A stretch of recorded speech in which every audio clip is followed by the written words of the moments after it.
Our story begins with a boy who was once a 35-year-old salaryman with no girlfriend. It has been 5 years since he was reincarnated into this world, and his old life is now a distant memory. Here, he is only a farmhand, and their work is restricted to the forest. Despite the humble life, he is happy. He offers to help his mother, who praises him as a gentle boy. He has gotten used to being a child now. His little brother also calls out to him. He keeps his reincarnation a secret to not cause his family distress. He then thinks about the grimoire, a book that holds his power. He is a summoner, a class that uses magic to create cards and summon monsters from them. He summons an H-ranked insect named Denka. However, he still hasn't reached the required level to fight demons, and the divine protection of summoned beasts is the most important thing to him. In his card holder, he has 20 cards. The divine protections from his summoned beasts increase his personal stats, making his strength equal to an adult's. He knows that an early increase in stats means control over the game, and he's good at grinding. Suddenly, a girl steps on his summoned insect, killing it instantly. She cheerfully asks Alan to spar with her. The girl, Karina, is his beast-hunting training partner. She's excited to play, and they prepare to spar with wooden swords. They playfully declare themselves as Knight Alan and Knight Karina, ready to begin their duel. Despite his mind of a 35-year-old, Alan finds the fight embarrassing. Karina is incredibly strong and fast, and he can't lower his guard. Karina relentlessly attacks, her speed and power overwhelming Alan as they exchange blows with their wooden swords. Alan struggles to keep up. Although his strength and speed were enhanced by his summons, his body isn't used to it yet. Karina, on the other hand, is enjoying the fight immensely. Karina happily exclaims that playing with Alan is more fun than playing with her own father. Alan, however, is frustrated that even after 5 years of training, he still can't win against her. Alan's dad comforts him, explaining that Karina is a swordmaster, a talent discovered during the judgment ceremony. He thought it was strange she was going to serve nobles one day, but Karina tells him to stop looking at her like that, claiming she's just a normal swordsman. His family discusses talents. His mother asks if Alan has one too, and Karina says it's pretty cool. But his father says that farmers can't read, and the priest had told them he didn't have any talent. Alan thinks to himself that it wouldn't make a difference even if they could read. He remembers the ceremony where all his stats were ranked and his talent was revealed to be crawling. Feeling dejected, Alan curses the gods of this world. His family, however, comforts him, saying they will raise him well, talent or not. He reflects that even though they aren't rich and his parents are younger than him, he's happy to be in this family. Sometime later, Karina's father, whom Alan calls Uncle Gorilla, is proud that she wants to be a knight. Today, the knights are coming to their village to test her ability. As they walk through the town, Alan notices the commoners looking down on them as farmhands, questioning if a farmhand's kid could truly be a swordmaster. A boy with the talent of axe wielder taunts Alan, calling him a talentless brat. Karina quickly defends him, but Alan tells her to ignore them. His father asks if he's all right. Just then, the knights arrive. A troop of knights on horseback makes their grand entrance into the village, their presence commanding attention. The villagers are in awe, especially of the chief. Karina, unintimidated, steps forward and introduces herself to the stern-looking knight leader. The chief announces that they will spar to test if she truly has the talent of a swordmaster. He warns that if she lied, she will be executed, shocking her father and Alan. Karina's father protests, but the knight insists that disobedience will result in death. Karina, however, confidently accepts the challenge, eager to fight. A knight named Raybrand, a spearmaster, steps up to face her. The two talented warriors prepare to duel, spearmaster versus swordmaster. Karina's father watches with a worried expression as she charges fearlessly towards the seasoned knight, beginning their intense battle. To the crowd's amazement, Karina is getting the upper hand against the knight. Alan muses that since she's been practicing since she was 3, Her sword skill might be better than his even if he hadn't chosen hell mode. The knight cries out as he is pushed back, but the knight retaliates, sending Karina flying into a wall, which shatters on impact. Her father and Alan cry out her name in terror. The guards restrain Karina's furious father. Alan feels a surge of helplessness, realizing he's not strong enough to fight soldiers, and worries about what will happen to Karina's family. The knight notes that Karina used an extra skill. From the rubble, she launches a powerful spinning attack that sends the knight's weapon flying. The knight declares the fight is over, but Karina is ecstatic. She exclaims how fun the fight was and thanks him, genuinely impressed by his strength. The knight, Ray, admits his defeat. The crowd erupts in cheers, proclaiming that the village has given birth to a true swordmaster. Alan admits he's even jealous. Karina's father rushes to her side, checking for injuries. The knight chief confirms there is no doubt about her talent. He tells Karina that when she turns 12, she will go to a school for the gifted. Until then, he will send a teacher for her. Alan wonders if he can study too. Alan analyzes the talents of those around him, noticing the star ratings. Karina is a 3-star swordmaster, while the others are only 1 star.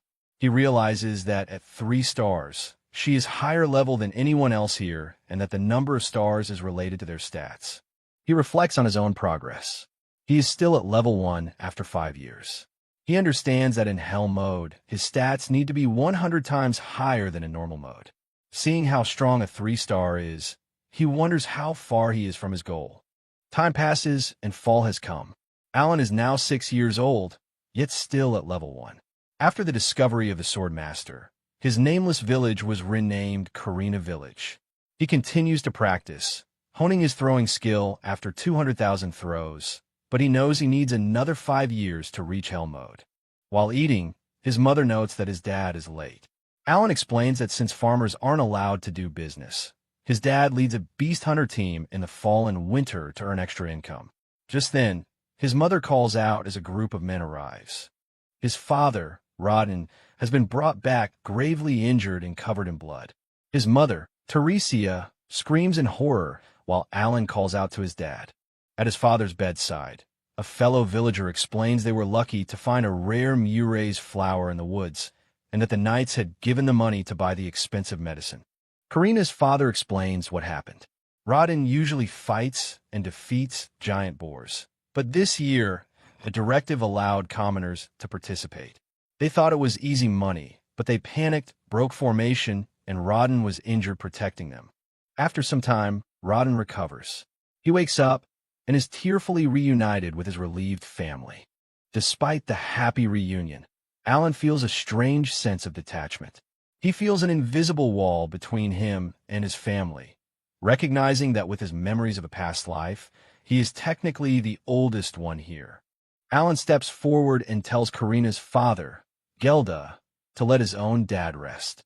He declares that he will take over his dad's business and take care of him, his pregnant mother, and the unborn child until he is completely healed. His parents are stunned by his sudden maturity. With a look of pure determination, Alan declares that he will not allow anyone to harm his family. It's time to quit pretending to be a kid. The next morning, Alan proves he was serious. Gelda is shocked to see the young boy effortlessly carrying 2 large buckets of water, starting his work early. He diligently works the fields, harvesting potatoes. He knows that farmers have to give 60% of their harvested crops to the landlords, so he is determined to store up enough food to ensure his family gets through the winter. 2 days later, he has harvested an enormous amount of food. Gelda is amazed at how quick he was. With that done, Alan decides the next thing to get his meat and clears a patch of tall grass. It has been a fruitful day. The experience he has accumulated is finally enough to open a new skill, card enhancement, which allows him to increase his summon stats. He has also acquired several new summon cards. Using his grimoire, Alan summons a new creature, a G-rank insect named Bianta, which has the skill Provoke. Alan commands his new summon, Bianta, to use its Provoke skill. He hopes to attract about 50 birds to hunt for the winter. He waits, but at first, nothing happens, and he wonders if the skill failed or if the sound was too low. His question is answered when a giant, terrifying bird-like monster descends from the sky with a screech. Alan instantly recognizes it as an albaheron, the very monster his dad named him after, a name that means to fly freely in the sky. The albaheron is huge, at least 2 meters tall, and this is Alan's first time hunting a demon beast. He didn't expect this, but he recognizes it as a once-in-a-lifetime chance. He puts his highly practiced throwing skill to the test, successfully landing a stone against the monster's head. Realizing one hit won't be enough, he opens his grimoire and summons a pack of his animal-type summons, a group of dog-like creatures. He commands his dogs, Pochi, to attack. They swarm the D-rank beast, but even with 15 of them, they are not strong enough and are violently thrown back. The albaheron's massive claw descends upon him. Believing he's about to die, Alan desperately tries to think of another way to survive. He quickly summons a new creature, an F-rank insect named Chew, which has the skill Suck. He commands it to suck the monster's blood, a strategy he calls energy drain. His plan works. With the albaheron weakened, the pressure lessens. He has tired out his opponent and now has a chance to win. He seizes the opportunity and charges forward. A notification declares the albaheron is defeated and that he has received 100 experience points. Surrounded by his summons, Alan raises his sword in triumph, screaming that he really won.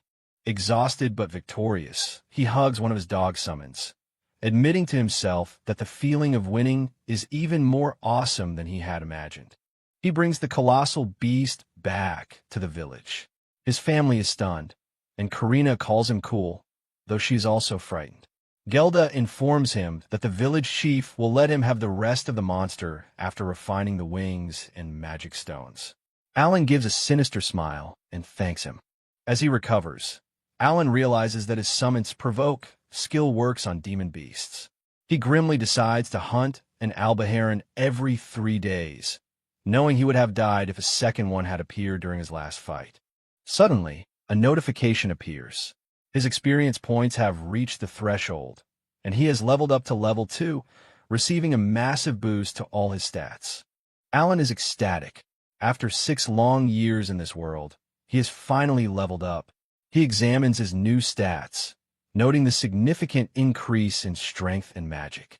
With his dad's injuries likely healed by now, he decides it's time to talk with his parents. He finds his parents at home and tells them that he needs to talk with them about something important. He begins to reveal his secret, explaining that when he was 1 year old, someone named Alina told him he would need to overcome many challenges and that he was given special knowledge to do so. He wonders if they're going to panic. To his utter shock, his father isn't surprised. He says he believes everything Alan is saying, explaining that Alan was always an incredible child with a different hair color, which is why he never believed the results of the talent ceremony. He then asks if Alan has just gone through his first challenge. Alan asks how he knew. His father points to a small scar on his body that has now disappeared, revealing he understands the concept of leveling up and healing. He reminds Alan that his family is always with him. When Alan asks if Gelda knows, his father laughs, saying this is payback for Gelda always being so proud of his own daughter. In December, Alan begins the final step to ensure his family's survival through the winter. He asks Gelda for a secret favor, to exchange the meat he has gathered for firewood and salt, but not to tell his parents. Alan then asks Gelda a critical question. How can a farmer become a commoner? Gelda explains that you need 10 coins, and the landlord will grant the promotion. Alan calculates that with the unborn baby, his family has 5 members, meaning he will need 50 coins. He makes a solemn vow. Before he leaves Karina village, he will help his family become commoners. While on his way, he runs into the leader of the brats who bullied him before, recognizing him as the son of the weapon shop owner. The bully, Dagora, tries to pick a fight, but Alan is merely annoyed, seeing it as a useless battle that gives no experience points, just like in a game. Fed up, Alan draws his sword and challenges the axe user, Dagora, directly, declaring he will knock down anyone who stands in his way. Dagora charges forward, swinging his weapon, but Alan effortlessly parries the attack. He notes to himself that compared to the 3-star talent Karina, this bully is no threat at all. Holding his sword to the terrified bully, Alan coldly asks if he wants to go again. Dagora can only stammer that he'll win next time. Alan walks away, leaving him trembling. As he walks off, Alan tells the still trembling Dagora that he'll buy something from his shop next time. 9 months later, a new member has joined the family.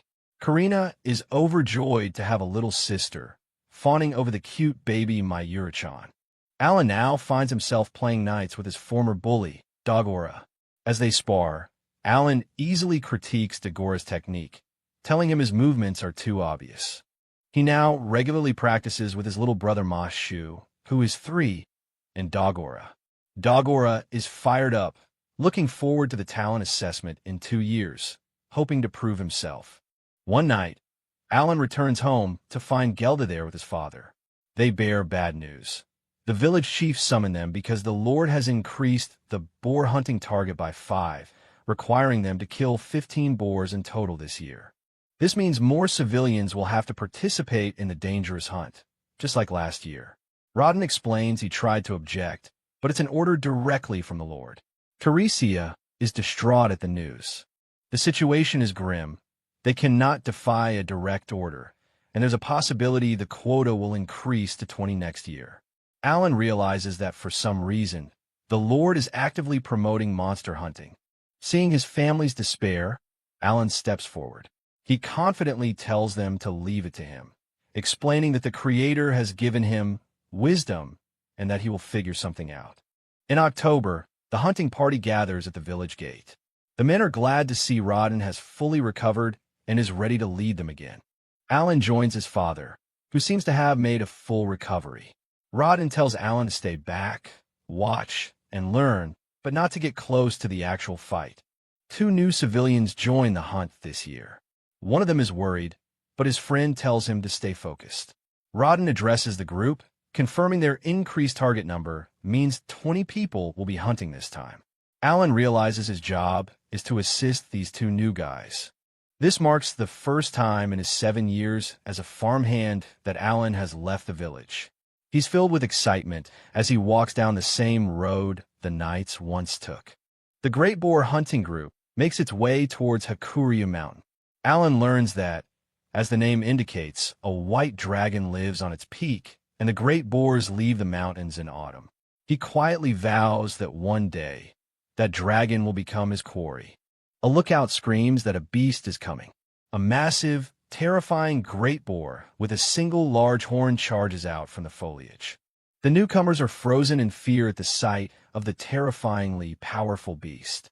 The veteran hunters, however, stand their ground, ready to intercept its charge. With a mighty roar, Rodden and his men brace their spears, successfully stopping the great boar's furious charge. The hunters hold the beast at bay, and Rodden commands the others to charge forward. Alan analyzes the tactic. Lure the prey, hold it down, then attack its key points. A strategy his dad and the others have used for 10 years without fail. Alan recalls last year's disaster. The civilians were ordered to hold the boars down, a task that seemed simple, but they weren't strong enough, which led to his father's injuries. He turns to the 2 new recruits and tells them it's their turn. He knows it was a mistake to let the newcomers charge ahead from the start. Instead, he tells them to hide and wait for the right opportunity to strike. From his hiding spot, Alan secretly opens his grimoire and summons Denka, the insect, commanding it to spit a substance at the boar's face, blinding it. With the great boar blinded and disoriented, Rodden and another hunter successfully land a powerful strike. Alan watches in awe, thinking how cool his dad is. The newcomer is shocked to feel his power increasing, exclaiming that this must be God's trial. Alan smirks, his plan working perfectly. By letting the civilians gain real combat experience, their experience points have greatly increased. Now, they should be able to kill all 15 boars quickly. A notification appears for Alan as well. For defeating one great boar, he gained 400 experience points, allowing him to reach level 3. His stats increase once again, and he celebrates leveling up. filled with new resolve. Alan knows his life will change once his level is high enough. He decides he will hunt more boars and albaherons to gain experience until he finally earns the 50 coins his family needs. 5 months of relentless hunting and training pass. Finally, in June, after a year and 10 months of dedication, a notification appears. His enhancing and summoning skills have both reached level 4, unlocking grade 3 skills in his grimoire and granting him a brand new ability, the storage skill. He eagerly pulls up his status screen to see the full extent of his growth. He's now level 6 at age 7. More importantly, he can now summon E-rank animals, a significant step up. As he takes in all the changes, his mind immediately begins to strategize, focusing on the new possibilities this will open up. He notes 2 major changes from his level up. He has gained the storage skill, which creates a black hole in his grimoire that can store infinite tools. He also realizes that to create or enhance E-rank animals, he needs E-rank magic stones. He recalls hunting a horned rabbit before, but can't remember finding a stone, as they're the lowest rank and have no tax. He quickly learns that E-rank stones are considered worthless and can be found plentifully throughout the forest. The task of gathering enough stones seems tiring, but he is thankful for his new storage skill, which will make it much easier. 3 months later, he can summon E-rank animals. As he looks at his grimoire, surrounded by his summons, he has an epiphany. He finally understands the intention of the game maker, the creator of this world. After wondering how a summoner is supposed to fight, he now sees his path clearly. A strategic combination of attack, defense, and healing summons is the key to mastering his role. Baron Granbeal arrives in the village with his entourage, not just to watch the boar hunt, but to enforce a quota. The village chief apologizes, explaining it's a difficult task, but the Baron states it's a direct order from His Majesty, the King. Hearing this, a young boy named Alan realizes the situation is becoming far more serious than he anticipated. The Baron notices Alan and asks whose son he is. The village chief introduces him as the child of Rodden the Hunter and their deputy guide for the hunt. The Baron's daughter, Cecil, scoffs at the idea of a serf's child leading them, but her father quickly reprimands her, stating that the serfs are still his people. Cecil apologizes to her father, but not before shooting a glare at Alan. Alan, however, remains composed, thinking to himself that her anger won't change a thing. Having settled the matter, Baron Granbeal turns his attention back to the mission. He formally commands Alan, as Rodden's child, to lead his strongest knights to fulfill the royal order. Alan recalls what his father said. If the villagers work together, they can reach the quota of 20 boars. As he contemplates this, a lookout suddenly announces the return of the boar hunting group. Baron Granbeal looks on, intrigued by this unexpected development. A massive haul of boars is brought forth, carried by a group of determined hunters. The sheer size and number of the catch are impressive. The Baron and his advisor are stunned. They can't believe the villagers killed 3 boars in a single trip. Alan explains that they also recruited 20 more hunters and are equipped with armor made from the boar skins the Baron had given them the previous year. The Baron, trying to calculate their progress, figures they have 17 boars left. Alan corrects him, stating it's only 10 left to meet the quota. The Baron is astonished at how well the hunt is going, especially since they only started half a month ago. With newfound confidence, Alan stands before the Baron and the villagers, declaring that with their increased numbers and equipment, they can handle this year's quota all by themselves. The Baron looks visibly relieved. A hint of a smile appears on his face as he realizes he doesn't need to worry about the quota being met anymore.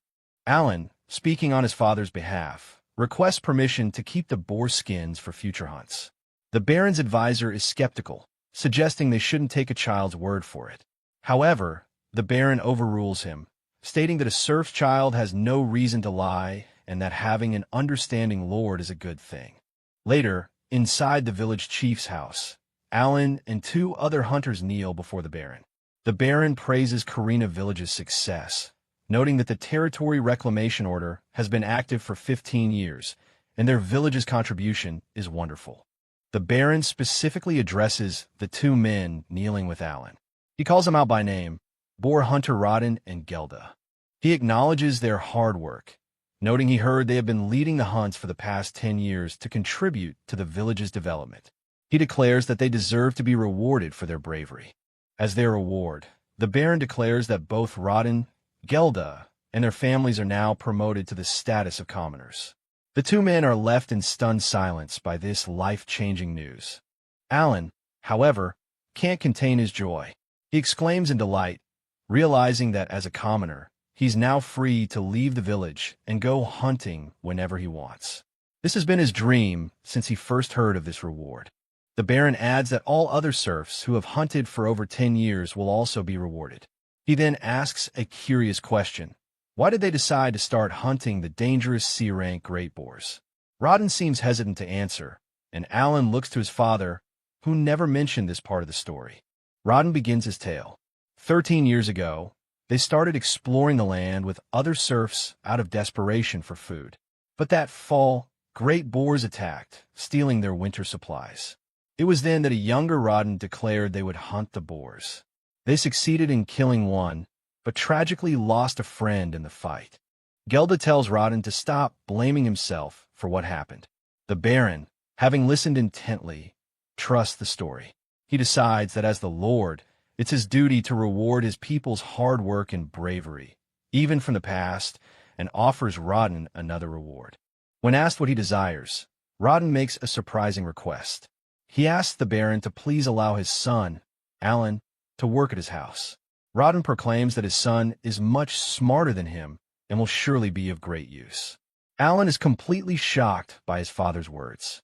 Alan tries to object, but his father insists, even suggesting Alan can be used as an errand boy. The Baron's advisors agree that there's no doubt Alan is a smart child, and the Baron himself voices no objection to the proposal. Alan's mind races in panic. His dream of monster hunting feels like it's slipping away. If he works at the Baron's house, it will be even more inconvenient than before. He desperately searches for a breakthrough, a way out of this situation. But the Baron's next words change everything. He announces that he will make Alan an official servant of the Granville house. Alan is stunned, realizing the vast difference between a simple errand boy and a formal servant. He needs a reason to refuse, but his father calls his name, stopping him. Rodden, overwhelmed with tears of joy, pats his stunned son on the head.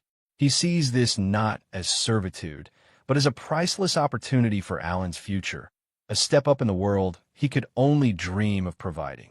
Understanding the weight of his father's actions, Alan's resistance fades. Alongside his father and Gelda, he bows deeply before Baron Granville and formally accepts the position, stating, "I am in your care." His life in the village is now over, and a new chapter as a servant in a noble house is about to begin. Alan feels the weight of his father's decision. It's an opportunity he can't possibly refuse. He later explains to his sister, Karina, that he'll be leaving the village in a few days to become a servant at the Baron's house. To say goodbye, Alan asks Karina to play knights one last time. She happily agrees. The villagers, including their parents, watch fondly, remarking on their goodbye knight play. They square off for their mock battle. Karina introduces herself as Knight Karina, a holy sword user. Alan declares himself Baron Granville's servant, Alan, a summoner, and challenges her to come at him. With a determined look, Karina shouts that she's coming, and the two children charge at each other, their wooden swords clashing in a flurry of strikes. The onlookers are stunned by their speed. Alan is actually pushing Karina, who is known for her talent, back. A look at Alan's stats shows he has reached level 7. Fueled by determination, he thinks to himself that he will win today. The duel ends. Alan calls it a draw, but Karina, exhausted and out of breath, feels that she has lost. Alan extends a hand to Karina, telling her their match isn't settled yet and they should fight again. Karina takes his hand, smiling, and promises she'll be even stronger the next time they meet. Alan knows that Karina will soon be going to the academy to serve the royal family, so their chances of meeting again are slim.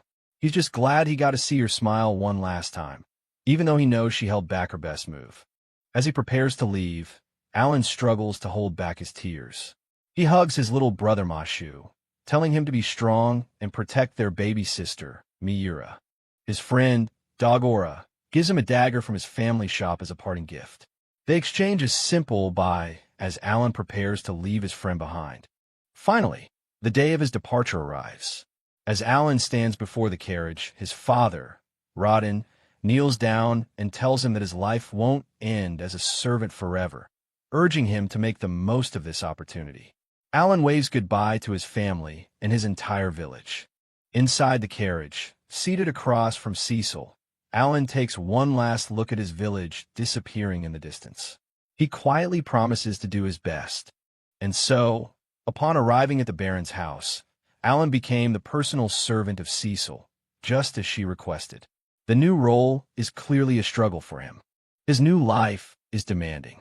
Cecil, unhappy with the taste of a fruit, orders Alan to go to the market and buy her a pawpaw. Day by day, Alan finds himself constantly ordered around by another 8-year-old, with no chance to go monster hunting. While on an errand, Alan is amazed to see an airship, thinking it's a flying city. Cecil calls him a dummy, explaining it's a magic ship. She mentions her brother will be returning from the academy in the spring and tells Alan to hurry up. After a long day of servitude, Alan has found his own sanctuary. He returns to a small, dusty loft located behind the main mansion. In his loft, Alan tends to a special plant whose aroma helps restore his magical energy. He thinks about how this small, private space is perfect for practicing his skills: create, combine, and enhance. The next morning, in the servants' hall, Alan carries a tray as another servant, Riskel, cheerfully greets him. Riskel asks if he's doing all right as Miss Cecil's personal servant, a hint of pity in his voice.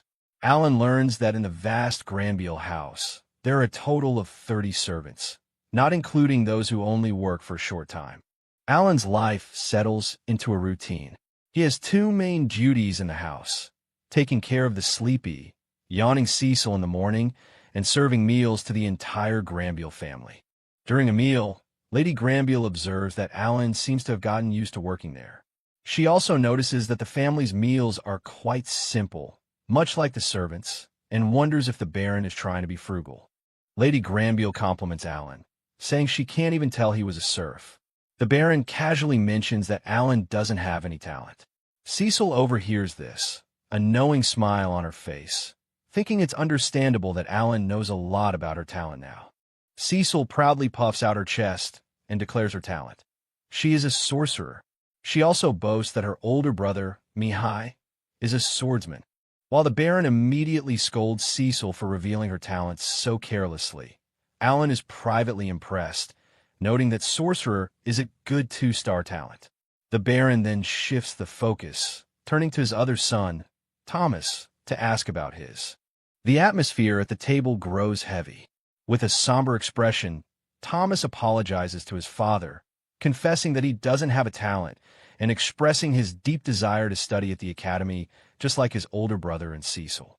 Alan reflects on the scene, realizing that even nobles have their own worries. He finds it rare that 2 out of 3 children have talents, as talents are more likely to appear among commoners and serfs. Meanwhile, Lady Granville comforts her son, telling Thomas he doesn't need to apologize. Lady Granville continues to console Thomas, reminding him that he's been accepted into the House of Lords, where he'll meet many other great people without talents. She fondly recalls meeting the Baron at a ball there. This news excites the other young lady at the table, though Cecil looks less than pleased. Alan processes this information. Cecil will start at the academy when she turns 12, the same as his sister Karina and his friend Dagora. He smirks to himself, thinking that with Cecil's personality, she probably won't get along with them. On his first day off, Alan heads into the city to gather information. As a servant, he has no curfew, so he just needs to return by the next morning. He walks 2 hours to the market at the North Gate, a much shorter trip than from the south. There, he spots his destination, the Adventurers Guild. He stands before the impressive building. This is the Adventurers Guild, an organization of monster hunters, just as his fellow servant Riskel had told him. This is exactly what he's been looking for, a way to earn both experience points and money. He eagerly approaches the counter, but his hopes are quickly dashed. The receptionist informs him that he's only 8, and adventurers must be at least 12 years old to sign up. He's frustrated to learn that he's underage. Though he plans to work as a servant for a few more years to make his father proud, he is determined not to give up on monster hunting. Alan notices a bulletin board for mission requests. Using his gamer-like interface, he takes note of the available quests. He sees missions for various monsters, but notices a crucial piece of information is missing: their habitats. Spotting a tough-looking adventurer, Alan decides to ask for information directly. The adventurer, annoyed at being bothered by a child in what he considers not a playground, asks why he should tell him anything. The adventurer, Levin, surprisingly begins to share information. He explains that high-level monsters appear closer to the White Dragon Mountain, a place that takes 7 days to reach. It's where the great boars come from. He then slyly asks if a kid like Alan is familiar with the roads. Alan notices a rank B quest for a beast called a Muttergausch in the Ramba Forest. He has a sudden realization. His father named his younger brother, Mashu, after these very monsters. Levin dismisses it as a job for knights, not adventurers like him. Levin then points out the rank A quest for the White Dragon, a monster shrouded in mystery on the White Dragon Mountain, a place no one can currently exploit. Alan is amazed that even for a reward of 1,000 copper pieces, no one dares to fight the White Dragon. Just then, Levin's party members, Marushi and a hooded woman, call him over to celebrate. Having gotten the information he needed, Alan thanks Levin and decides his next steps. It is now mid-November, and the air is cold enough for snow. Alan makes his way to Granbeel's North Gate. A guard stops him, asking for a pass. Alan presents the Baron's crest, which the guard immediately recognizes. The guard apologizes and lets him pass. Alan realizes the crest is more useful than he thought. He's been preparing for this day, his summons at the ready. Finally, he steps outside the towering city walls, a smile spreading across his face as he takes in the open road and the freedom it represents. He has a whole day off. Now that his family are commoners, they can move freely. With a shout of excitement, he declares, "Let's go hunt." The gate guard can only watch as he sprints off, shouting a warning about the dangers of going alone. Alan consults his mental map of the area.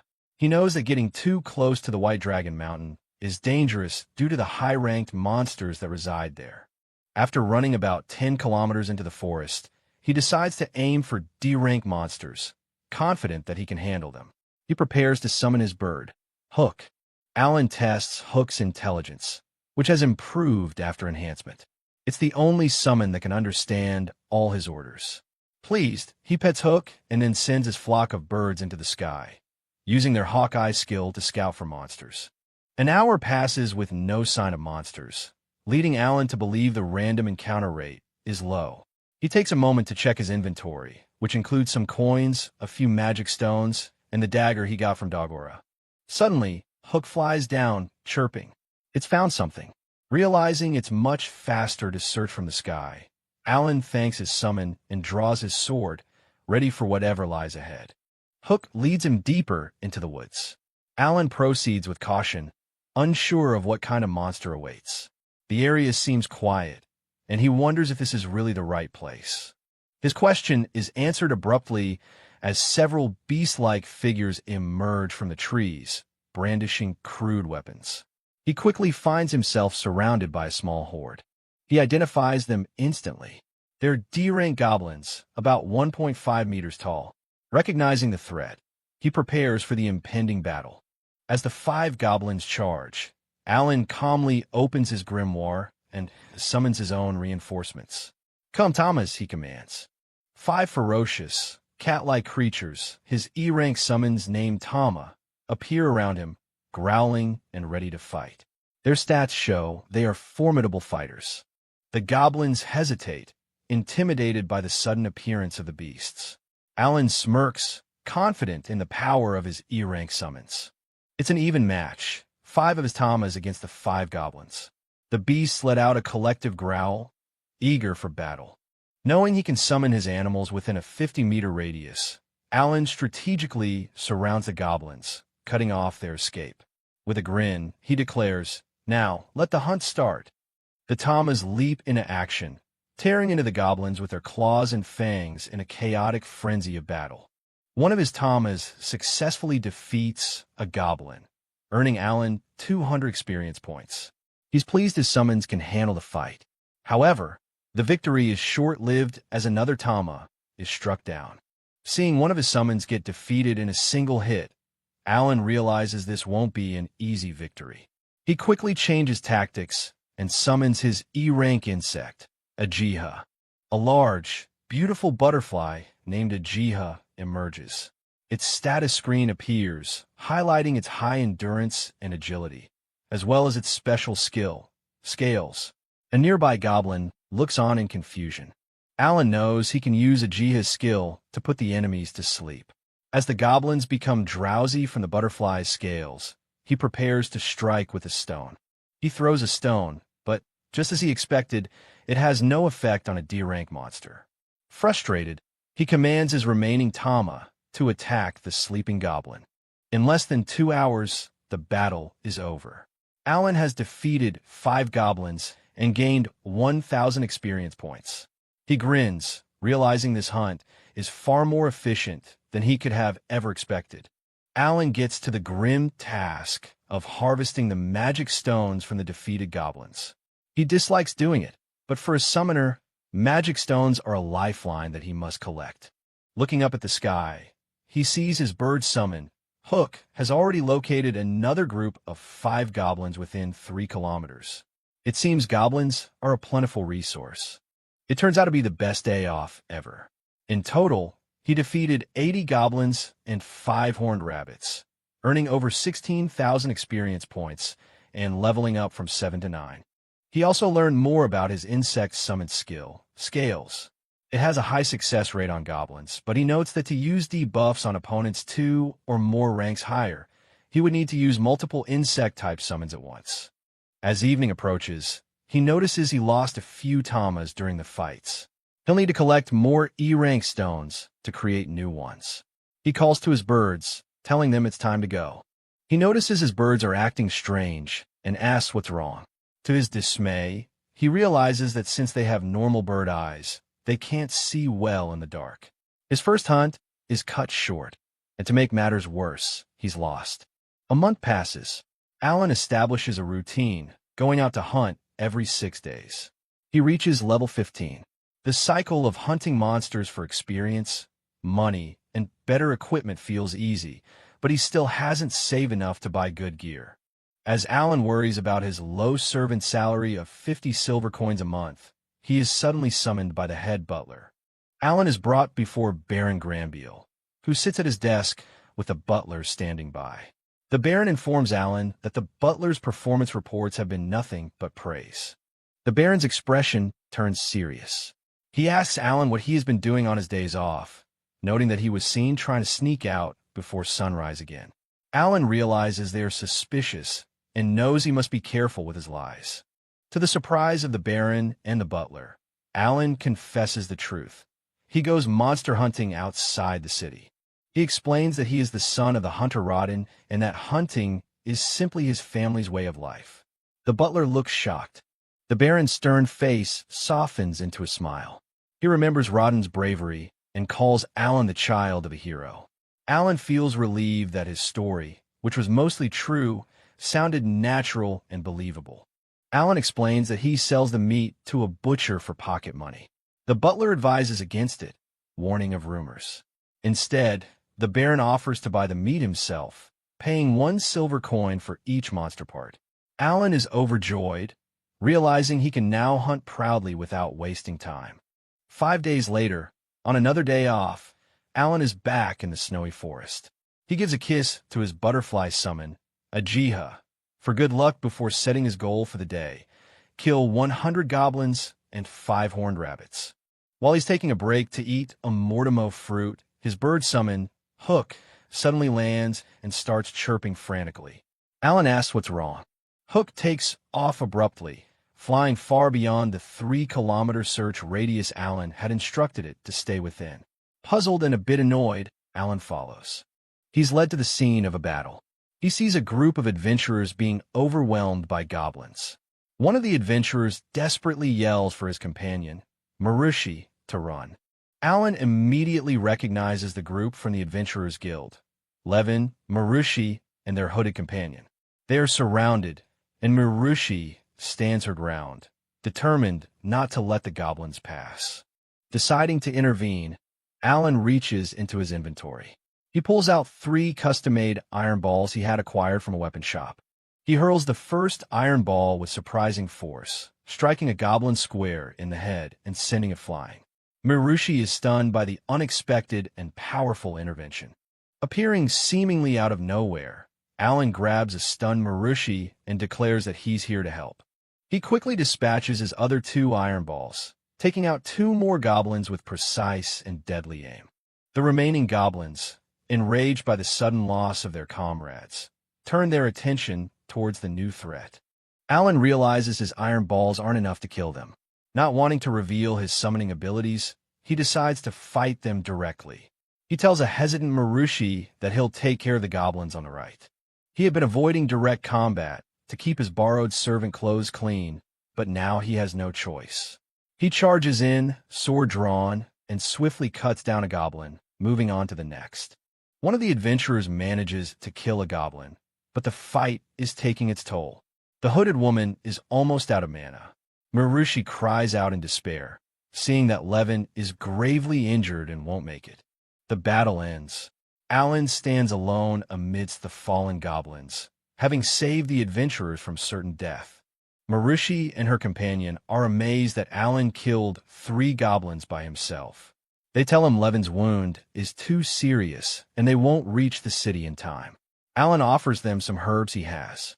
Alan pulls out a recovery herb he obtained from Summon. He's never used it before, but deducing its purpose from a name, he decides to use the injured Levin as a test subject. He applies the herb, and to everyone's astonishment, Levin's grievous wound begins to magically heal and close up before their eyes. Levin is saved. The party is overjoyed and amazed by the mysterious kid's abilities, with one even wondering if he passed the trial of a god. Alan is just glad the herb worked. Alan then tends to Marushi's injured arm, this time using an even more precious item, a Mayure's flower. The party is shocked that he possesses 2 different kinds of rare herbs. The healing is so fast that Alan recalls his own father didn't recover this quickly from a similar injury. Alan explains that a recovery herb only heals to some extent, while the Mayure's flower can restore one's maximum physical strength. Levin, now fully recovered, finally recognizes Alan from the guild and asks what his incredible talent is. Alan simply states that he was told he doesn't have one. The adventurers are in awe of Alan, calling him cool and insisting they must pay him back for saving all of them.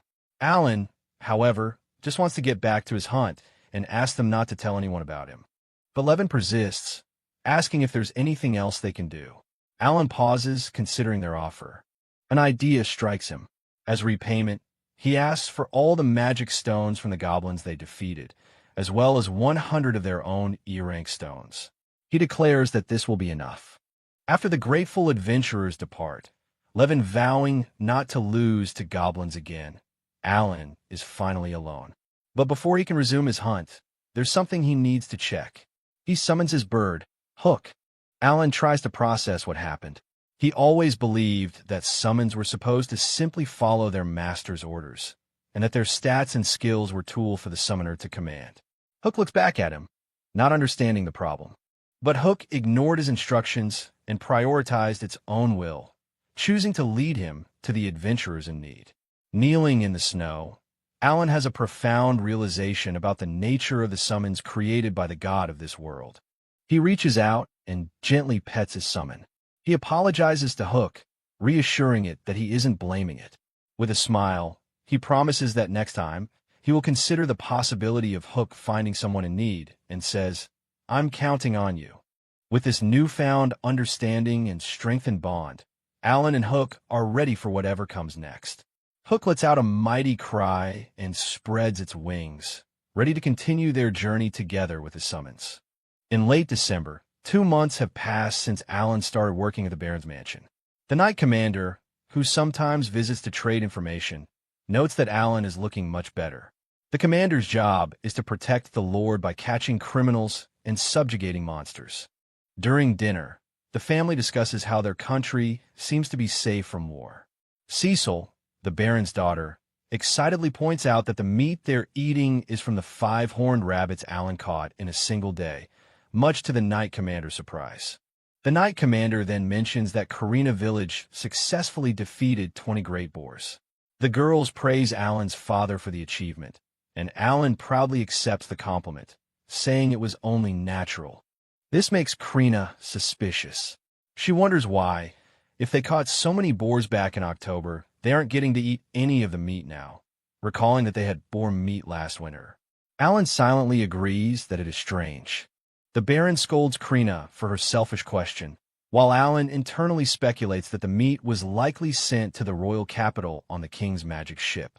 Karina sadly whispers to Alan that the Baron's own children get less meat than the serfs in her village. Just then, their brother Thomas tries to order Alan to catch a white deer for the upcoming New Year's party. Karina looks worried, but Cecil quickly steps in, telling Thomas he has to go through her first. Thomas reluctantly backs down. The Baron and Lady Granville also tell Thomas to stop bothering Alan. However, Alan is unfazed and accepts the challenge. He thinks to himself that his father's team has hunted C-rank monsters like the Great Boar before, so now it's his turn to try. Alan heads out into the snowy wilderness. He summons his team of crowned frogs, who begin hopping around, ready for the hunt. Suddenly, their target appears from the trees. It's a C-rank white deer, an aggressive-looking beast with massive, intimidating antlers. As the white deer charges, Alan stands his ground. With his grimoire open, he resolved that he can't call himself a summoner if he can't properly utilize his summons abilities. With a shout, Alan commands his summons. The frogs unleash their power, creating a massive wall of ice that instantly freezes and traps the charging deer. The hunt is a success, granting Alan 2,500 experience points. He notes that hunting goblins is far more efficient for leveling up, but figures that this impressive catch will earn him praise as he drags the deer's body through the snow. Back at the mansion, panic erupts as a monster is spotted outside. Baron Granville yells for everyone to grab their weapons and hold out until the knights arrive. The guards ready their spears, only for the monster to be revealed as Alan, dragging the massive deer. He announces that he has captured a white deer as per Master Thomas's order, leaving everyone speechless. The tension breaks as Karina happily tells her mother that with this deer, they no longer need to worry about the New Year's party. Lady Granville agrees, looking relieved.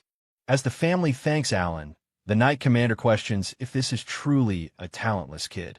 In disbelief that an 8-year-old could single-handedly kill a C-rank monster, he quietly orders one of his men to recheck Alan's background. Thanks to Alan's achievement, he is now entrusted with a weekly hunting day to provide meat for the family. His salary is also doubled to 100 silver coins, though he notes it's a fixed rate, suspecting the Baron is having financial difficulties. Even so, Alan is ecstatic that he now gets to go hunting twice a week, even though he secretly wishes it could be more. Time passes, and it is now March. A carriage arrives, and Lady Cecil wakes Alan, telling him they are going to meet her older brother. Today, they are to pick up the Baron's eldest son from his school dormitory in the city. At the landing point, Alan and Cecil are in awe as they look upon a massive airship docked at the port. Cecil is amazed to see the airship up close. Alan, already aware that it's fueled by magic stones, is more interested in the principles behind its operation. He observes other magic tools, noting the world's advanced technology. Cecil runs to greet her brother, Mihai, as he disembarks. After they exchange greetings, Alan introduces himself. Mihai is surprised to see such a young new servant. Cecil proudly tells her brother that her servant is a hunter, which Mihai finds excellent. Alan thinks to himself that Mihai is much calmer than his sister and that their father certainly spoils her. Mihai gives Cecil a gift from the capital, a beautiful butterfly accessory, which she loves. As Alan watches the two siblings close bond, his thoughts drift to his own friends back home, Mashu and Miura, wondering how they are doing. Sometime later, during Mihai's spring break, it's the first hunting day since his return. Fulfilling an order from Cecil to hunt a lot, Alan returns to the manor with a massive haul of monsters, prompting a guard to wonder if they're preparing for a feast. Upon returning to the mansion, Alan is welcomed back. He thinks about how walking through the streets with his catch attracts a lot of attention. While his storage is limitless, the monster parts are too big to fit through the small opening. In the courtyard, Mihai is sparring with the Knight Commander. Alan arrives and watches, impressed by their skillful movements and the commander using his sword for the first time. As Alan is welcomed back by the family, the Knight Commander praises Mihai for his improvement over the past year. Mihai, however, modestly asks them to stop calling him young master, as he is already 13. Cecil happily notes that the head chef will be pleased with Alan's successful hunt. Mihai then turns his attention to Alan, remarking that he is pretty good, and asks if he has time for a sparring match. Alan is handed a misril sword by the commander. He checks his status, noting that he wants to fight seriously in hunting mode. The ladies wonder how he can even use such a large sword, despite having defeated a C-rank monster. The commander gets ready to officiate the duel. Mihai, a 1-star swordsman, and Alan, a 5-star summoner, take their stances. As the match begins, Alan reminds himself to be careful and not get hurt. The duel starts with a clash of swords. Mihai immediately goes on the offensive, surprising Alan with his opening move. Alan is immediately overwhelmed by Mihai's attack. He's shocked that the strike wasn't particularly strong, yet he finds himself losing speed and unable to keep up. Mihai easily stops Alan's swing with one hand and launches a counterattack. The Knight Commander reassures a worried Cecil, explaining that Mihai has survived a year at the academy and can't lose to someone who has never been to school. The duel ends abruptly with Mihai's sword held to Alan's throat. The onlookers, who were tense just a moment ago, now applaud and sigh in relief at the conclusion of the match. Mihai praises Alan, calling him excellent for his young age.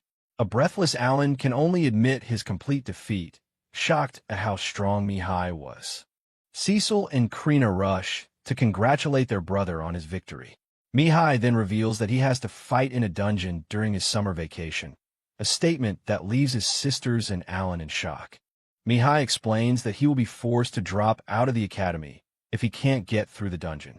He then cheerfully mentions the Holy Sword Doberig at his academy, which piques Alan's and Krina's curiosity. Alan recognizes that Mihai's strength is that of a talented person who has been leveling up for a year, but he vows he will grow 100 times faster in Hell mode. He eagerly asks for a rematch during the next spring break. Mihai laughs and agrees to the rematch, warmly asking Alan to take care of his sister while he is away. Alan nervously agrees and shakes Mihai's hand, realizing that he is steadily establishing his position as a loyal servant. A few days later, Mihai returns to the academy. As Alan and Cecil see him off, Alan feels conflicted. He wants to hunt every day and finds dungeons interesting, but worries he'll be Cecil's servant for life if things continue as they are. A new guest, Viscount Calnell, arrives at the mansion. He loudly presumes the large piece of meat he is served is the boar meat the Baron has been hiding, and remarks on the rarity of seeing a black-haired servant like Alan. While the Baron politely denies hiding anything, Alan watches the Viscount eat and immediately realizes this must be Viscount Calnell, the man behind the king's unreasonable order for boar hunting. The narration explains the local geography. The Granville and Calnell territories are adjacent, separated by a mountain with a mithril vein on the Granville side. Calnell flourishes by mining this mithril, a reversal of the situation 100 years ago when the White Dragon was in their territory. Alan connects the dots, concluding that the two territories have been on bad terms for generations because of the conflict over the White Dragon and mithril mining. This long-standing feud is likely the reason for Viscount Calnell's poor attitude and the punishing boar hunting order. Viscount Calnell announces he is there to share the results of his youngest daughter's recent appraisal ceremony. She was granted the talent of Spearmaster, and Alan notes that she is the same age as his friend Mashu. To Alan's confusion, Viscount Calnell laughs and declares that, fortunately, his daughter is talentless. The Viscount then mocks Baron Granville, saying he feels sorry for him because 2 of his 3 children have talents. He sneers that the Baron will now have to fulfill the noble's duty just like him, leaving the Baron seething with rage.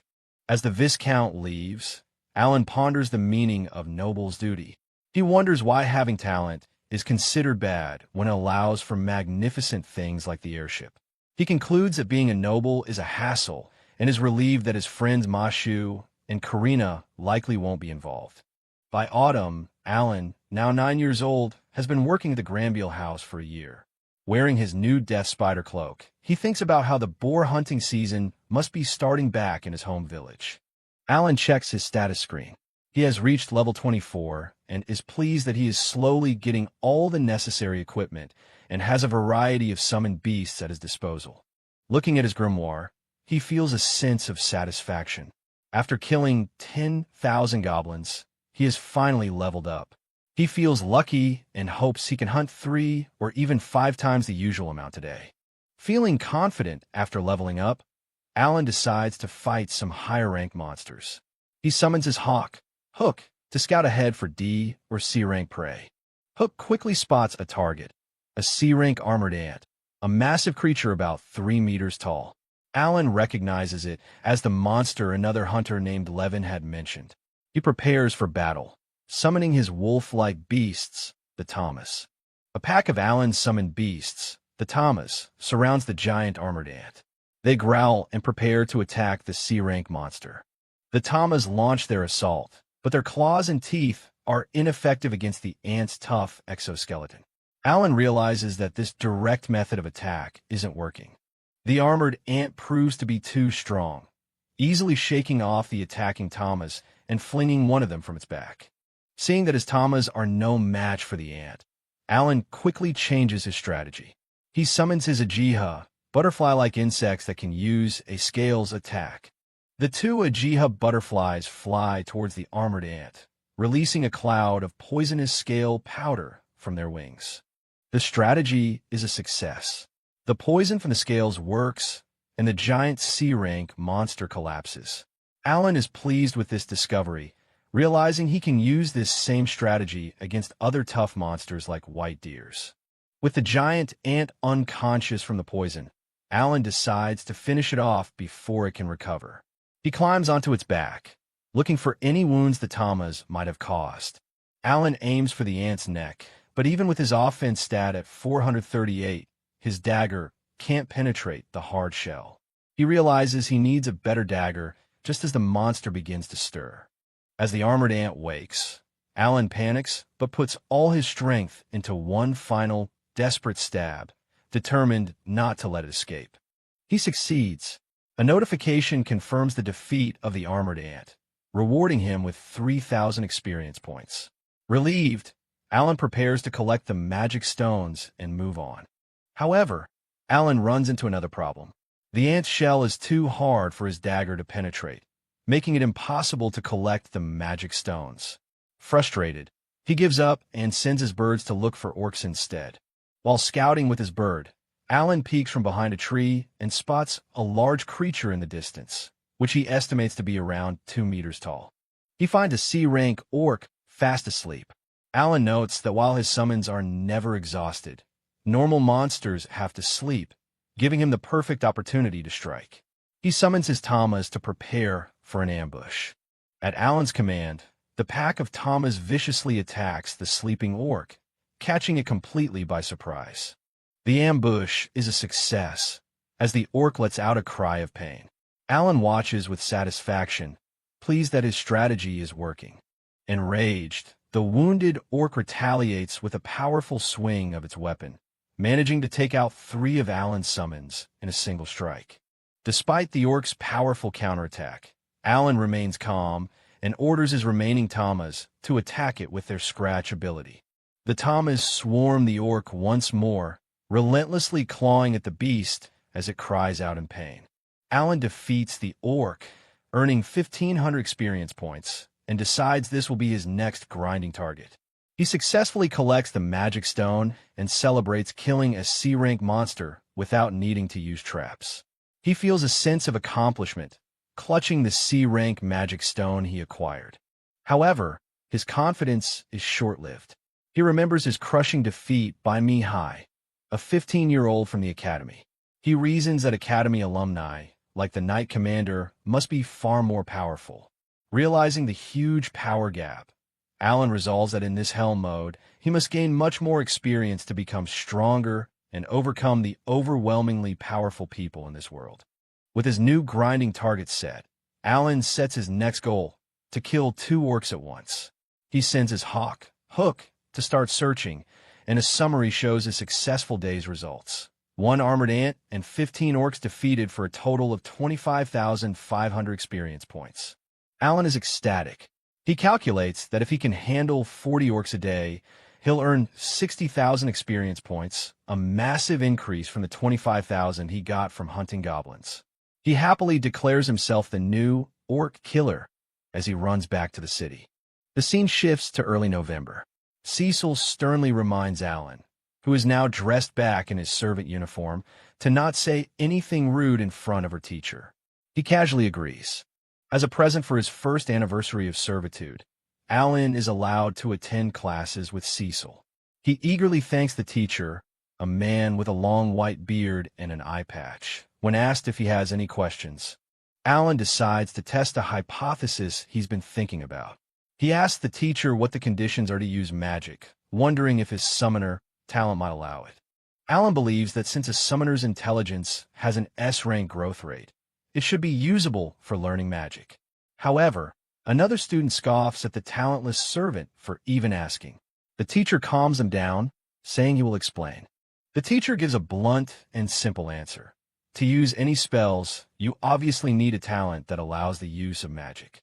Without one, it's impossible. Alan is crushed, realizing magic is hopeless for him. When another student points out that even Cecil can't use magic yet, Cecil gets defensive and demands the teacher bring out the crystal ball.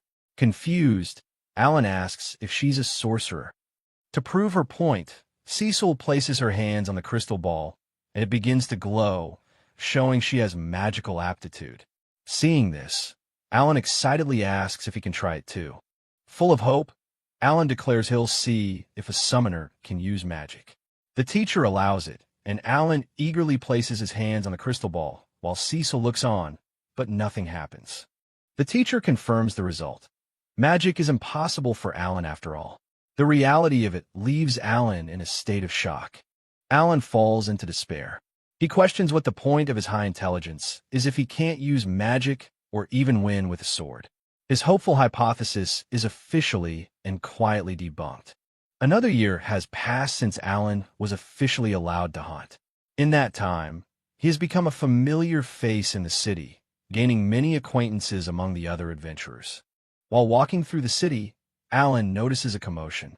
He hears bells ringing and sees people running in a panic, sensing that something is wrong. He spots a fellow adventurer, Levin, running past with his party. Alan calls out to him, trying to find out what's happening. Levin frantically explains that a B-rank monster, Madagalshu, has appeared near the south gate. His party member vehemently warns Alan not to even think about trying to fight it. Levin adds that the situation is terrible because both the commander and vice commander are absent, meaning there's no one strong enough to fight the monster.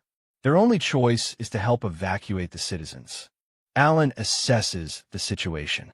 He knows most adventurers in the city are talentless and won't fight.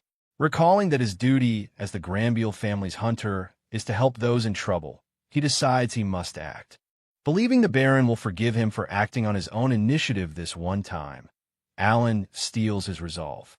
He turns towards the danger and declares his challenge to the B-rank monster. Alan rushes ahead toward the south gate, where civilians are in a panic, scrambling to get their wagons and escape the city.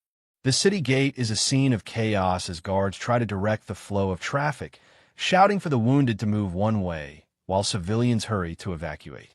A guard orders the gate to be closed to stop the monster from getting in. A nobleman desperately pleads with them to wait for his carriage, but it's too late. The monster, having already destroyed a horse, appears just outside the gate.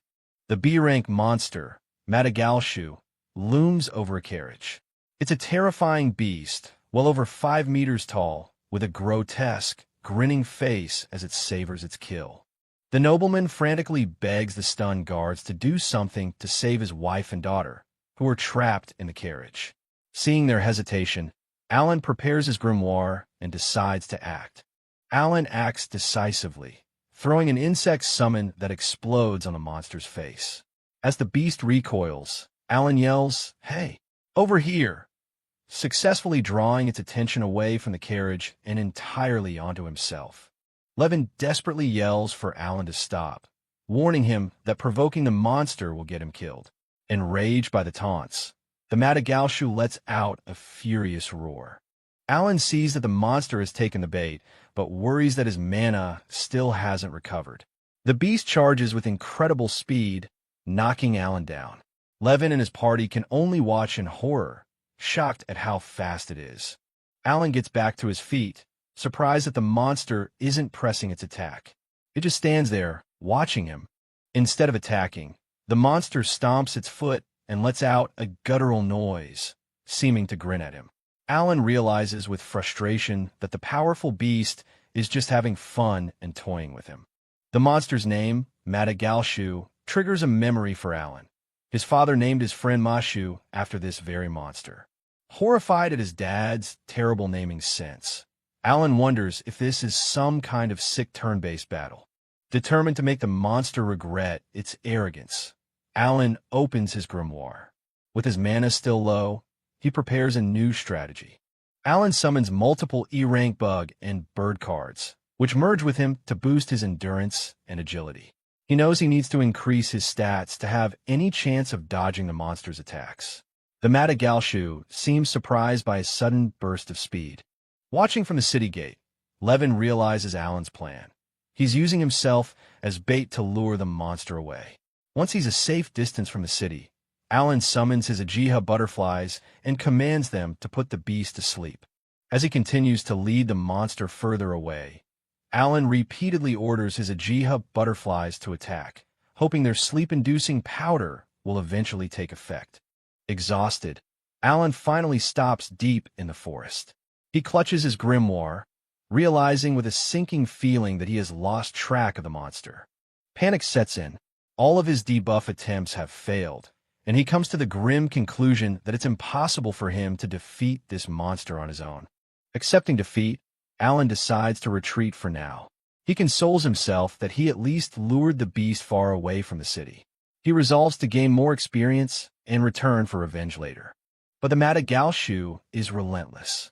It smashes through the trees and continues its pursuit, roaring persistently. Cornered, Alan is surrounded by his summons, preparing for a final, desperate battle. 3 days later, a battered and wounded Alan finally stumbles back toward the city. The guards at the gate spot him, and the Knight Commander recognizes him immediately. Alan collapses from his injuries and exhaustion. The guards rush to his side, immediately calling for a doctor and ordering someone to contact the Baron. Alan awakens in a guest room to find Cecil by his side. She's relieved he's finally awake after sleeping for 2 days straight, stating it's natural to be worried for her personal servant. The Baron and his wife also enter, glad that he is okay. Later, Alan stands before the Baron, who sternly asks what he was thinking by acting so recklessly on his own. Alan apologizes for acting without permission, saying he could only run away. However, the Knight Commander interjects, stating that Alan did nothing wrong and that thanks to him, the city suffered minimal damage. On behalf of the Knights, he thanks Alan for fulfilling their duty. The Baron rewards Alan with 10 gold coins, and the family from the carriage he saved adds another 10, totaling 20 gold coins. Alan is ecstatic, realizing he can buy a better weapon. The Baron simply warns him not to stray too far from the city next time. With his reward money, Alan purchases a new mithril sword. He tests it on a beetle-like monster with a hard shell and easily cuts it down, a feat his old dagger couldn't accomplish. Alan celebrates his new, very sharp mithril sword. He's confident that monsters with hard armor will no longer be a problem. Furthermore, he reveals he made another happy discovery during his ordeal. Alan realizes that the memories from a previous summon are carried over to the newly summoned one. His hawk, Hook, still remembers the fight with Madagalshu and actively watches for it. He understands now that his summons are entities that store all their hard-earned information and continue to grow along with him. The scene opens with an intense sword duel. Mihai, the Baron's son who has just returned from the academy, relentlessly attacks Alan. Alan, though on the defensive, parries the fierce blows while the rest of the family watches on. Watching from the sidelines, Mihai's sister, Cecil, questions if Alan has gotten weaker than before.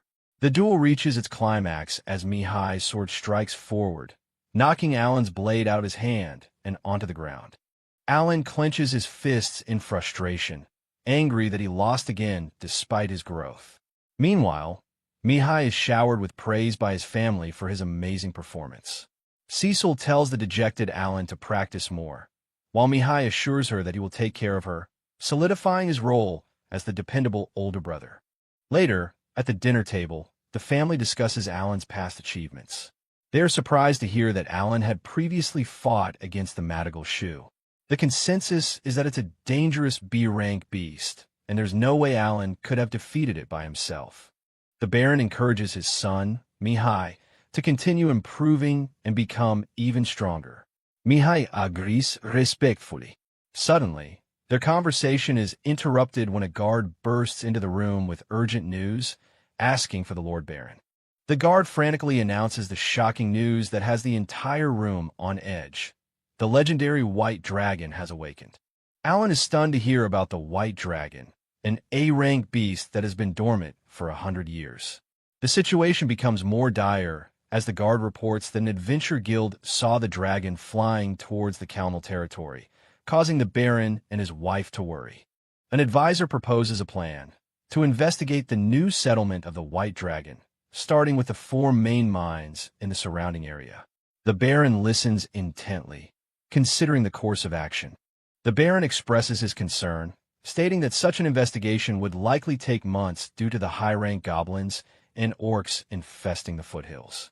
In stark contrast, Mihai and the younger members of the family are visibly excited, viewing this as a historic event unfolding after a century of peace. The Baron's wife agrees with Mihai's excitement. The advisor adds a word of caution, suggesting they keep the matter secret as the dragon might still return. Overhearing everything, Alan understands the gravity of the situation, realizing they are in trouble and that he must prepare himself for what's to come. After a fruitful first week of training, Alan reviews his progress. He's reached level 5 in combining and summoning skills. His grimoire has expanded, and most importantly, he's gained the comradeship skill.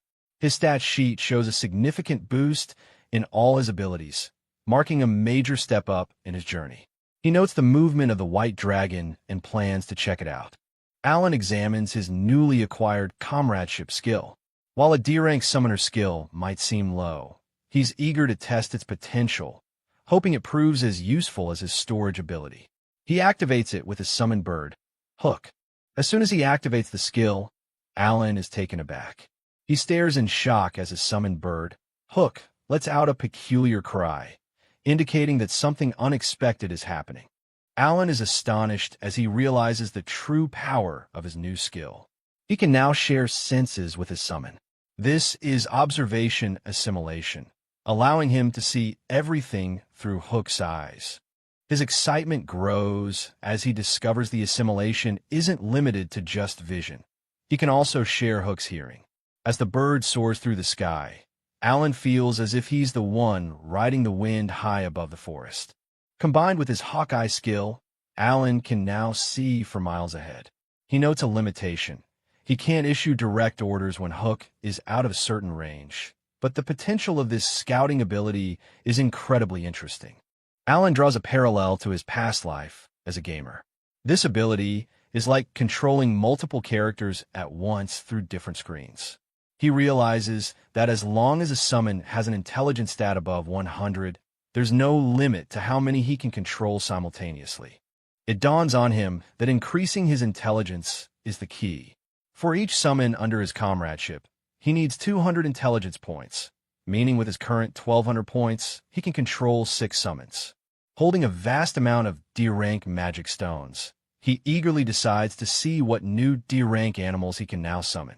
Alan looks on in awe at the new D-rank summons available to him. The first two presented are Buran, a formidable stone-type golem with high endurance, and Harami, a fish-type creature with high magic power. A variety of other D-rank summons are displayed. These include a large bear, an owl named Nuru with a night eye skill, a spider with spider silk, a plant creature called Jagabata, and a small, newly hatched-looking creature. Alan processes the information about his new summons. He realizes that with the exception of Jagabata, all of them have an intelligence stat above 100. This means he can control them remotely using his comradeship skill. He does note, however, that he is sad he can't give team orders from a distance to summons like Tama, but he already has a team with Hook. A thrilling realization hits Alan. From now on, he can just use his summons to hunt beasts remotely. Overflowing with excitement at this game-changing strategy, he decides to test it out immediately on a nearby group of armored insects. Alan puts his new remote command strategy into action. He orders his spider to shoot its silk to immobilize an armored ant, then immediately commands his powerful bear to move in and finish it off. The battle is a swift and overwhelming success. It only took a few hits from his summoned creatures to defeat the armored ant. Alan claps his hands in delight, a satisfied smile on his face as he confirms that he can finally command a coordinated team of summons to fight for him effectively. His newly formed remote summons team stands triumphantly. With this success, Alan immediately begins to strategize their formation and roles. He designates Horu the bird and Hook the owl for reconnaissance during the day and night respectively. Meanwhile, he plans to utilize Harami's ability to greatly increase the team's evasiveness, laying the groundwork for a versatile and efficient hunting party. Alan clenches his fists, realizing the most broken aspect of his comradeship skill. His summons only need to be called once to continuously gain experience for 30 days, even while he sleeps. He then instructs his new team, warning them not to get too close to strangers and not to fight back if attacked, prioritizing their survival and steady growth. As he walks through the forest, Alan marvels at his incredible new talent. Remotely controlling 8 summons doesn't feel uncomfortable at all, and he feels his own strength has suddenly increased. He realizes the ability to observe such a large area must have many other applications, and as his bird summon flies towards the distant mountain range of the White Dragon, an interesting idea begins to form in his mind. Through the eyes of his summon, Alan discovers a settlement named Karina Village. Below, he spots 2 young warriors, a girl with a sword and a boy carrying a large axe, preparing to face off in a practice duel. The 2 young warriors ready themselves for battle. On the right is Karina, a talented 3-star sword saint, and on the left is Dagora, a 1-star axe user. With weapons drawn, they both yell "Come!" and charge at each other. The two clash in a dynamic flurry of action, with Karina letting out a powerful shout as she swings her large sword against Dagora's axe. Nearby, another young boy is called to practice. This is Ma Shu, a 1-star spear master who eagerly runs to join the training, spear slung over his shoulder. The trio of young warriors, Karina, an annoyed Dagora, and a smiling Ma Shu, gather after their sparring session, showcasing the next generation of fighters from the village. Alan continues his reconnaissance, his bird summon flying high above the village. It silently perches on a branch, observing a man diligently working the fields below. While working, a man looks up and comments on the strange-looking bird flying by. Elsewhere, Alan uses his summon to visit a small home, where a mother, Miura, gently braids her young daughter's hair, telling her to stay still. For Alan, This is a way to feel close to his own family. After she finishes, the mother and daughter are puzzled to find a single gold coin on the floor, a secret gift left behind by Alan through his summon. Back at the Baron's mansion, Alan is seen dutifully sweeping the floors. He looks out the window, feeling amazing. He has designated a new bird summon, Chiapai, to visit his home every day, using comradeship to check in on his family from afar. The story jumps forward in time. It is now October, and Alan is 10 years old, having served at the Baron's house for 2 years. A meeting is underway where the Baron discusses the mining situation. Just as they feared, after 100 years of absence, the area is now teeming with magic beasts. An advisor delivers a grim report. Magic beasts are gathering not just in the mines, but also near the mithril refinery. Restoring just the nearest coal mine will require a massive effort to clear the beasts, recruit miners, and build a transport route, a process estimated to take a staggering 3 years, much to the Baron's shock. The Baron and his advisor conclude that, as they expected, the miners' hasty exploitation of the mines angered the White Dragon. Listening in while serving, Alan feels a shiver of fear, grateful that he didn't use his comradeship to observe the A-rank beast directly, worried his summons would have run back in fear. In another part of the territory, an important-looking official is informed that the Night Order's punishment has officially begun. He gives an order to promote the mithril mining plan, hinting at political schemes unfolding behind the scenes. Through his bird's eyes, Alan surveys a goblin encampment. The sight of not only adult goblins but also their young makes him hesitate for a moment, a flicker of doubt crossing his mind. Any hesitation Alan had vanishes in an instant. His bird flies over a horrifying pile of human skeletons. Below, goblins are seen gnawing on bones, having clearly eaten humans and stolen their weapons. The gruesome sight fills Alan with cold fury. A profound change occurs within Alan. He reflects that he used to hesitate, viewing monsters merely as a supply of experience points. But now, faced with the brutal reality of their actions, his eyes narrow with an unyielding and grim determination. Sitting with his grimoire open, surrounded by his powerful bear and insect summons, Alan makes a new vow. This time, there will be no hesitation. He will kill all of the goblins, leaving not a single one alive. The assault begins. Alan initiates the attack by commanding his fish summon, Harami, to swing away, likely creating a buff or diversion for the rest of the team. Harami's ability grants a dodge-up status to the bear and spider summons, increasing their evasiveness. As the surprised goblins look on, Alan gives the command for the bears to charge in first. The bears, empowered and enraged, crash into the goblin lines with brutal force, tearing them apart in a vicious and overwhelming onslaught. The goblin defenses are no match for Alan's summons. A large goblin tries to hold the line with a shield, but the bears easily swarm over the wooden barricade, demonstrating their superior strength. The battle's dynamic shifts as a goblin archer appears on the fortifications.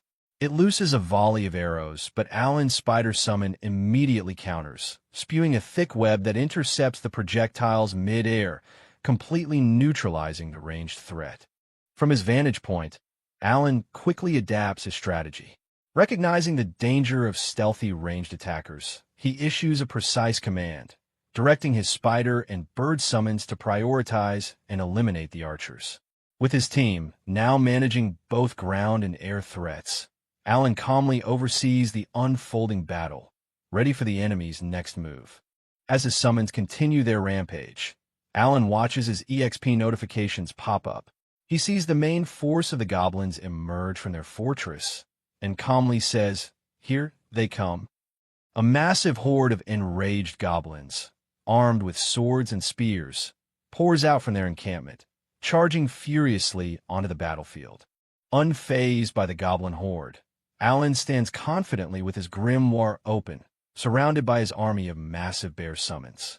A goblin looks on in shock as Alan gives the decisive command, "My bears, go and destroy them all." The goblins attempt to flee, but find their escape route cut off by another squadron of Alan summons. Alan smirks, revealing his strategy. It's no use running away. I already deployed my troops that way. He has them completely surrounded. The battlefield descends into chaos as Alan's bears relentlessly tear through the trapped goblins, leaving a trail of destruction in their wake. With 20 bears in the fight, Alan is confident of his victory. Suddenly, a powerful roar echoes from the goblins' side, and a massive shadow looms over them. Alan's eyes widen in surprise as a new, much larger threat appears. The boss finally appears, a hulking, C-rank goblin king, wielding a massive axe. Alan recognizes the formidable foe, noting that the heady opponent has finally shown himself. The Goblin King dismisses Alan's summons, but Alan's warriors, who have already defeated thousands of C-rank beasts, stand their ground, ready to prove he is no match for them. The battle against the king is over in an instant. With a final guttural cry, the Goblin King falls. A notification immediately pops up, confirming its defeat and awarding Alan a bonus of 4,200 EXP. Standing amidst the carnage and the Goblin King's fallen axe, Alan issues his next command to his bear summons, to gather all the goblin corpses in one place. Alan begins the grim but necessary task of harvesting the magic stones from the piles of goblin bodies. Once he's collected them all, he turns to the remaining corpses, ready to dispose of them. To clean up the aftermath, Alan conveniently pulls a lit torch from his item storage. He sets the massive pile of goblin bodies ablaze, creating a large pyre. With his summons watching, he declares the quest at the goblin village complete. Following his past life's customs, Alan offers a prayer for the spirits of the dead, intending to hand over the human remains to the knights. He checks his results. 223 goblins defeated for a massive gain of 48,800 EXP. As he watches the smoke from the pyre rise into the sky, Alan sets his future goals. He plans to continue conquering goblin villages for the next few months to level up enough to face the formidable Madagalshu and eventually challenge the Orc King. The story jumps forward to March. A familiar airship signals the return of Mihai, who has now graduated from the academy. His sister Cecil is overjoyed that the family could be together again, but as Alan observes their reunion, he senses that something about Mihai is very strange. Mihai affectionately pats a teary-eyed Cecil on the head, noting that she's already 10 years old. He then turns his attention to Alan, and with an intense, serious expression, challenges him to a fight. Alan acknowledges that Mihai is different this year, but he was planning to challenge him anyway. The family looks on. The ladies comment on how strange and intense Mihai is acting, while the Baron and his wife watch with concerned expressions. Preparing for the duel, Alan checks his status. Now, level 34, he summons his best single battle configuration, buffing his stats with 30 insect and 20 animal summons. With his holder status complete, he faces Mihai, determined to win this time. Alan, the 6-star summoner, and Mihai, the 1-star swordsman, face each other and cross swords and thanks before the match.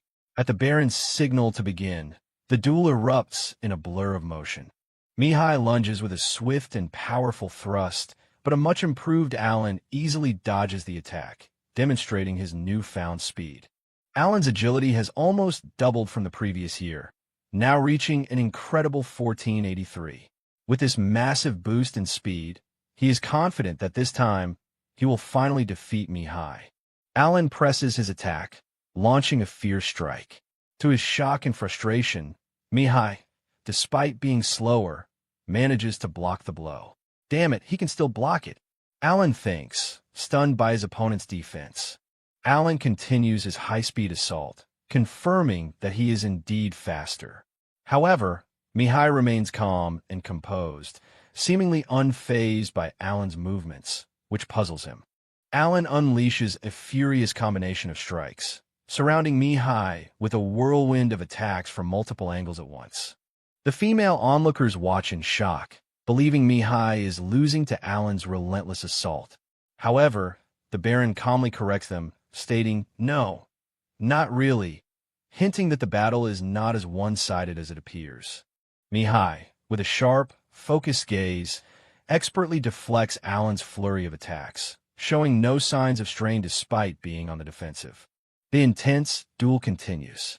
Alan grows frustrated, wondering how Mihai can still block all his attacks when he's obviously faster.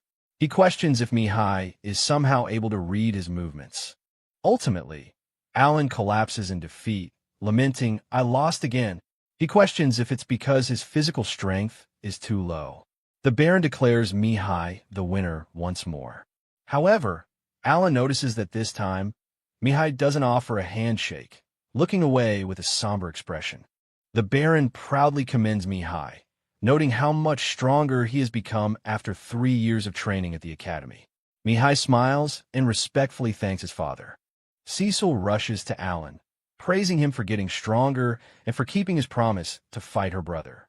With a cheerful smile, she adds that while he's improved, he still can't be compared to the amazing Mihai. Playfully, Cecil suggests that Alan become Mihai's disciple to learn the way of the sword. The woman beside her agrees, saying she should learn from him as well. Alan seems to consider the honorable proposal. Mihai interrupts with a serious tone, gathering Cecil and Thomas to make an announcement. He reveals that he must perform his nobility's obligation for the next 3 years, during which time he will not be able to return home. The news comes as a complete shock to everyone. Mihai apologizes for the suddenness. When Cecil asks what the obligation is, he can't reveal the details. The Baron gravely confirms that it begins tomorrow. The family is heartbroken. The Baron and his wife look on with somber faces as a tearful Cecil says she wants to stay with him longer. Mihai comforts her, promising to write letters and assuring her he will return after the 3 years are over. Alan overhears the household staff gossiping. They reveal that the nobility's obligation is a duty for all nobles with talent once they turn 15. Since 2 of the Baron's children have talent, he has been mentally prepared for this day. Despite the explanation, Alan can't shake the feeling that something is fishy. Later, Alan asks another servant, Rickle, about the mysterious obligation. His suspicion grows when Rickle, who has worked at the mansion for 12 years, admits he has never heard of it before. The next day, Mihai descends the grand staircase. Alan is shocked to see him dressed, not in formal wear, but in a full set of armor, ready for battle. A maid gently pushes a silent, distraught Cecil forward to say her goodbyes. Mihai embraces his crying sister, telling her he'll see her soon.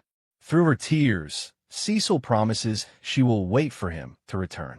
The Baron and his wife offer their son words of encouragement, telling him that he is the pride of the Grabiel family and that he must do a good job and come back to them safely. As Mihai walks towards the exit, the entire household staff lines up to wish him a safe journey. Just as he is about to leave, he suddenly stops and turns, pulling a very surprised Alan into a hug. In a serious tone, Mihai entrusts Alan with a heavy responsibility. "Aran, take good care of Cecil. Please protect her." Alan, though shocked, understands and accepts. As Mihai turns to leave, Alan notices that the young master's hand is shaking. With a final, determined look, Mihai declares that he is setting off to fulfill his obligation for the family, then boards the waiting carriage and departs. The family waves a tearful farewell. Alan stands by Cecil, reflecting on the future. After 3 years, Mihai will be gone, and Cecil will be off to the academy. He solidifies his vow to devote himself to protecting her. 2 months pass since Mihai's departure. A montage reveals Alan's incredible progress. He's already a step faster than the Night Order, and since starting his Goblin extermination campaign last October, he has destroyed 52 strongholds and defeated over 10,000 goblins, effectively clearing the White Dragon Mountain area.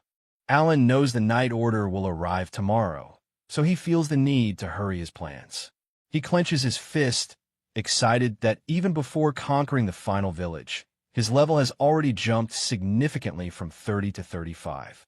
Using his bird summons for aerial reconnaissance, Alan surveys his next and final target in this region, a massive Orcs village, the one place he has yet to conquer. He plans a pincer strategy, placing an ambush team at the back while he attacks from the front. Alan assembles his forces. He has a new summon, the Golem Brawn, whose protect talent will be key for supporting against ranged attacks. Surrounded by his army of bears and spiders, he declares, "My brothers, let's get started." The hunt begins. The battle begins as orc mages unleash fireballs upon his army. Seeing the familiar attack, Alan immediately commands his golem, "Brawn, protect now!" Brawn's protective shield intercepts the fireballs, but the heat is still intense. The orcs laugh, but Alan smirks, confident that at this rate, he can still handle the assault.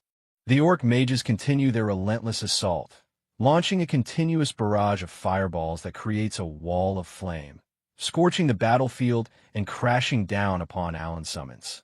Realizing the orc mages are smart enough to aim for spots his golem isn't covering, Alan quickly takes matters into his own hands, pulling out an iron ball and hurling it with all his might. His aim is true. The iron ball strikes one of the C-rank magic orcs, defeating it instantly and earning him 2,000 EXP.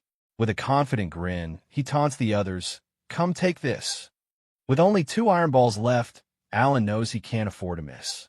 But as he prepares to throw, he's shocked to find that his targets have vanished. "Huh, where are they?" he yells in confusion. To his dismay, the orc mages have retreated out of his attack range, weakening his battle strength.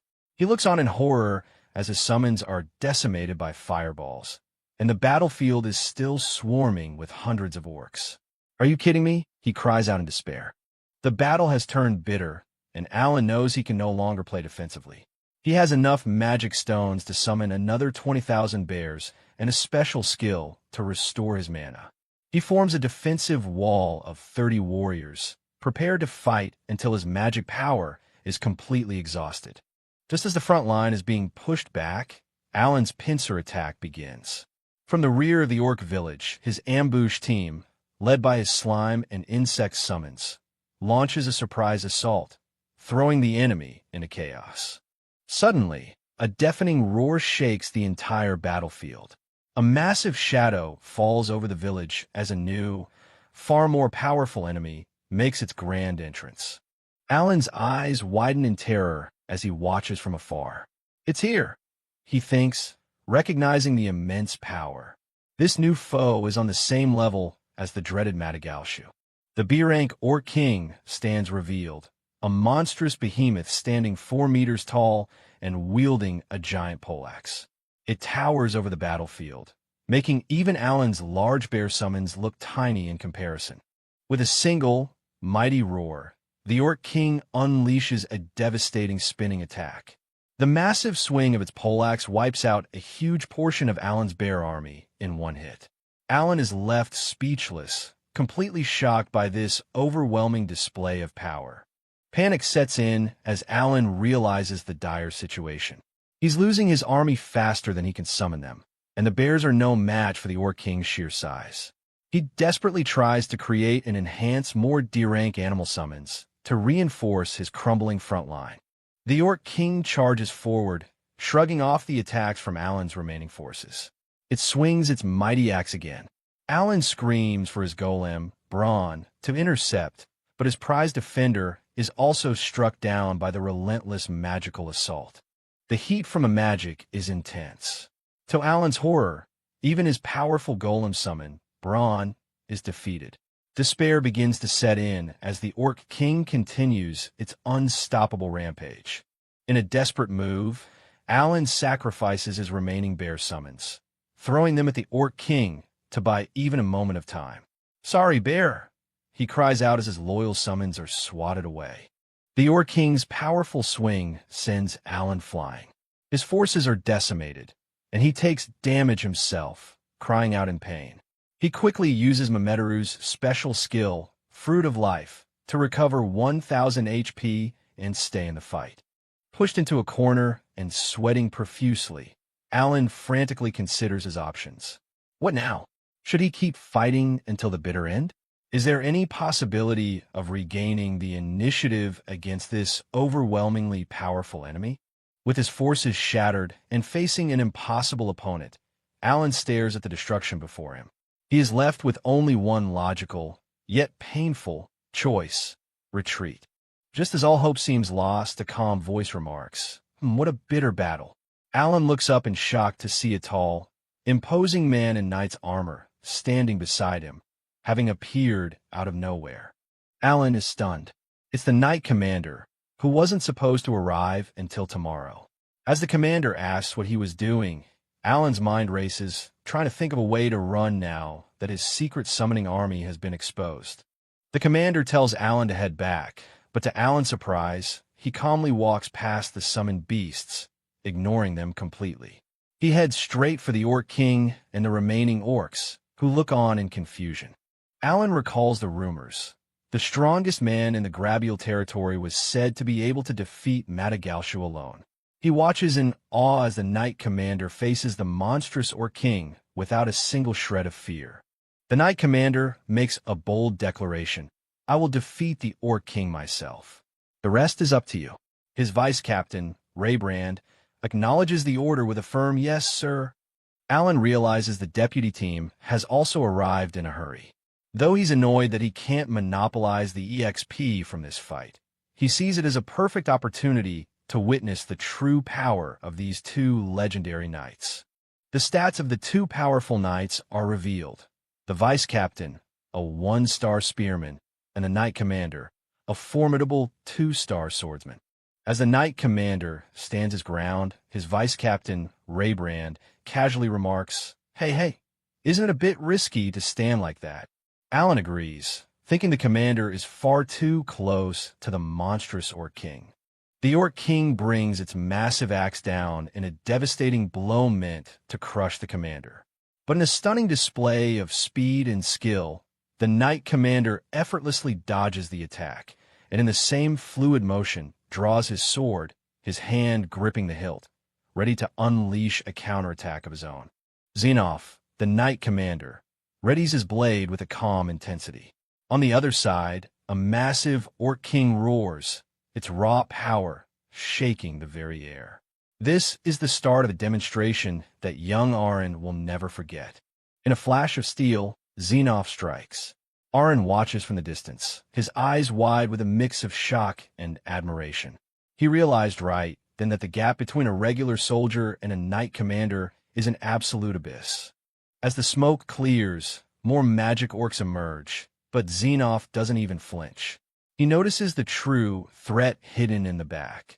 The mage orcs responsible for the fire. It's time to get serious. With a leap that defies his heavy armor, Xenoph plunges into the heart of the horde.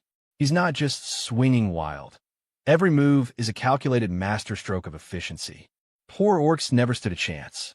The commander's gaze is cold and focused as he cuts through the ranks. Even surrounded by howling monsters, he remains the deadliest thing on this battlefield. Arin can barely keep up with his movements. A single thrust of his spear sends a shock wave through the air, tearing through multiple enemies at once. This isn't just a fight, it's an execution. Blood sprays as another monster falls before Xenoph's overwhelming speed. He moves with a predatory grace that makes the orc's brute strength look pathetic in comparison. Arin notices the tactical brilliance. Xenoph went straight for the mage orc to neutralize the fire magic. The commander isn't just a powerhouse. He's a veteran strategist who knows exactly where to hit. Standing amidst the smoke and fire, Xenoph is a vision of unstoppable power. The remaining orcs hesitate, their morale shattering as they face the man who just dismantled their vanguard single-handedly. He finishes them off with a wide, horizontal slash. It's a clean sweep. Arin can only watch in silence, trying to process the sheer scale of the power he just witnessed. The Orc King is defeated just like that. As the monster falls, Arin realizes that even without special skills, Xenoph's basic swordsmanship is leagues beyond anything he imagined. It's a sobering realization for the young gamer. Xenoph stands over the split corpse of the Orc King, sheathing his sword as if he'd just finished a light workout. No special extra skills, just raw, overwhelming talent and training. Awesome. Arin can't help but be awestruck. He starts comparing Xenoph's moves to the skills he's seen before, realizing that true talent doesn't always need flashy effects to be deadly. He wonders if he'll ever reach that level in his hell mode. The fight is over. and Xenoph tells Arin to stay close while they wait for the other knights. But Arin, being the pragmatic gamer he is, asks if he can loot the magic stones from the corpses. Xenoph just shrugs and lets him have at it. As evening falls, they decide to burn the barracks to prevent more monsters from returning. The rest of the knights join them, and they prepare to head back for some well-earned rest. Night falls over the camp. While Arin enjoys some roasted meat by the fire, the atmosphere turns serious. Xenoph is watching him, his silence making the young boy feel a bit uneasy. Then comes the heavy question: how many did you kill? Xenoph reveals he knows Arin has been hunting alone. He's been connecting the dots, the magic feathers, the wiped-out goblin village, and he knows Arin is far from a normal kid. Xenoph lists the evidence: demonic beast corpses with their magic stones missing, traces of a burnt-out village. Arin realizes his secret solo hunts haven't been so secret after all. The commander has seen right through him. The memory of the appraisal 5 years ago comes back, the blinding light, the E-rank stats, the crawling talent. Everyone thought he was a failure, but Xenoph is starting to think otherwise. Xenoph believes Arin has a hidden talent to fight alongside animals, something the official appraisal couldn't see. He's offering Arin a path forward, acknowledging his strength instead of fearing it. Arin sweats, trying to maintain his cover while eating. He can't exactly admit that he's a gamer from another world with special powers. That would definitely lead to a whole world of trouble. Xenoph gives a small smile, telling him he'll know the answer when the time comes. For now, he's willing to keep Arin's secret, but there's always a catch. The deal is simple. Xenoph won't tell the Baron about Arin's secret hunting, but in exchange, Arin must provide a detailed report of every single monster he hunts. They're partners in this secret now. Overwhelmed by a mix of guilt and gratitude, Arin decides it's time to pay back the favor. He offers to wash the commander's back, a small gesture of thanks for saving his life and keeping his secret safe. It's a moment that truly seals their new, unspoken bond. Arin gets to work preparing the bath water, his mind racing. Life in this world just got a whole lot more complicated, but having an ally like Xenoph might be exactly what he needs for his hell mode journey. He takes a deep breath and steps forward, ready to help the commander, but he isn't prepared for what he's about to see. As Xenoph, Knight Commander, removes his shirt, the sight of his back leaves Arin speechless. It's a map of 1,000 battles, covered in a network of deep, jagged scars that tell a story of a lifetime spent on the front lines. Arin stares in shock, wondering how anyone could even survive such horrific injuries. He offers some healing medicine, but Xenoph simply dismisses it with a stoic, "I'm fine," his voice betraying none of the pain those marks must have caused. While washing the commander's back, Arin's mind drifts to his own progress, determined to one day defeat an Orc king on his own. Xenoph breaks the silence with a surprisingly soft question, asking if Arin actually feels happy while hunting. Arin beams with a pure, infectious smile. To him, the feeling of constant practice and seeing himself get stronger is the greatest joy he's ever known. It's the heart of a true gamer, even in this life-or-death world. As Arin works, he notices that even these old battle scars seem to be fading slightly, a sign that in this world, increasing one's level can heal even the most permanent-looking wounds. Xenoph watches him, perhaps seeing a glimmer of his younger self in the boy's enthusiasm. The night deepens at the camp. While Arin sleeps soundly, exhausted from his day, Xenoph sits awake by the fire, a silent sentinel watching over the boy he's decided to guide in secret. In the distance, other knights keep watch through the trees. Arin reflects on the massive 25,000 EXP he gained from the Orc King. His plan worked perfectly. Use the bears to surround the village and prioritize the magical orcs to prevent them from casting spells. It's a flawless tactical victory. The strategy was sound. A relentless stream of summoned bears to wear down the Orc King's forces without putting himself at risk. The result? A staggering 335,000 EXP from the entire village. Success really is the mother of failure, or in this case, a massive level up. Admiring his prize, Arn holds up his very first B-rank magic stone. It's a massive step forward, even if it cost him over 120 D-rank stones to pull off. He's already calculating how to optimize his resources for the next hunt. Time flies, and by October, Arn has turned 11. He's been a man of his word, thoroughly reporting his destruction of 20 orc villages to Xenoph. The Knight Commander listens, impressed by the boy's relentless progress over the months. News arrives that the mithril mining cycle has been shortened, a huge boon for the territory's economy. Arn is already looking ahead to next year, his eyes set on hunting the legendary armor ants. Everything seems to be falling into place. Dressed in formal attire, Arn prepares for the day he turns 12 and can finally begin his life as an adventurer. But the peaceful atmosphere is shattered by a sudden announcement. Royal messengers have arrived at the Grabiel house. The Sujia, Kwavua, enters the manor with an air of cold, haughty authority. Arn immediately dislikes the man, suspecting he's only there to squeeze more taxes out of the Grabiel family. Nam Toak Grabiel welcomes him, unaware of the shadow looming over them. The messenger offers an oily compliment about the Baron's devotion to the crown. His words are smooth, too smooth, and it only makes the tension in the room grow thicker. Something is definitely not right. Arn finds the messenger's sudden sweetness incredibly suspicious. The man produces a box and asks the Baron to receive its contents personally. Inside, there is a single official-looking letter. The atmosphere in the room briefly lightens. The family assumes the letter is from Mihai, the eldest son and the pride of the Grabiel house. Cecil Grabiel and her mother share a hopeful smile, eager for news from the front lines. But the Baron's face drains of all color as he begins to read. His wife's hand flies to her mouth in horror, and Cecil's confusion turns to dread. The messenger stands there, a cold observer of the tragedy he just delivered. The messenger's words are a death knell. He did his best for the nobility obligation and passed away. Mihai Grabiel, the family's hope and protector, is dead. The news hits the room like a physical blow. Complete, soul-crushing shock. Everyone in the room, Arn, Cecil, the Baron, and the staff, is frozen in disbelief. The silence that follows is more deafening than any scream. Namtoak Grabiel is in a state of frantic denial, shouting that it's only been 6 months and Mihai had just graduated from the academy.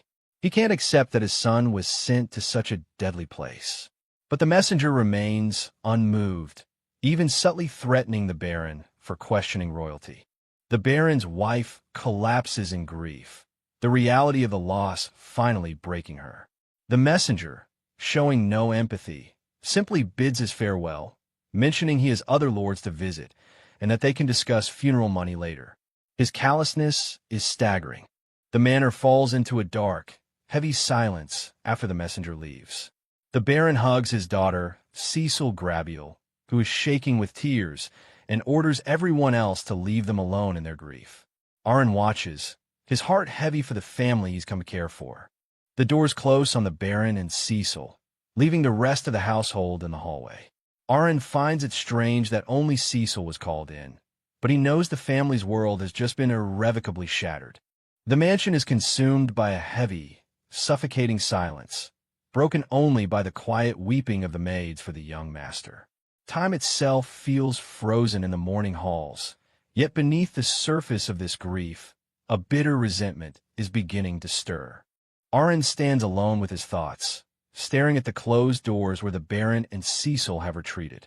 He can only imagine the contents of that last letter, unaware that the quiet mourning is about to explode into a desperate cry for justice against the cold chains of nobility obligation. Inside the manor, the grief has turned into a bitter argument. Cecil Grabiel screams at her father, Nam Tuak Grabiel, questioning why they have to be sacrificed for a heartless nobility obligation. The Baron can only reply with the same tired lines about duty, causing Cecil to bolt from the room in a fit of rage and sorrow. Tears stream down Cecil's face as she runs. The weight of losing her brother and the fear of the same fate being forced upon her is too much for her young heart to bear. She's not just mourning, she's terrified of her own future. Arin watches from the hallway, broom still in hand. He realizes that if nothing changes, Cecil will be forced to walk the same tragic path as Mihai. Even the Baron looks like a broken man. His pride as a noble crushed by the reality of his son's death. What is this thing, Baron? Arin thinks, the unfairness of the world gnawing at him. The Baron sits alone, his head in his hands. The nobility obligation he so staunchly defended has cost him everything. He's no longer a proud lord. He's just a grieving father who doesn't know how to fix his family. Arn's mind is racing. He sees the Baron talking to the staff, but his focus is on Cecil. He knows this family is trapped by their status, forced into a cycle of duty that only leads to an early grave. Is this the duty of all nobles? He wonders. They seem to have no other choice. Dinner is served, but nobody is eating. The old butler tries to knock on Cecil's door, hoping she'll at least try to have a bite. Arin stands by with the tray, the silence from inside the room growing more ominous by the second. The door finally opens, but the room is empty. The Baron, exhausted and broken, decides to let her be for the night, unaware that Cecil has already fled. Arin hears that the younger brother, Thomas, is already panicking. The weight of being the next sacrifice is settling on him now. The next morning, the staff is in a hushed panic. Arin hears rumors from the other servants that the Grabiel family is cursed with short lives. Every generation, they lose their best and brightest to this relentless obligation. It's a tragic legacy that no amount of gold can fix. Arin realizes just how cruel this noble life truly is. To be born with everything only to have your life taken away by a system you didn't choose. Suddenly, a maid's scream breaks the quiet. Emergency! Cecil is nowhere to be found. The mansion erupts into chaos. The Baron shouts orders for everyone to split up and search every floor. Madame is on the verge of another collapse, and the fear for Cecil's safety is palpable. She's just a little girl, alone in the world. Arin spots the open window in Cecil's room. He realizes she must have climbed out during the night. While the others search the house, Arin's instincts as a gamer kick in. She's not in the manor. She's escaped into the city. Arin doesn't waste a second. He asks the butler for permission to search outside, and the moment he's out of sight, he activates his summoning skills. "Hook!" he calls out, sending a swarm of birds into the sky to act as his eyes. This is a search and rescue mission he's perfectly suited for. Sharing vision with his summoned birds, Arin scans the streets. He calculates her likely escape route. The main door was too risky, so she must have used the back entrance. He's hunting for a needle in a haystack, but he has the tools to find her. "Please don't do anything foolish," he prays. In the dark, narrow alleys of the town, a small, shivering figure is curled up. Cecil has reached her limit. She's exhausted, her dress is torn, and the reality of being a runaway is setting in. She's terrified and completely alone. Cecil slumps against a wall, her legs giving out. "I can't walk anymore," she sobs. The city that seemed so small from her window is now a vast, frightening labyrinth. She has nowhere left to go. Through her tears, she sees a figure approaching. It's Arin. For a moment, she thinks he's there to drag her back to the obligation, to force her back into the cage she just escaped.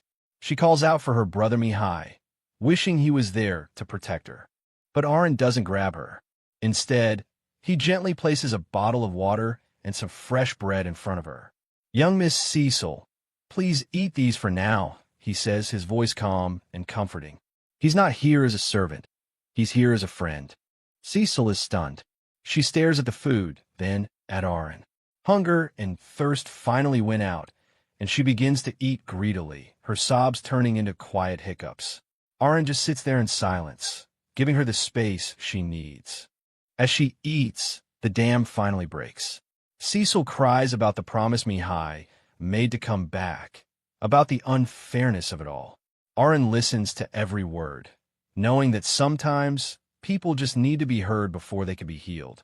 She asks if Mihai was strong, and Arin honestly tells her that he never managed to beat him. It's a small comfort, but it reminds her that her brother was truly a great knight. But then, she whispers her darkest fear. Then I'll have to die too? Aaron realizes that Cecil knows exactly what's coming for her. The system has already marked her for sacrifice. He knows he has to find a way to coax her out of this despair, to give her a reason to keep living. Do you want to get out of this town with me? He asks. Cecil is shocked, her eyes wide with disbelief. Aaron explains his plan, a trip to forget all the negatives. He even shows her his small sack of savings. He's offering her a third option, not death, not the obligation, but freedom. How can we do that? She stammers. Aaron tells her that when he turns 12, he's going to become an adventurer and travel the world. He's not just talking, he's already planned his escape. He wants her to be a part of it. Cecil shakes her head, arguing that a noble's path is set in stone. The academy is her only future. But Aaron's gaze remains steady, challenging her to see that her life belongs to her, not to a title or a duty. You'd really leave everything behind? She asks, a tiny spark of hope finally flickering in her eyes. I'm talking about the right to choose how you live, Aaron says firmly, his words cutting through her despair. He leaves her with a question that echoes in the quiet alley. What kind of life do you really want to live? For the first time, Cecil stops seeing a cage and starts seeing a choice, her fingers tightening around the butterfly ornament as she begins to reflect on his words. In the quiet of the alley, Cecil Grabule stares into the distance, her mind a whirlwind of confusion. A life that I want to live? She repeats to herself. Our question has planted a seed of rebellion in her heart, but the shadow of her brother Mihai still looms large. She holds the butterfly ornament tightly, the last physical connection to the brother she lost. A moment of clarity washes over her. The fear doesn't vanish, but her resolve hardens. Looking at the butterfly, she whispers, "Now I know." She realizes that running away isn't the answer, but neither is blindly following a path to her own destruction. She's finally ready to face her reality. Cecil looks up at Aaron, a soft smile returning to her face. "Aaron, let's go home," she says. Her legs are still weak from the long night, so she shamelessly asks him for a piggyback ride. Aaron, ever the faithful companion, simply sighs and agrees, "Yes, my lady." It's a quiet, domestic moment after the storm of her disappearance. As they walk through the quiet morning streets, Cecil leans her head against Aaron's shoulder. "Thank you," she whispers, her voice barely audible. Aaron doesn't need to say anything. He just keeps walking, carrying the weight of his friend and her newfound hope back to the safety of the manor. They arrive back at the Grabule Manor, and the relief is instantaneous. Nam Tuak Grabule and his wife are waiting at the gates, their faces lined with worry. The moment Cecil steps off Aaron's back, the Baron rushes forward, shouting her name and pulling his daughter into a desperate, crushing hug. The mansion that felt like a tomb just hours ago is suddenly full of life again. Cecil breaks down in her father's arms, apologizing for the trouble she caused. Her mother is in tears beside them, clutching Cecil's hand as if she'll never let go. Nam Tuak Grabule reassures her, promising that she has nothing to worry about anymore. The family's bond, tested by tragedy, is stronger than ever. The Baron reveals the glimmer of hope he's been holding on to. The mithril mining has finally restarted. He explains that if they can gain enough favor and recognition from the royal family through this mine, the harsh nobility obligation that claimed Mihai might be waived for Cecil. The mine isn't just about money. It's about buying back his daughter's life. Aaron listens, the pieces of the puzzle finally clicking into place. He realizes that the Baron's obsession with the mine was actually a desperate gamble to save Cecil. But he can't help the pang of guilt. If he had only started his hell mode, grind, and worked with a knight commander sooner, maybe they could have saved Mihai too. He vows not to let another tragedy happen. But Cecil surprises them all. Standing tall and wiping her eyes, she declares that she will go on the same road as her brother. She's no longer running. She will fulfill the nobility obligation in the name of the Grabule family. But she'll do it with a strength born of her own choice, not out of fear. "I'll never run away," she vows, her eyes burning with a new fire. The Baron and his wife can only stare in awe at the transformation in their daughter. Cecil has found her purpose, and Aaron realizes that the girl he saved in the alleyway is gone, replaced by a future leader who will carry her family's legacy on her own terms. 6 months pass. The shadow of Mihai's funeral has begun to lift, and the Grabiel family is slowly returning to normalcy.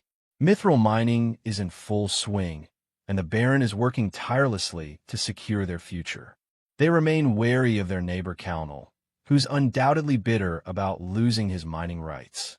Peace has returned, but it's a fragile one. In the mountain air of White Dragon Mountain, Aaron is pushing his limits. He spent the last 6 months training and climbing steep cliffs that would exhaust a seasoned mountaineer.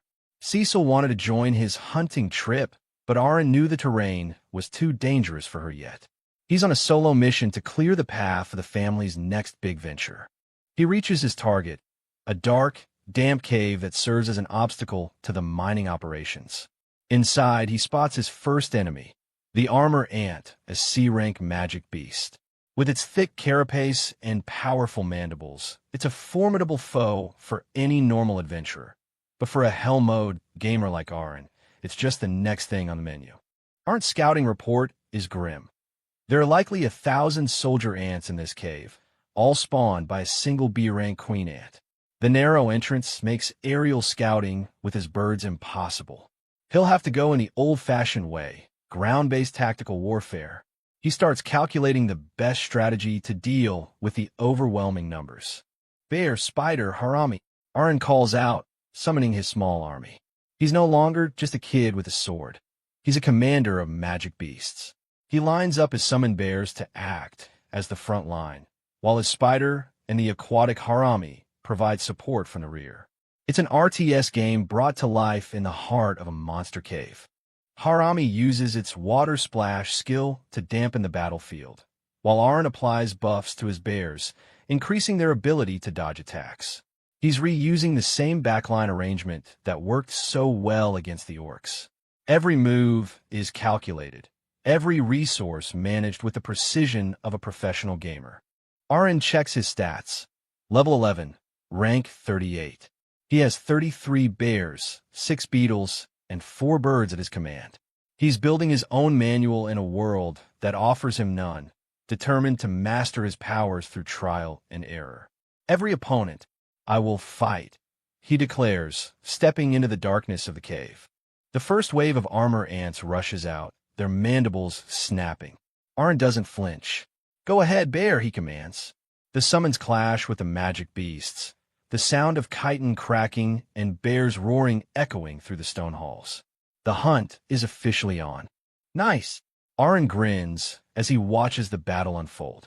The sheer number of ants is staggering, but he sees them for what they really are, a massive, walking pile of experience points.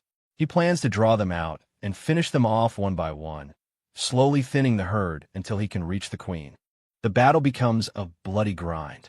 Aaron's forces clash with the endless tide of ants in the narrow tunnels. He's using all of his summons now, managing the chaos with a cool head. It's a brutal display of quantity versus quality, and Aaron's quality is starting to show. Aaron identifies the ants' weak spots, but he realizes his bear's low intelligence is a major handicap. They make mistakes, struggle with complex commands, and often get overwhelmed when the ants team up.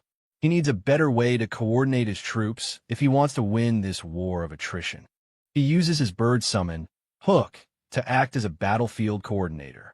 With a much higher intelligence stat, Hook can guide the bears and correct their positioning in real time.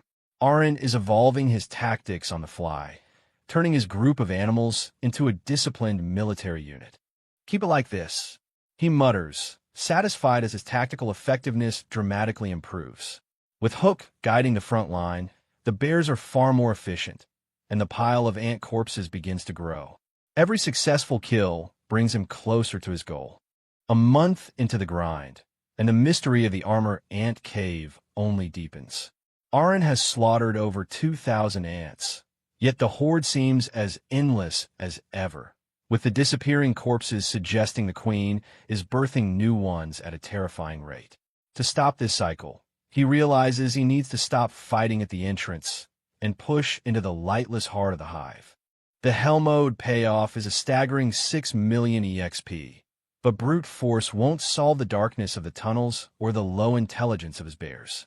Aaron secures a new, intensive hunting schedule from the Baron, knowing that his next move requires a tactical upgrade, a scout that can see what he can't and guide his army through the pitch-black maze ahead. To solve the problem of the cave's darkness and the bear's low intelligence, Aaron introduces his newest trump card, Horu, an owl summon with incredible speed and a mind as sharp as a razor. With the Night Eye skill, this bird is the perfect scout for the pitch-black tunnels ahead. Mutual Vision. Aaron activates the link, seeing through Horu's eyes as if they were his own. He sends Horu and his bear battalion deep into the cave, finally able to navigate the treacherous depths with the precision of a high-tech drone. Go, Horu, he commands, the hunt entering its final phase. Through Horu's eyes, the cave is revealed to be a massive, sprawling maze. Dozens of small rooms branch off into the darkness, each one potentially hiding a new wave of enemies. Aaron starts mapping out the labyrinth, his gamer instincts treating it like a complex dungeon crawl. What are these small rooms? He wonders, his mind already calculating the most efficient route. The ants finally spot the intruder, and for a moment, panic strikes as the connection is severed. Oh shit, they found us, Aaron mutters, having to quickly summon his scouts again. But he doesn't back down. He leads his bear battalion forward, the time for scouting over. It's time to clean up the remaining resistance. Using Horu's Night Eye, Aaron directs his bears with pinpoint accuracy, making up for their poor night vision. He discovers a horrifying sight, the larvae room, overflowing with thousands of newborn ants. He realizes that this is why the numbers never seem to go down. His gaze hardens. This time, he won't allow a single one to live. Every larva destroyed is a future threat neutralized. As the sun begins to set outside, Aaron is still deep in the maze, frustrated by the endless dead ends. Horu, go back to the cards, he says, knowing they have to return to the mansion soon. He feels like he's stuck in a tedious RPG minigame, but he's not giving up yet. He's close, he can feel it. A sudden realization hits him as he looks at his map. There it is. Deep in the heart of the mountain, Horu spots a chamber unlike any of the others. Aaron's heart hammers against his ribs as the map finally reveals the queen's chamber. Calm down, he whispers to himself. He's finally face to face with a B-rank monster, the true master of this hive. Aaron analyzes his limits. He can only control 8 beasts at once with his current intelligence. The queen is 5 kilometers away, surrounded by a personal guard of elite ants. He needs to balance his strength and change his tactics if he wants to win this boss fight. He prepares a new summon, determined to make every point of mana count. Let's go there quickly, Horu. Aaron sprints through the tunnels, his owl lead the way. He's no longer the cautious scout. He's the predator closing in on its prey. Every step is fueled by 2 months of frustration and the hope of saving the Grabiel family. The final showdown is just around the corner. He bursts into the chamber, and the sheer scale of the hive is breathtaking. Hundreds of ants guard the way, but Aaron is ready. I've been waiting for this moment for 2 months, he says, holding up his lantern. Behind him, a row of bears stands ready, their eyes glowing in the dark. The war of attrition is about to end. And then, he sees her, the queen ant, a massive B-rank monstrosity with an abdomen 3 times the size of a normal ant. Aaron grins despite the danger. She's exactly as formidable as he expected. But he also notices something strange. Her head is the same size as a regular ant's. A fatal flaw, perhaps? He starts planning his attack immediately. Take down the soldier ants, bear, Aaron commands, establishing a solid defense line. He knows he can't rush the queen until her guard is thinned. The chamber erupts into a chaotic battle, chitin clashing against fur and claws. Aaron stays focused on his book, managing the battlefield with cold, calculated precision. I have to clean up the mess in the way first. One of the bears lunges forward, a blur of fur and muscle. The queen reacts, but she's surprisingly sluggish. Aaron watches every movement, looking for the opening he needs. It's a dance of death, and Aaron is the one calling the tune. The soldier ants try to defend their mother, but Arnt bears are relentless. He notices that the queen seems to know his strategy, but she's still too slow to counter it effectively. It's okay. They still act very slowly, he mutters, his confidence growing with every second. The queen's size is her greatest weakness. Aaron spots the perfect opening. Take advantage of the enemy's slowness. Let's aim for the abdomen to attack, he shouts.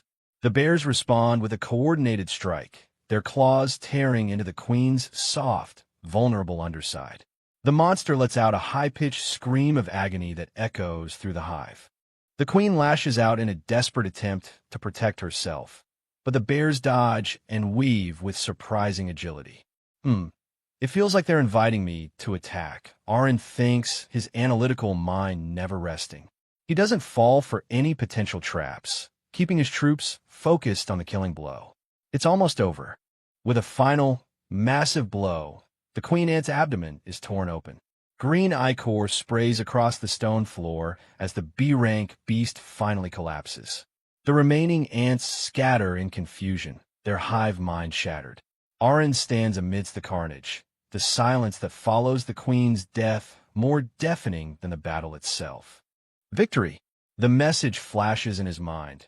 Defeated the queen, ant get 45,000 experience. Aaron is stunned. He managed to take down a B-rank monster with only 20 bears. The payoff is even better than when he defeated the Orc King. He's truly mastered the art of the grind, turning a seemingly impossible task into a tactical masterclass. Aaron stands over the fallen queen, his breath coming in ragged gasps. He realizes he can't return to the city in time and will have to sleep outside again. He knows Nam Tuak Grabiel will be angry, but he has the proof he needs to justify his absence. He starts carving away at the spoils, preparing to bring back the evidence of his conquest. Reflecting on the 2-month battle, Aaron realizes why the queen was so weak. While he was killing 5,000 ants, she was busy birthing 4,000 new larvae. The strain of constant reproduction must have drained her life force, making her an easy target for his final assault. He pinches his nose against the overwhelming stench of the hive, ready to finally leave this place behind. In the ruins of the queen's chamber, Aaron finds a special magic stone, the prize of his long struggle. But when he finally returns to the mansion the next day, he's met with a wall of fury. Nam Tuak Grabiel is livid, demanding to know why he disappeared for an entire day again. Even Cecil looks worried for him. The Baron is done with excuses. "Please forgive me, sir," Aaron shouts, but he doesn't back down. He's assertive, his eyes burning with conviction. He tells the Baron he was on a mission at White Dragon Mountain to help the family, and he's finished conquering the antlair. The Baron and Cecil stare at him in disbelief. "Come up with a better lie," the Baron shouts, his face red with anger. "Proof. Please let me show you the proof," Aaron says calmly.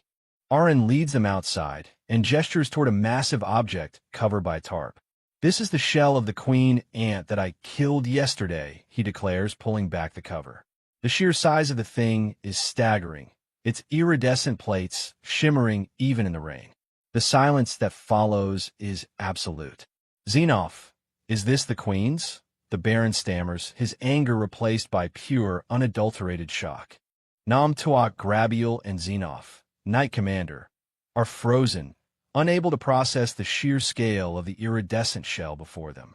It's strange. Alien colors are unlike anything found on ordinary armor ants, leaving them staring like statues. Aaron stands by, scratching his head in confusion. He expected cheers and celebration, not this heavy, stunned silence. He truly has no idea that he's just achieved what most veterans wouldn't even dream of attempting.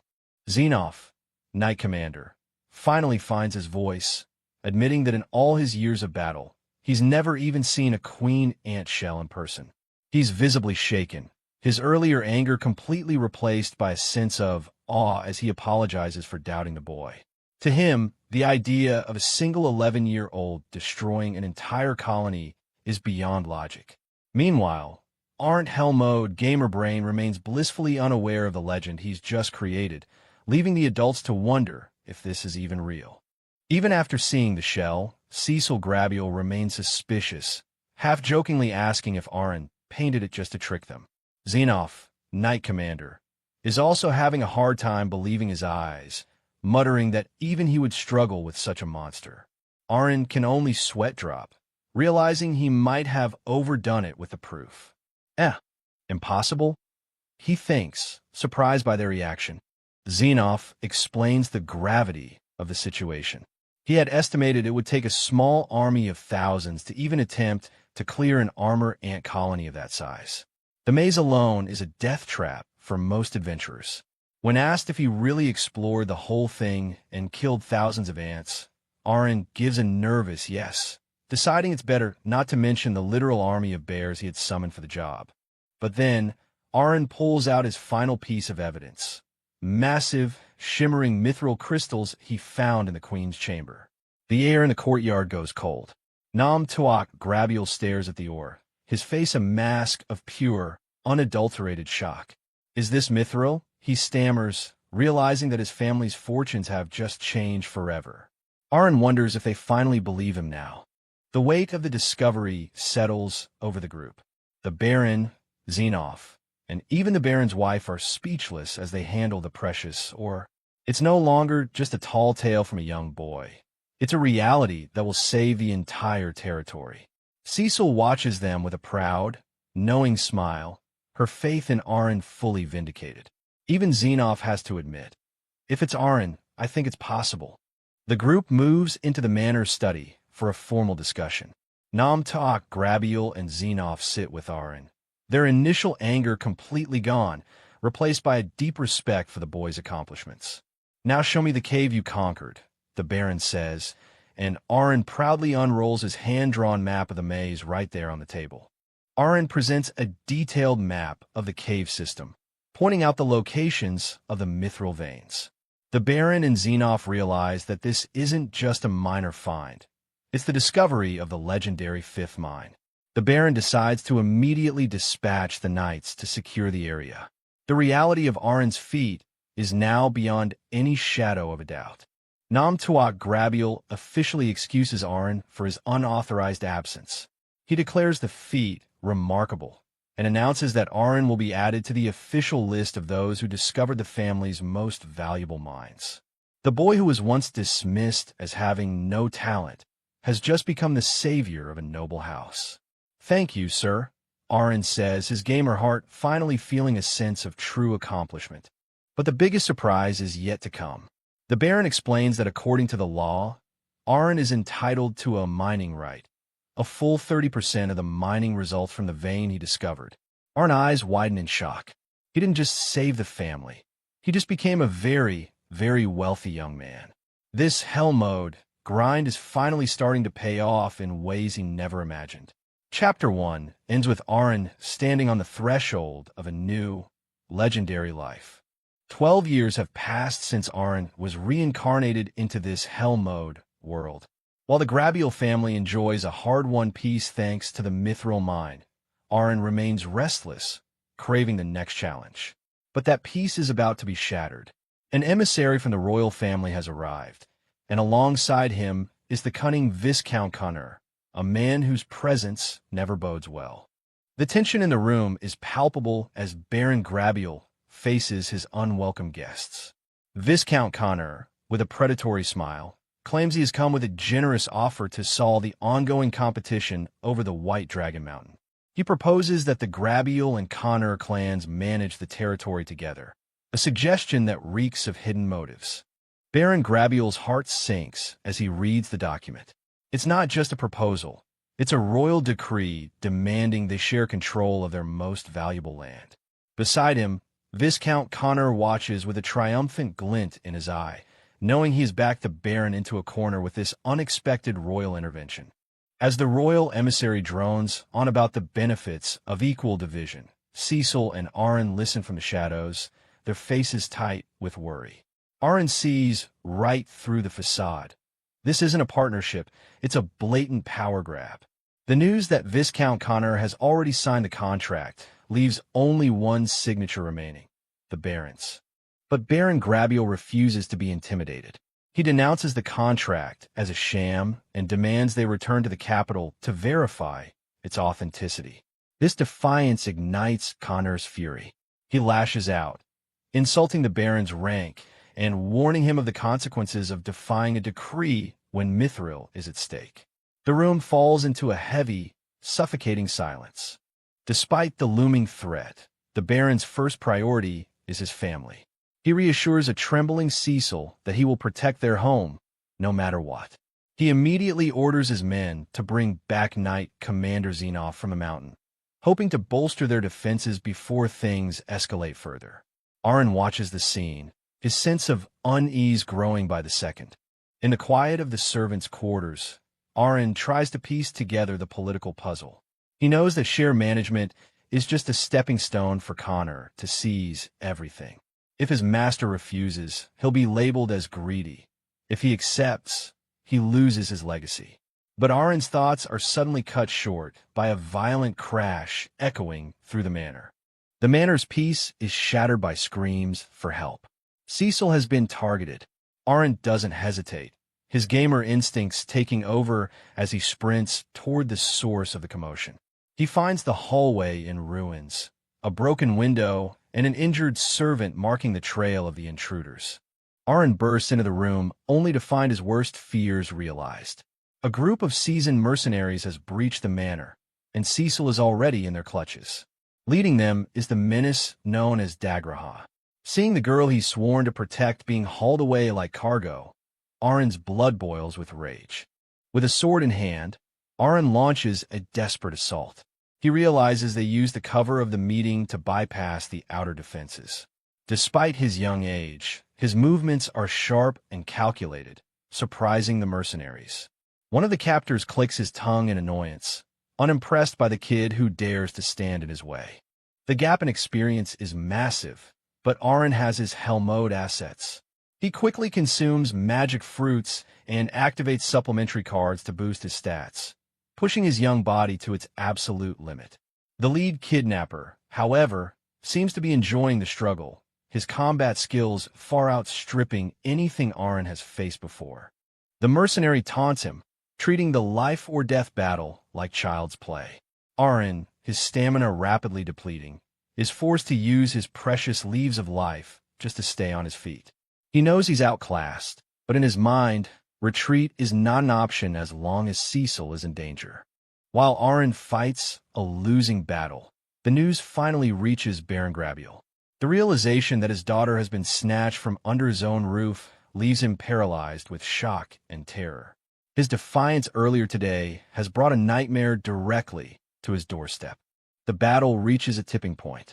With a final devastating blow that sends Arin crashing back, the leader signals his men to retreat. They vanish through the shattered window, taking the unconscious Cecil with them. Arin can only watch in agony as his strength fails him at the most critical moment. As the manor descends into chaos, Arin feels a strange numbness spreading through his body. Poison. He tries to cry out to warn the guards, but his vision blurs and his strength evaporates. He falls into darkness, the sounds of the frantic search fading away as he is taken alongside Cecil.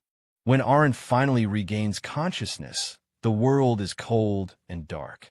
He's bound tightly, his body aching from the battle and the lingering effects of the toxin. The silence around him is heavy, punctuated only by the distant, rhythmic creaking of a vessel in motion. Relief washes over him when he spots Cecil nearby. She's unconscious but alive. Arin berates himself for being impulsive, but he quickly shifts back into his gamer mindset. He needs information, and he needs it fast. His thoughts are interrupted by the sound of approaching footsteps. The captors are returning. Arin realizes his captors have made a fatal mistake. They left the summoner's greatest tool untouched. He silently calls upon Chiapai, his avian summon, and uses the Unify skill to see through its eyes. He discovers they are in a warehouse-like hold, and he quickly identifies the 3 mercenaries from the manor sitting nearby. the real threat emerges. Dagraha, the one-star scout and leader of the kidnappers, enters the hold. He's cold, professional, and radiating a murderous intent far beyond his subordinates. When he sees Aaron, he questions why a mere servant boy was brought along, unaware of the threat the black-haired kid truly poses. Dagraha's gaze is like ice, silencing his men instantly. He has no patience for their incompetence or their greed. To him, this isn't just a kidnapping. It's a mission that must be executed with absolute precision. Anyone who deviates from his orders will face his wrath, and his mercy is a very rare thing. With a chilling nonchalance, Dagraha orders Aaron's execution just to save space. He leaves the room with a heavy slam of the door, leaving Aaron to face his end. Aaron watches him go, his heart racing. He knows Dagraha is in a different league entirely, a monster whose power dwarfs everyone else in the room. The mercenaries begin to boast, their talk revealing the grim reality of the world. Dagraha is a veteran of a brutal war, a man whose skills were forged in blood. They speak of Knight Commander Xenoph as a peer, someone only Dagraha could possibly challenge. It's clear that these men aren't just common thugs. They are part of something much larger and more dangerous. Listening to their cruel laughter, Aaron pieced together the bits of information. There's a war raging somewhere, and these men are deserters or mercenaries profiting from the chaos. He realizes that waiting for rescue is a fool's errand. In this hell mode, survival is a solo game. He prepares to make his move, his grimoire already materializing in his mind. Aaron quickly catalogs his meager gear: 3 iron balls and a single short sword. One shot is all he'll get. Seizing the moment when a guard steps out, he releases Chayapai to scout the airship's maze-like corridors. Every second counts as he begins his silent reconnaissance to find a way out of this flying cage. The report from Chayapai is a staggering blow to his hopes. Peering through the bird's eyes, Aaron sees no land, only an endless, shifting expanse stretching to the horizon. They've been taken far beyond the Grabial borders, isolated on a vessel soaring through the middle of nowhere. The mission just shifted from a simple jailbreak to a desperate fight for survival in the sky. Chayapai continues its silent reconnaissance. The magic airship is massive, a flying fortress of metal and wood. Outside the windows, the world has plunged into darkness, the stars shining brightly over a sea of clouds. A sudden announcement crackles through the ship's speakers. "Thank you for trusting Bahona's service," signaling that this ship belongs to a commercial transport guild used by the kidnappers. The announcement continues, warning passengers about unstable airflow and tremors. Aaron's eyes go wide. The realization that they are high in the sky, far from any land, makes the situation far more dire than he anticipated. Escape isn't just about breaking ties. It's about survival in the clouds. Through the bird's eyes, the full scale of the magic airship is revealed. It glides majestically through the moonlight, a silent predator in the night sky. For a regular 12-year-old, this would be a death trap, but for a gamer like Aaron, it's just a dungeon with a very long drop. Chayapai flies higher, confirming they are well above the cloud layer. There's truly no easy way down. Moving back inside, the bird searches for Dagraha, but finds a bustling area instead. The ship's public corridor is filled with people, making a stealthy rescue even more complicated. The bird finds its target. In a private cabin, Viscount Connor is celebrating with the royal messenger. They clink glasses, their conversation revealing a deeper conspiracy involving a deputy minister and the academy side. The contract that Connor tried to force on Baron Grabiel was just the beginning of a larger political play. Connor's laughter is vile. He gloats about putting lone nobles in their place, his ego inflated by the success of his scheme. He finds genuine amusement in the memory of the Baron's bitter face, completely dismissive of the lives he's ruining for a few more mithril mining rights. The Viscount sits back, utterly confident. He knows he holds all the cards as long as Cecil is his hostage. He plans to use her as a permanent lever against the Baron, banking on the fact that since the Grabiels just lost their eldest son, Cecil is now their only weakness. The conversation takes a darker turn. Connor's eyes gleam with malice as he suggests sending a part of Cecil's hand back to the Baron if he continues to be stubborn. Through Chiapai's connection, Aaron hears everything. His jaw clenches, his eyes burning with a cold, murderous fury. Bastard! The villains continue to toast to their dirty plan funded by greed. Meanwhile, Aaron's focus shifts back to his own body in the hold. He's tied up, but his mind is racing. He knows the Baron is in an impossible position. The only way to save the family is to rescue Cecil right here, right now. Back in the dark hold, Cecil finally wakes up. Her eyes are wide with terror as she finds herself bound and gagged. She sees Aaron lying next to her, still seemingly unconscious, and lets out a muffled, desperate cry for help. Desperate to wake him, Cecil kicks Aaron's leg. He groans, stirring as the eye-patch mercenary mocks them. The man informs them they're nearing Calnal City, the heart of the Viscount's power. If they reach the city, any hope of rescue will vanish. The mercenary's threats become more physical, his hand reaching for Cecil as he scolds her for being stubborn. Aaron's eyes snap open. He realizes he can't wait for a perfect moment any longer. The time for observation is over. It's time to act. Aaron's mental status screen flickers to life. Level 41. Summoner. He has a vast arsenal of cards gathered through his hell mode grinding. He scans his deck. Insects, beasts, birds, even a knight. Each card represents thousands of hours of effort. And today, they will be the key to his survival. Let's strike back. Aaron's grimoire pulses with light. He hasn't just been waiting. He's been preparing a plan to protect his holder. With a silent command, he triggers his first summon. Come out, Ajiha. A massive, glowing butterfly erupts from the book.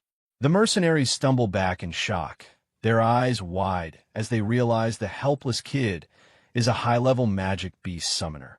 Ajiha's wings beat slowly, scattering shimmering dust into the air. Ajiha's scales are more than just pretty. They are a potent paralytic. The shimmering dust settles on the room, and one of the mercenaries freezes mid-attack. Aaron knows his summons have limits, but in a small room, even one paralyzed enemy changes the odds. Taking advantage of the chaos, Aaron uses his mana to dissolve his bonds. The rope snaps, falling away as the eye-patch mercenary watches in disbelief. Disappear, he stammers, unable to track Aaron's sudden burst of speed as he moves to protect Cecil. Aaron stands tall, the ropes at his feet and his eyes locked on his enemies. The aura of a master gamer radiates from him. Watch me strike back, he declares, his presence completely transformed from a servant boy to a formidable warrior. Aaron doesn't stop with one summon. He flips another card. Bear, it's time to bite and scratch. A massive grizzly bear manifests in the hold, its roar shaking the very walls of the ship. The mercenaries' confidence evaporates instantly as they face another powerful magic beast.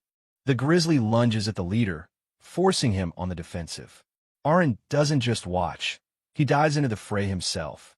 He targets the subordinate who is already weakened, taking him down with a swift, calculated strike.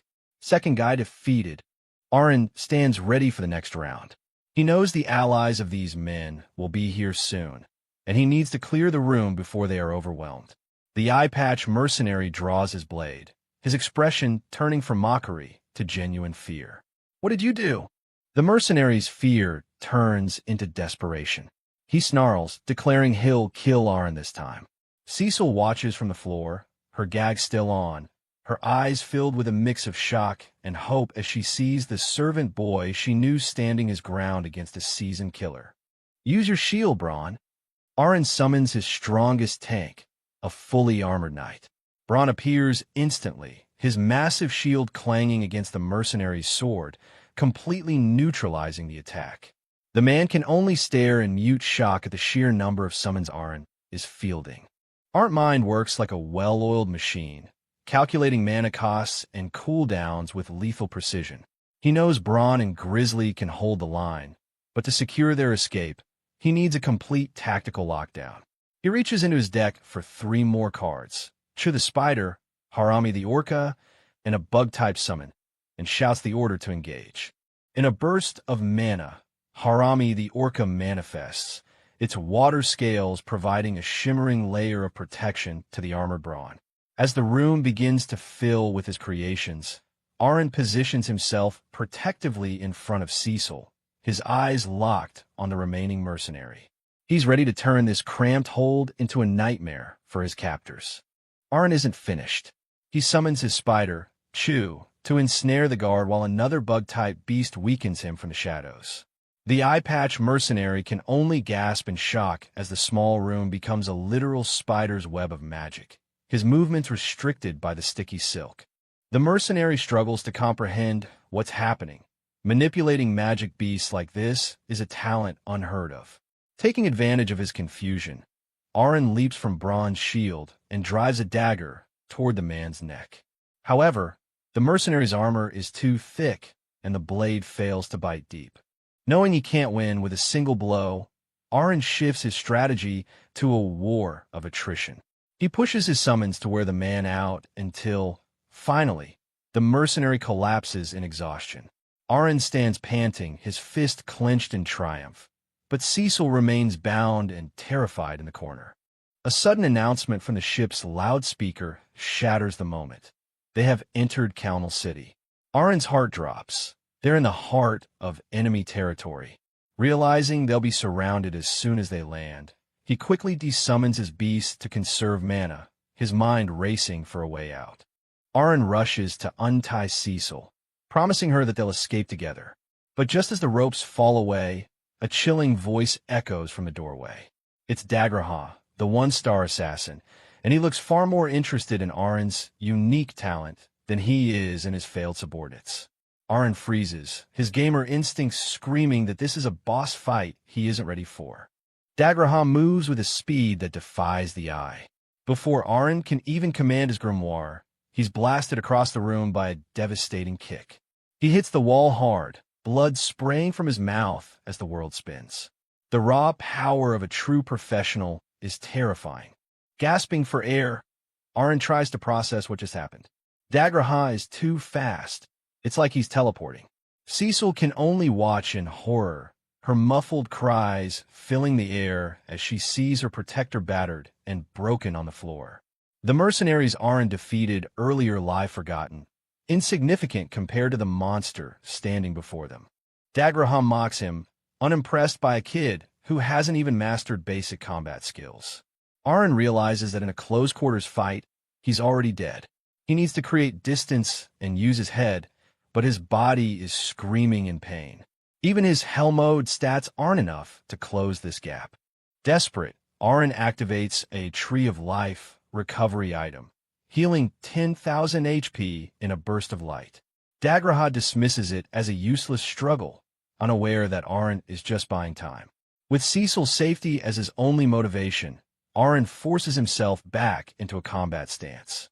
Arin plays his trump card, Chiapai's fake voice skill. The bird perfectly imitates the authoritative voice of Viscount Connor, ordering Dagraha to bring Cecil to a specific location immediately. The deception works. Dagraha freezes, confused by the sudden order from a master he thought was elsewhere. Taking the opening, Arin fires a spray of spider silk to slow Dagraha down. He knows it won't hold him long, but it's the few seconds he needs to grab Cecil and make a break for it. He's betting everything on this one desperate gamble. Arin scoops up Cecil and sprints for the stairs, his mind calculating every second. He feels Dagraha ripping through the silk behind him with terrifying ease. He knows his knight, Bron, is already defeated and his mana is plummeting. They have moments before they're caught again. They reach the airship's window, but the sight below is paralyzing. The ship is 100 meters above the ground, gliding over the lights of Council City. Arin sees a landing area far below, but from this height, it might as well be the surface of the moon. Still, staying on the ship means certain death. Young miss, get ready to jump. Arin yells over the wind. Cecil can only stare in disbelief as he begins feverishly stacking defense buffs on them both. Using every bug card he has, he pushes their endurance stats to the absolute limit, hoping against hope that Hell mode logic applies to falling damage. He assures Cecil that their stats are high enough to survive, then pulls her tight against his chest. 1, 2, 3, jump! With a roar of defiance, they leap from the airship window, plunging into the dark, cold night. For a moment, they are weightless, the massive vessel shrinking above them as they fall toward the city. They tumble through the sky, the wind whipping around them as Cecil's terrified screams are lost in the night. The ground rushes up to meet them with lethal speed. In this Hell mode world, Arn is betting their lives on a math equation and the durability of his summon cards. Amazingly, they survive. Arn is already on his feet, carrying Cecil through the narrow alleys of Kalnal City at full speed. He summons a flock of owls, his Horu, to scout the path to the city gate. Meanwhile, back at the manor, Dagraha informs a stunned Viscount Connor that the kids jumped, convinced that no one could survive a 100-meter fall. Viscount Connor is furious, demanding they find the bodies to use for negotiation.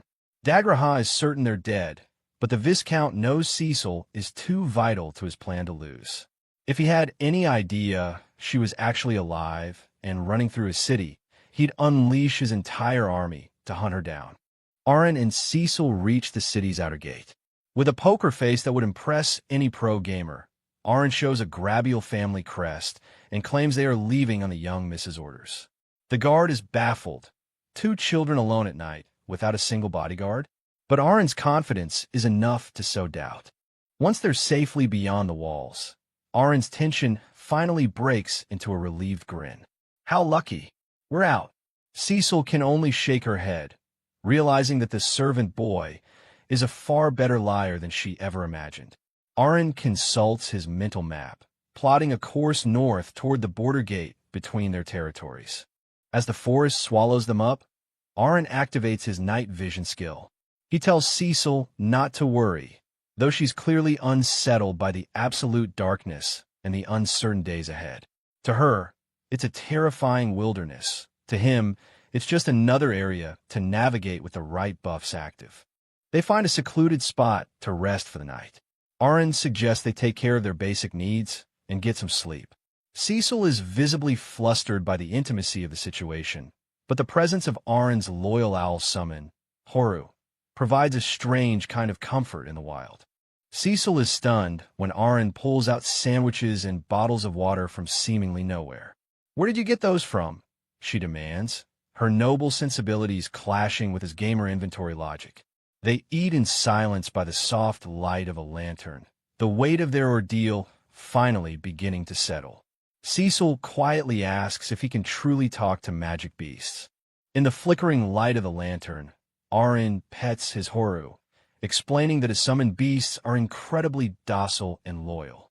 Cecil looks at the bird with wonder, finally beginning to understand the secret life Arn has led. She realizes that the hell mode he speaks of is a reality he's been preparing for long before this night. Arn asks if his powers frighten her. Cecil pauses, then smiles softly. "We've known each other for 4 years.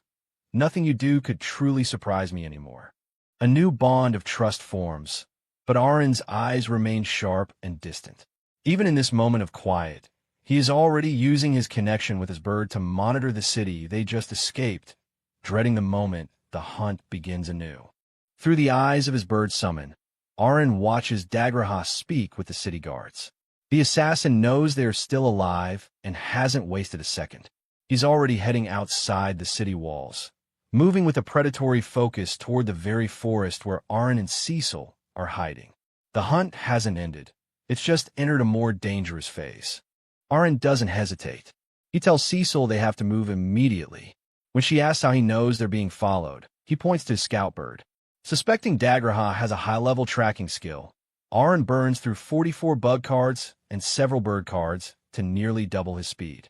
He knows they have to outrun a professional killer, and in this game, speed is life.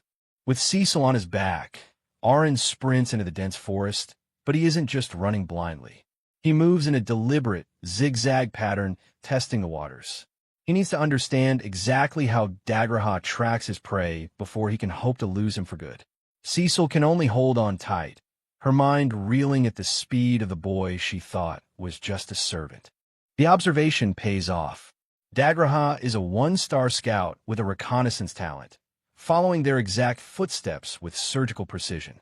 To counter this, Arin shifts his weight and begins running along the tree trunks, avoiding the soft earth entirely. It's a grueling, high-stakes game of hide-and-seek where every misplaced step could lead Dagraha right to them. Arin catches his breath high in the canopy, thinking he's finally given the assassin the slip. Cecil is still shaken, asking if he plans to fight the man who nearly killed them on the airship. Arin is realistic. The odds of winning a direct confrontation are far too low. He looks toward the distant White Dragon Mountain, his mind already plotting a safer route home. Using his grimoire, Arin summons Braun to act as a platform, helping them navigate the difficult mountain terrain with Cecil still on his back. His mastery over his summons leaves Cecil in awe. "Gee, great," she whispers, her fear slowly turning into genuine admiration for the boy who seems to have an answer for every impossible situation. They manage to put several kilometers between themselves and the city, and as night falls, the exhaustion finally catches up. Arin decides they'll camp in the woods, urging Cecil to take every chance she can to rest. Despite the looming threat, he maintains a calm exterior, promising her they'll be safe as he prepares for a few hours of much-needed sleep. In the quiet of the night, Cecil asks the question that's been on her mind. Why has he hidden such incredible talent for so long? Arin's answer is simple and grim. Revealing such power in a world of nobles is a death sentence.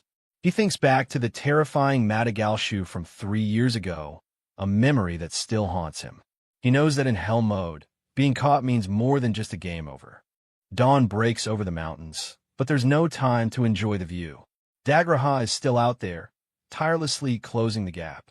Arin wakes Cecil with a start, realizing the assassin has already found the faint marks he left on the tree trunks. The hunter is relentless, and the distance Arin fought so hard for is rapidly vanishing. Dagraha is indeed close, his frustration evident as he finds another of Arin's clever diversions.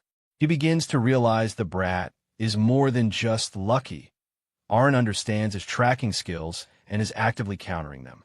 The game of cat and mouse intensifies as Arin begins running in a confusing spiral pattern to muddy his trail once more. Dagraha's face contorts with rage. "You can't run away from me," he snarls to the empty woods. He's no longer just a mercenary on a mission. It's personal now. Meanwhile, Arin continues to push his body to the limit, carrying Cecil through the underbrush, his mind entirely focused on reaching the safety of the border. Finally, on the second morning after their escape, the northern border gate of the Dragon Mountains comes into view. The sight of the massive stone walls is a beacon of hope. The guards recognize Cecil instantly, their shock at seeing the young miss safe and sound spreading through the garrison like wildfire. The garrison commander offers them immediate rest and a carriage back to the manor, but Arin remains strangely on guard. While Cecil is relieved to be back among allies, Arin feels a familiar prickle on the back of his neck. He holds his family crest tight, his eyes darting around the courtyard as if expecting an attack at any moment. To the guard's confusion, Arin refuses the carriage, claiming he can run faster than any horse. He knows they aren't safe yet. As they leave the gate, Cecil notices his tension and asks what's wrong. Arin's voice is low. His summoned bird has lost sight of Dagraha. The assassin has either vanished or, worse, he's aware he's being watched. Arin explains that staying with the Night Order would only put them in danger. Dagraha was hired specifically to deal with warriors of that caliber, and a few border guards wouldn't stand a chance. He knows their only real hope is to keep moving and reach the heart of Grabial territory before the assassin catches up. Cecil's guilt begins to surface, and she asks if Arin would be safer if he just left her behind. Arin doesn't even consider it. He knows the situation is far too much for a 12-year-old girl to bear, and he's driven by more than just duty. He carries a weight on his shoulders that goes back to a promise he made long ago. The memory of young Master Mihai flashes in Arin's mind. He made a vow to protect Cecil at all costs, and it's a promise he intends to keep, even if it kills him. So let's get home together, he says firmly. His resolve is hard as the mithril in their minds. It's no longer about the game. It's about the family he's chosen to protect. Cecil's eyes well with tears as the weight of his words sinks in. A simple thank you is all she can manage, her heart swelling with gratitude for the boy carrying her through the wild. They continue their journey, a small island of two in a sea of danger, moving ever closer to home. Arin summons a fresh pair of birds to scout the area, his mana reserves slowly depleting. He tells himself he has to keep his composure, to be the cool protector Cecil needs right now. But beneath the calm surface, the gears of a master gamer are turning, constantly recalculating their chances of survival. By the morning of the third day, the exhaustion is visible on both of them. Cecil asks if they'll finally reach home by tomorrow, her voice small and hopeful. They've been running for days, surviving on grit and Arin-summoned supplies, but the finish line is finally within reach. Or so they think. In the shadows of the forest, a familiar face watches from the trees. Dagraha is there, a cruel grin spreading across his face as he observes his prey. He hasn't just been following, he's been waiting for the perfect moment to strike, and his patience is about to pay off. The hunter has finally cornered his quarry. Arin forces Cecil to eat some grass of life to restore her stamina, urging her to hold on for just one more day. He's dazed by fatigue himself, but his instincts suddenly scream a warning. He stops dead in his tracks, his eyes wide with a realization that chills him to the bone. Erupting from the underbrush is a nightmare from Arin's past, Madagalshu. The B-rank monster looks even more terrifying than before, and it recognizes Arin instantly. Its single remaining eye burns with a vengeful glee as it prepares to finish the fight that started 3 years ago. They aren't just being hunted by an assassin. They've walked right into the territory of a vengeful beast. Arin quickly assesses the dire situation. It's suicidal to be caught between a B-rank monster and a professional assassin. He tells Cecil he has to take down Madagalshu first, hoping to clear one threat before Dagraha makes his move. Cecil, though terrified, trusts him completely. She reminds him that he defeated the Queen Ant, and she believes he can do it again. The battle is joined. Arin prepares his summons, knowing this will be the fight of his life. He has to balance his dwindling mana and protect Cecil while dealing with a monster that wants nothing more than to tear him apart. It's a literal hell mode scenario, and for Arin, the game has never been more real. Arin isn't intimidated by the B-rank beast. He knows the clock is ticking. Dagraha is closing in. His strategy is simple: overwhelm the monster with sheer numbers. He summons an entire army of grizzly bears, surrounding Madagalshu in a sea of fur and claws. It's a classic hell mode tactic, using a swarm to pin down a superior foe. Madagalshu lets out a deafening roar and unleashes a powerful spin attack, sending the grizzly bears flying in every direction. The beast's physical strength is immense, easily clearing the area around it. But Arin isn't discouraged. He expected his front line to take a beating. This is just the opening move.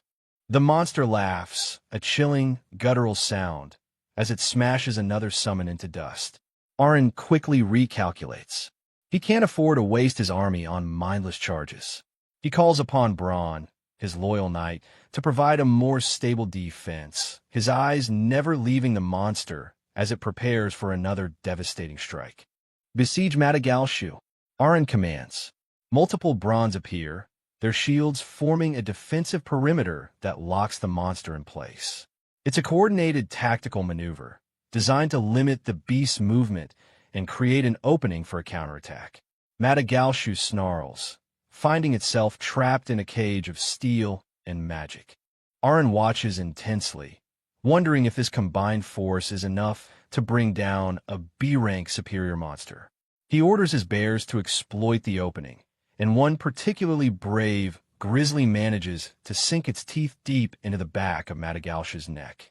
The monster thrashes in pain, its roar turning into a scream of agony. The swarm attack intensifies. Multiple bears latch onto the beast, biting and clawing with everything they have. The forest is filled with the sounds of a brutal, primitive struggle as the magic beasts slowly wear down the Titan. Madagalshu is bleeding from a dozen wounds, its superior rank failing it in the face of Arin's relentless strategy.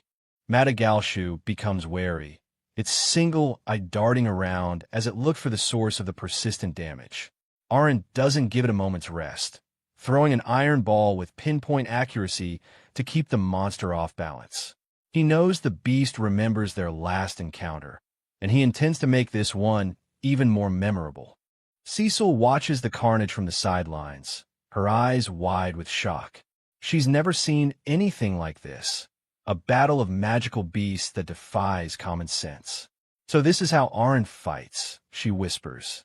Arin's voice cuts through the chaos, a fierce promise to the monster. Even if it manages to beat him, he will never let it lay a finger on Cecil.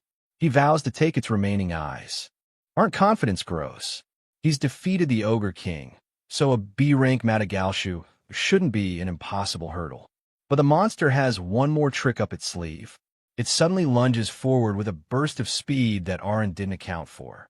His eyes widen in shock as he sees a change in his grimoire. The battle is far from over. "Bron, shield!" Arin screams, but it's too late. Madagalshu smashes through the defensive line with a single, titanic blow. The shields shatter like glass, and Arin can only watch in horror as the monster's massive fist closes the distance. "Are you kidding me?" he gasps, realizing he's completely exposed. In a flash of movement, Madagalshu's hand wraps around Arin, snatching him from the ground like a doll. He's crushed by the beast's incredible grip, the air leaving his lungs in a painful gasp. Cecil's terrified scream echoes through the woods, her heart stopping as she sees her protector caught in the monster's lethal grasp. Despite the bone-crushing pressure, Arin tells Cecil to stay away. Madagalshu mocks him, savoring the feeling of slowly crushing the life out of the boy who once blinded it. But Arin isn't done. He forces a grass of life into his mouth, restoring his stamina and keeping his HP from dropping to zero. It's a war of attrition, and he has more than enough supplies to last. Madagalshu holds him up, its mouth opening wide for a final lethal bite. The monster savors its victory, unaware that it has just invited its own destruction. Arin watches the rows of jagged teeth approaching, his eyes cold and focused even in the face of death. This is the moment he's been waiting for. The beast snaps its jaws shut, but instead of the sound of breaking bone, there's a spray of hot, dark blood. Cecil covers her mouth in horror, convinced it's the end. But the blood isn't Arin's, it's the monster's. Within the beast's own mouth, Arin has found the ultimate opening. Arin stabs his dagger upward, driving it through the roof of the monster's mouth and deep into its brain. "Are you the type to eat grilled fish from the tail?" he taunts, his voice muffled by the gore. While caught, he switched his card deck to 48 D-stone cards, massively boosting his defense and endurance to survive the initial bite. The hunter has become the lethal parasite. Madagalshu thrashes in a terminal frenzy, but Arin doesn't let go, twisting the blade even deeper into its skull. He mocks the beast's inability to finish him off sooner. With his stats boosted to a staggering 1040 strength and 570 endurance, the monster's mouth is no longer a trap, it's a coffin. "Now go to hell!" he roars, dealing the final lethal blow. Arin climbs out of the monster's mouth, covered in its blood. He explains to the dying beast that the status screen never lies. By analyzing its attacks on his bronze, he deduced its strength was less than 2,000, meaning he could survive its grip if he boosted his defense high enough. He consumes another grass of life to recover from the brutal encounter. The gamer logic remains flawless. Arin mentions he prepared 100 tons of recovery items in case he had to fight a death battle with Dagraha. Madagalshu was just a test of his endurance. He feels a strange sense of nostalgia, remembering the many nights spent grinding against powerful bosses in his past life. This hell mode world is just a much larger, more dangerous version of the games he loved. With one last effort, Aaron unleashes a final burst of energy from within the monster's skull. A flash of lightning erupts through the beast's head, sealing its fate. The titan that has terrorized the forest for years is finally silenced by the ingenuity and ruthlessness of a 12-year-old summoner. MANGAEDIT lets out one last, haunting scream before its massive body finally goes limp. It crashes to the forest floor with a sound that shakes the earth. The air is suddenly still, the silence heavy after the frantic violence of the battle. Aaron stands atop the fallen titan, a blood-soaked victor. A victory notification appears in Aaron's mind. Defeated 1 MANGAEDIT. Get 82,000 experience. Revenge, 3 years in the making, is finally complete. Aaron stands panting, his clothes in tatters, but a triumphant grin on his face. He's proven once again that in this world, knowledge and preparation are the ultimate weapons. Cecil runs to him, her voice trembling as she asks if he's okay. Aaron reassures her with a tired smile, mentioning he has plenty of healing potions left. But seeing him alive and safe is too much for the young noble girl. The relief is overwhelming, and the tears she's been holding back finally start to fall. She collapses into a fit of sobbing, admitting how terrified she was that he was dead. Aaron apologizes for scaring her, his heart softening at the sight of her genuine distress. He survived the monster, but he knows the most dangerous part of their journey is still to come. He can feel another presence approaching. Their reunion is cut short by the sound of clapping from the shadows. Dagraha has finally caught up, and he's clearly impressed by the carnage. But his praise is hollow. His eyes are burning with a murderous fury. "You brat," he snarls, pointing a finger at Aaron. "I will kill you right here." The final boss of their escape has arrived, and he's not interested in games. Dagraha stands before them, his presence radiating an aura of lethal intent that dwarfs the dead MANGAEDIT. He's furious that a mere brat has managed to outsmart and outlast him for so long. Aaron pushes Cecil behind him, his eyes locking with the assassins. The true battle for their lives is about to begin. Dagraha stands before the fallen MANGAEDIT, a twisted look of respect on his face. He admits he didn't expect a brat like Aaron to bring down such a monster. Aaron knows their desperate run is finally over. He's out of iron balls, his only sword is still embedded in the beast's skull, and he knows none of his current summons can match Dagraha's speed. He's down to his last few choices, and none of them look good. The assassin sneers at Aaron's protective stance, mocking the loyal servant for being willing to die for his noble master. Aaron urges Cecil to step back, his voice firm despite his injuries. He's determined to fight to the bitter end. This selfless defiance only fuels Dagraha's rage. "That's what I hate the most," he roars, unleashing a brutal kick that sends Aaron tumbling across the forest floor like a broken toy. Aaron gasps for air, coughing up blood as he tries to process the attack. Dagraha was so fast, he didn't even see him move. As the world spins, Aaron realizes his mana is dangerously low. Dagraha draws his blade, mocking the boy for his silent grimoire. "So, not calling out your animals anymore?" he taunts, savoring the sight of his prey, finally cornered and defenseless. Cecil can only watch in silent horror, her protector broken at the assassin's feet. Dagraha stands over the fallen boy, the tip of his rapier inches from Aaron's head. "Time's up, kid," he says coldly, his eyes devoid of mercy. Cecil's silent plea is lost in the heavy air. But just as the final blow is about to fall, the earth itself seems to shatter. A massive, deafening explosion erupts between them, a sudden twist of fate that leaves everyone reeling. Who, or what, has intervened at the very last second? The mystery remains as Chapter 2 comes to an explosive end. Desperate to save Aaron, Cecil Grabiel unleashes a fireball. Her small hand trembles as the magical flame erupts, a final attempt to protect the boy who has carried her this far. But Dagraha is a professional. With a casual swipe of his rapier, he deflects the attack and knocks Cecil aside. Aaron watches in horror, his vision blurring from exhaustion as the villain looms over them. Cecil lies wounded, her noble dress stained with dirt. Dagraha looks down at them with cold contempt, taunting Arin about his inability to do anything despite his orders not to kill. Arin's gaze sharpens, his mind still working through the pain. Dagraha continues his mockery, calling Arin a failure who escaped the battlefield after only a year.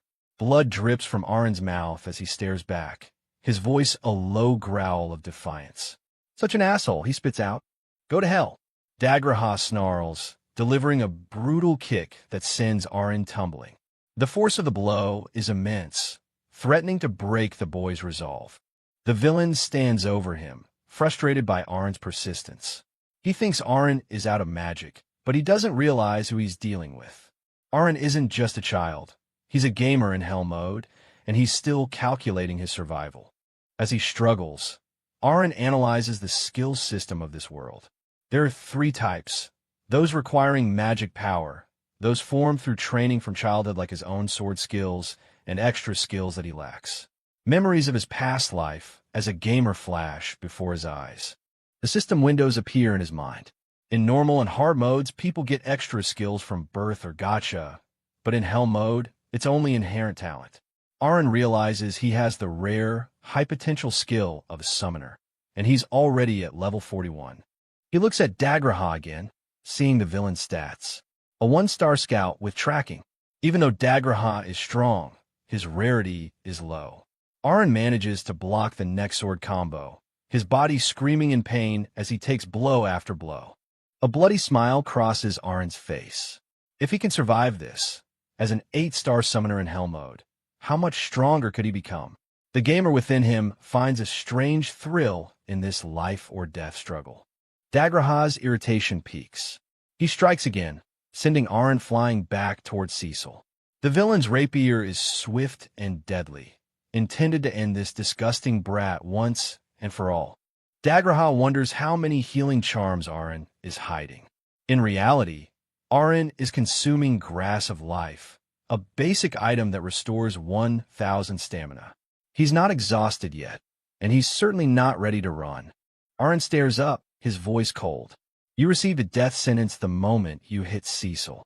Suddenly, Dagraha's attention is drawn to a bird circling in the sky. He senses a presence approaching through the trees. Through the forest, a man in heavy knight armor is charging toward them, a bird perched on his shoulder. He's received Arin's distress signal and is desperate to arrive before it's too late. Dagraha realizes the trick. Arin had sent birds back to the mansion the moment they arrived at the gate, using himself as bait to buy time. It's too late to realize, Arin whispers, his plan finally coming to fruition. Despite the pain and the numerous cuts from the rapier, Arin is triumphant. The backup has arrived. He's willing to use every trick in his gamer's arsenal to defeat a superior enemy. "Let's beat him up," he shouts. The 2 men face off. The newcomer's presence is overwhelming, his heavy sword a sharp contrast to Dagraha's rapier. Dagraha's arrogance falters as he recognizes the threat. "So you are Xenoph?" he asks, testing the waters. Xenoph glances at the battered Arin and the unconscious Cecil. Arin gives a slight nod, confirming they are safe for now. The Knight Commander's expression hardens into one of pure, righteous fury. "I will cut you into pieces in the name of the Knight Commander," Xenoph declares, drawing his massive blade. He marches forward, his armor clanking with every heavy step. Dagraha sneers, calling him a bastard. Dagraha mocks Xenoph's life of peace in the countryside, his voice filled with resentment. Xenoph remains silent, his eyes fixed on his target. The tension between the 2 professional killers is electric. Dagraha's aura shifts, turning dark and menacing. He talks about his joy in trampling on bugs like nobles. Arin watches closely, noticing that the villain is finally beginning to use his skills in earnest. Xenoph lectures the villain about the true nature of a battlefield, his voice calm despite the impending clash. Arin is confused by the tactical nuances being discussed, realizing he still has much to learn about this world's combat. Xenoph stands ready, his blade glowing with an inner light. He understands the type of man he's fighting, a survivor who has lost everything and turned into a monster. It's time to end this. The clash begins. Dagraha lunges with viper-like speed, screaming that only fools sacrifice themselves for nothing. But Xenoph, Knight Commander, barely moves, his deliberate posture radiating a power that Dagraha's hatred can't reach. Dagraha's voice cracks as he rants about his dead comrades, blaming the fools in high places for their suffering. He's no longer just a scout. He's a vessel of pure spite, preparing to unleash his most murderous strike yet. Dagraha lunges forward with murderous intent, screaming "Die! You parasites!" at Xenoph, Knight Commander. He pours all his hatred for nobles into this final, desperate strike. The rapier pierces straight through Xenoph, Knight Commander's armor, but he doesn't even flinch. Dagraha is paralyzed with shock as he realizes his attack did nothing. This is the difference between a mere scout and a true swordsman of Xenoph's caliber. Xenoph, Knight Commander, stares back with eyes that have seen far more tragedy than Dagraha could imagine. When Dagraha rants about the comrades he lost, Xenoph simply counters by asking if he thinks he's the only one who has suffered in this world. "Don't run away from our destiny," Xenoph, Knight Commander, declares sternly. He speaks of a war that gambles on everyone's life, showing the resolve of a man who has carried the weight of his fallen brothers for years. With a sudden burst of power, Xenoph, Knight Commander, unleashes his skill, Aura Blade, a massive shockwave of energy tears through the air, completely overwhelming Dagraha in a single decisive stroke. The forest falls silent as the dust settles. Dagraha lies defeated on the ground, his reign of terror finally over. In the distance, Arin and Cecil Grabiel watch the aftermath, stunned by the sheer power they just witnessed. "That's awesome," Arin whispers, his gamer's instinct marveling at the high-level combat. Cecil Grabiel is simply relieved to be alive, her eyes wide as she looks at the man who saved them. After the battle, the group returns to the mansion. Cecil Grabiel rushes into the arms of her father, Baron Grabiel, who is overwhelmed with emotion. Arin stands by, battered and bloodied, but satisfied that his plan succeeded. Later, while soaking in a hot bath, Arin reflects on the battle. He realizes he didn't receive any experience notifications from Dagraha's death. It seems that in this world, killing humans doesn't grant the same rewards as defeating demonic beasts. It's a sobering thought as he prepares to report to the Baron. Arin sits down with Baron Grabiel in the Grand Hall. The atmosphere is heavy as the boy explains the full extent of the conspiracy. The Baron listens intently, his face darkening with every revelation. The truth is devastating. Viscount Connor and the royal messenger colluded to kidnap Cecil Grabiel, all to raise funds for Connor to buy the position of Justice Minister. The mithril mine was the prize they were after. "That bastard," the Baron snarls in fury. Baron Grabiel slams his hand on the table, declaring he will report everything to the palace. But Arin remains cautious, knowing that political battles aren't as simple as combat. He knows the enemy is well connected. "It won't change anything by placing all the blame on Connor," Arin points out, interrupting the Baron's anger. He raises a hand, signaling that he has a different strategy in mind, one that could actually protect them from future attacks. Arin makes a shocking offer. "I will give up my mining privileges and hand them over to you." He's willing to sacrifice his personal reward for the sake of a stronger political standing for the Grabiel family. He explains that with those mining privileges, the Baron would have far more weight at the negotiating table to handle the case thoroughly. It's a masterstroke of political leverage from a boy who shouldn't know such things. Baron Grabiel hesitates, his integrity clashing with the pragmatism of the proposal. He doesn't want to resort to bribes or backdoor dealings, but Arin warns him that if they don't strike hard now, another villain like Connor will surely appear. Arin speaks with a maturity far beyond his years, mentioning how his father Rodden worked himself to the bone as a farmer to protect their family. He challenges the Baron. If commoners are willing to fight so hard for their kin, why are the nobles so hesitant? Cecil Grabiel looks on, surprised by Arin's intense conviction. Baron Grabiel is moved. He begins to share his own story, revealing that he had to take over the family at 16 after his parents passed away and his brother died. He has always tried to live by the principles of purity and transparency taught to him since childhood. Finally, the Baron relents. "I am sorry, Aren. I will take advantage of your mining privilege." Arn smiles, knowing that this concession is the only way to ensure their survival in the shark-infested waters of royal politics. With the immediate crisis managed, Arn brings up another topic. "Can you tell me what a nobility's obligation is?" The question hangs in the air, causing a sudden tension in the room as even the staff looks on with solemn expressions. Cecil Grabiel admits she doesn't know about it either, her curiosity piqued. Baron Grabiel lets out a heavy sigh and decides it's time for them to learn. He promises to have their teacher explain the grim reality behind that term. The Baron prepares to leave for the royal capital to settle the matter once and for all. He entrusts the mansion to Xenoph, Knight Commander, and his staff, urging them to take good care of Cecil Grabiel while he's away. A few days later, an old teacher with an eye patch arrives at the mansion. Cecil Grabiel and Arn meet him, eager to learn. Cecil insists she doesn't want to be an ignorant child anymore, and Arn repeats his request to know about the nobility's obligation. The teacher takes his seat, his expression grave as he calls for their absolute silence. "What I am about to tell you must remain a secret," he warns, unrolling a large parchment that promises to reveal truths long hidden from common knowledge. Spreading a detailed world map across the table, he points out the vast territories of the Bakis and Zhongying empires compared to their own small Radishu kingdom.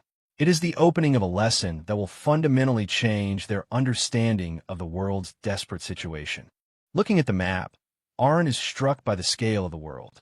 While he was born in the small Radishu kingdom, the giant empire to the north looms much larger, a silent reminder of the power dynamics at play. The teacher begins the history lesson, explaining that while the kingdom and empire are at peace now, the true history of the world has been obscured. The nobility's obligation they've heard of is actually rooted in a much darker system that has been erased from most textbooks. He points to the Forgotten Continent, a place of mystery and dread. According to him, this is the birthplace of the Demon King, the source of the shadows currently creeping across the world.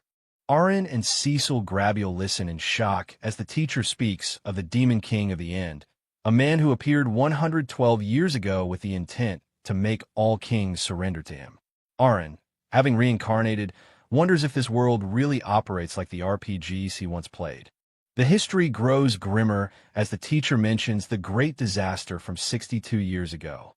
Suddenly, all demonic beasts became inexplicably ferocious, their strength jumping whole ranks. This mysterious leveling up led to the deaths of countless people across the lands. Cecil Grabiel asks if the Demon King was behind this sudden surge in violence. The teacher admits that while it's rumored to be his last move, the true cause remains unknown, though the monster's reach has only grown since then. A massive army of B-rank demonic beasts and above soon invaded the Zhongying continent, a relentless tide of darkness that threatened to consume everything in its path. Within just 4 years, the demon army wiped out 4 kingdoms. The teacher's voice is heavy as he explains that no one knew how the Demon King could manipulate magic beasts so perfectly, or what his true goal was. Perhaps he simply wanted demonic beasts to rule the continent. Arn and Cecil Grabiel are left speechless by the scale of the horror. The invasion didn't stop there. 2 other continents were also targeted. The teacher highlights the Vukis continent, home of the dwarves, who managed to fight back using giant golems, a testament to their superior technology in the face of annihilation. Next was Rosenheim, the residence of the elves. They held their ground thanks to elemental magic granted to them by the Elemental King, another front in the desperate global struggle against the Demon King's forces. Arn and Cecil Grabiel are amazed to learn that dwarves and elves are real in this world. To stop the expansion of the Demon King, an alliance of 5 continents was finally formed, uniting the different races under one banner. Despite the alliance, the situation was dire. Countries shared resources and forces, Yet countless warriors fell on the front lines. Cecil Grabiel's heart sinks when she hears that her own grandfather, the Baron's father, was one of those caught up in the carnage. In desperation, the system of having one academy per country was born. These institutions were designed to find and train all talented individuals to supply the front lines. Even with this influx of new warriors, a quarter of the Jaimin Empire still fell to the Demon King's invasion. The teacher's expression softens slightly as he mentions the world creator, Elimia. She did not abandon humanity, and finally, a new hope was born into this darkening world. However, the cost of protection had already been high. The teacher himself fought in those wars and saw most of his comrades die. That hope was Helios, the world's first person with the hero talent. He entered the battlefield at 15, just after graduating from the academy, and began taking back lost territories. Now 22 and still fighting, his legend is what inspires Cecil Grabiel. Aaron, however, can't help but feel this world is becoming more like a high-stakes RPG every minute. Aaron realizes that the hero and the Demon King are the two biggest 5-star influencers in this world.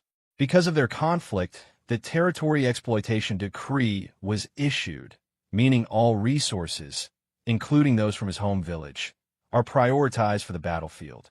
The teacher explains that their kingdom pays tribute to the front lines just to keep the war away from their own borders. The pieces fall into place for Aaron.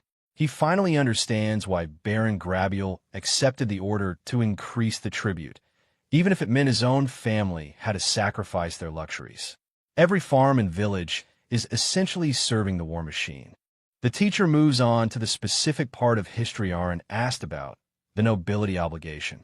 Aaron and Cecil Grabiel lean in, sensing that this is the most critical part of their education. The teacher reveals the harsh truth. According to the Five-Continent Treaty, any noble or royal child born with talent is subject to a mandatory 3-year battle obligation. No matter how high their status, they cannot escape the call to the front lines. The stakes are even higher than they imagined. More than 50% of those who go to the front lines never return.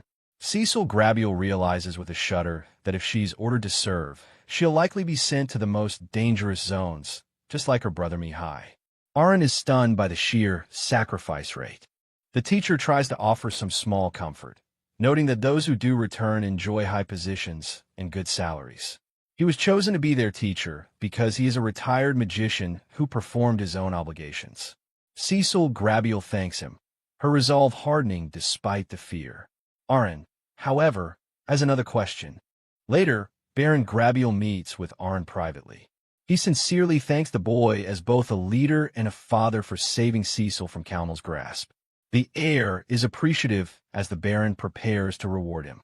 The Baron presents Aaron with 200 silver coins for defeating Madigal Shu and another 200 for rescuing his daughter. Aaron is surprised by the generous amount, but he notices a third bag sitting on the table. The Baron's tone turns somber. He admits he discussed Cecil's obligations with the king, but with her talent as a mage and the front lines lacking power, there's no way she can hide. The king himself is powerless to exempt her. The Baron has one more favor to ask of Aaron. The Baron reveals he's known for a while that Aaron's supposed lack of talent is just a cover. Over the past 4 years, he has come to rely on Aaron completely. He hands over the third bag of 200 silver coins with a clear directive. Protect Cecil while they are at the academy, and especially when they reach the battlefield. Aaron stares at the 3 heavy bags sitting on the table. 600 silver coins, a fortune for a commoner, and a significant sum even for a noble family like the Grabiels used to be. The weight of his reward is a stark contrast to his humble beginnings. He looks up at Nam Tuak Grabiel, his expression turning serious. He admits that he hid his true nature because the church's judgment was wrong.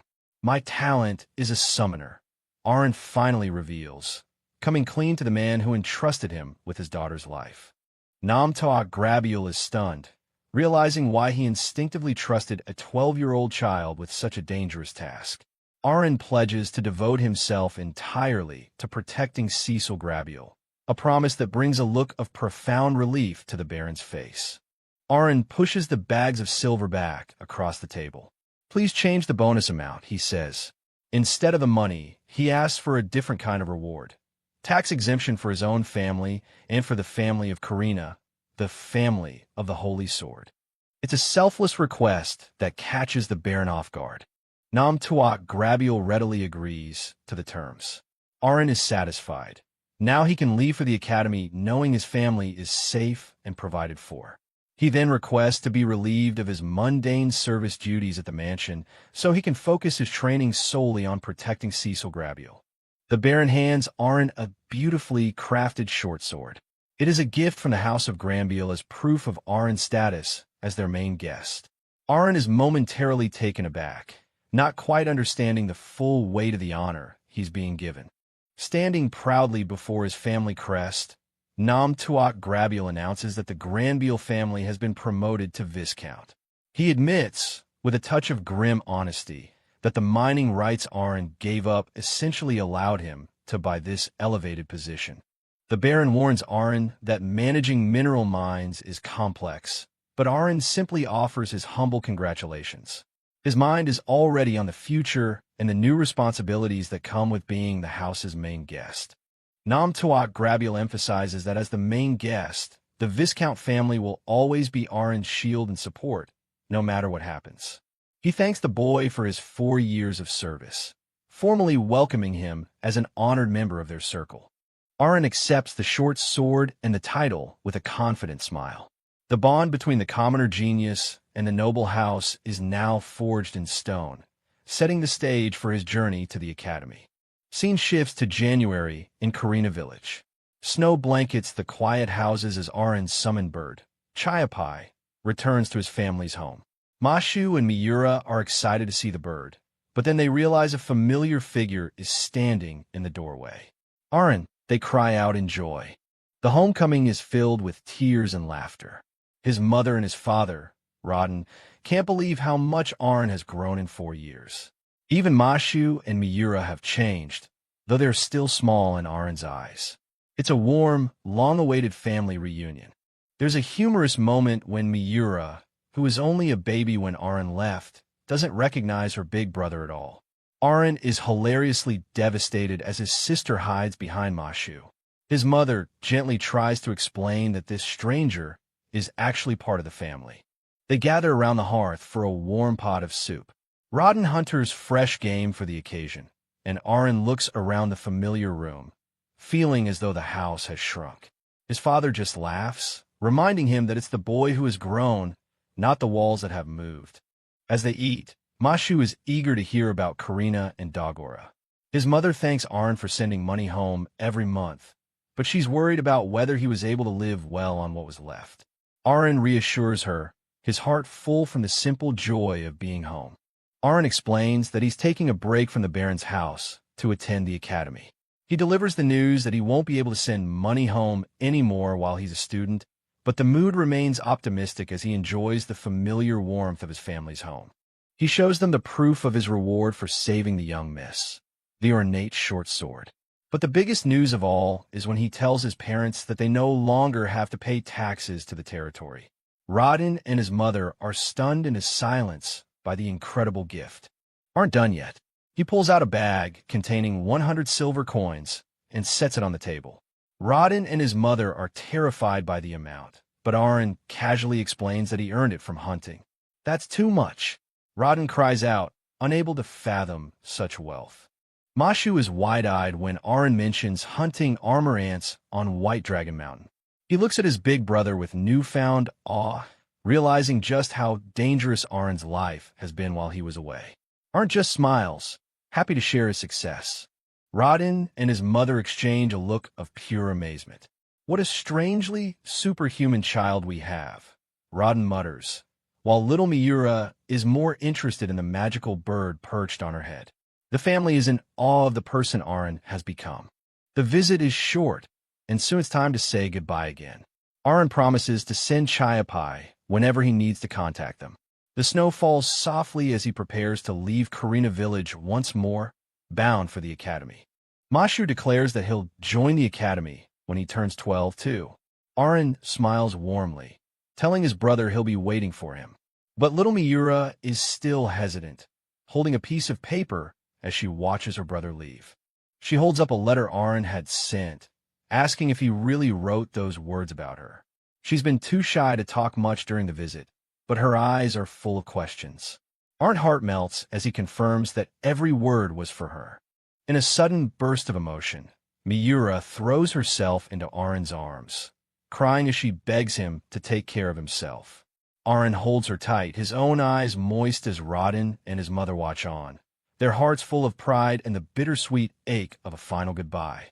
Fast forward to March. Aaron prepares to depart for the Grand Academy, no longer as a servant, but as the house's honored main guest. It is the dawn of a new chapter, yet this change in status and his newfound freedom are about to put his relationship with Cecil Grabiel to the test. Cecil Grabiel is fuming. She confronts Aaron about his sudden decision to stop serving her house, her arms crossed in a rare show of noble authority. Aaron can only offer a small, sheepish smile, explaining that he'll still be there for her until they actually reach the academy. Aaron wonders why she's so upset, still playing the role of the oblivious bodyguard. Cecil Grabiel looks at him with genuine concern, asking if he really wants to go to the academy when he could choose to live a free, peaceful life back in his village. Her voice rises as she warns him of the dangers ahead. "Do you know how dangerous that place is?" she shouts, reminding him that unlike her, he has no noble obligation to go to the battlefield. She doesn't want to see him throw his life away. Aaron simply nods, his eyes filled with a quiet resolve that Cecil Grabiel finds unsettling. Their conversation is interrupted by a carriage arriving at the gate. "Aaron," a familiar, energetic voice calls out. It's time for some long-awaited reinforcements. Karina, an energetic girl with twin tails and a headband, and Dagora, a boy with freckles, leap from the carriage. Karina is a natural-born swordmaster, and over the past 4 years, she and Dagora have been training relentlessly to get stronger. Dagora boasts that he can even take down a giant wild boar now, while Karina just laughs beside him. Cecil Grabiel is stunned to hear about the combat skills of children from Aaron's village, while Aaron's family looks on with a mix of pride and amusement. The talk turns to the upcoming entrance exam. Karina admits she hasn't studied a thing, her face a mask of nervous sweat. Aaron, ever the strategist, reminds them that the academic portion is just as important as the combat test. Dagora looks at Aaron with a serious expression, finally realizing that his friend has been hiding a massive talent all this time. He's not angry, just impressed, though he still looks a bit grumpy about being left in the dark for so long. Karina can't help but tease Dagora about the time he lost a sparring match to Aaron on their very last day together. Dagora huffs, trying to maintain his dignity, while Cecil Grabiel watches the playful dynamic between the 3 childhood friends. Aaron officially introduces Cecil Grabiel to his friends. She immediately shifts into noble mode, offering a polite greeting that makes Aaron's inner gamer chuckle. Cecil Grabiel is now under the care of 3 very capable, if slightly eccentric, companions. Thomas Grabiel, Cecil's older brother and a sophomore at the Noble Academy, steps forward to welcome them. Karina is her usual exuberant self, practically vibrating with excitement, while Cecil Grabiel tries to keep up with the overwhelming energy of her new friends. Namtoak Grabiel personally thanks Karina for coming, acknowledging her as a swordmaster. Karina accepts the handshake with a wide grin, while Dagora stands by, looking a bit overwhelmed by the grandeur of the Viscount's mansion. "Just call my servant if you need anything," the Baron offers graciously. Inside, Karina and Dagora are like kids in a candy store. Karina marvels at the size of the rooms, while they both dig into a feast that is far beyond anything they've seen in their village. Aaron watches them with a quiet smile, happy to see his worlds finally colliding. Zenov, the Knight Commander, watches Karina dive onto a soft bed with a laugh. He assures the Baron that her talent is real, a swordmaster that only appears once every 10 years. She is truly a treasure of the kingdom, even if she acts like a wild child. As Karina and Dagora dream of dungeons and night orders, Cecil Grabiel, and Aaron share a more somber look. They haven't told the others about the life-threatening secret of the nobility's obligation yet. Aaron decides it's best to wait for the right moment. Aaron's mind is racing with the implications of the future. After graduation, Karina will likely be made a baron because of her talent, which means she'll be sent to the front lines alongside Cecil Grabiel. He hopes that by living together at the academy, they'll become a truly inseparable team. The day of departure arrives 3 days later. Arn's mother is there to see him off, her face full of motherly pride and worry. Tuak Grabiel makes one last private request to Arn. Help Cecil learn to fight on her own, knowing that the battlefield won't always be fair. The Baron is moved by the sight of Arn's loyal friends. He knows Cecil Grabiel will be relying on them. Arn reflects on the meeting of a magician and a swordmaster in the same generation. It feels like the beginning of a legendary quest, and he's not about to let fate dictate their path. I will definitely defeat the demon lord together with Lady Cecil, Arn declares with a fierce fist pump. The Viscount is stunned by the boy's audacity. Hey, no. I didn't ask you for that, he sputters, but the fire in Arn's eyes is unmistakable. With final waves and shouts of goodbye everyone, the four of them prepare to set off. The air is thick with the promise of adventure as they leave the safety of the Granville mansion behind. The long journey to the Academy City has finally begun. The mansion's staff and the knights line up to see them off. Cecil's mother wipes away a tear, while Tuak Grabiel just looks on with a mix of anxiety and hope. Even in the face of uncertainty, the joy of the young travelers is infectious as their carriage pulls away. The four friends are all smiles as they wave from the window of the moving carriage. From Karina Village to the Grand Academy, the scale of their world is growing. Overhead, a massive airship cruises through the clouds, a symbol of the advanced civilization they are about to enter. Meanwhile, far to the north in the Giant Empire's territory, a different kind of legend is unfolding. A young man with light hair sits atop a stone monument, overlooking a vast, fortified city. This is the heart of the Empire's power, a place where the shadow of the demon lord feels much closer. Sir Hero, a knight calls out, announcing the magic train's arrival. This is Hero Helios, the beacon of humanity. But there's a new, cryptic prophecy from the Elemental King, a whisper of hope that even the hero finds hard to believe in such a dark age. Hero Helios just smiles, his gaze lingering on the rows of coffins, the silent price of every victory. He decides he'll see for himself if this new hope is a miracle or just a dream. As the legend looks toward the future, the paths of the world's savior and the Hellmode gamer are destined to cross, starting with the grand wonders Aaron is about to discover on the horizon. Aaron presses his face against the glass, his eyes wide with wonder. Floating high above is a massive, ornate airship, a marvel of dwarven engineering that defies everything he once knew about this world.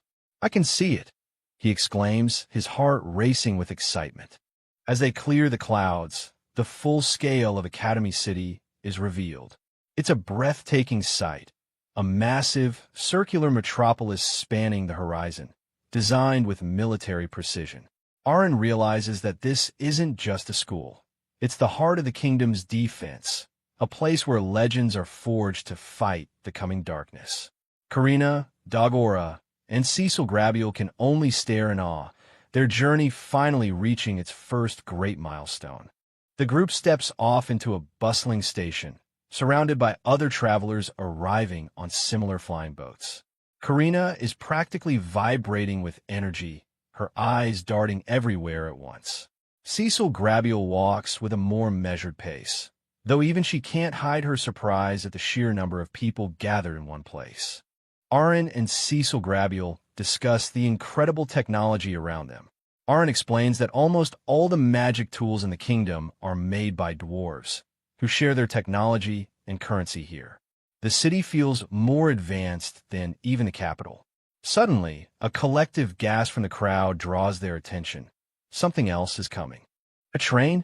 The group shouts in unison as a massive, smoke-belching machine pulls into the station. It's another magic tool, an iron beast that runs on rails.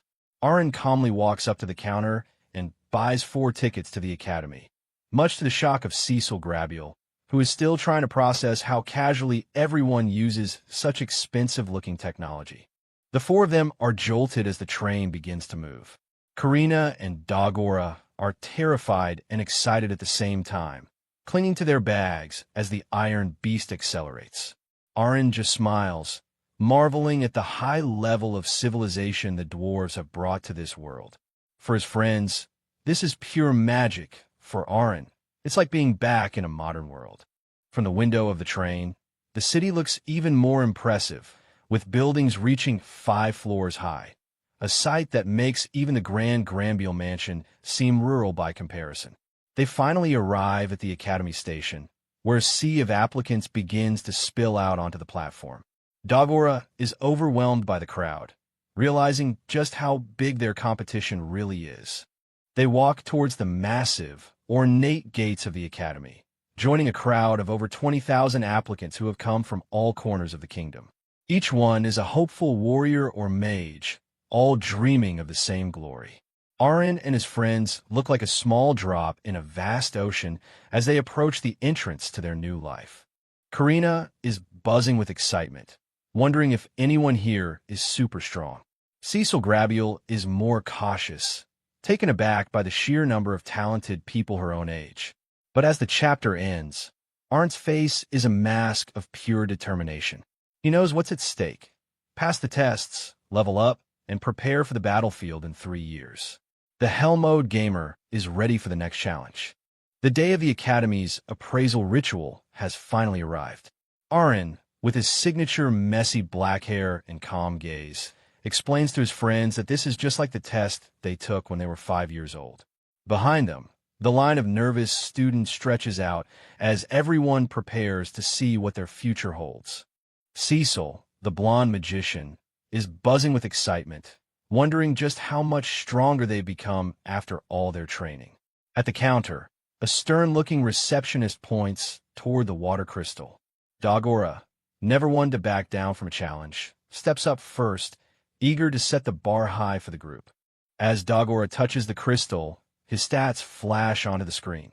Rank B physical and a talent for axe-wielding. While the receptionist is impressed by his potential, Dagora stands there in shock. To him, it feels like nothing has changed since he was a child, and he can't help but feel a bit disappointed by the lack of visible progress. Next is Cecil Grabiel. The moment she touches the orb, a bright light fills the room, revealing a staggering S rank in intelligence. With a magician talent and overall excellent stats, she's a natural prodigy. Arin watches from the side, acknowledging her brilliance, but he can't help but wonder what the machine will say about him.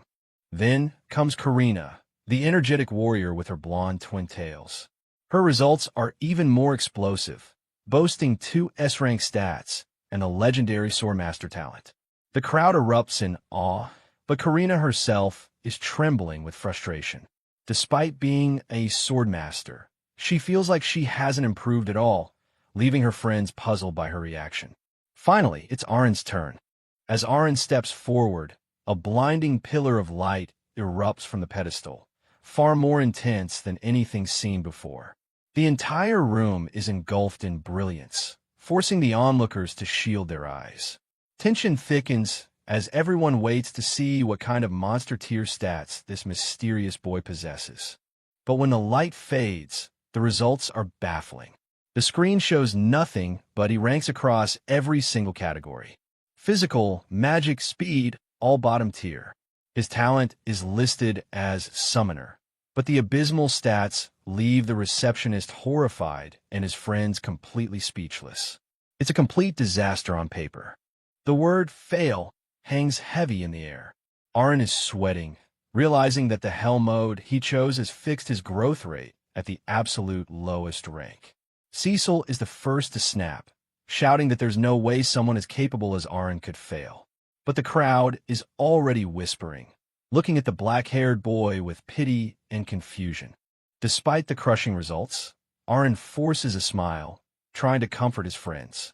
He tells them that even if they aren't in the same school, he'll still be there to protect them. The girls aren't buying it, though. They're frustrated and angry at the absurdity of the situation, refusing to accept that Aaron is being cast aside because of a faulty test. The commotion is interrupted by the arrival of two imposing figures.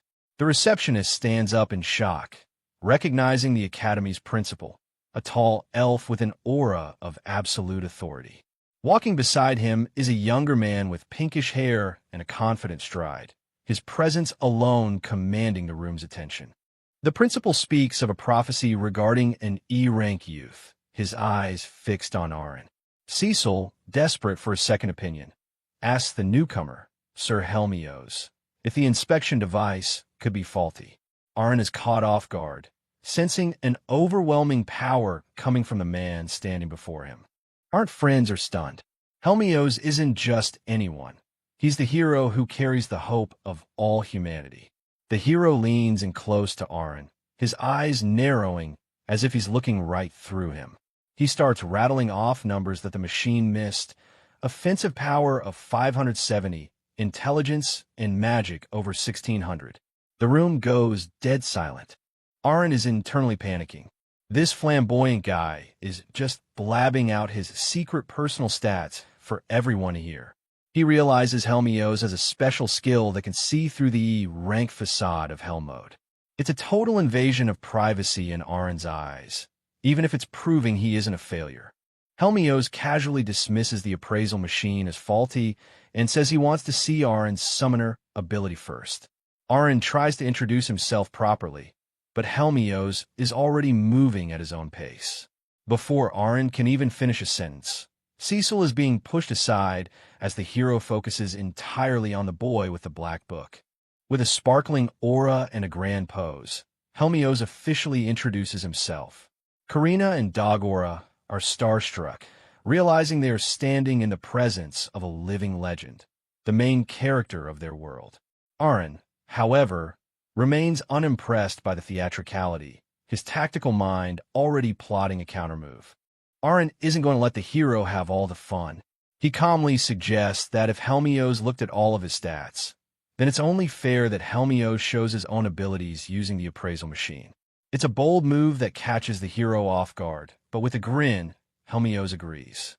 Aaron smirks. This is the perfect chance to gather intel on the world's strongest human. Helmios touches the crystal, and the board explodes with data. It's a sea of S ranks. Physical, magic, offense, defense. Everything is at the pinnacle of human potential. The crowd is in a frenzy, seeing the true power of a hero. Aaron studies the board intensely, noting that Helmios seems to favor physical attacks despite his high magic stats. It's data he'll surely use later. Now it's Aaron's turn to perform. He summons Korosuk, a small, adorable mouse with large eyes. The hero and the principal look on, slightly underwhelmed, while the girls find it cute. Aaron reflects that while Helmios can see his raw stats, he still can't see the hidden bonuses provided by his beast summoning and his grimoire. His secrets remain safe for now. After the demonstration, Aaron decides he's seen enough and starts to walk away. His friends are horrified by his casual attitude toward the hero, but Aaron simply states he did what was requested. He got the information he wanted. Now it's time to focus on the next step of his plan. Helmios watches him leave, a curious glint in his eyes. As Aaron walks through the academy gates, he reflects on the harsh reality of the entrance exam. 1 out of 3 usually fail. Helmios, still watching from afar, calls Aaron a nasty boy, clearly intrigued by the summoner's calculating nature. But for Aaron, the real test is only just beginning. Next comes the academic assessment. While his friends struggle with the grueling math, history, and language tests, Aaron breezes through them thanks to his past life's knowledge. The results are posted, and it's a sweep. Dogora gets a B, Cecil an A, Karina a C, and Aaron scores a perfect S. They've all officially become students of the academy. Celebration is in order, but Aaron is already thinking about logistics. Instead of staying in the cramped dorms, he proposes they rent a large house and live together as a team. Everyone agrees enthusiastically. But before they can settle in, Aaron insists they head to the Adventurers Guild to register for their certifications. Efficiency is the name of the game. At the guild, Aaron shocks the receptionist by trying to buy 100 gold coins worth of magic stones, roughly 10,000 of them. The guild can only fulfill a fraction of that order at once, but they inform him of a nearby dungeon where he can earn more. Aaron doesn't mind the wait. He's playing a long game, and he needs every resource he can get. Aaron reflects on his massive stockpile. After 3 years of grinding, he's accumulated a staggering 2 million magic stones. They're the lifeblood of his summoning powers, and he refuses to run low. With their E-rank adventurer certifications finally in hand, the names of Aaron, Cecil, and Dagora are officially listed. But to truly conquer the world's hell mode, they'll need more than just individual ranks. They need to become an official team. With their base secured and their cards ready, the group stands at the threshold of their first professional steps. Aaron turns his attention back to the guild's registration, knowing that every legendary party needs a name.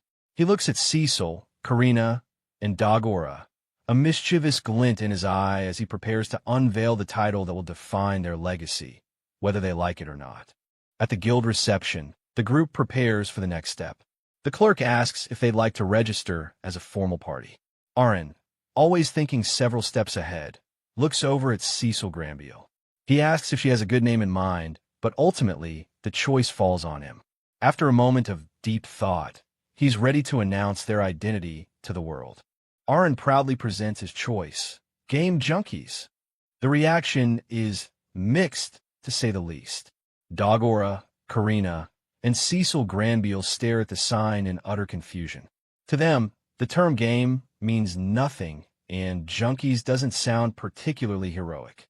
They're left wondering if their leader has finally lost his mind. With a bright, almost nostalgic smile, Aaron explains the philosophy. In his eyes, game junkies are those who bet everything to reach the top, true try-hard gamers. Internally, he reflects on his previous life where work kept him from reaching his full potential. Now, with an 8-star talent and a world to conquer, he's determined to live a majestic, top-tier life. Aaron isn't done with his questions for the guild clerk. He's focused, his mind already calculating the path ahead. His main goal is simple, yet daunting, to become the strongest. He's not here to just get by. He's here to dominate the leaderboard of this reality. With the paperwork done, the next priority is a base of operations. An old realtor shows them a magnificent house that meets all of Aaron's specific requirements. It's close to the dungeon for easy grinding, and even better, it's near the food court. At 10 gold coins a month, it's a steep price, but for a team aiming for the top, it's a necessary investment. Inside, the girls are ecstatic. Cecil and Karina find a large bathtub, a luxury they didn't expect. Dagora is baffled, wondering just when Aaron became so wealthy to afford such a place. Aaron, however, is already in commander mode. He tells the team that now they have a base, they need to exchange crucial information. Training begins with transparency. The game junkies gather for a feast of chicken and burgers to celebrate their new home. But as they eat, Aaron's expression becomes serious. He warns them that in 3 years, the world as they know it will change. It's time for the group to learn the true scope of the war they are about to enter. Aaron reveals his ultimate ambition. He intends to defeat the Demon King and his entire army. He looks directly at Cecil, vowing to do it together with her. Dagora and Karina are stunned by the sheer scale of his ambition. Defeating the Demon King isn't just a quest. It's a world-altering destiny. Cecil, for her part, is completely flustered by Aaron's intense declaration. Karina doesn't hesitate. She's in. Her loyalty to Aaron is absolute. Aaron turns his attention to Dagora, acknowledging that the chances of surviving such a fight are slim, perhaps only 50-50. He tells Dagora to take his time and think it over slowly. There's no rush to commit to a suicide mission. But Dagora's pride as a warrior won't let him back down. He smiles, thinking about how cool it would be to be known as a hero forever for defeating the Demon King. He's in. Just as the pact is made, Aaron's grimoire suddenly manifests, floating in the air with a glowing notification. The grimoire displays the official confirmation. Karina, Cecil Granville, and Dagora have all become teammates. The floating book startles the group, who aren't used to seeing Arin's powers manifest like a game interface. It's a literal party-joined notification in a world that doesn't understand the term. Arin explains that the Grimoire's ring is now linked to them, just like his summoned beasts. He wonders if this level of connection is a direct result of them officially forming a team. His friends are curious, but for Arin, this is a clear sign that the system is recognizing their bond and their progress. Strategy session continues. Arin outlines 3 crucial requirements for their success. They need full equipment, constant practice in dungeons, and most importantly, a teammate with a recovery talent. He emphasizes that while they have power, they lack the sustainability for long-term survival in high-level zones. Arin reveals the burden of his Hell mode. His growth rate requires training equivalent to 100 people combined, which is why he needs massive amounts of magic stones. He's searching for a specific solution, a magic recovery ring rumored to be in this city. If he finds it, his summoning potential will skyrocket, allowing him to stay in the fight indefinitely. Karina looks at him with newfound respect, realizing how hard he's been trying since they were children. As night falls over their new base, the resolution is set. Game junkies are officially operational. Arin tells everyone to be ready, because from this moment on, their lives are going to be incredibly busy. The moon shines over the mansion, a silent witness to the birth of a legend. The next day at the academy, the students meet their head teacher, Karlova. He's a veteran with a scarred face and a stern gaze, originally a branch head of the Adventurers Guild. His talent is Sword King, and he wastes no time letting them know he was sent specifically because of Karina, the swordmaster. The power dynamic in the classroom has shifted instantly. Karina being in their class causes quite a stir among the other students. Karlova addresses the room, noting that despite their backgrounds, be it peasant, commoner, or noble, the Adventurers Guild is the equalizer. In his class, where you come from doesn't matter. Only your strength and your results do. Arin listens, appreciating the meritocratic approach. Karlova issues a new rule. Stop using honorifics. They're all students and equals now. Arin takes this to heart immediately, turning to Cecil and addressing her simply as Cecil. The blonde magician freezes, her face turning bright red as the shock of the sudden familiarity hits her. It's a small change, but for a noble like her, it's a seismic shift. Cecil doesn't take the lack of honorifics well, erupting in a comical rage as she grabs Arin, shouting about his lack of hesitation. The rest of the class can't help but laugh at the duo's dynamic. Even Karlova points them out as an example, though Cecil is too busy being flustered and annoyed to care. Arin just tries to survive her grip, wondering where all his defense stats went. The academy schedule is set, 6 days a week, with general knowledge in the mornings and separate talent classes in the afternoons. While Dagora goes to axe skill and Karina to sword skill, Arin finds himself in a unique position. Since there's no class for summoners, he's free to do as he pleases in the afternoons. A perfect opportunity to visit other classes and gather intel. Finally, it's their first day off from school. The game junkies waste no time and head straight for the sea-level dungeon. Arin reads up on the mechanics. E to C rank beasts, multiple entry points, and a record clear time of 6 hours for the first floor. This is exactly what they need to level up and test their synergy. At the dungeon entrance, Arin and Karina are beaming with excitement, while Cecil is already losing her patience with their enthusiasm. They show their E-rank adventure cards and are assigned to room 205. The grind is finally about to become a reality, and Arin can barely contain his joy at the prospect of some proper dungeon crawling. The guild headquarters feels more like a luxury hotel than a dungeon hub. As they head to the second floor, Cecil mentions the costs.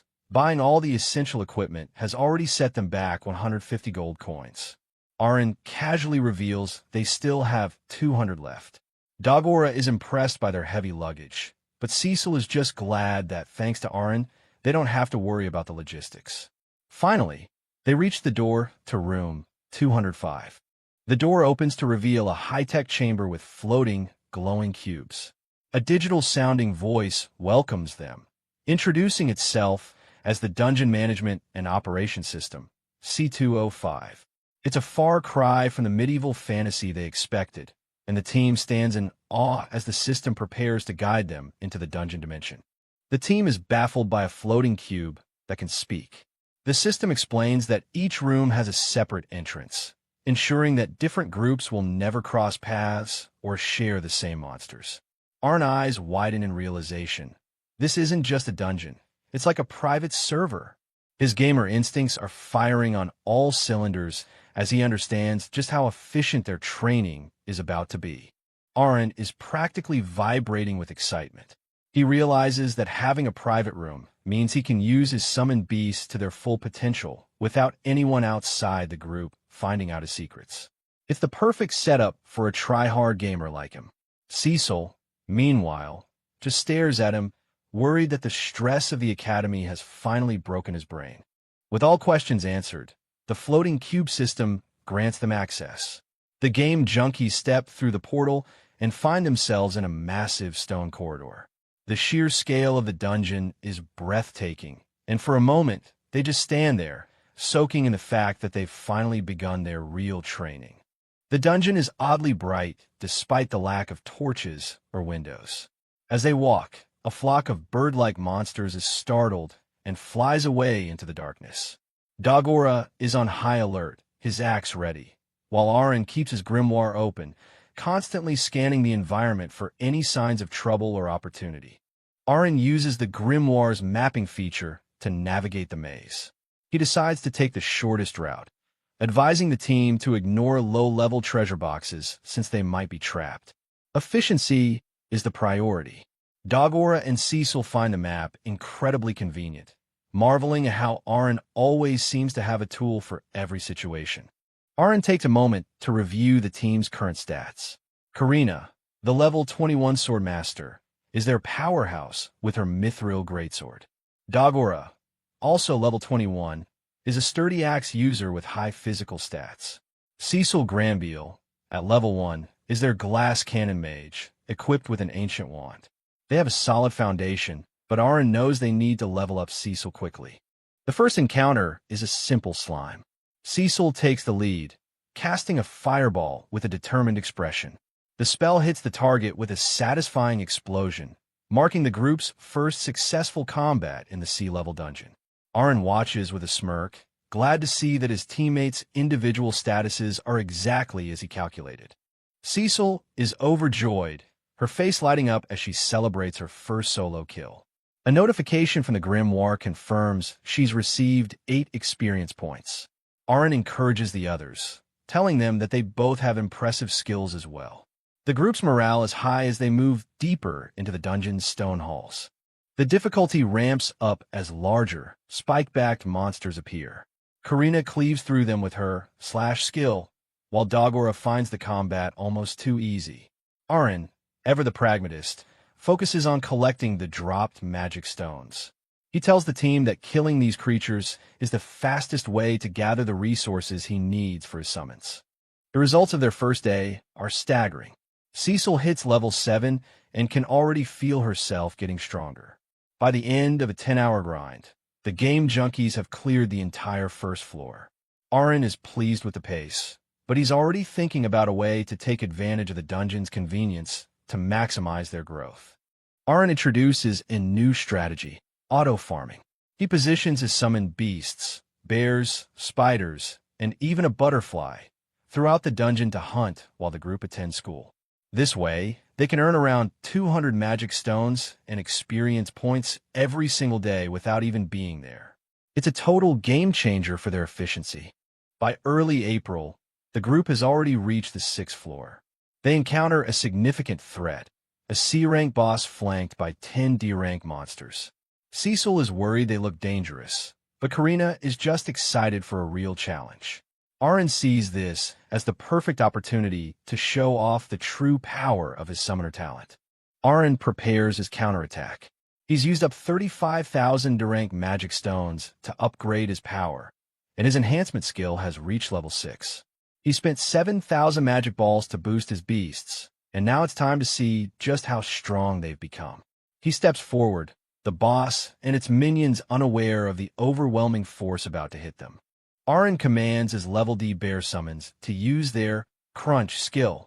The bears, their stats boosted significantly by Aaron's upgrades, tear through the enemy group in a chaotic blur of strength and power. The boss and its lackeys don't stand a chance against the sheer numbers and raw stats of the summoned beasts. The victory is absolute. Karina is so impressed, she gives one of the giant bears a hug, amazed that Aaron can summon something so massive. A treasure chest manifests as a reward for clearing the floor. Aaron is thrilled to see the loot, knowing that every reward is a step closer to making the team unstoppable. The treasure is a steel sword worth 1 gold coin. Aaron is delighted, noting that selling loot helps cover their expensive cost of living. While Cecil finds the food and drink in the city pricey, Aaron sees every coin as a resource for their next upgrade. He's already thinking about taking the sword to the weapon shop to see what else they can get. Relaxing with some snacks after the hunt, Aaron explains the dungeon mechanics. Bosses only appear once a day, so they'll time their visits for the end of the school day. Cecil is impressed by the dungeon's convenient teleport features, while Aaron is just glad that everyone is getting comfortable with the grind. Training is becoming second nature to them. The group's chemistry is perfect.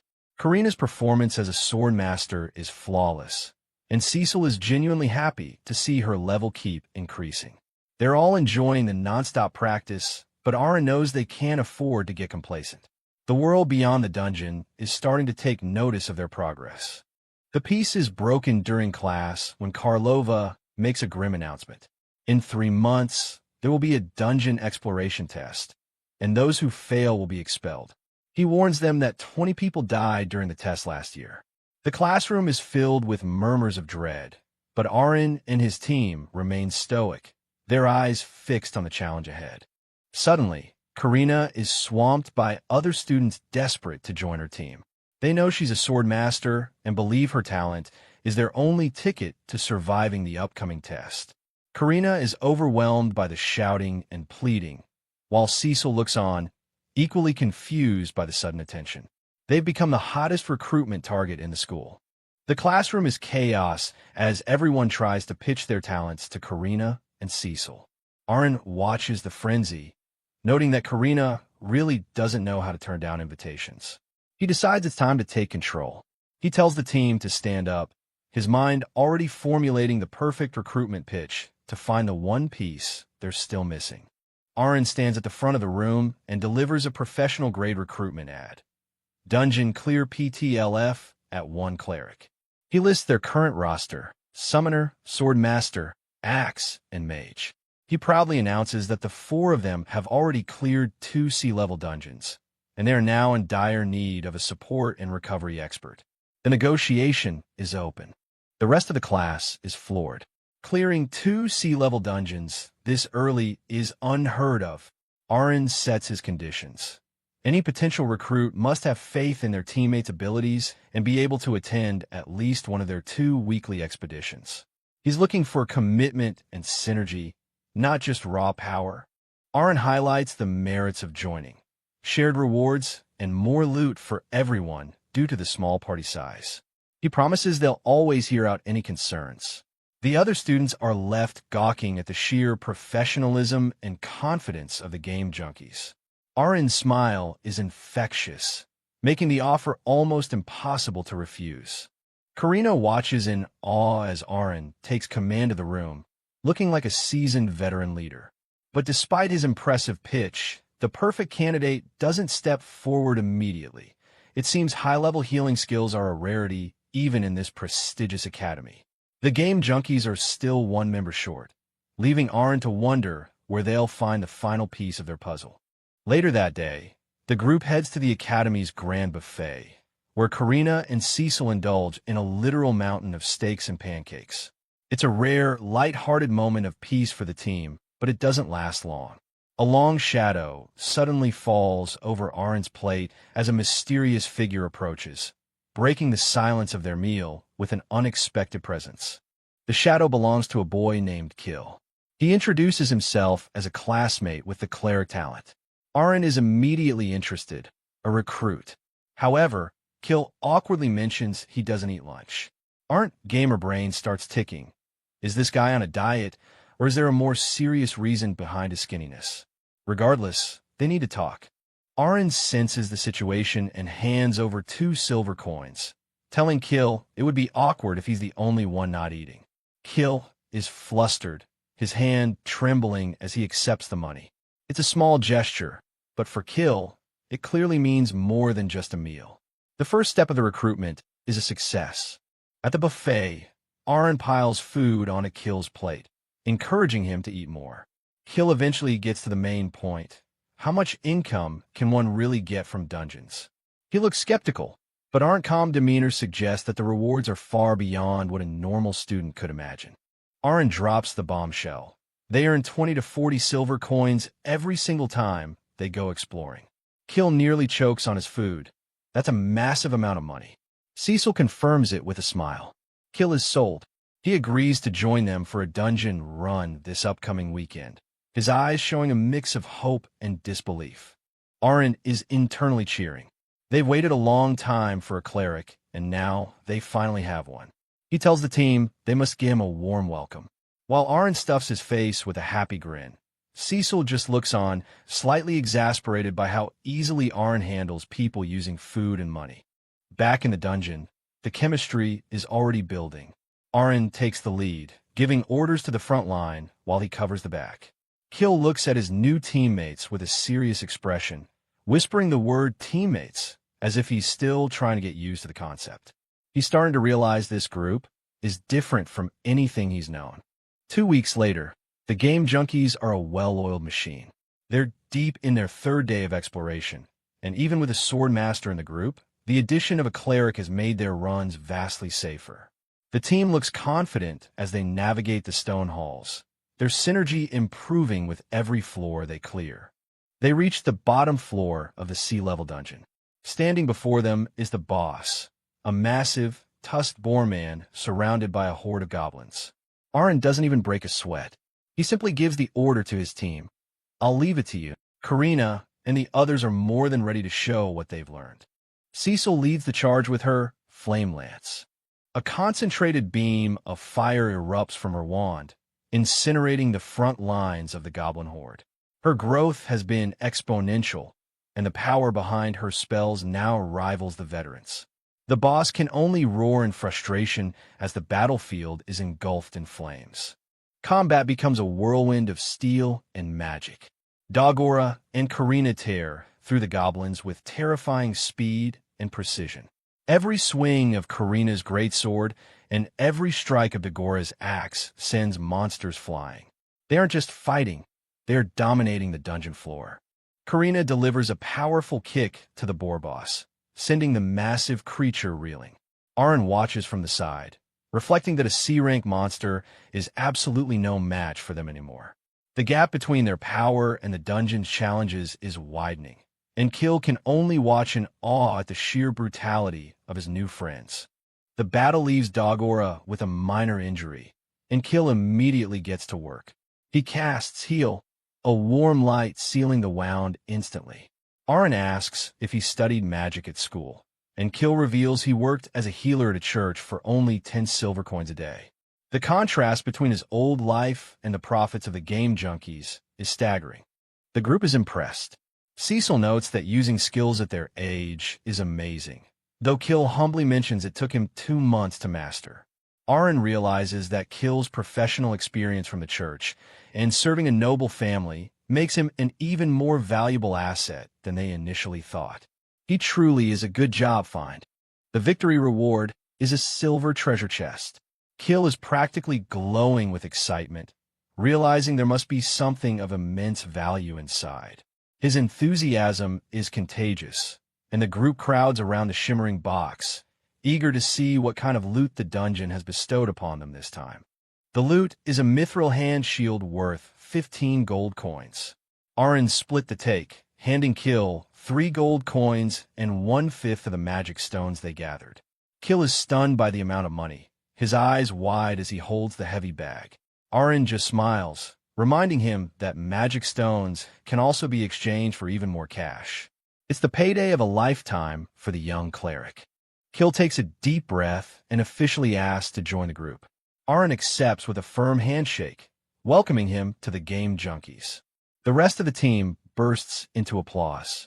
Kill is confused by the name Game Junkies, but the warmth and sincerity of the welcome are enough to make him feel right at home.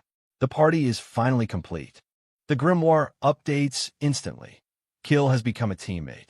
Aaron is thrilled that he can now see Kill's status and track his progress. He immediately extends an invitation for Kill to move into their mansion base. He wants his team close together, fully focused on the road to becoming the strongest. But Kill politely refuses. He mentions that he already has his own house and prefers to stay there. Aaron is surprised but respects his choice. As Kill runs off into the distance, waving goodbye, Aaron realizes that their new cleric still has some secrets and a life of his own to manage. "See you tomorrow," he calls out, his mind already on the next grind. Later at the academy, Cecil and Karina discuss their new teammate. They conclude that, judging by his name, he's not a noble and has no obligation to go to the battlefield. Aaron remains silent, but internally, he knows that Kill's healing talent is absolutely essential for the upcoming war against the demon army. He needs Kill, whether the boy realizes it yet or not. Everyone agrees to try and get closer to him. Night at the Game Junkie's mansion is never quiet. Dogora is running around half-naked, causing Karina and Cecil to shout at him to put a shirt on. Aaron just watches the chaos with a tired expression, telling everyone he's leaving some bears for protection, so they shouldn't worry. It's June, and the heat, both outside and within the group, is rising. In his private room, Aaron experiences a massive breakthrough.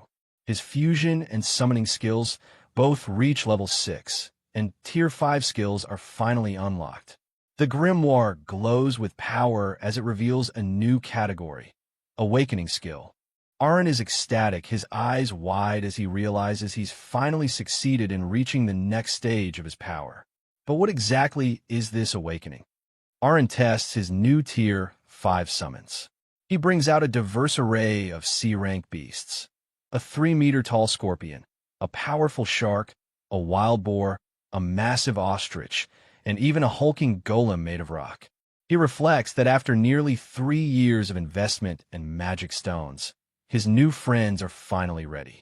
The scale of his summoning power is now truly immense. But the real shock comes from his spirit summon. A small, doll-like girl with long hair and a bow named Maria appears. To Aaron's absolute horror and amazement, she speaks. "Hello, Mr. Aaron," she says with a smug grin. Aaron is speechless. A summon that can actually communicate is something he never expected. Maria seems quite proud of her unique ability. Maria is far more than just a conversationalist. As a spirit type, she possesses her own mana and a unique ability to phase through solid walls. Aaron is thrilled by the tactical utility she brings. But the experimentation doesn't stop there. He calls forth his next new friend, a bug-H type named Denka. It looks like a simple grasshopper, but its swarm formation, awakening skill, is what truly piques the summoner's curiosity. The moment Aaron activates swarm formation, a terrifying, buzzing cloud of thousands of crickets and locusts erupts from the grimoire, filling the room in an instant. It's a display of sheer, overwhelming numbers that leaves Aaron both horrified and deeply impressed by his own lethal creation. He spends the rest of the night tirelessly testing his new Tier 5 arsenal, his nervous laughter echoing in the dark until the first rays of sunlight finally signal time to share his discoveries with the team. The sun rises over the mansion, and Aaron returns with a surprise. He introduces his newest comrade, Maria, to his stunned Cecil, Dogora, and Karina. While Maria politely bows and introduces herself, the group is absolutely floored, a summon that can actually talk. Karina is instantly smitten, giving a big thumbs up to the cute new addition. Art's face is beaming with pure joy. He's looking forward to using his new skills in the dungeon this weekend, his excitement almost tangible. Cecil can only sigh, looking at his childishly excited face, wondering just how much more fun their weekend training sessions are about to become. 2 days later, the academy is buzzing with energy. Today is a special event meant to raise student morale, and they are welcoming some legendary guests. Among them are Sylvia, the swordmaster from the Gamut Empire, the hero Helmios, and the towering figure of Doberg, a legendary swordmaster from the Radishu Kingdom. The air is thick with the presence of world-class power. The students are starstruck. Everyone is whispering about how tall and cool Mr. Doberg looks, and many are already planning to tell their families about this day. Aaron, however, is more focused on Helmios, noting that the hero guy is here again. The local fame of these warriors is clearly no joke. In the middle of the assembly, Karina suddenly stands up and raises her hand. She has a question for Mr. Doberg. How does she use her skills? The rest of the class is shocked by her boldness. The teachers realize that this is the new swordmaster student everyone has been talking about. Doberg is intrigued by Karina's determination. She explains that she wants to get stronger because her friend Aaron can already use his skills, and she doesn't want to be left behind. Helmio smiles, recognizing Aaron's name. Doberg calls Karina over, ready to see just what the young swordmaster is made of. The teacher is worried that Karina might be too strong-willed, but Doberg is already drawing his blade. He tells the other students to consult with Helmios and Sylvia while he handles this one. Aaron watches from the crowd, sensing that something intense is about to happen. Doberg's grip on his sword is casual, yet deadly. Doberg gives Karina a simple command. Come at me and be conscious of your skills. Karina doesn't hesitate for a second, shouting her compliance. The spar begins, and the difference in their presence is staggering. Doberg stands like an immovable mountain, waiting for the young girl to make her move. Aaron reviews Karina's stats in his grimoire. At level 30, she has incredible physical power, but her slash skill experience is sitting at 0. He wonders how she'll compare to someone like Doberg, who has been on the front lines for over 30 years. Cecil is visibly worried, questioning if Karina will even be okay in a real battle against a legend. The spar is brutal. Karina tries to use her skill, but she's met with a wall of steel. Doberg parries every strike effortlessly, constantly pushing her to focus. He shouts at her to keep trying, but Karina is struggling to even keep her footing. The gap in experience is being demonstrated with every clashing of their blades. Karina is sent tumbling across the floor, gasping for air. Doberg stands over her, asking if she's ready to give up yet, mockingly suggesting it might take her another year to use the skill. But Karina's eyes are burning with a fierce light. No, I'm fine, keep going, she shouts, forcing herself back on her feet. Her spirit is refusing to break. The spar continues into the night. Aaron watches from the shadows, his expression pained. He realizes Karina is in such a hurry to grow stronger because she sees him and Cecil advancing so quickly. She's pushing herself past her limits just to stay by his side. The sound of clashing blades echoes through the dark school grounds. Helmios suggests to the rest of the group that they should also have a friendly match, but Aaron is too drained and worried about Karina to even consider it. Dagora and Cecil are also on edge, watching their friend being battered for hours. The legendary warriors can only marvel at the young team's dedication. 8 hours have passed. Karina is on her knees, barely able to hold her sword. Doberg asks one last time if she's given up. Aaron is certain she's reached her limit, wondering if Doberg even intends to teach her at all. But deep down, Karina is thinking of Aaron and his big dream. She will never give up. With a final, desperate surge of will, Karina glares at Doberg. She knows Aaron has a dream that reaches beyond the horizon, and she's determined to be the strength he needs to achieve it. Her eyes are filled with tears and grit, a testament to her absolute devotion to her childhood friend.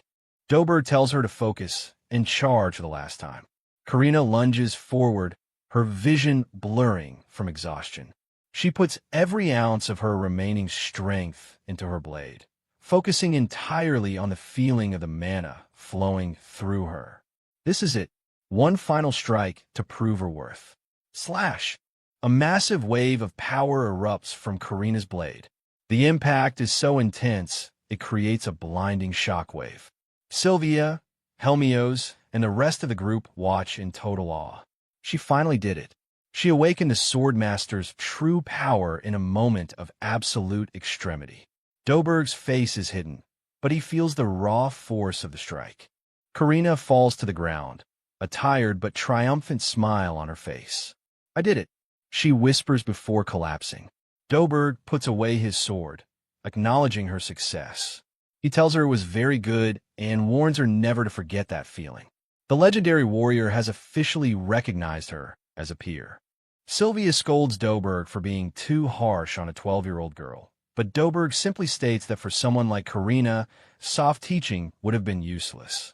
Aaron and the others rush to her side, pouring a healing potion over her. Despite the brutal training, Karina still finds the strength to thank Doberg as he walks away. Her spirit is truly unbreakable. As the special guests prepare to leave, Helmios turns back to Aaron with a serious expression. He asks one final question. So what is your dream? Aaron gives him a calm, enigmatic smile. He tells the senior hero that he'll share his dream when he can completely trust him. The chapter ends with a wave and a promise of a destiny that is only just beginning to unfold. Inside the sea-level dungeon's 3rd floor, Aaron is bursting with excitement. It's exploration day, and he's ready to show his team the fruits of his latest summons. Aaron summons the fronds, giant sea-rank birds. Karina and the others can only stare in shock. They weren't expecting anything this huge. Speed is the name of the game. The team hops on their new mounts, racing through the dungeon floors at a pace they never thought possible. Combat is a breeze with this speed. Karina leaps into action, unleashing her new, flying sword skill to slice through a monster in midair. Efficiency at its finest. As Maria collects magic stones, Aaron proudly declares that they aren't just a party anymore. They're the beast cavalry. Before the sun is even high in the sky, they've already conquered 2 floors and taken down the boss. Even the energetic Karina is impressed by how fast the fronds are. With the dungeon cleared, it's time to celebrate Kill officially joining the group. But Aaron notices something. Despite their growing income, Kill still skips lunch to save every penny. Aaron won't stand for it. He makes an incredible offer. He wants Kill's entire household to move into his mansion and work there, solving their financial struggles in one go. Kill is stunned. He can't understand how Aaron would go so far. But Aaron's answer is simple. They're a team, and he won't let his comrades suffer. Cecil and Karina quickly back him up. They've already decided how to split the treasure so that Aaron gets the magic stones he needs to level up, while Kill's family gets a steady salary. Faced with such genuine kindness, Kill can't help but feel moved. He agrees, and the group prepares to welcome his family at the station. A short time later, Kill's family and their loyal servants arrive. Even though they've lost their status, their bond is clearly still strong. Kill's younger sister, Nina, greets everyone with a polite bow. Seeing how young they are, Aaron realizes there's much more to Kill's story than he first thought. Back at the mansion, a grand feast is waiting. It's a night of laughter and good food as they celebrate their new living arrangement.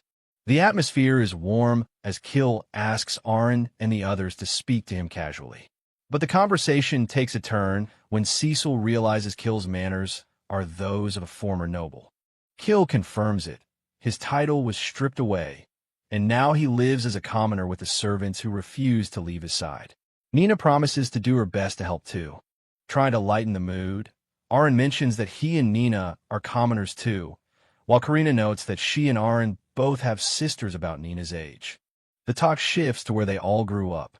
Cecil proudly mentions that they're all from the same territory, the Granville territory. The name hits Kill like a thunderbolt. His face pales, and the friendly atmosphere vanishes instantly as he stares at Cecil with mounting horror. Fury erupts. Kill reveals his true name. His father is Cabroni Cownell, the man whose house was destroyed by Cecil's family. He shouts that the Granvilles trapped them, his voice trembling with years of built-up resentment. Aaron and the others can only watch in confusion, caught in the crossfire. Aaron is caught off guard. He never expected his new healer to be the son of his family's former enemy. Kill stands there, trembling with rage, while Nina cowers in the background. Cecil doesn't flinch. She maintains her noble composure and asks to speak to Kill privately, knowing that the only way forward is to face the truth. Now alone with her, Kill demands to know everything. Cecil doesn't flinch as she reveals the dark reality. His father, Mr. Cownell, had hired a group of assassins in a treacherous plot to kidnap her and Arryn to seize their family's mining rights. It's a devastating revelation that shatters Kill's perception of his family's honor. Cecil stands firm, explaining that the Cownell's ruin wasn't a malicious trap, but a just punishment handed down by the royal court for his father's crimes. Cecil doesn't hold back, her voice firm as she tells Kill that her father was the one who brought down his family. She's not ashamed of it, because the Cownells were the ones who started it by hiring assassins. Kill is stunned, the word assassins echoing in his mind as the reality of his father's actions begins to sink in. Kill can't believe it. His father was always a kind and caring man in his eyes. Arryn watches them closely, asking Kill what kind of person his father really was to him. Kill struggles to reconcile the image of the father he knew with the man Cecil is describing. He remembers how everything changed after his talent appraisal ceremony. When his rare healing talent was revealed, his father's expression changed, and the warmth he once knew seemed to vanish. Since then, Kill hasn't lived like a noble. He was sent away to live alone in another town with only a few servants. His father told him it was to prepare him for the academy, and, as a child, Kill was just happy to be serving his family's interests. But then, last October, everything fell apart. His parents went missing, his servants were fired, and he was evicted from his own home.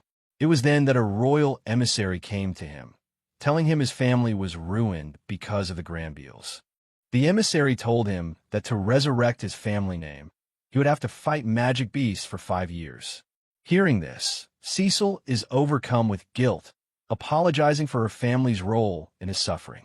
Kill, feeling he has no choice, tells them he'll leave the team.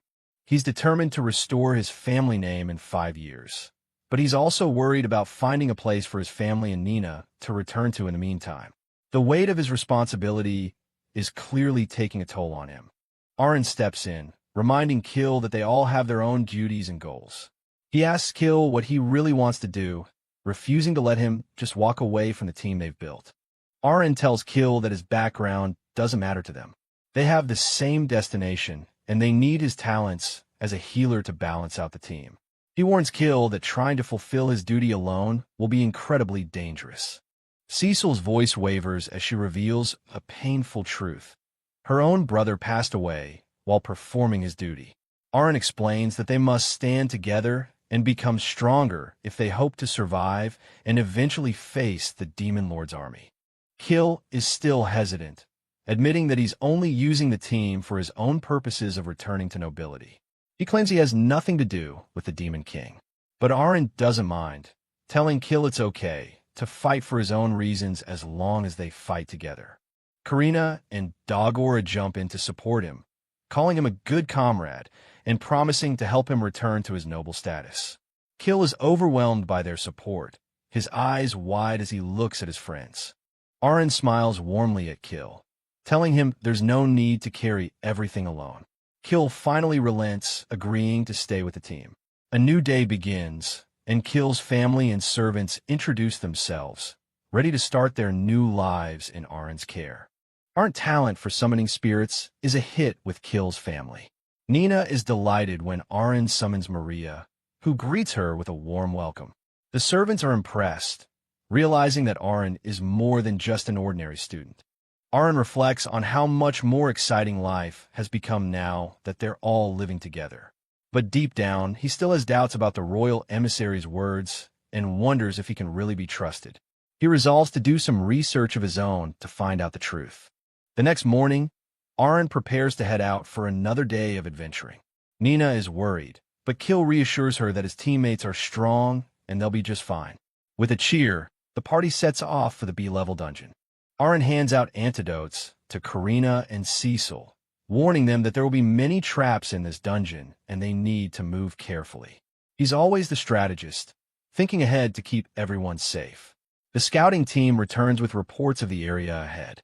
They hop back on their fronds and head deeper into the B-level dungeon.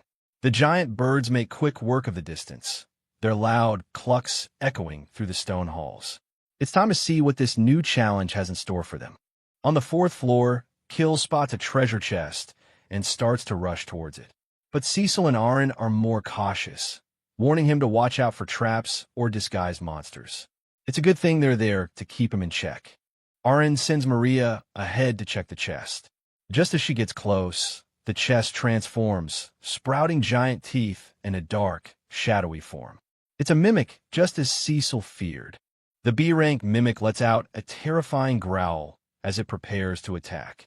It's much more dangerous than any monster they've faced so far, its giant limbs reaching out for anything nearby. But the party is ready for a fight. Aaron quickly orders Maria to use her psycho skill. She unleashes a flurry of powerful attacks, the explosions rocking the dungeon as she tears into the mimic with everything she's got. The monster doesn't stand a chance against her. Cecil and Dogora can only stare in disbelief as Maria obliterates the high-level monster in seconds.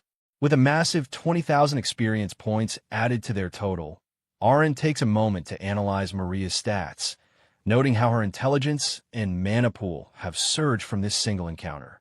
The spoils of victory turn out to be a powerful mithril spear, worth a staggering 50 gold coins. While Dogora is thrilled with the haul, Aaron senses another beast closing in through the shadows, providing the perfect opportunity for the rest of the team to step into the spotlight. Aaron calls out a warning to Dogora as another beast approaches, but the real excitement is right in front of them. They've just scored a rare mithril spear. In true gamer fashion, Aaron's first thought is the profit.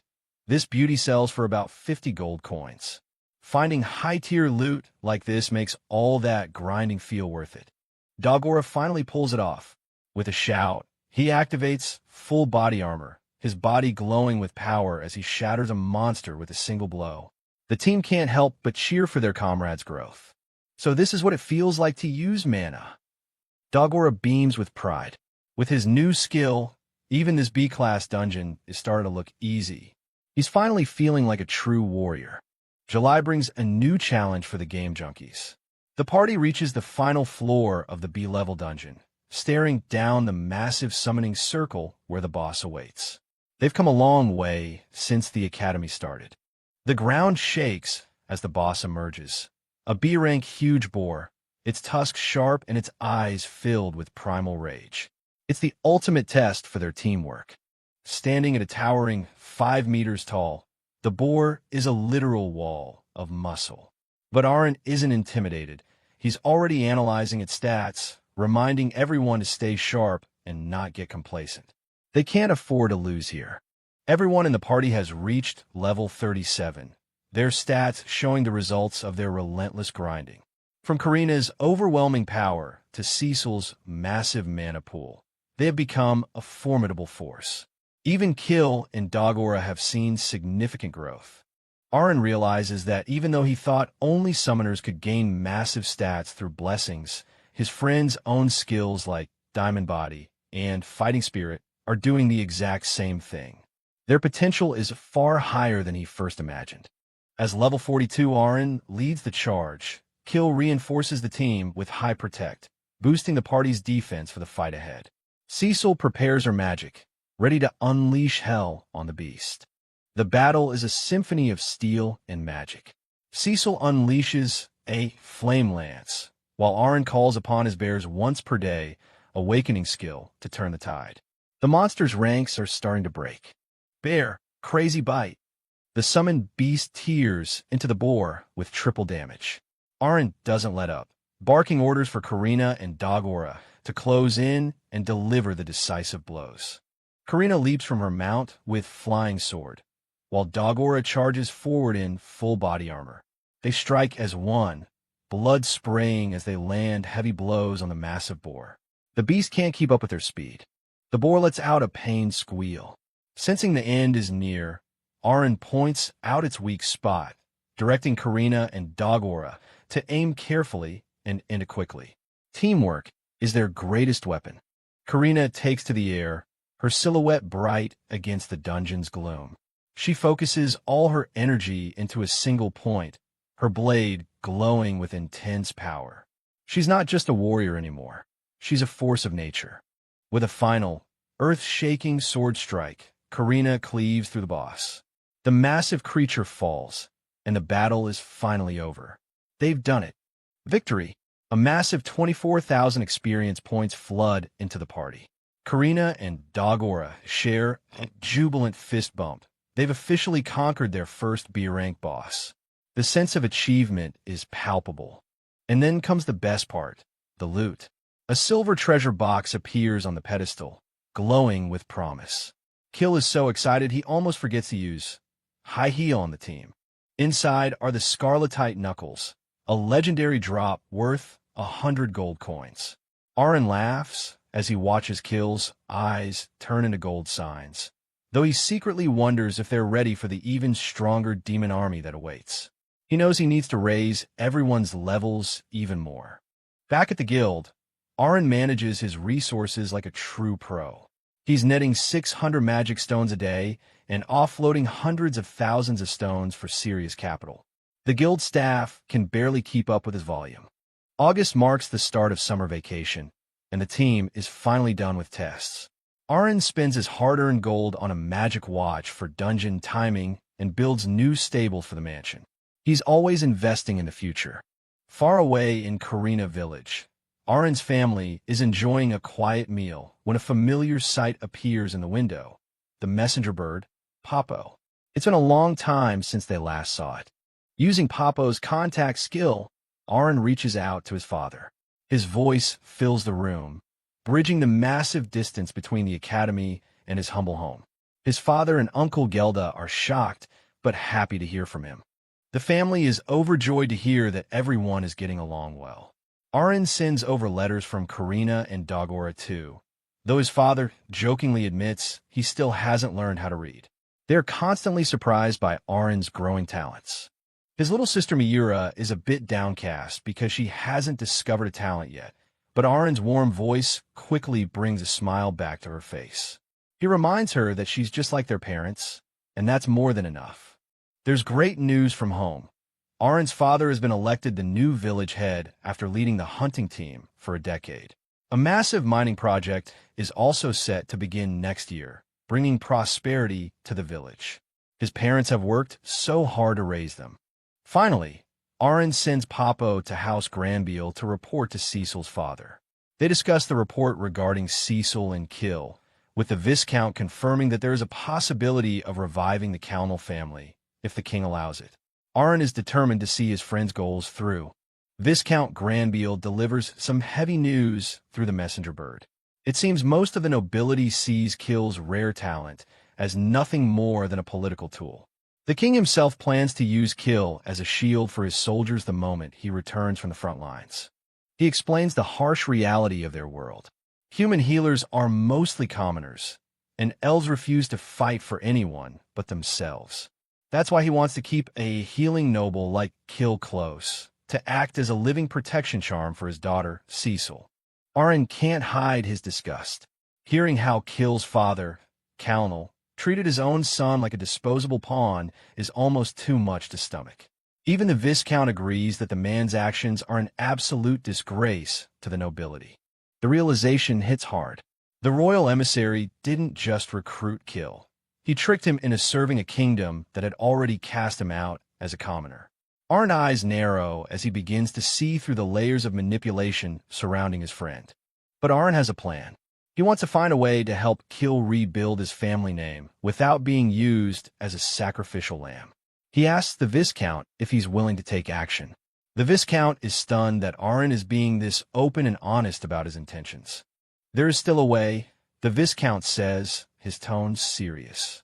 He tells Aaron to be patient and wait for news from the capital while he sees how the official reports are received. Popo prepares to take flight once more. Back at the mansion, the mood is somber. Karina and the others are stunned to learn about the conspiracy surrounding Kill. The reality of his situation is finally sinking in. How can their friend possibly deal with a threat this large on his own? Despite the massive weight on his shoulders, Kill isn't giving up. He tells the team that no matter the outcome of the king's report, he still needs money to rebuild his life and care for Nina. Their next move is clear.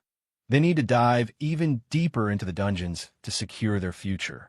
Aaron is already calculating their next move, his gamer brain working overtime. He knows an A-rank boss is waiting for them at the bottom. He looks over at Kill, noticing the lingering sadness in his eyes, but he's proud of the strength Kill shows as an older brother. September arrives, and it's time to face the A-level dungeon. This place is a nightmare of branching paths and hidden traps, far more complicated and dangerous than anything the game junkies have faced before. It's time to see what they're really made of. Exploring a dungeon of this scale takes days of constant effort. Fortunately, the rules allow for sleeping inside, and the team huddles together for some much-needed rest after a long day of clearing difficult floors. Even heroes need a nap. Safety first. Aaron summons KBO and other beasts to stand guard while the party sleeps in peace. But as they venture deeper, the monsters get significantly tougher. Orc kings and massive cyclops are now regular encounters that test their formation. Suddenly, the ground shakes with heavy footsteps. 2 Orc kings and a massive, one-eyed cyclops emerge from the shadows, their weapons raised as they block the team's path forward. This is going to be a tough one. The fight is intense from the very first second. Karina slices through one Orc king with a powerful slash, while Dogora charges in with full body armor. One king goes down, netting them a cool 20,000 experience points, but the fight is far from over. The Cyclops is still standing, and its massive spike club is a threat to everyone on the field. Dogora barely blocks a crushing blow, his armor sparking from the impact. They have to finish this quickly. Dogora takes another heavy hit, and Kill quickly casts Heal to keep him in the fight. But just as they try to regroup, the floor beneath their feet begins to glow with an ominous light. It's a trap. It's a teleport trap. In the blink of an eye, Dogora and Cecil are forcibly whisked away to a random location in the dungeon. Aaron immediately barks orders to Karina to handle the Cyclops, while he and Kill rush to find their missing friends. Panic isn't an option. Aaron knows his preparations were solid, but he only has a limited supply of potions and magic fruit to keep them going. They have to find Cecil and Dogora quickly before the dungeon's high-rank monsters can finish them off while they're separated. Time for some new tricks from Aaron's grimoire. He reveals 2 powerful awakening skills: Mana Seed, to restore massive amounts of mana to his teammates, and Leaf of Life, to fully replenish their stamina in the heat of battle. These will be lifesavers. 30 minutes of frantic searching pass. Finally, Maria spots them. She points Aaron toward a distant corridor, where the sounds of a desperate struggle are echoing through the stone walls. They're close, but are they in time? Hold on tight. Aaron shouts to Kill and Karina as they mount their fronds. He activates the awakening skill, Sprint, propelling the giant birds to a staggering 300 kilometers per hour. Ahead, Cecil is barely holding on, her flame lance, the only thing keeping the 2 giant snakes back. Dogora is a bloody mess, but refuses to fall. He let out a primal roar, facing down the Cyclops and the snakes with everything he has left. Maria's spirits swarm the enemies, providing much-needed support to give him a fighting chance. Just in time, Aaron and the rest of the team burst into the chamber, scattering the monsters. Cecil beams with relief at the sight of her leader, while Dogora laughs through his exhaustion, thanking Aaron for the incredible support. They're safe. With the battle over and the group reunited, Aaron places a comforting hand on Kill's shoulder. He reminds his friend that they are a team now, and no one has to carry the weight of the world alone. "Don't worry, Kill," Aaron says warmly. "Whenever you're in trouble, we'll be there to pull you through, just like you do for us." That simple promise makes the heavy burden on Kill's heart feel a little lighter as he finally begins to trust in his comrades. With their bonds forged in fire, The party spends the rest of the month pushing through the dungeon's most dangerous floors, their sights set on the final challenge awaiting them at the end of September. End of September. The group is enjoying a celebratory meal at the mansion. Today is the big day, the day they finally conquer the last floor of the A-level dungeon and finish their summer mission. Kill has finally calmed down about his family situation, showing his softer side by patting Nina on the head. But the mood shifts as they reach the bottom floor and see the massive gate. Something terrifying is waiting behind it.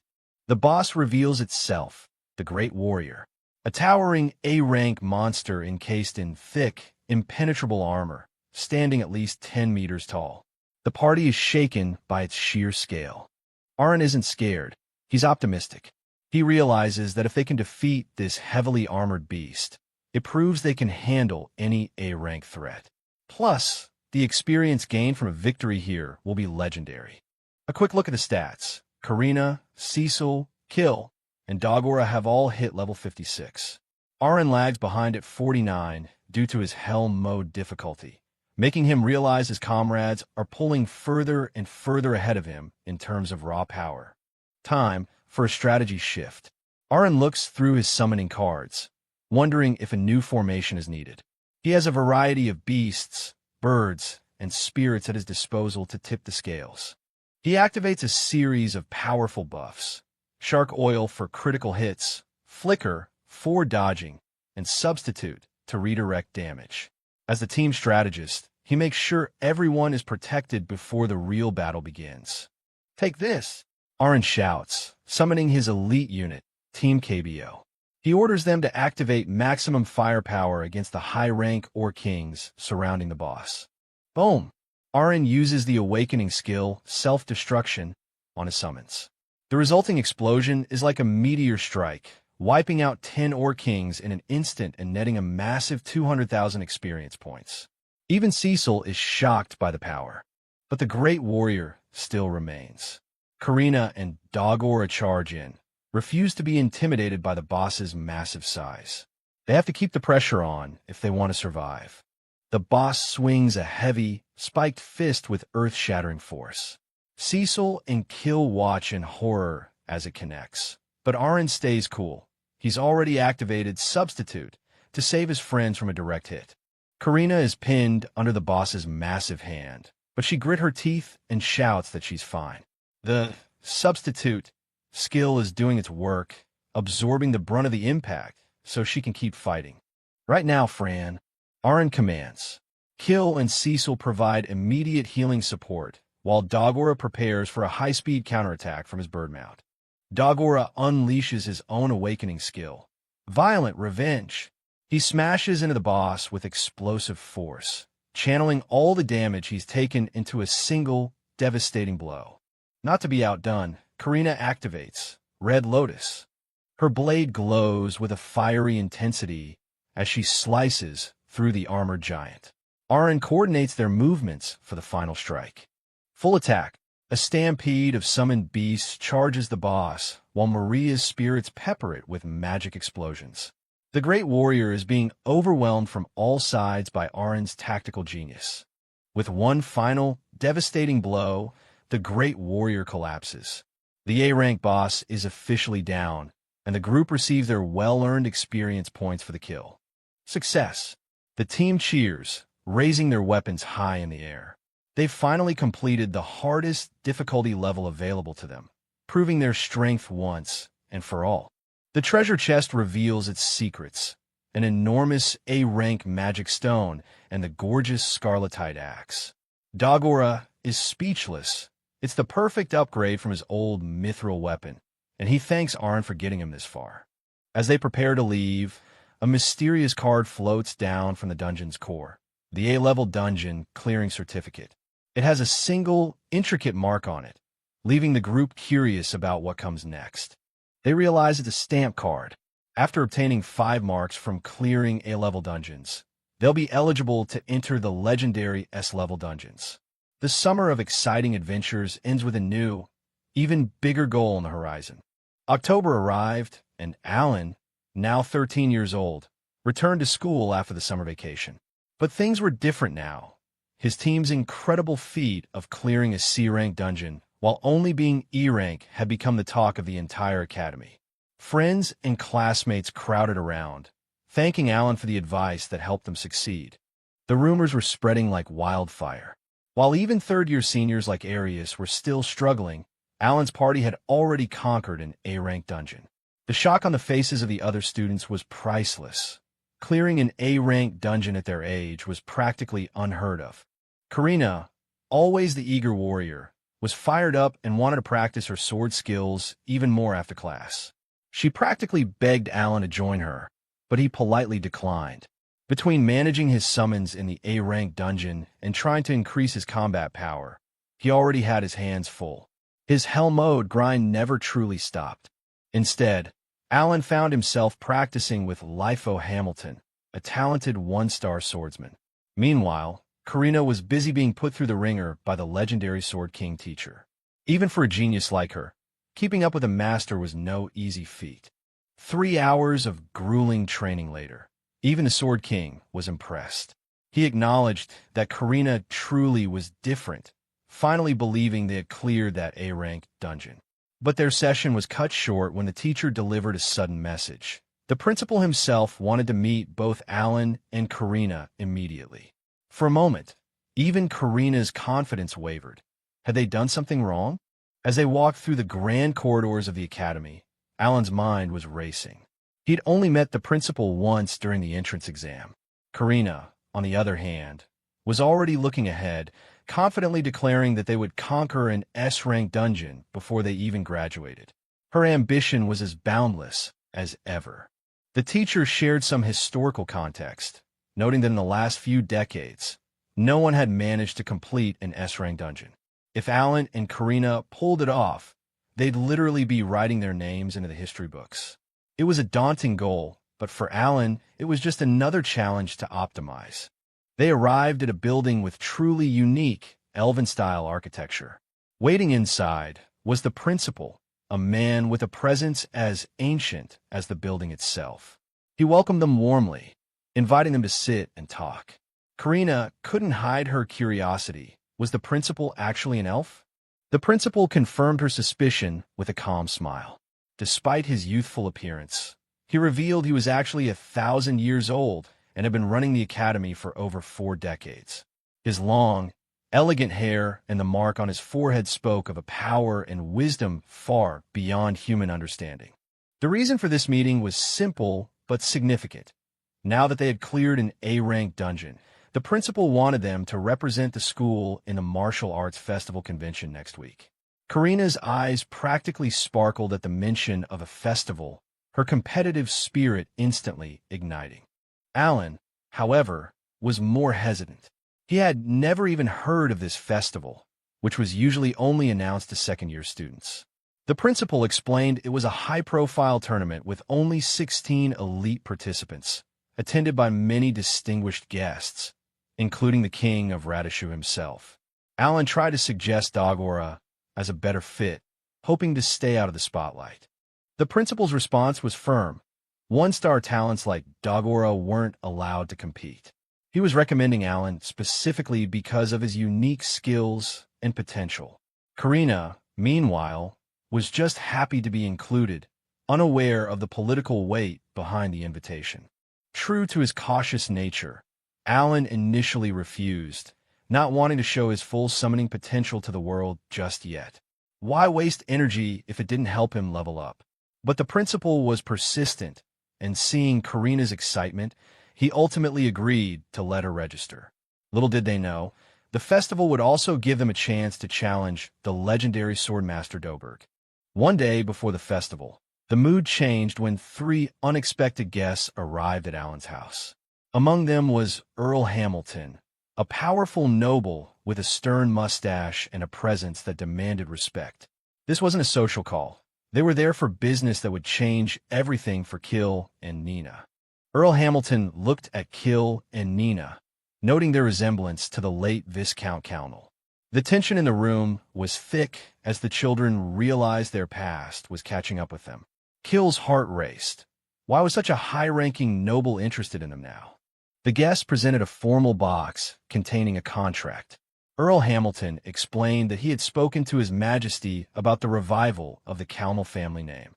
It was an opportunity Kill had dreamed of, but it came with a heavy price. The king had agreed to the terms, but only if Kill proved his worth on the battlefield. The condition was harsh.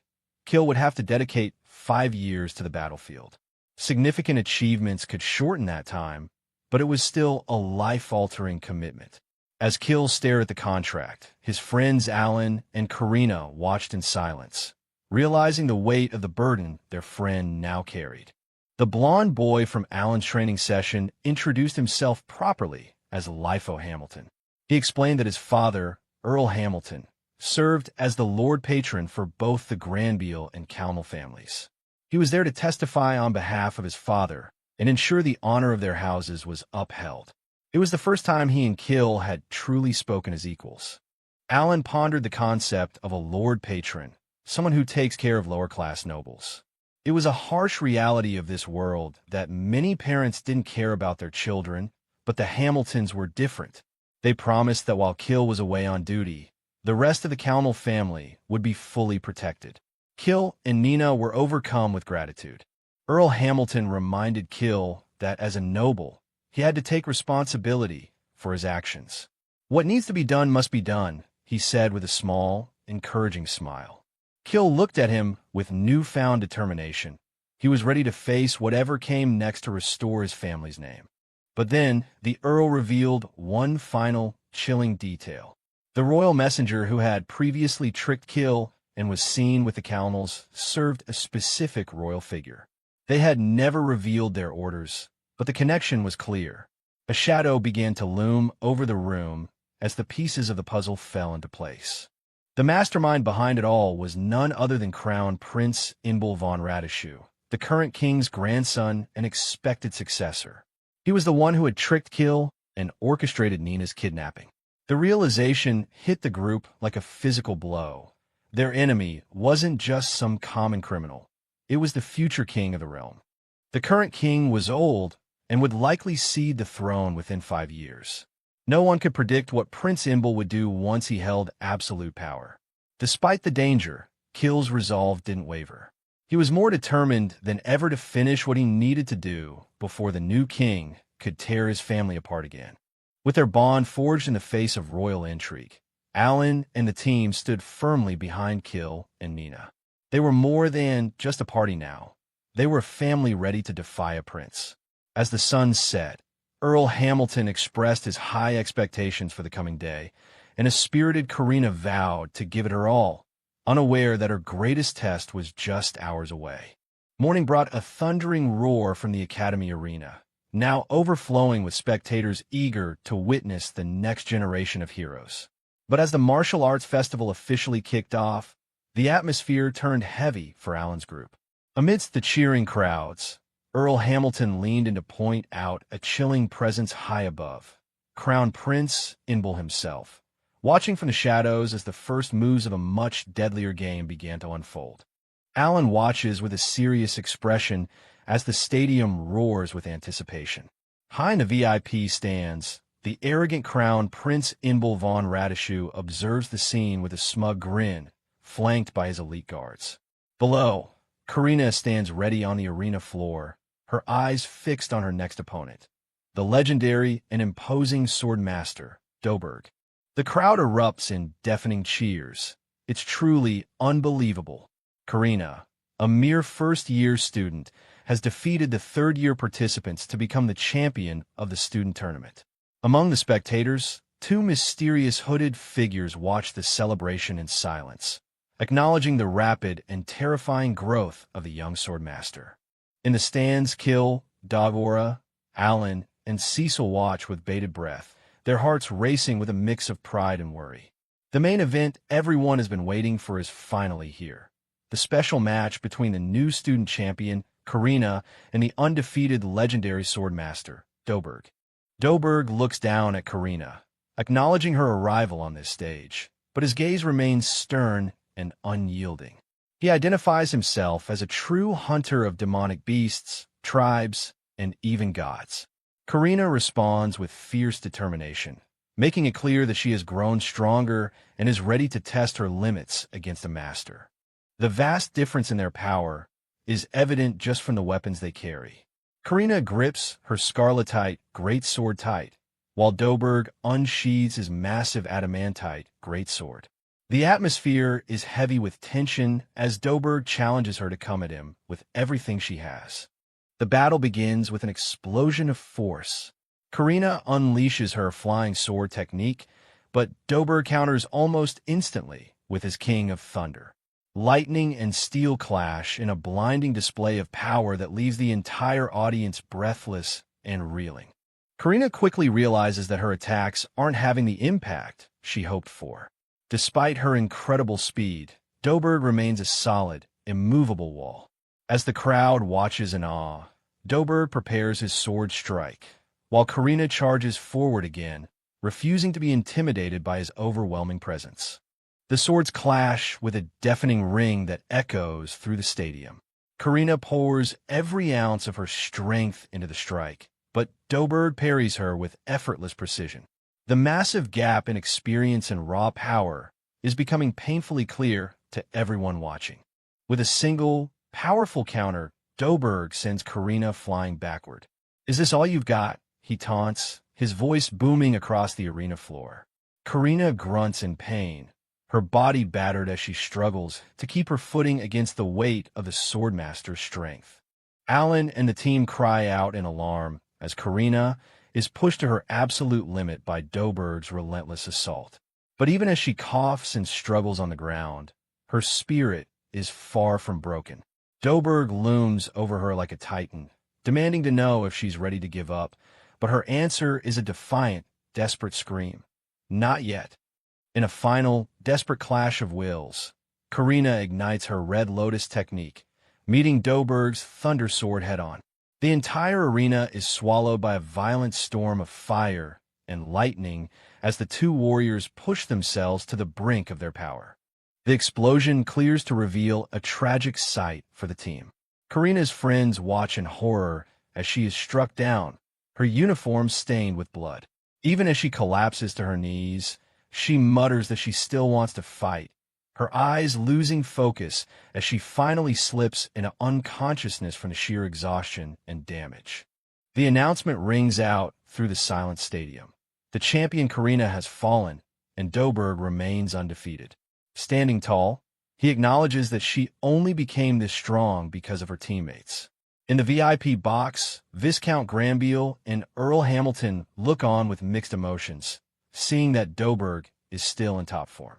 Karina is rushed to the public health station, her injuries severe. Alan doesn't waste a single second, rushing to her side while a nun prepares to help. He activates his awakening skill, Grass of Life, a powerful area of effect healing card that restores 1,000 HP to the entire team, surrounding them with a soothing, life-giving glow. As she wakes up, Karina's physical wounds are gone, but the emotional pain is still raw. Tears stream down her face as she sobs, heartbroken by the fact that she couldn't land even a single hit on Doberg. She did her absolute best, but the sting of such a total defeat is more than her warrior's pride can bear. The team gathers around her bed to offer comfort and support. Alan gently reminds her that she's already proven herself to be much stronger than before. Cecil and the others offer encouraging smiles, and Alan confidently promises her that by next year, she will definitely be able to defeat Doberg easily. Karina looks up, her spirit slowly starting to recover. Watching from a distance, Viscount Granville and Earl Hamilton reflect on the sheer intensity of the tournament. Doberg himself claps in genuine respect, noting that it's been 10 years since he's seen such a beautiful and spirited battle between two competitors on this stage. The moment of rest is suddenly interrupted by the arrival of Crown Prince Inbal von Radishew. Flanked by his elite guards, he calls out to the Viscount with a dangerous and arrogant glint in his eyes. The mood in the room shifts instantly from relief to a cold, underlying tension. Inbal's tone is dripping with condescension as he asks the Viscount if he wants to talk. He feigns a desire to reward the lord of a land that produces such exceptional champions, but his predatory body language and smug expression hint at a far more sinister motive behind his words. Inside the room, Inbul dismissively orders his guards to wait outside, claiming they are already there for protection. He makes himself at home, arrogantly telling the Viscount to sit down. Alan watches silently from the side, carefully maintaining his role as a humble servant to avoid drawing any unwanted attention from the prince. Inbul continues his power play, acting as if he is the master of the house. When the Viscount hesitates, Inbul mockingly urges him to just sit down already. Alan steps forward to help, playing the part of a dutiful servant perfectly while secretly observing and analyzing every subtle movement of the Shao Quiet Prince. Alan realizes that while Cecil and the others trust the Knights Captain, he needs to find out exactly what Inbul is plotting. He keeps a close eye on the prince, noting his successful entry into their space as he settles into the couch with an air of absolute authority. Inbul launches into his verbal assault, mockingly referencing the Granbeal incident and the destruction of the Calmal family. He notes how well the territory is developing with its new swordmaster and the return of mithril mining, but his words are laced with venomous intent. The Viscount tries to object to his harsh phrasing, but Inbul just smiles dismissively. The true reason for Inbul's visit is finally laid bare. It's a death sentence wrapped in royal decree. He casually informs the Viscount that the Gamut Empire needs more elites for the battlefield, shamelessly ordering both Cecil and Kill to be sent to the front lines. The Viscount's face drains of color as he realizes the impossible position he's been put in, desperately pleading with the prince to reconsider the cruel demand. Just as the prince's pressure becomes unbearable, Alan speaks up, his calm voice cutting through Inbul's arrogance as he identifies himself as the party's captain. Inbul turns a cold, mocking gaze toward the boy he sees as a mere servant, sneering at his talk of protection. Though Alan remains outwardly unfazed, the atmosphere in the room turns suffocatingly tense as the weight of the royal threat begins to sink in. Viscount Granbeal is cornered, his face dripping with cold sweat under the prince's mocking gaze.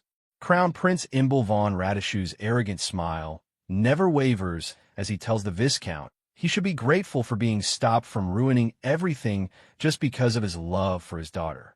Alan watches from the side, his eyes closed as he carefully processes the gravity of the royal threat. 3 months fly by in the blink of an eye. It's now January, and the game junkies have been anything but idle. Alan's relentless grinding has pushed his enhancement skill to level 7, granting his summoned beasts a massive stat boost. They've already successfully cleared their second level dungeon, amassing a fortune in rare treasures along the way. Equipped with high-tier armor and weapons forged from scarletite and adamantite, and wearing newly introduced stat boost rings, the team stands before a massive, ornate door. Today marks the 76th time they've challenged the depths of this place, and it's time to face the ultimate test, the dungeon boss itself. The heavy doors creak open to reveal their most formidable opponent yet, the A-rank heavy dragon. Its massive, armored body and spiked tail loom over them in the dark chamber, its presence alone enough to make most warriors turn and run. This is the strongest boss they've ever encountered. Dagora is practically shaking, but not from fear. He's buzzing with the raw excitement of finally facing a legendary beast. Karina stands firm beside him, her eyes locked onto the dragon. They know that dragons usually stand alone because they don't need help to kill, but that doesn't intimidate them one bit. Alan takes a final moment to optimize his deck. His summons are ready: scorpions, boars, birds, stones, and spirits. At level 51, his stats are impressive for any other adventurer, but in hell mode, he knows every single point counts. He grips his scarletite sword, ready to lead his team into battle. The rest of the team has reached level 58, their stats bolstered by their high-tier equipment. Karina with her scarletite great sword, Cecil with her light magic wand, and Dagora with his scarletite axe. They're a well-oiled machine now, each member a powerhouse in their own right, ready for Alan's strategic commands. I'll take the first shot, Alan shouts, coordinating the opening move. He directs Cecil to prepare her preemptive magic while he unleashes a Mateo copy attack, raining down projectiles to catch the dragon off guard and test its initial reactions. Be careful with its breath attack, he warns the others. Alan doesn't give the dragon a second to breathe, calling out his KBO bomb rain. A swarm of stone summons, known as KBOs, rain down from above and detonate against the dragon's thick scales with explosive force, filling the chamber with fire and debris. But then, a voice echoes through the arena, chilling the team to the bone. Well, you're challenging me with only 5 people. The dragon's eye narrows, glowing with a malevolent, sentient intelligence. This isn't just a monster. It's a beast capable of speech and calculation. The ignorant must be punished. Die in my fire, the dragon growls, its voice heavy with ancient power. Cecil is stunned. She didn't expect a dungeon boss to have such high intellect. Alan remains focused, ordering his KBOs to charge as the dragon begins to gather heat in its massive maw. The stone summons continue their suicide runs, detonating against the dragon's hide in another KBO bomb rain. The explosions are violent, but the dragon seems more annoyed than truly damaged, its glowing eyes fixed on the game junkies as it prepares to retaliate. Fran, sprint, Alan commands. The team mounts their giant bird summons to gain much-needed mobility in a massive chamber. The dragon roars in frustration, its speech interrupted as the group weaves through the air, their initial assault having successfully drawn the monster's full, angry attention. Dagora and Karina strike from above, their weapons clashing against the dragon's armored hide. Alan watches carefully from the back of his Fran, noting the beast's movements. Even with their coordinated attacks, the dragon's sheer size and defense make it a mountain that's incredibly difficult to move. Karina lands a powerful sword strike, but she grunts in frustration as her blade practically bounces off the beast. Alan's mind races, wondering if the dragon's skin is simply that hard or if it possesses a physical resistance property they haven't encountered before. Every attack seems useless so far. It's about to fire. Alan screams. The dragon's mouth begins to glow with an intense, white-hot light as it mocks them as weaklings.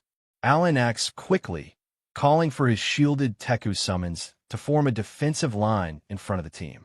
The dragon unleashes a massive beam of fire. The heat is so intense that the air itself seems to shimmer and crackle. Cecil cries out the names of her friends as the torrent of white-hot energy washes over the entire front line of the battlefield. The breath attack is a literal wall of destruction that covers half the arena in a split second. It's a terrifying reminder of why dragons are considered the kings of monsters, their elemental power far exceeding that of any regular beast. One of the Teku summons activates its awakening skill, self-sacrifice. Its defense triples as it takes the full brunt of the damage meant for everyone else. Strange tricks. The dragon mutters, clearly surprised that its signature attack didn't immediately incinerate its challengers. Alan and Dagora huff in relief, glad the shield held. Maria, Alan calls out, coordinating his spirit summon support. Seeing a brief opening, Cecil doesn't hesitate, chanting Flame Lance as she fires a concentrated bolt of fire back at the beast. If they can keep defending against its breath, they still have a fighting chance. But the dragon isn't finished. It begins to charge another attack, and Alan notices something alarming. It's taking longer to charge this time. He realizes the monster is pouring even more energy into this next blast. Danger! Everyone step back, he roars at the top of his lungs. The second breath attack is even more violent than the first, a blinding torrent of energy that threatens to consume everything in the chamber. The group scrambles to distance themselves as the dragon unleashes its full, terrifying might. The blast is absolutely devastating. In a single, overwhelming hit, all 4 of Alan's Tekka summons are vaporized. Alan grit his teeth, realization sinking in. If that hit had reached Kill or Cecil, they would have been killed instantly. The scale of the threat has just shifted again. As the stone cards dissolve within the grimoire, Alan realizes with a sinking heart that their defensive line is gone. He glances toward Dagora and Karina, silently apologizing for the life-threatening gamble he's taken, even as the dragon's predatory gaze locks onto them through the haze of smoke. The secondary blast ripples through the air, battering the team and pushing their endurance to the breaking point. Cecil frantically casts High Heel to keep kill in the fight, but there is no time for relief. The massive beast is already gathering its strength once more, its true assault having only just begun. The dragon's massive maw glows with blinding white energy as it prepares another devastating breath attack. Alan desperately checks on Karina, hoping she can still stand, while Dagora and Kill remain mounted on their bird summons, bracing themselves for the next wave of dragon fire. Alan grit his teeth, sweat pouring down his face as he frantically analyzes the battle. He finally understands the terrifying power and fire rate of this breath attack. This has moved beyond a simple battle of skill. It's become a grueling tug-of-war of raw endurance and mana management. "Everyone, stand in a line behind me," Alan commands, ready to use his summons to shield his friends one more time. But Karina doesn't move. She stands alone, her back to the group, her body visibly trembling with a strange and intense energy that none of them have seen before. Karina is practically vibrating with an overwhelming power. The rest of the team watches in a mix of confusion and deep concern, wondering what's happening to their strongest warrior. Is it the sheer strain of the battle, or is she on the verge of something even more incredible? Suddenly, the dragon fires its breath attack. In a hurry to die, it mocks with a cold intelligence. But instead of dodging, Karina charges straight into the heart of the inferno, her eyes fixed on the beast with an intensity that leaves Alan and the others in complete shock. "Karina, eat this grass, quickly!" Alan shouts, desperately trying to get a healing item to her. But Karina is already beyond hearing his voice. She takes the full, searing blow of the dragon's fire, her body becoming a blur of motion as she cuts through the flames with superhuman speed. Like a bolt of crimson lightning, Karina strikes. Her massive blade bites deep into the dragon's armored neck, sending a spray of blood across the floor. The monster's arrogant expression finally shifts to one of genuine, wide-eyed shock and agonizing pain. The dragon roars in pure agony, a sound so powerful it shakes the very foundations of the dungeon. Karina doesn't slow down for a second, her movements becoming faster and more fluid than ever before, as if she's finally unlocked the true potential hidden deep within her soul. Alan watches the scene in complete awe. Did she awaken to it? Her extra skill? The words "break the limit" flash through his mind as Karina's eyes begin to glow with a brilliant, ethereal light that fills the entire chamber. It's absolutely unbelievable. The same Karina who was just struggling to land a single hit is now completely overpowering an A-rank boss. Cecil and Dagora can only watch in stunned silence as their friend displays a level of power that they've only ever heard of in ancient legends. Alan checks her status screen, and his gamer's heart nearly stops. All stats go up to 3,000. Super recovery of physical strength. 1% recovery every second. Karina hasn't just awakened a new skill. She has become a literal force of nature on the battlefield. The dragon is losing ground, its once unshakable confidence shattered. "Trash humans!" it screams, its arrogance replaced by a desperate, dying rage. But Karina is relentless, her every strike landing with the crushing weight of a falling mountain. "Go to hell," Karina shouts, delivering a lightning-fast flurry of blows that the dragon can no longer defend against. The beast that once looked down on them with contempt is now being systematically dismantled by a 13-year-old girl with a glowing blade. With one final, earth-shattering strike, the dragon's reign of terror finally ends. The monster that mocked them as weaklings collapses to the floor, its life force extinguished by the sheer, unbridled power of Karina's awakened warrior spirit. The victory is complete and absolute. A massive experience reward of 1,600,000 points floods the team, a testament to the sheer difficulty of the legendary foe they've just conquered. The silence that follows is heavy with the shock of what they've just witnessed. Alan and the others rush to Karina's side as she stands over the fallen beast. The boss is indeed different, Alan mutters, noting the incredible point gain. But his main concern is his friend. Karina, are you okay? He asks, still breathless from the fight. Karina turns around to face them with a bright, triumphant smile and a playful peace sign. Hey, I beat the dragon, she cheers, looking as if she hadn't just walked through dragon fire.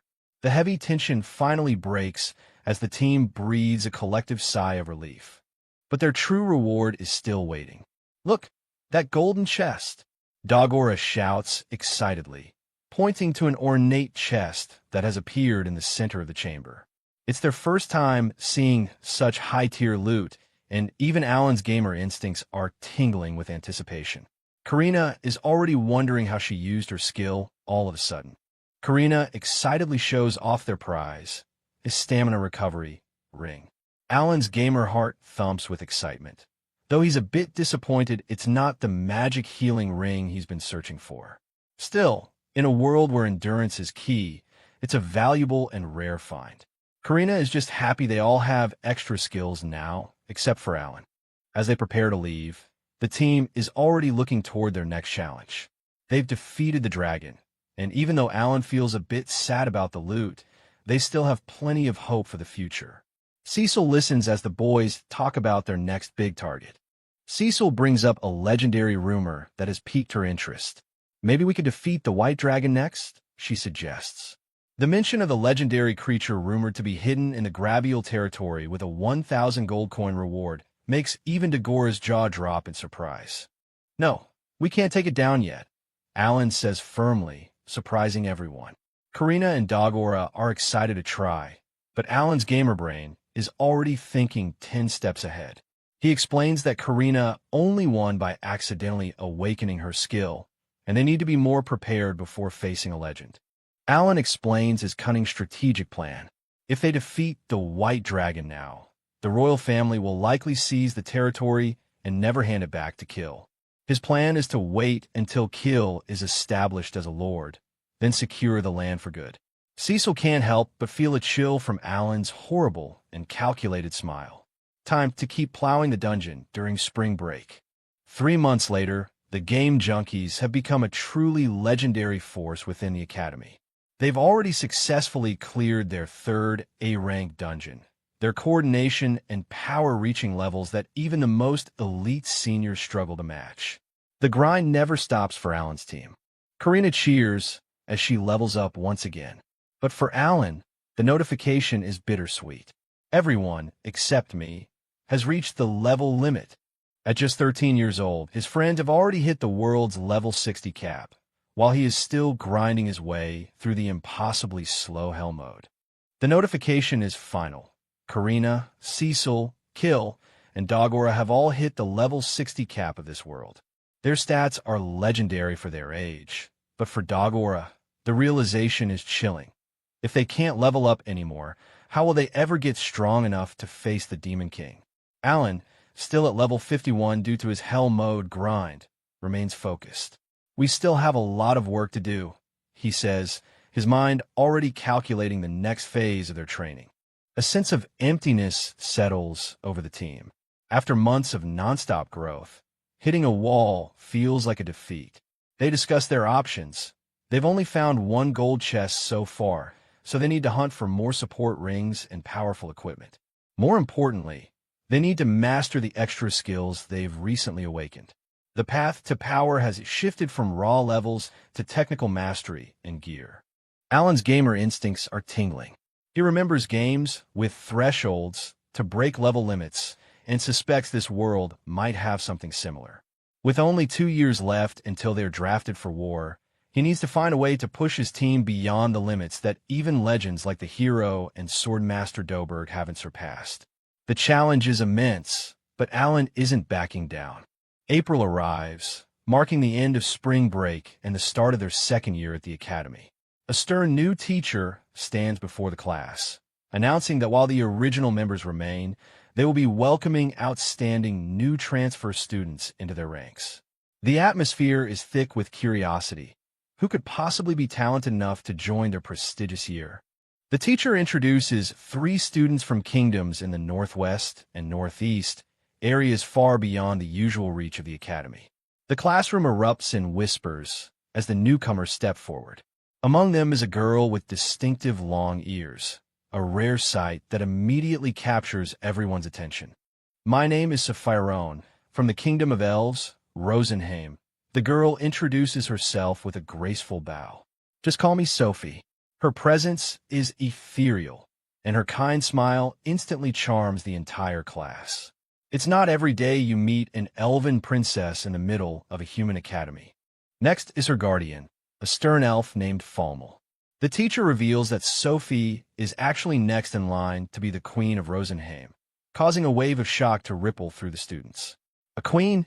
They gasp, their eyes wide as they take in her flawless skin and elegant features. Even though the principal is an elf, seeing a royal elf student is on a completely different level.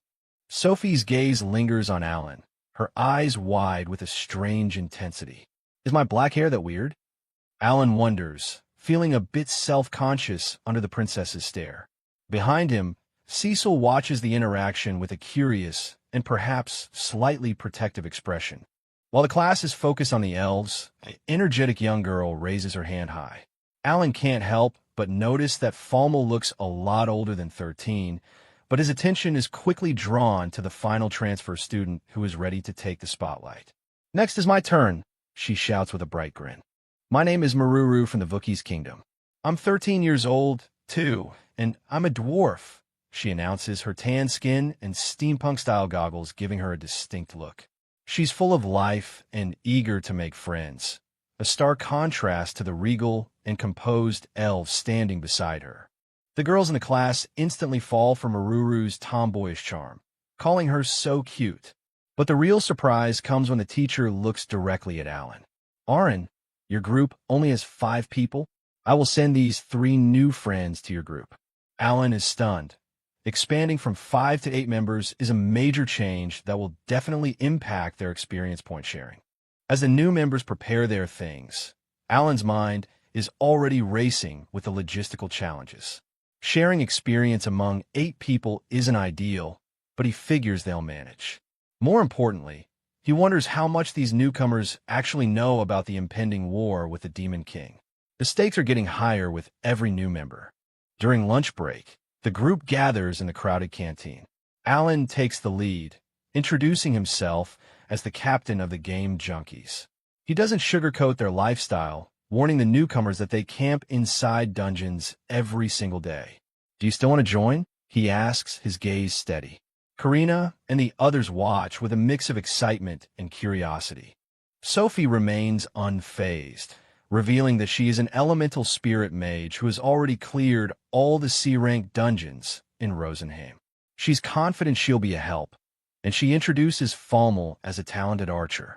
Maruru then adds that her talent is called Magic Statue, a term Alan has never heard of. It seems their new team members are as unique as they are talented. Cecil and Dogora are skeptical. Is Magic Statue similar to Alan's summoning ability? Maruru's expression turns serious as she admits she has some personal problems and might not be able to help with her talent right away. Alan tries to keep the peace, telling everyone they'll understand more in time. Despite the mysteries, there's a growing sense of unity at the table. The conversation shifts to the dark reality of the war. Sophie, Falmel, and Maruru confirm that they are fully aware of the threat posed by the Demon King. But I still want to be stronger, Maruru declares, her eyes burning with determination. We have to get stronger this second year, no matter what. Their shared goal of survival and strength bonds the expanded team together. Karina and the original members are thrilled to have such dedicated new allies. Do not worry. We are strong. Let's try harder together. Karina cheers, her enthusiasm contagious. The 3 newcomers agree to stay with the group, and Sophie even asks if she can bring her servant along. It's settled. The game junkies are now an 8-person force to be reckoned with. Later that evening, Alan is summoned to a private meeting with the principal.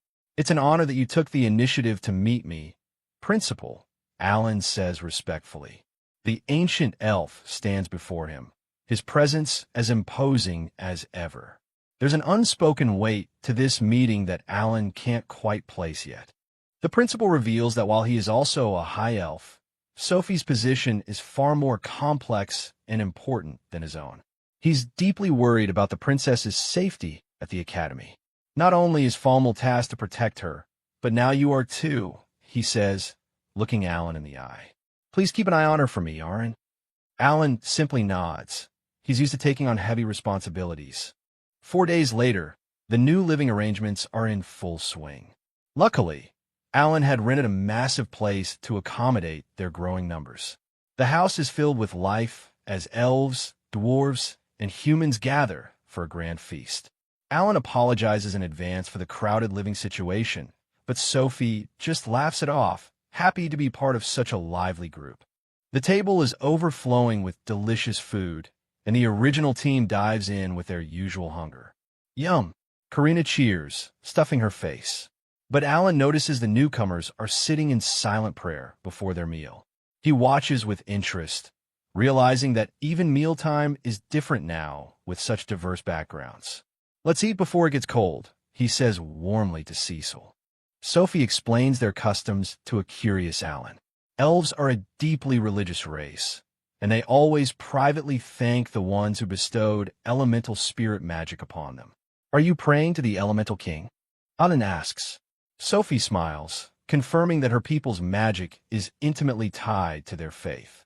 Sophie elaborates on the elven hierarchy of spirits, from basic spirits to kings and gods. They pray for the elemental spirit king, Rosen, to ascend to godhood, believing their magic grows stronger through sincere prayer. Cecil turns to Maruru, asking if dwarves have similar customs. "Maruru, don't you pray?" she asks, curious about the dwarf girl's culture. Maruru chimes in, explaining that while dwarves don't pray as frequently as elves, they hold deep reverence for Degragny, the dungeon master and sovereign of the underground.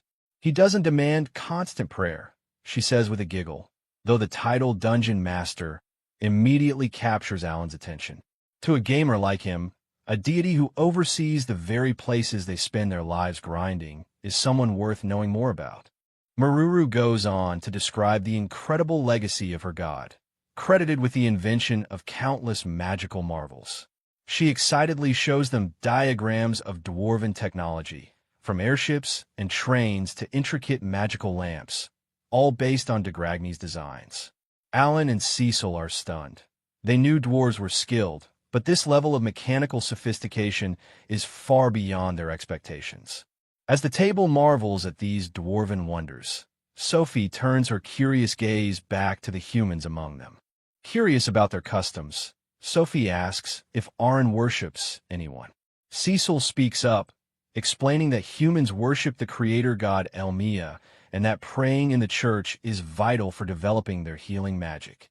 Aaron and Dagora admit they aren't as devout as the elves or dwarves, but they respect the power it grants their healer, Kill. The table is filled with a lively exchange of culture and faith. The conversation shifts back to their main goal, dungeon crawling. Sophie and Maruru are absolutely stunned when they realize the group has already conquered an A-rank dungeon. "Yeah, you guys even reached A-rank?"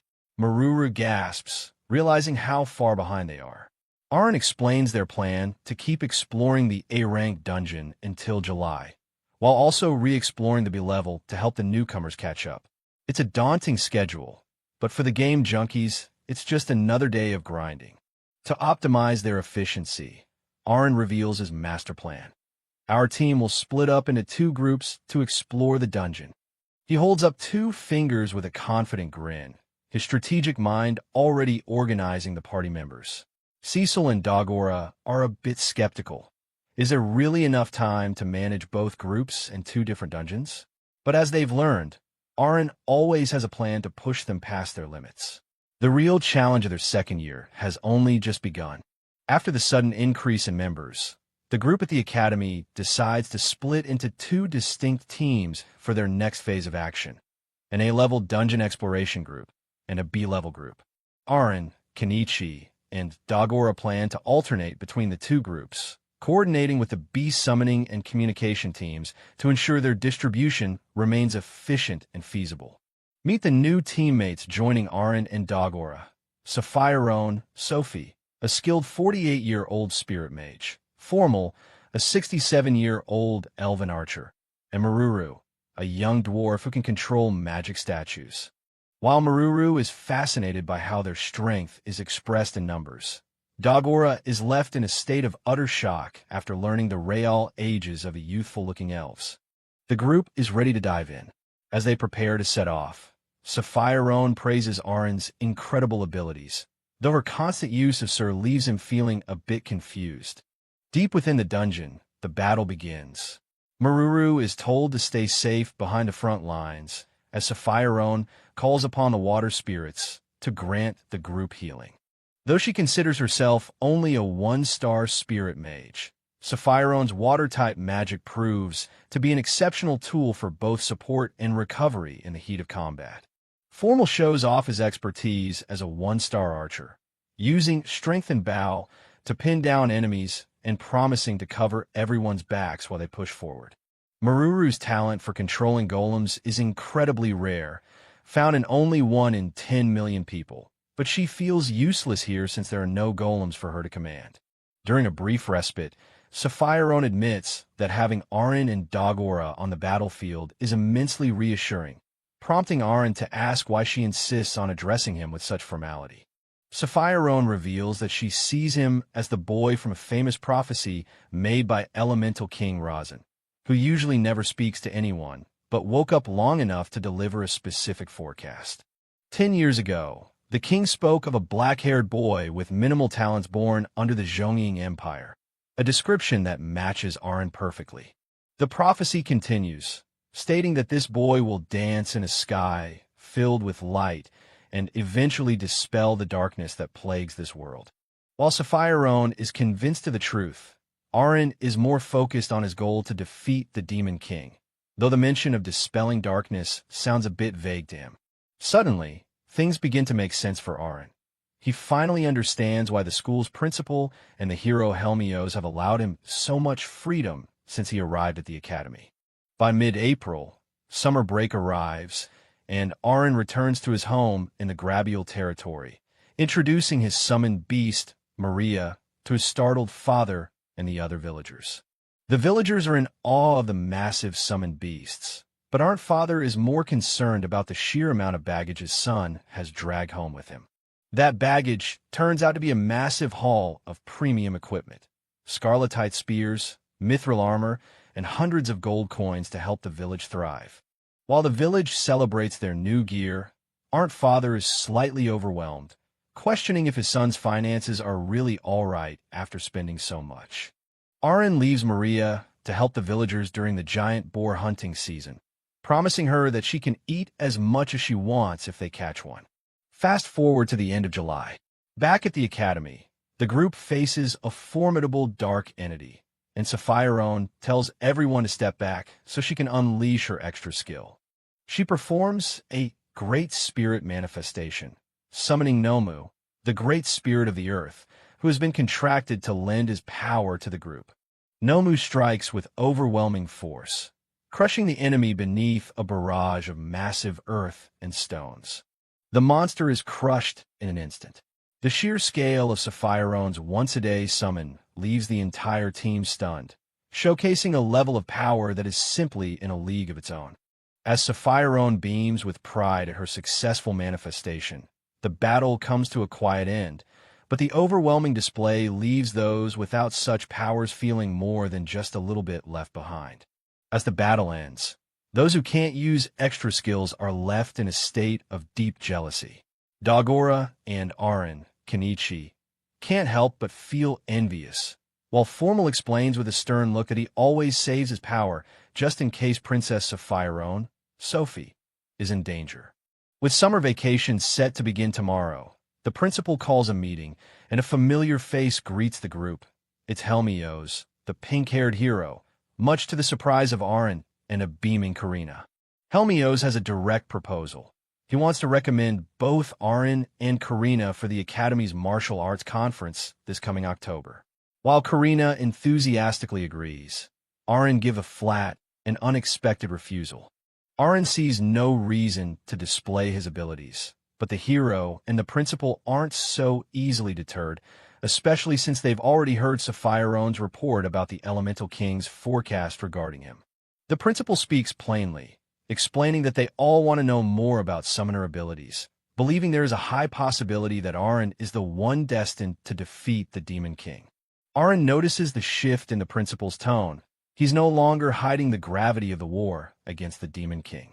Still, Aaron worries that revealing his identity at a public conference would only paint a target on his back for the demon army, making participation feel pointless. Seeing the stalemate, Helmios pulls out a small object with a smirk and lets it slip through his fingers with a casual oops, catching everyone's attention. The hero accidentally drops a rare magic healing ring right on the table. The sight leaves Karina gasping in shock and Aaron's eyes widening. This is exactly the kind of item he's been searching for. Helmios explains with a playful tone that the ring was a gift from the Elemental King for saving the elves. He watches Aaron's reaction closely, knowing he's just dangled the perfect bait. When Aaron asks for advice, Helmios drops some crucial information. Mana regeneration rings can't be found in dungeons, not even S-rank ones.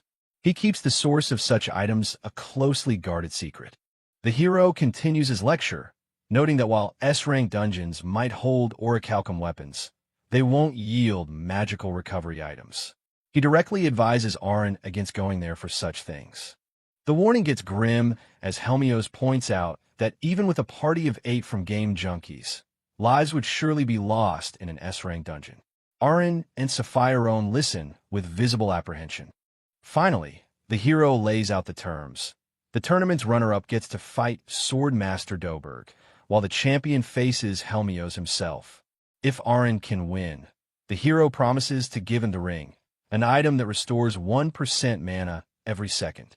It's an incredible prize that Aaron desperately wants. Aaron weighs his priorities. Getting the magic healing ring is essential, but so is questioning the Elemental King. He realizes the hero understands his needs all too well. With a determined smile, Aaron withdraws his refusal and officially agrees to join the conference. His change of heart leaves Karina glowing with excitement, while the principal and Sophie watch on. Helmios confirms that item usage will be permitted in combat, much to Aaron's relief. With only 2 months until October, the hero encourages them to prepare well for their upcoming clash. The atmosphere between Aaron and Helmios turns electric. Aaron boldly warns the hero not to regret it, vowing to crush him in front of the royal family and take that ring for himself. As Aaron and Karina walk away, they discuss the upcoming tournament and the chance to compete against the hope of mankind. Karina is more than ready for the challenge. Back at their base, Saphirone and the others think the tournament is a great chance for Aaron to show his worth.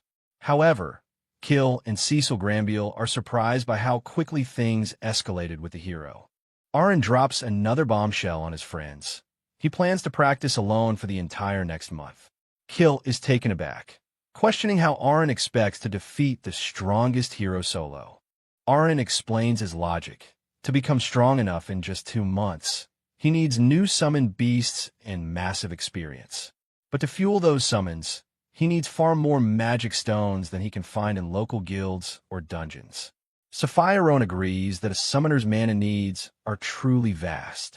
His plan is ambitious. Travel across the Radishu Kingdom to big cities and buy up all the magic stones and high-quality items he can find. Dagora and Maruru are impressed by the scale of his preparation. Aaron doesn't leave his friends hanging. He assigns them to clear the 5th A-level dungeon and leaves a group of summons to support them. While they continue their Elven City explorations, Aaron will be moving toward the conditions needed to enter S-level dungeons. Before they head their separate ways, Arin urges Karina to use the coming months to master her extra skills for the high-stakes congress. Inspired by his resolve, Karina clenches her fist, vowing to match his growth and one day stand equal to the hero. The competitive fire between them burns brighter than ever as the group finally parts ways for the summer break. With a final wave, Arin bids his friends farewell, ready to set off on a solo journey of grinding and strategy that will push his summoner abilities to a whole new level. Arin, Kenichi, spent his summer vacation tirelessly traveling from one guild to another across the country. With 28,000 gold coins earned from the dungeons, he goes on a massive buying spree, eventually acquiring 1 million D and E-level magic stones and 100,000 C-level ones. His hard work pays off as his summoning skill reaches level 7, granting him the power to summon fearsome be-level beasts, a force far beyond anything he could manage before. 2 months fly by, and summer vacation officially comes to an end. Now 14 years old, Arin returns to the academy where his friends, Dagora, Sapphirone, Sophie, Cecil Granville, Mru, Kill, and Formal, are waiting to welcome him back, noting how much he's grown. Sapphirone shares some shocking news. While they were away, Arin managed to defeat an A-level dungeon boss all by himself. The revelation leaves the group in awe, realizing just how much stronger he's become during his solo training. Meanwhile, the second school year brings new subjects to their schedule. One of those new subjects is the Demon King history, a somber topic that signals the reality of the world beyond the academy walls. The teacher discusses a history often kept secret, detailing the fierce battles between the Demon King and the hero Helmios in the northern continent.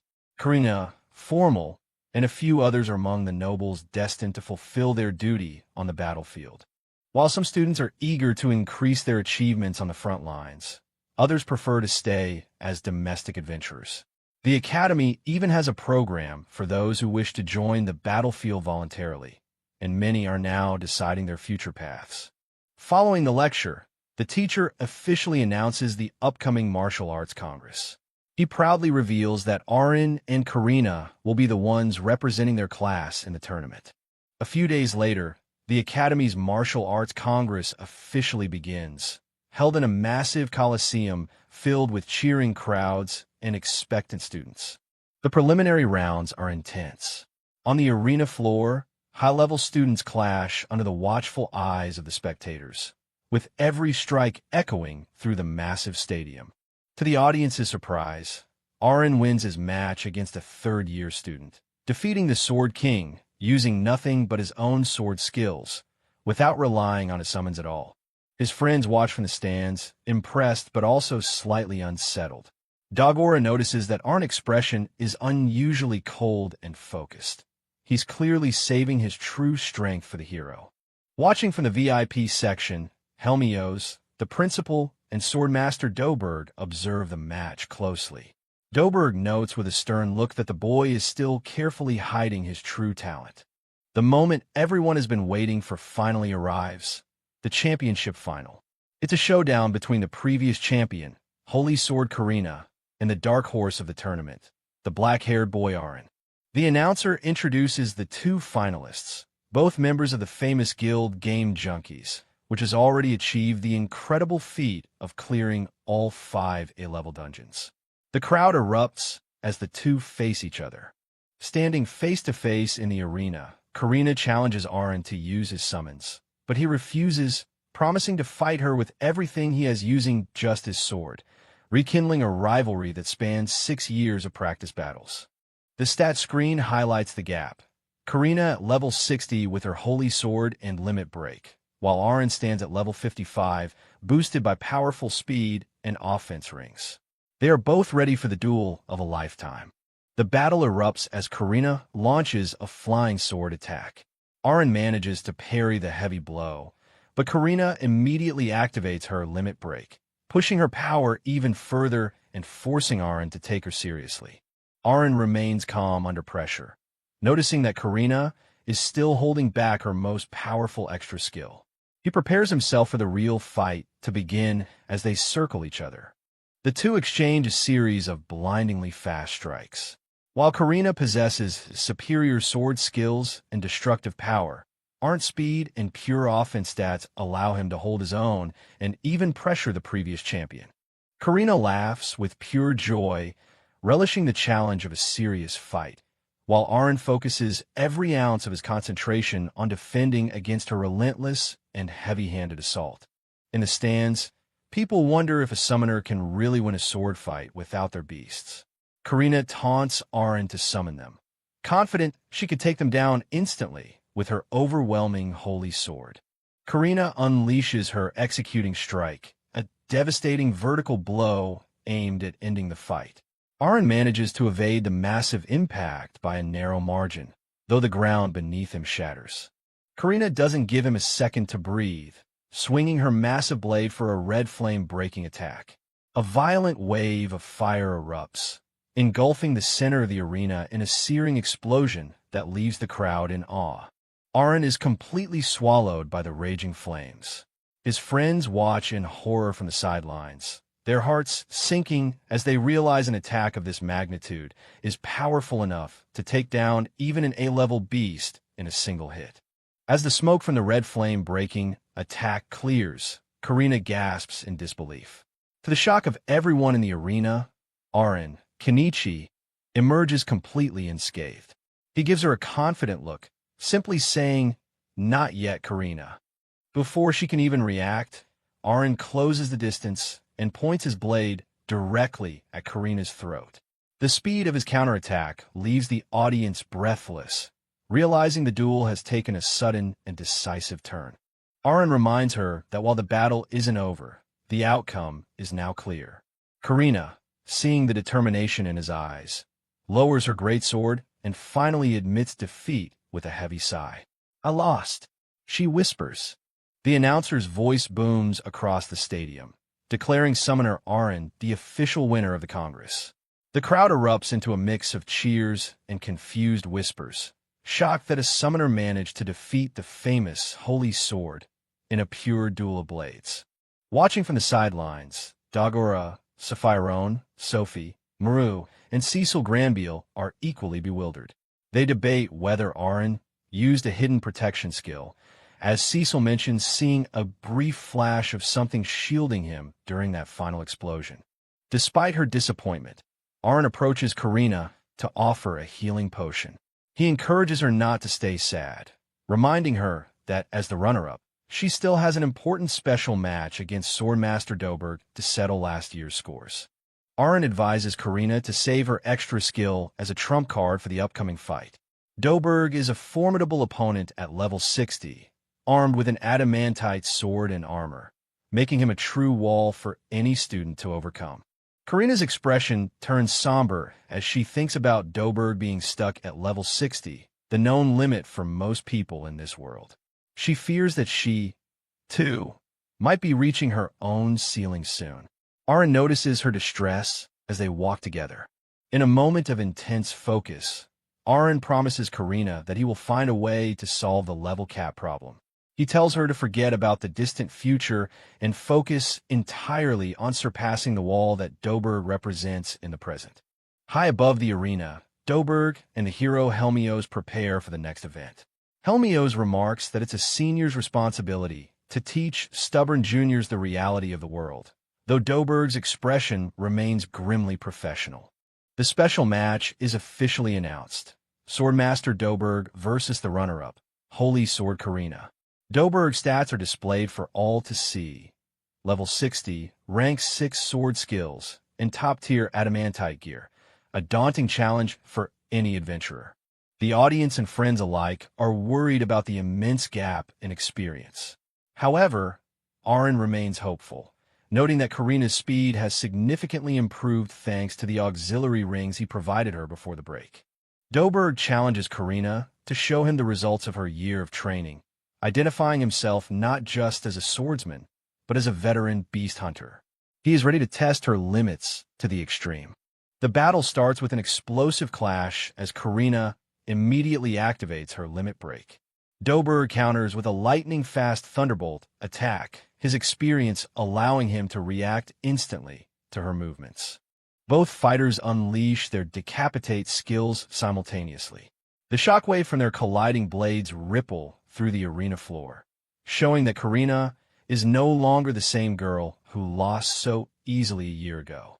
Despite her growth, Dobberg's raw speed and refined technique begin to overwhelm her. Aaron and the others watch in concern as Karina takes a heavy hit, forcing her to use a recovered leaf skill to heal her strength.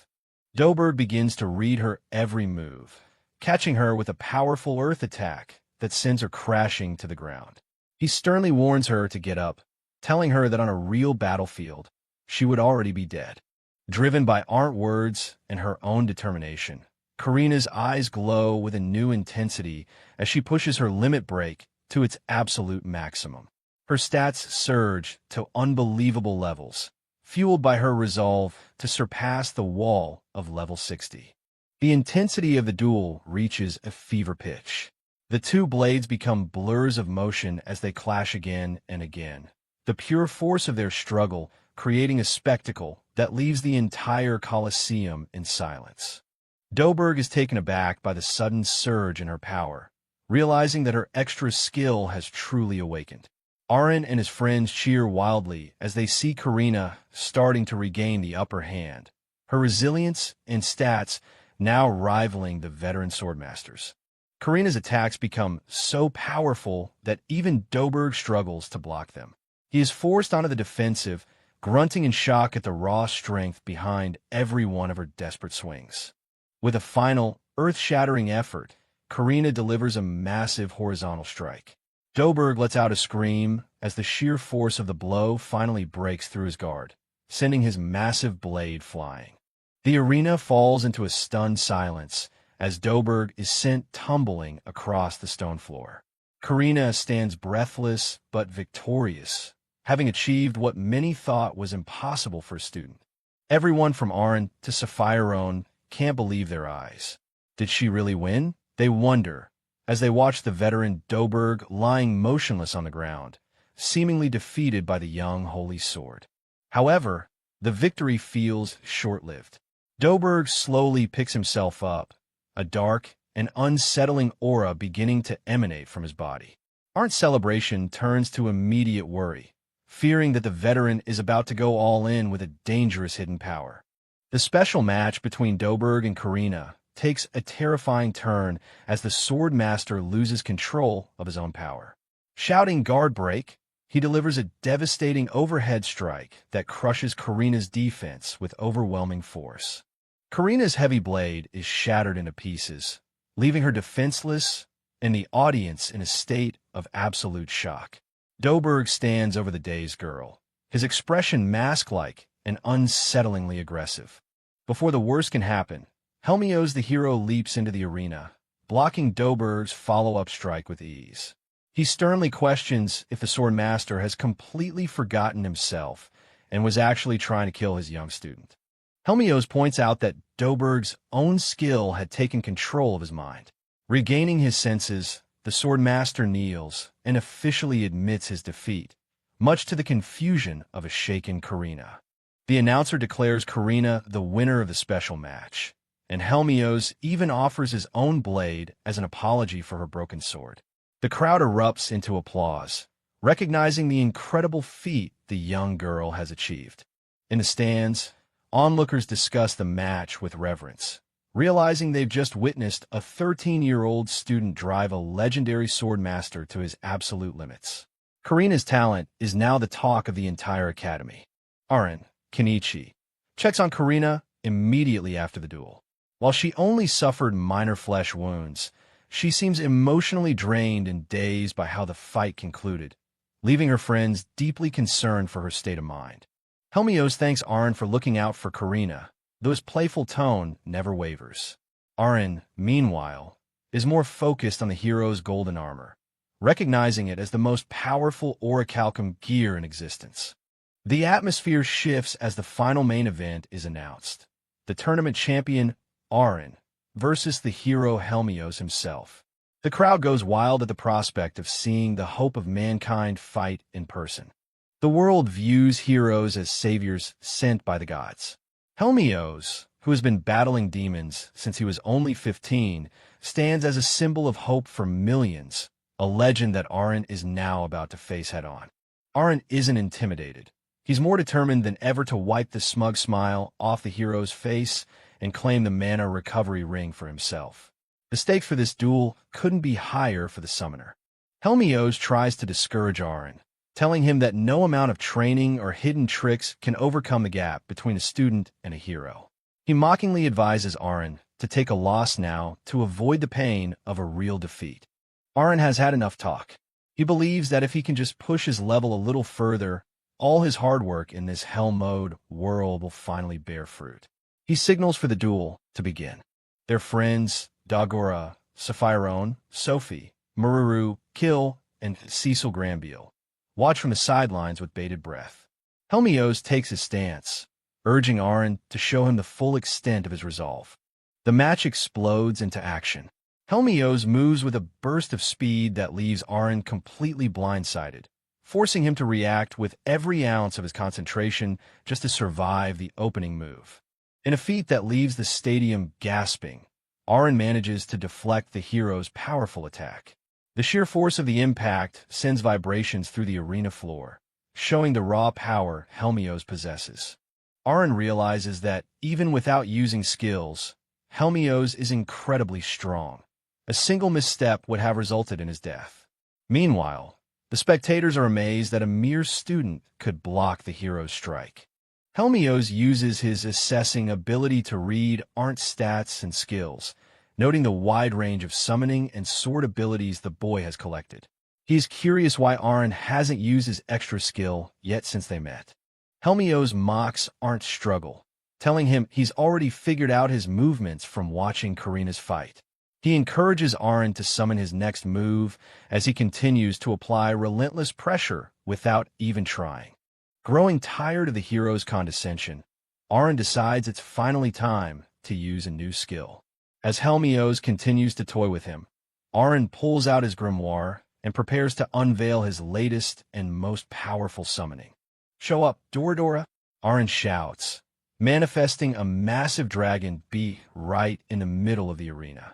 The sheer scale and presence of the mythical beast leave Helmios completely frozen in shock. While Helmios is distracted by the sudden appearance of the dragon, Aren takes his chance. The hero is forced into a defensive position as he realizes he may have gravely underestimated the boy's potential. With a wide grin, Aren lands a solid hit on the hero. The crowd erupts into a mixture of fear and excitement as the Colosseum echoes with the sound of a dragon's presence. Aren confidently declares that it's finally his turn to control the pace of the battle.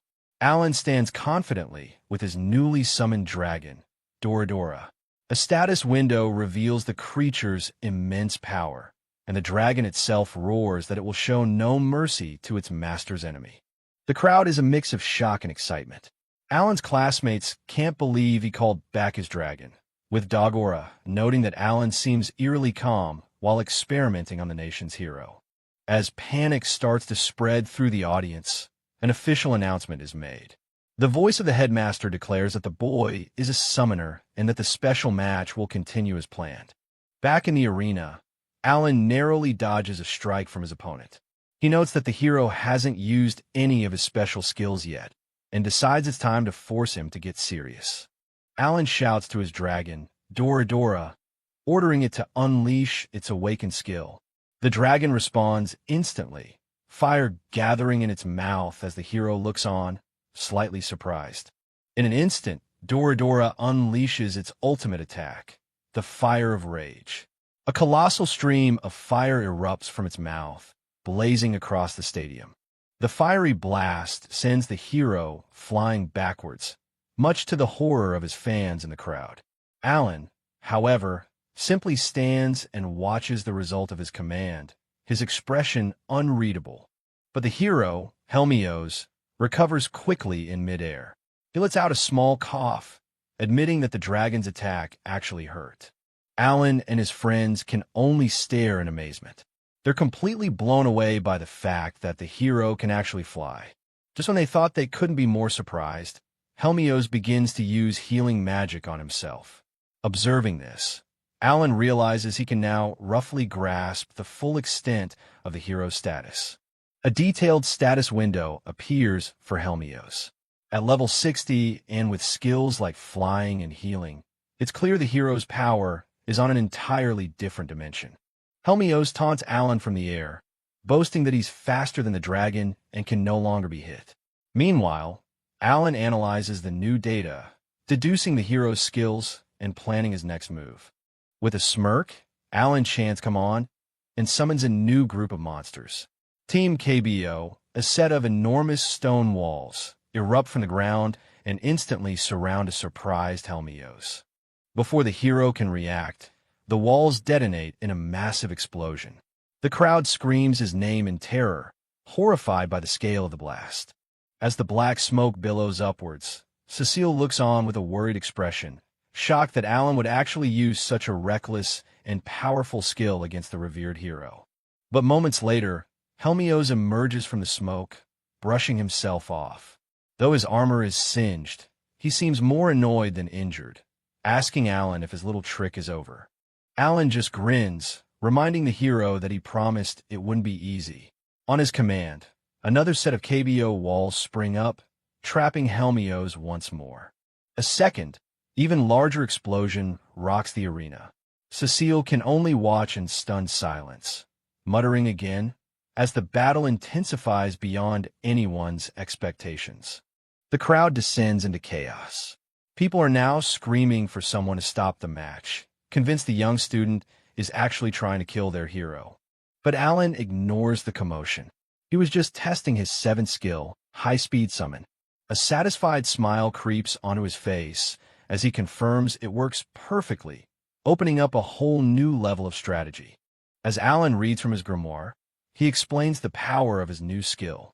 What used to take 10 seconds to summon a single creature can now be done in less than 1, allowing him to assemble, strengthen, and awaken an entire team almost instantly. He knows it still depends on his own power, but this new ability lets him call upon all 70 of his summoned beasts in an instant.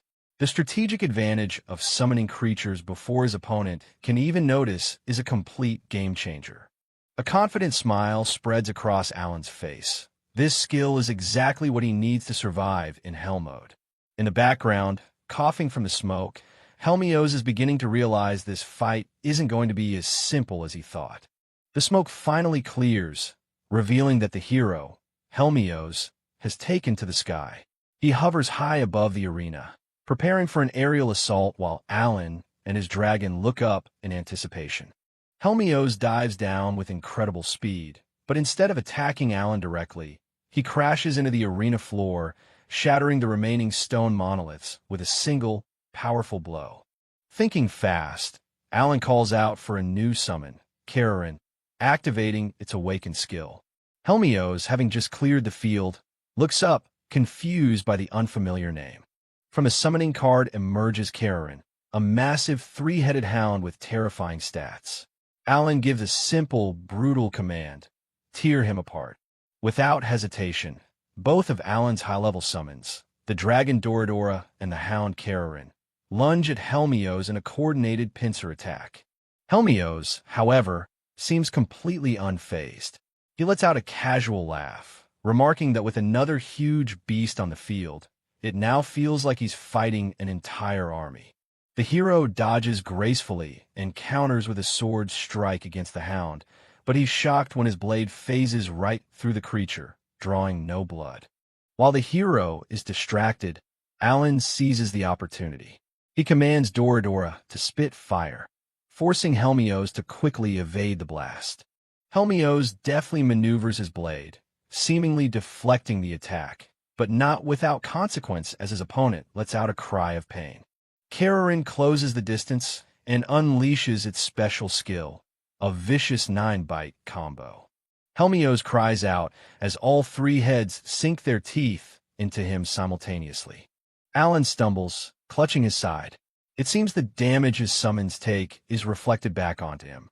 He quickly uses an awakened skill to heal himself. Seeing this, Helmios realizes he can't keep holding back. Helmios' demeanor changes completely. His sword begins to glow with an intense, fiery aura as he tells Alan to surrender if he doesn't want to die. The real fight is about to begin. Flanked by his two most powerful beasts, Alan stands his ground without a hint of fear. He looks the powered-up hero in the eye and calmly replies, "I hope so." With a grim smile, Alan declares that this is what he's been waiting for. The hero is finally using his true attacking skill, and Alan vows to show him nothing but the scenery of his defeat. Helmios raises his glowing sword and unleashes his ultimate technique, Red Sparrow. A massive wave of crimson energy envelopes his blade, ready to strike down everything in its path. In response, Alan orders both Doradora and Kararin to charge forward, meeting the hero's ultimate attack with their combined strength. Alan braces himself for the inevitable clash, telling his summons to try not to die. He screams at the hero to come at him with his full force, ready to meet the attack head-on. But at the last possible second, instead of meeting the attack with his other beasts, Alan uses his high-speed summon skill to conjure a massive, heavily armored knight right in the path of the hero's strike. Helmios can only watch in shock as his ultimate attack, the Red Sparrow, slams not into Alan, but into the giant shield of the newly summoned knight. The shield cracks and shatters under the immense power of the hero's attack, but it holds. Helmios can't help but be impressed, muttering, "Oh, that's pretty hard." But his surprise turns to horror as the energy of his own attack is reflected, sending him flying backwards. Alan praises his new summon, Mira, for the good defense, then gives the order, counterattack. This was Alan's true trump card. The summon, Mira, is an insect-type beast with an absurdly high defense stat and a special skill, counterattack, which reflects a portion of damage taken back at the enemy. The full force of Helmios' own Red Sparrow slams back into him, throwing him across the arena and shattering the ground where he lands. Mira's shield is destroyed in the process. As the dust settles, Alan explains his winning strategy to the stunned crowd. Only an attack from the hero could ever hope to bring down the hero. Mira's skill, which returns physical damage, was the key. Alan looks across the destroyed arena, wondering if his all-or-nothing gamble truly paid off. He heals himself once again, having taken damage from the sheer force of the counterattack, and praises Mira for a job well done. There, lying motionless in a crater of his own making, is the hero, Helmios. Defeated. Slowly, Helmios sits up, but instead of anger, his face shows admiration.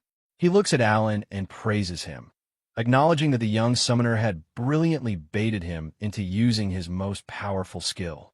From high above the ruined arena, the hero Helmios looked down on his opponent, certain of his victory. He taunted the boy, asking if he was ready to admit defeat. But Alan simply laughed, confident that Helmios couldn't possibly break through his counterattack skill. But seeing Alan's unyielding spirit, Helmios' expression suddenly softened. He remembered a prophecy from the Spirit King, and a faint smile appeared on his face as he realized that perhaps humanity's hope had finally appeared. Alan, however, had no idea what the hero was talking about. The hero's mind drifted back to his endless, grueling war against the Demon King. He had overcome every trial and obtained the best equipment, yet victory remained out of reach. For years, he had watched his comrades fall, one by one. As the world's designated hero, he was forbidden from showing any sign of weakness or despair. But deep down, he knew that the fragile hope everyone clung to was built upon a mountain of sacrifices. He remembered being entrusted with a special ring, given to him with a promise that one day he would meet someone who could reignite the hope he had lost. Looking at Alan, he wondered if this was that moment. Alan was completely lost. He was just a kid trying to win a prize. How could he be humanity's hope when the actual hero was standing right in front of him? Sensing the mood had gotten too heavy, Alan jokingly begged for the match to end, saying he'd already seen how strong the hero was. But Helmios just smiled, deciding it was time to teach the boy some advanced fighting techniques. Helmios announced that this would be the final strike. Hearing this, Alan panicked internally. He was desperate to get the reward ring, but if the fight kept going, he'd burn through all his valuable magic stones. Suddenly, the hero's demeanor changed. His eyes began to glow with a menacing light as he channeled an immense amount of power, his friendly attitude completely gone. The crowd gasped in shock. Alan realized with horror that Helmios was about to unleash his extra skill. He frantically flipped through his grimoire, trying to figure out a way to defend against whatever was coming. As a last resort, Alan summoned his army of Tekka Knights. He could only hope their awakening skill would be enough to withstand the hero's attack.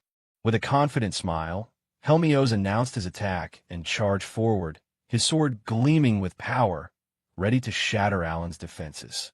He unleashed his ultimate move, the Holy Sword, a strike he declared was fueled by the hope of all mankind. A colossal blade of light shot across the arena towards Alan. The summoned knights stood no chance.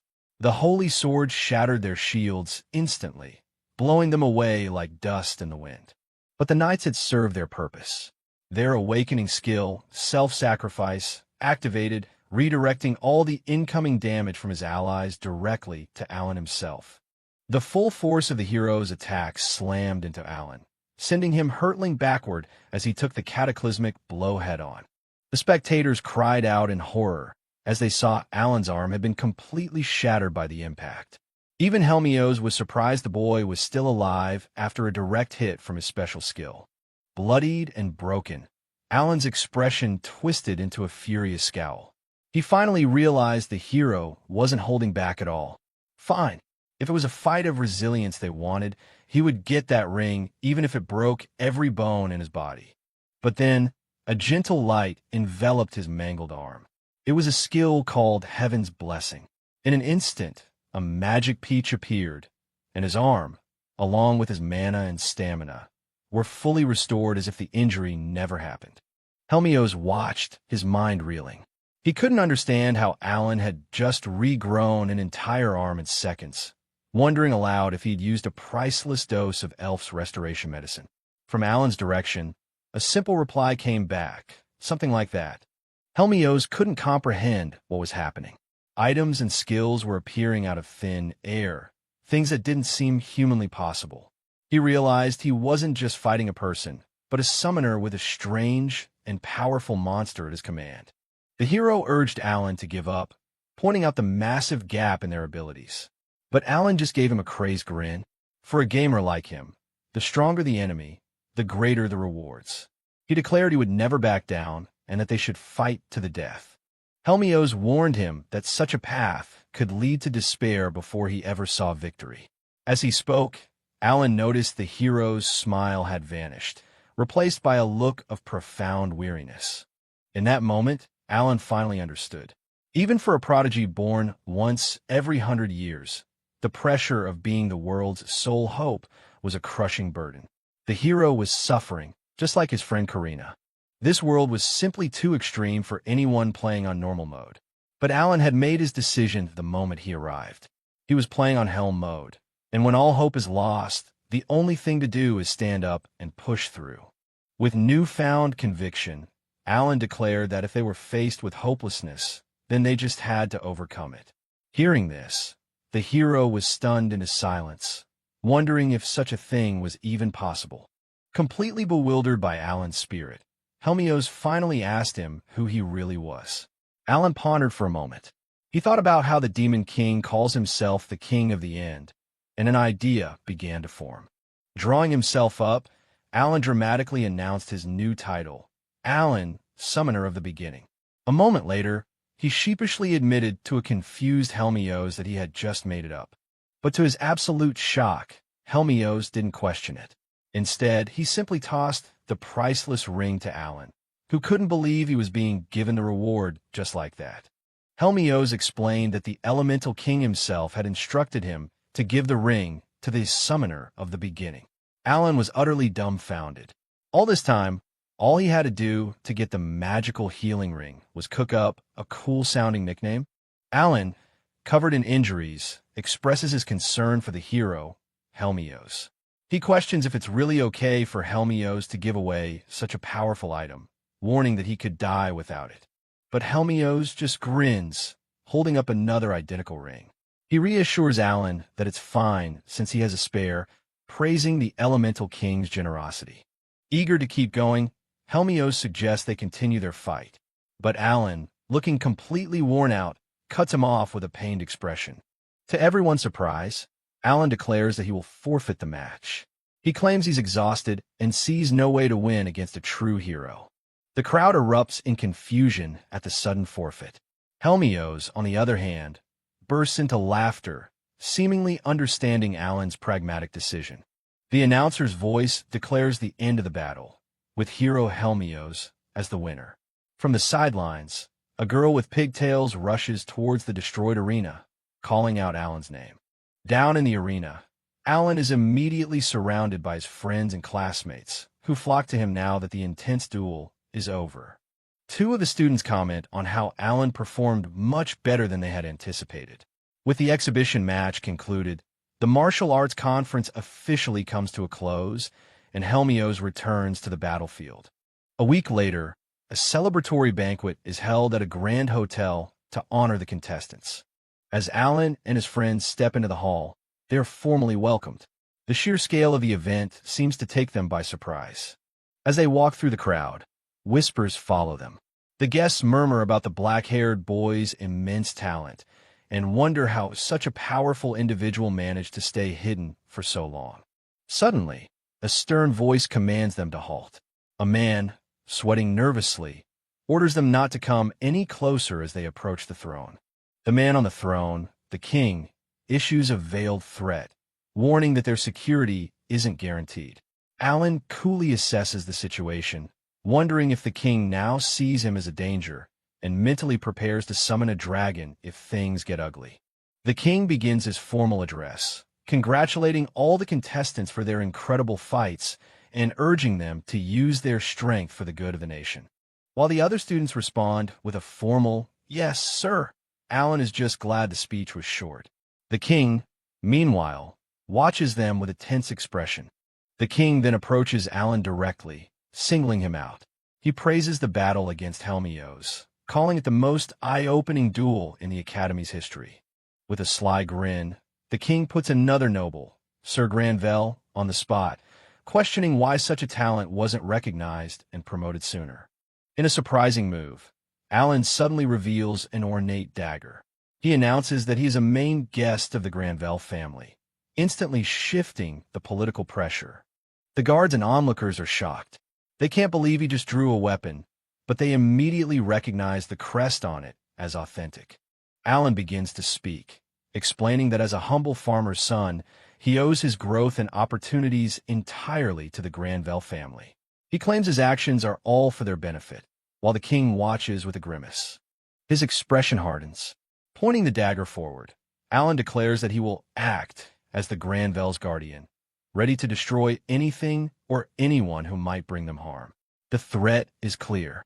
After the tense display, the king curtly dismisses them.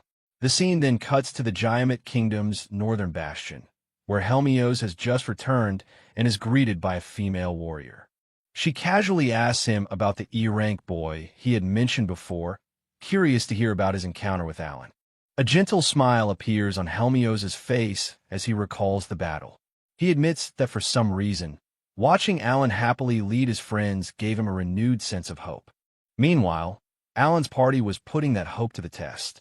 Time passes, and by December, they're tackling the final stages of A-level dungeons, battling fearsome dragons, and growing stronger with each fight. The party celebrates their victory. They manage to defeat the heavy dragon, a powerful foe, without even needing to use Karina's extra skill. Alan pets one of his griffin summons, thanking it for its help. A status screen shows the impressive stats of his summoned creature, now boosted by a special bird card. The team is in high spirits. With their new B-grade summons, clearing A-level dungeons has become a breeze, and one of the girls is excited to see her level go up again. The group discusses their progress. While his friends are leveling up steadily, Alan notes that because he's in hell mode, his own progression is much slower. The two elves in the group have already reached level 60. Their grind pays off when they find a treasure chest. Inside is a mana plus 1,000 ring. a rare item they haven't seen in over a year. Alan examines a mysterious cube-like object that dropped from a boss. He notes that it isn't made of orichalcum and realizes it must be a rare drop exclusive to S-level dungeons. The mysterious cube begins to activate, congratulating the Game Junkies party for clearing all 5 A-level dungeons. As a reward, it dispenses passes for them to enter S-level dungeons. Excited, the group wonders where these new dungeons are located. The pass reveals the location, the Janpani Monastery in the Bakis Empire. The others ask Merle, their dwarf specialist, if she knows anything about Bakis. She explains it's the land of the dwarves, and they worship a god named Digragni. The group starts planning their next big adventure. Since winter break is almost over, they decide to wait until summer to challenge the S-level dungeons. Alan, meanwhile, is lost in thought about the god Digragni, creator of the dwarf dungeons. Alan comes up with a wild idea. What if they transfer to the academy in Bakis for their 3rd year? His friends are stunned, wondering if that's even allowed and suggesting they ask the principal. The cube reveals more information. After clearing the S-level dungeons, they'll unlock the ability to challenge the dungeon master and even find hidden bosses. Alan's excitement is through the roof. The party buzzes with theories. Could the dungeon master be the god Digragni himself? They wonder what happens if they win and what reward await them, with only the cube's cryptic message that the winners will know. Fired up, Alan declares their goal for the next year, to conquer the S-level dungeons. He's already dreaming about the grand prize, imagining all the rare treasures and resources they could find. The entire team cheers in agreement, but their plans are put on hold. A few days later, the king of Latash passes away, and a kingdom-wide funeral is held, forcing civilians into a period of mourning. In January, the crown prince ascends the throne. Alan reflects that 2 months have passed without any trouble, relieved that his status as a summoner hasn't drawn any unwanted attention. The snow falls outside as life at the academy returns to normal. Students sit in class, listening to a lecture. Alan spends his time training his weakest summons, a group of tiny, low-rank creatures, making them run laps in the snow to level them up. Back in the classroom, a teacher suddenly calls out Alan's name, startling him and Karina. He had been using the extra mana from his new ring to practice casting more powerful spells. The teacher delivers a message. The principal has summoned the entire Game Junkies team. They're all surprised, wondering why he would call for the whole group. As they rush through the snowy courtyard, Alan wonders if the principal approved their plan to transfer to the academy in Bakis. He urges the principal to hurry and explain. The team gathers in the principal's office. He stands before a large map, his expression grim. He gets straight to the point, asking them to listen carefully to what he has to say. The principal reveals a letter of decree from the new king. It's a summons to battle, specifically naming Alan, Karina, Cecile, Dagora, and Keel. The students are in shock. A battle summons? But they're only 2nd-year students. The principal adds that the exchange students, Princess Sapphirone, Fermar, and Merle, have also received official orders to return to their homelands. Sapphirone reads her decree with disbelief, stating they've been summoned to her home, Rosenheim. Alan immediately realizes something serious must be happening and asks the principal for more details. In the war room, the principal delivered grave news. A massive army of 10 million demons was on the move, targeting the continents of Rosenheim, Bakis, and Zhongying. The students were stunned. 10 million? That was at least 5, maybe even 10 times the size of the last invasion. He continued, explaining that the demons used to only attack the weakest region, Zhongying. But the other 2 continents were protected, Rosenheim by the Elemental King and Bakis by its Golem army. However, things had changed since the hero appeared. Now, Rosenheim was the weakest link. Just 1 month ago, a force of 3 million demons attacked, completely destroying the once invincible northern bastion. The situation was critical. 70% of Rosenheim was already under the Demon King's control, and 3 million demons were surrounding the capital. Their own forces were stretched thin, supporting the other empires. Sophie, an elf herself, cried out in panic, asking if her mother, the queen, was safe. The principal had grim news. Magical communication was cut off, and they had no idea of her status. Alan listened, realizing the gravity of the situation. The message was clear. A bloodbath was unfolding in the south, and the fall of Rosenheim seemed almost inevitable. Alan connected the dots. The war had already been raging for a month, which is why communication was failing. They were being called in as reinforcements. Beside him, Sophie was trembling with fear. One of the other students asked about getting help from Bakis and Zhongying. The principal could only sigh, filled with regret. He admitted that the elves' stubborn pride, their refusal to let other races on their land, had led to this tragedy. He then revealed the enemy's positions on the other continents. 1 million demons were in Bakis and another 2 million in Zhongying, both waiting to strike. His classmates couldn't believe the numbers. 1 million, 2 million. It was an inconceivable force. Alan, however, wasn't panicking. He was analyzing, waiting. He thought, wondering if they were planning an all-out offensive. He asked the principal about the elven healing teams in Zhongying. Suddenly, the strategy became clear to him. The demons were waiting for the allied forces to leave Zhongying to help Rosenheim, creating the perfect opportunity to attack. The principal confirmed his suspicion. The 1,000-strong support team had already been ordered to return home. Sophie voiced the terrifying question on everyone's mind. Without the elves' healing support, could Zhongying possibly survive an attack from 2 million demons, even with a hero on their side? Alan interrupted, raising a hand. He pointed out that the principal had only accounted for 6 million demons, but mentioned 10 million total. His teammates added that with over 50 fortresses on the front line, the hero couldn't protect them all alone. The final, chilling piece of information was revealed. The remaining 4 million demons were a backup force, lying in ambush at sea. The group began to panic. Most of their country's civilians didn't even know a war was happening. If the allied nations fell, their own home would be next. One of them suggested it would make more sense to retreat to Gaiamet. Hearing this, Sophie's face fell. She understood that everyone had their own families and homes to protect. But as she despaired, Alan's expression hardened. He had come to a decision. "We'll save Rosenheim," Alan declared with absolute certainty. He explained that considering the entire situation, this was their only viable option. The principal was taken aback by his confidence, but didn't hesitate. He immediately promised to prepare a magic high-speed vessel for them to depart the very next day. Sophie looked at Alan, her hope renewed. His teammates, however, were still bewildered. They demanded to know why he was so sure of this plan. Alan began to lay out his reasoning. He explained the Demon King's likely order of attack: Rosenheim first, then Zhongying, and finally Bakis. He predicted the 4 million demons at sea would strike the moment Rosenheim's battlefield turned sour.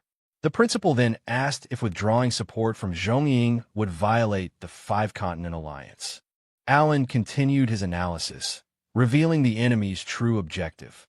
This entire operation was designed to completely sever the bonds of the alliance between the nations. Because of that, Alan announced, now is not the time to care whether we are humans, elves, or dwarves.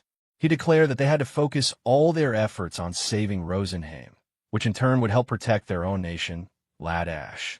The others were still sweating, daunted by the reality of their mission.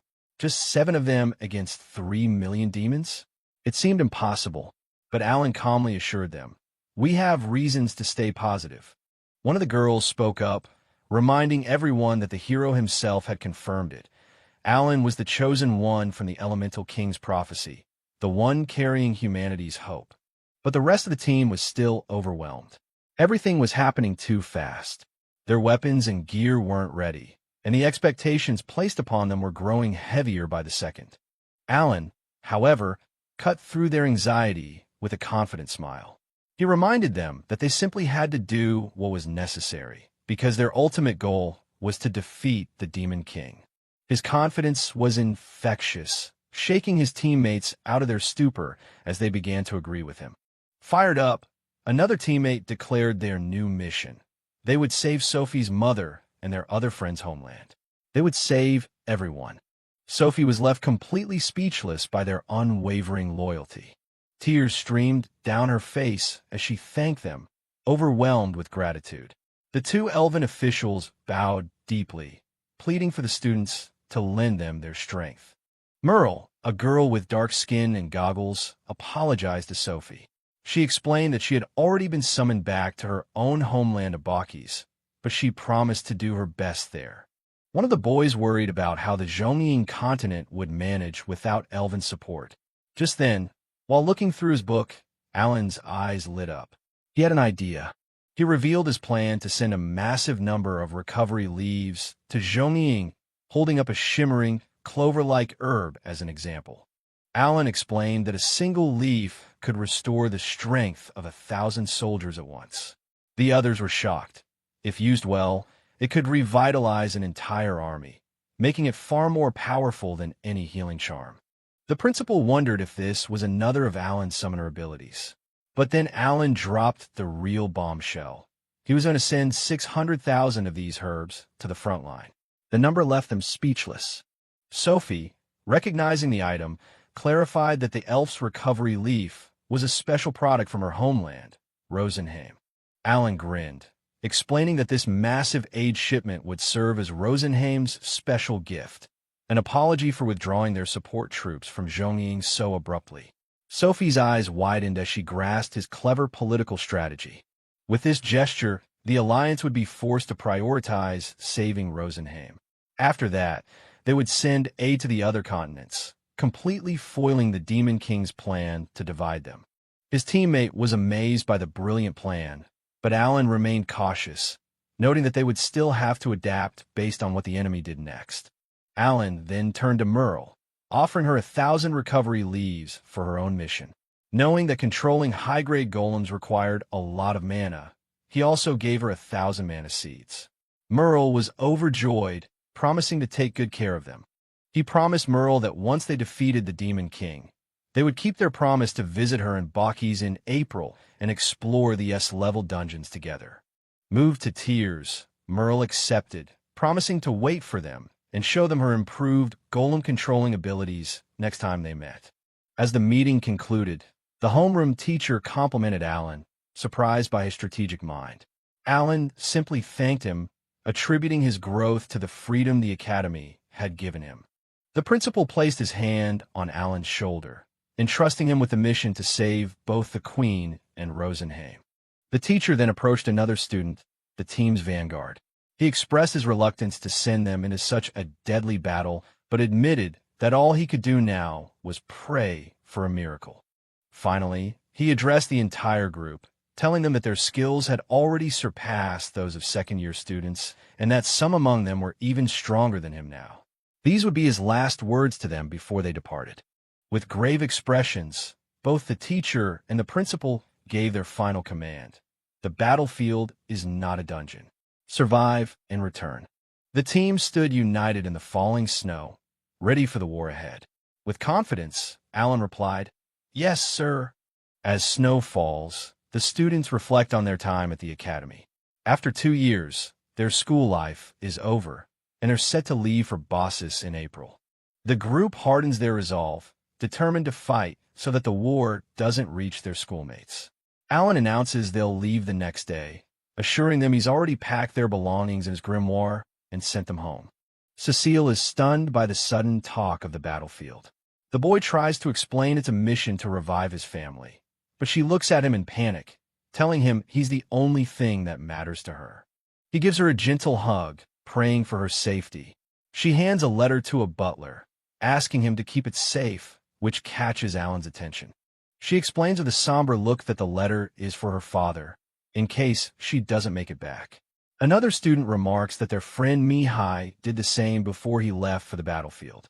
Alan turns to his friends and apologizes, admitting that they were given this dangerous decree only because the new king holds a grudge against him. But his friends immediately shout him down, telling him not to be sorry. They remind him that everyone wants to defeat the Demon King, and they know he's always looking out for their safety. The next day, on the outskirts of the Academy City, Alan briefs one of his summons. The doll-like spirit, with incredibly high stats, confirms her mission: gather intel on the demon army and eliminate any they encounter. Elsewhere, Alan gives orders to his other summons.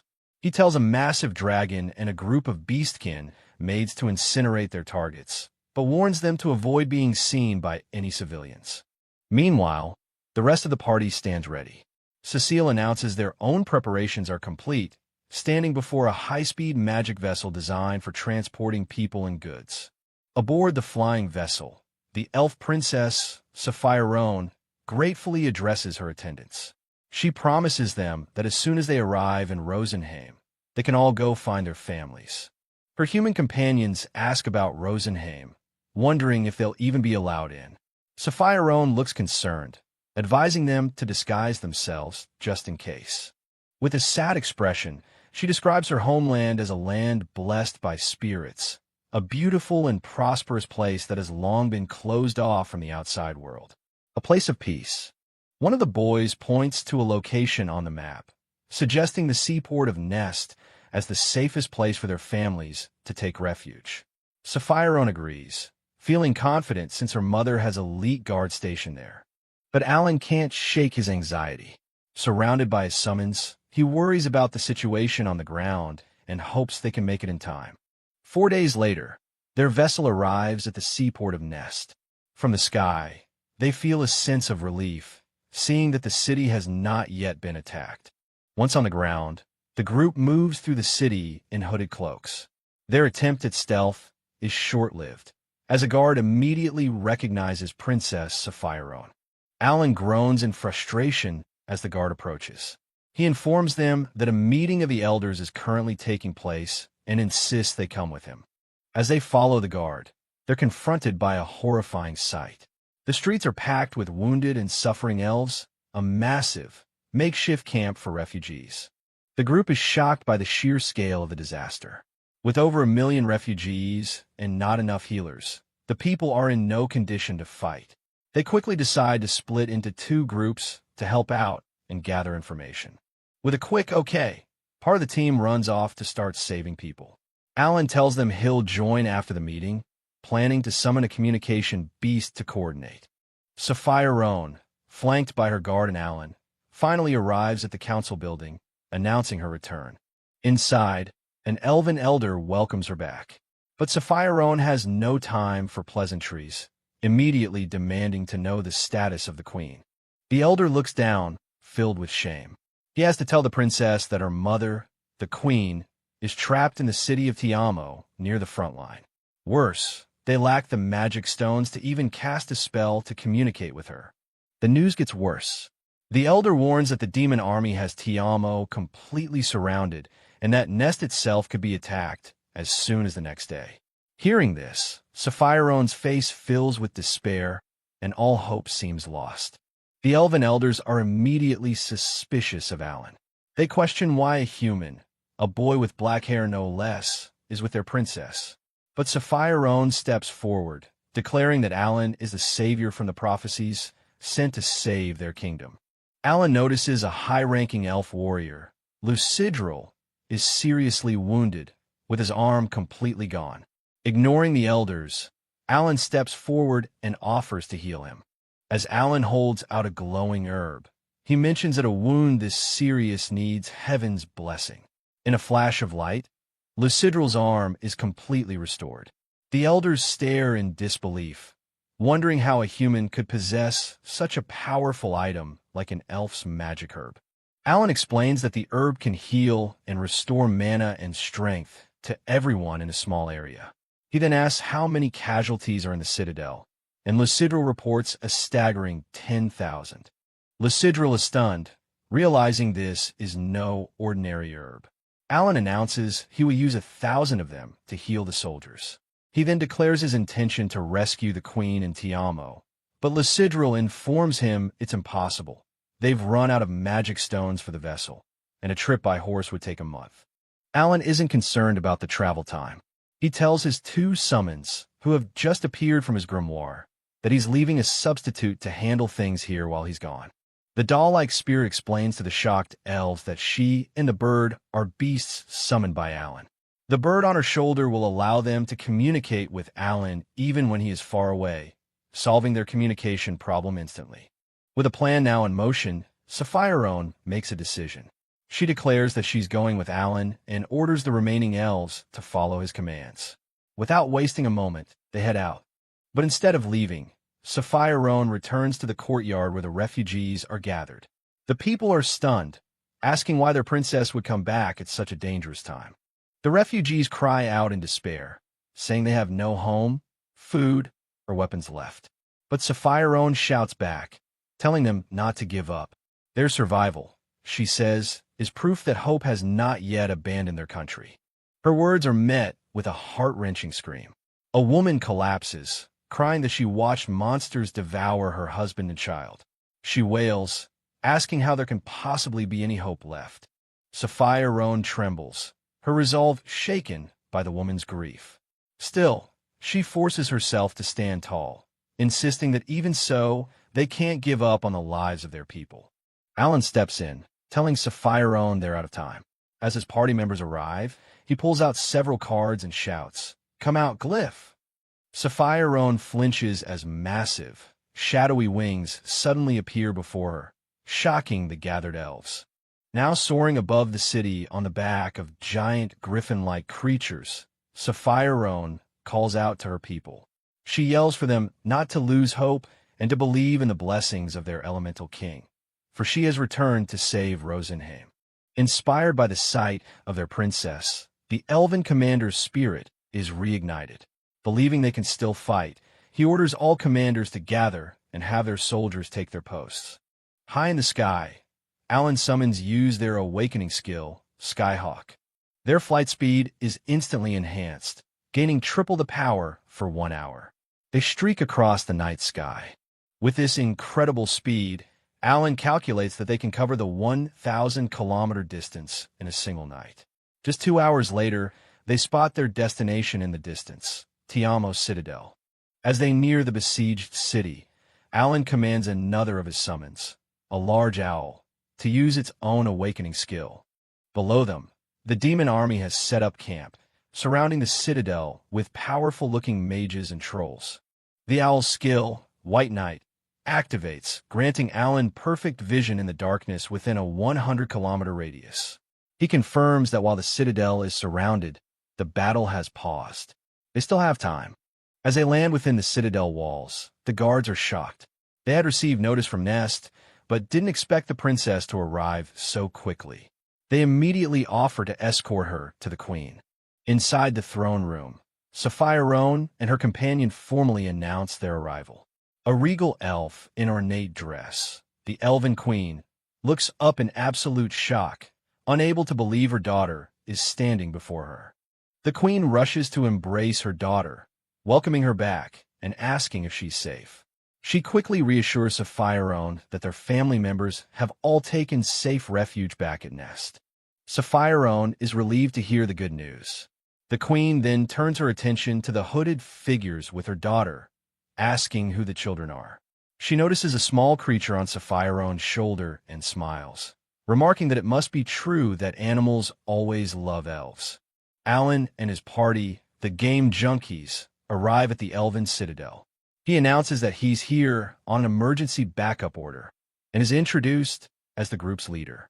The Elven soldiers look on with skepticism, whispering about the prophecy and wondering if these 5 children can truly help them.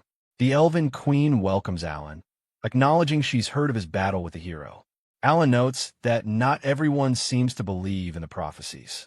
A hooded figure named Grasta interrupts, warning that the Citadel, Tiamo, won't survive the next day's attack and urges them to take refuge. But the Queen refuses to abandon the 70,000 civilians hiding inside the Citadel. Just as she begins to ask for a status report on her remaining forces, Alan cuts in. After learning there are 6,000 active soldiers, Alan immediately forms a plan. He presents a healing item, declaring they will break the enemy blockade and heal the elves. He's not here to hide. He came to fight. He assigns healing duties to his companion, who nervously accepts. One of his party members asks how many healing items he brought. Alan casually reveals he has 2,000 left after planning to use 2,000 this time, shocking everyone. He confirms they will launch a surprise attack to disrupt the enemy's formation. The elves watch in disbelief as the small group of humans prepares to raid the demon army. As a spirit flies into the night sky, the queen watches with a hopeful prayer for their success. Aboard the summoned beast, Alan explains the situation. A force of 30,000 enemies surrounds Tiamo. He declares their target, the 13,000-strong troop positioned at their flank. As they fly through the darkness, Alan pulls out a massive stack of summon cards, calling forth his beasts, Doradora and Karen. Looking down at the sprawling demon army, Alan gives his orders. Doradora is to light up the area, while Karen is tasked with taking out the A-grade beasts in a single strike. He then issues commands to his other summons. At the same time, his party members prepare their own skills, chanting for their elemental king and casting protective spells. With his team ready in an ocean of monsters below, Alan stands firm. Their first battle against the demons is about to begin. The ambush begins. Alan explains that he and Cecile will attack from above, while the others ambush the enemy on the ground. Cecile tells him to be careful as the rest of the party heads out. Looking down at the massive horde, Alan remarks that it's been a while since he's fought so many monsters outside of a dungeon. A grim thought crosses his mind. It's been a month since 3 million demons invaded Rosenheim, and about 3 million elves have already been lost. He realizes the monsters have been feeding on the fallen.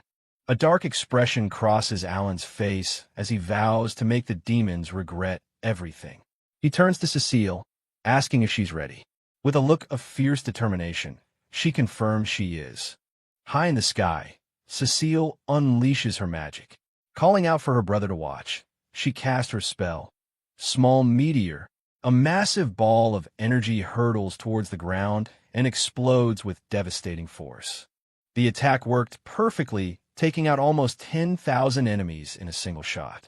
As Alan and Cecile celebrate, the rest of the party is amazed by her power. With the enemy ranks in chaos, they decide to press their advantage. With a single word, charge, the ground forces rush into the fray, attacking the disoriented demon army.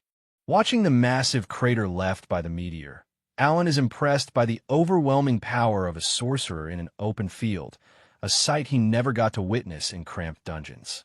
Cecile mentions that, unfortunately, she can only use that spell once a day. Alan identifies beasts with healing abilities and instructs Cecile to take them out first. He thinks to himself that the combination of the meteor and his dragons has thrown the enemy into disarray, giving him a perfect chance to reduce their numbers. Their ground team calls in, reporting that 3,000 enemies are heading their way and that they should hurry to meet up. Alan immediately summons more beasts, casting Stoneblade. The two groups reunite in the air. Alan asks if the ambush was a success, but learns that the healing for the elves is still underway. Undeterred, he asks if his team can continue fighting, and they eagerly agree. He then directs them to launch another surprise attack, this time from the south. Back at the Citadel, the Elven Queen is stunned to hear they defeated over 40,000 enemies in a single night. She thanks them profusely, explaining that the restoration leaves Alan provided have allowed them to re-establish the Elven army. Alan, looking exhausted, simply says the demons won't be attacking for a while. However, the Queen delivers grave news. While Tiamo is now safe, 3 other cities are still in danger. The strategic situation is then revealed. To hide the Queen's location, the Elven army had split its forces to defend 4 different cities. But the demon army matched this strategy, dividing its 120,000 soldiers to lay siege to all 4 locations at once. The elves have been making their last stand against 3 million demons. Luckily for them, Alan's party arrived just in time to help them hold the fort. Alan looks completely drained.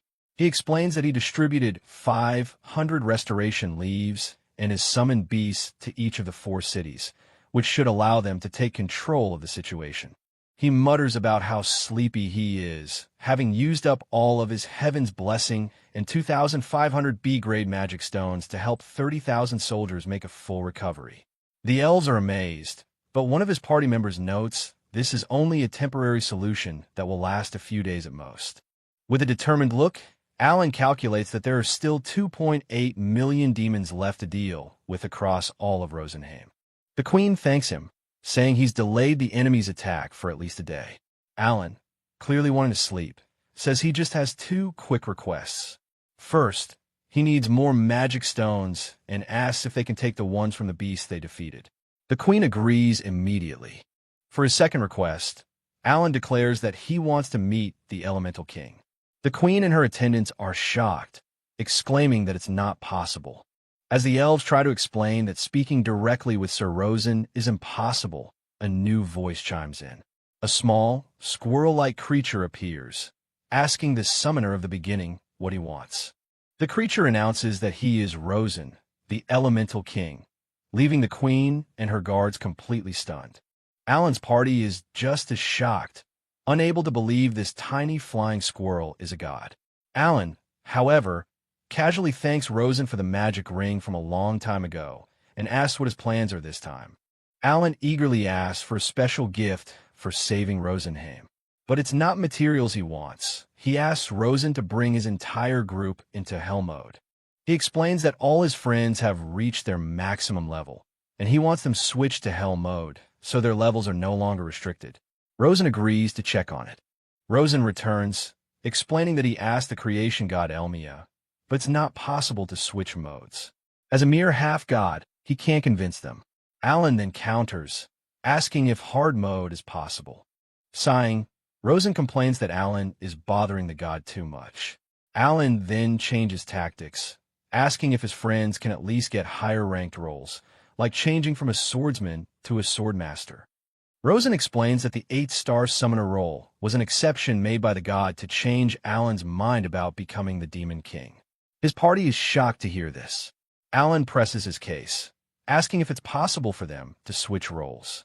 Rosen warns him that the blessing of an Elemental King comes at a heavy price. It might cost him not only the safety of the elves, but even his own lifespan. Alan has a counteroffer. Instead of his lifespan, he proposes trading in all the experience points his party has gained up until now. Rosen is shocked by the suggestion, as losing all that would bring them back to level 1. Rosen reluctantly agrees, but specifies it's only a 1-rank upgrade, and anyone not present won't get to switch. With a smug look, Alan points out he's not gaining anything personally from this deal. But Rosen, with a sly grin, reveals he can read Alan's thoughts. Knowing exactly what Alan is thinking, Rosen offers to give his sister, Miura, a 1-star talent. Alan immediately agrees, promising to put his heart and soul into rescuing Rosenheim. With the deal settled, Alan announces his sleep deprivation has reached its limit and excuses himself. The elves are left in awe, marveling at how he spoke so confidently with a god and discussing matters beyond their understanding. The next morning, Alan is woken up by his friends bursting into his room. His party immediately grills him, asking what his talk with the Elemental King was all about. Alan decides it's time to stop hiding things from them, admitting he's always pretended to be just a simple farmhand with strange abilities. He then drops a bombshell, revealing that he's actually from another world. He explains that he was reincarnated here by the god Elmia and was chosen to become a summoner, and that he was discussing things from his past life with Rosen. His friends are absolutely floored, trying to process the idea that god Elmia personally picked the savior of their world. Alan muses that even a half-god like Rosen would never know what the higher gods are planning. Curious, one of his friends asks how old he was in his previous world. Alan casually replies, 35. The group is horrified, realizing that when they were 5, they were playing with a 35-year-old uncle. Alan quickly tells them not to call him an uncle. Alan explains he's only telling them this secret because they're teammates, as not even his parents know. He then changes the subject, excitedly bringing up the rank up, explaining that every time they max out their levels, the god will allow them to ascend to an even better role. While his friends are still trying to understand, Alan excitedly tells them to prepare for battle.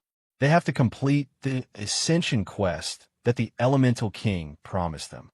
They now have the blessings of the Elemental King on their side. The demon army launches a full-scale assault on the citadel. The elven soldiers stand ready, chanting that they must protect the queen.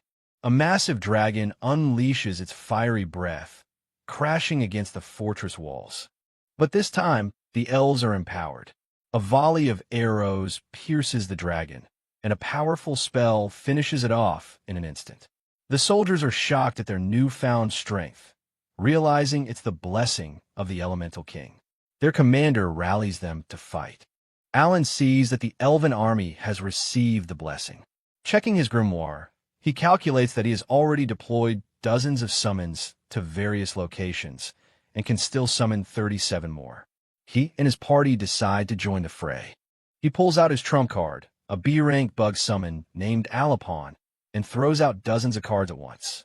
Alapon immediately uses its awakening skill, oviposition, instantly creating an entire army of ants with stats half as strong as its own. With his newly summoned army ready, Alan orders Alapon to show the demons what it's got. The ant army lets out a synchronized battle cry, unleashing a massive volley of formic acid. The demons are caught completely off guard as the acid rains down, reducing their defense and their ability to counterattack. Alan grimaces as he thinks about his rapidly dwindling supply of B-grade magic stones. He realizes he has to make sure to collect more stones from the defeated monsters while they fight.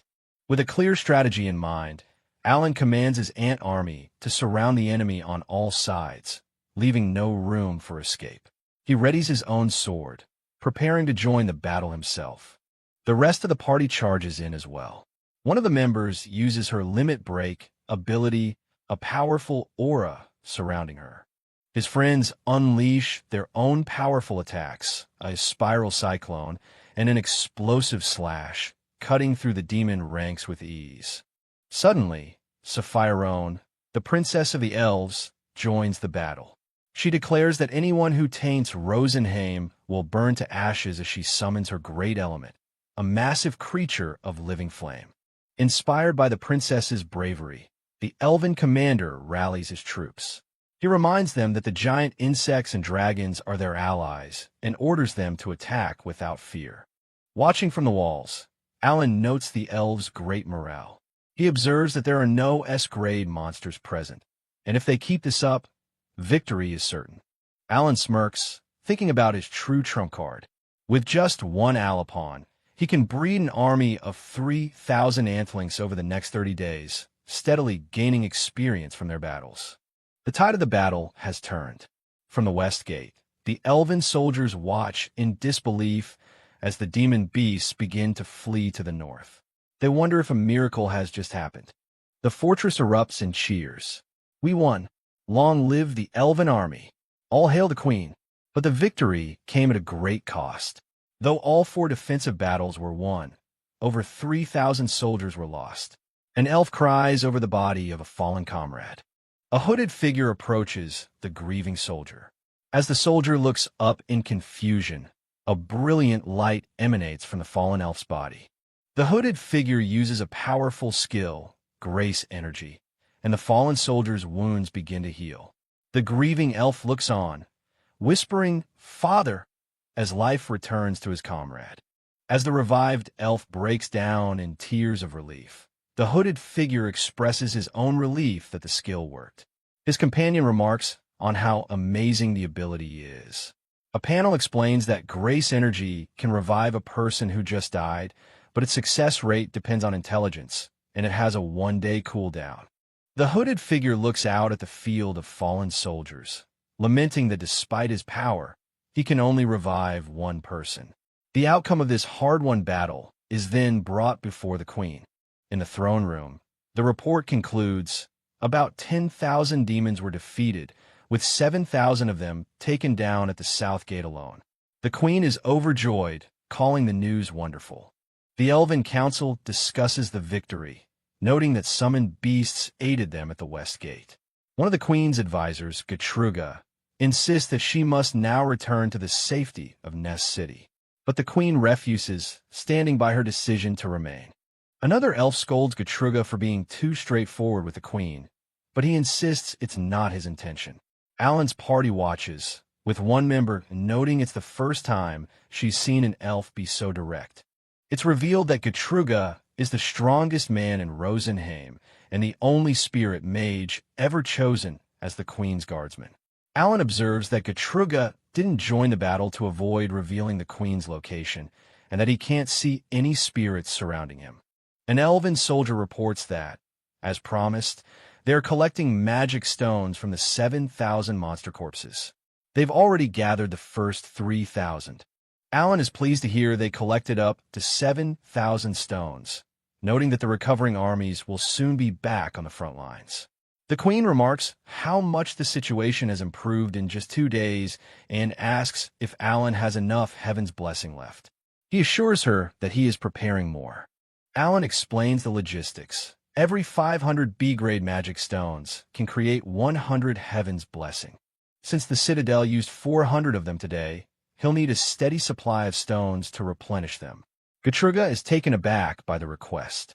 Alan's party members note that he's putting profit on the table for negotiation.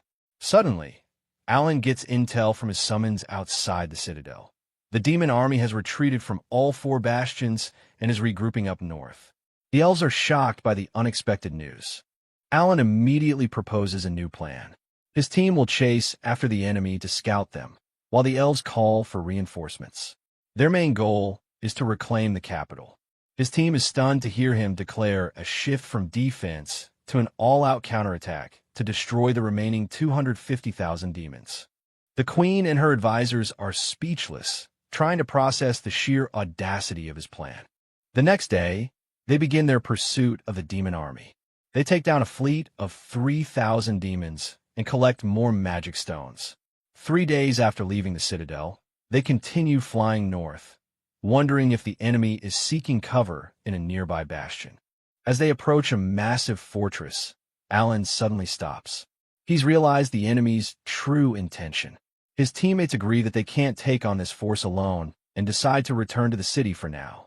Back at the Citadel, Alan gives his report. He saw 1 million enemies, all heading towards Tiamo. The queen and her court are horrified by the news. Alan lays out the enemy's strategy. They plan to retreat from all 4 bastions, regroup in the north with a support fleet, and then launch an all-out attack on Tiamo. He estimates it will take them 2 days to arrive. The queen realizes they may have figured out her location. Gertrude curses, enraged by the thought of a 1 million-strong army. Alan notes that the enemy commander is far more skilled than they'd anticipated, capable of such speedy army control. His friends nervously eat, sensing the tension. With a look of intense focus, Alan declares that they must now make extensive preparations.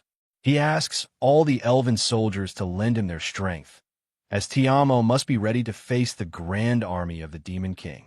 The queen confirms that evacuating 70,000 refugees in 2 days is impossible. Gertrude declares that they will all fight alongside Alan to the best of their ability. Alan simply says, "Thank you." Alan asks Gertrude to prepare a scouting team of 3,000 people. He explains that after relaying his plan, they will hold back the 1 million enemies for at least 1 day, and at most 3, giving the elves time to reinforce their defenses. As Alan's party heads out, Gertrude agrees to the plan. He calculates that if the troop movement from Nest goes well, they will have 30,000 soldiers protecting the Citadel. As they walk, Cecile asks Alan if he's scared.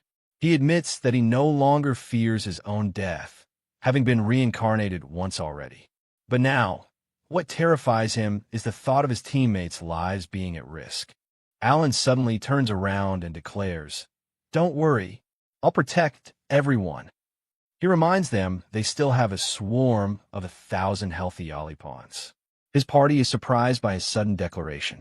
In the background, Gertrude watches the fearless teens and tells the marshal they also need to prepare quickly.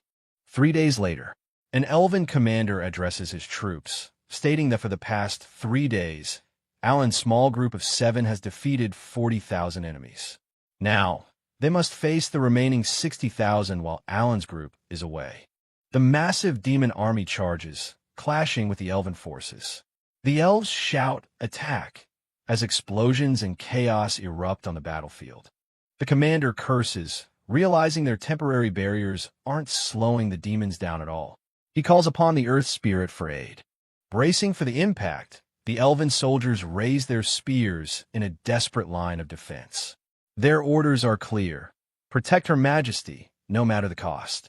But just as the demon wave is about to crash down, winged beasts descend from the sky. The commander looks up to see Alan's party has returned. Landing amidst the chaos, Alan declares they're back to provide support, ready to turn the tide. Alan checks his resources. After the last fight, he's down to under 2,000 B-grade magic stones from the initial 11,000. His human teammates are exhausted from the non-stop fighting, but he still has teammates who never tire, his summons. He prepares to unleash them all. With a massive shout, Alan unleashes his entire army of summoned beasts. Dragons, insects, fish, and other creatures fill the sky and the battlefield, ready for his command. With a sinister smile, Alan taunts the demons, saying his beasts have also fasted for 3 days and are ready to devour them. He gives the order: dragons, deliver the opening attack. His dragons roar and dive towards the enemy. A massive volley of fire and energy rains down from the sky as the dragons unleash their angry inferno, tearing through the demon army's front lines. The elven commander stares in absolute awe, witnessing the overwhelming power of a summoner for the first time. As the battle rages, Alan checks his grimoire one last time. He only has 1,500 B-grade magic stones left. The battlefield is pure chaos as summoned creatures clash with a massive demon army.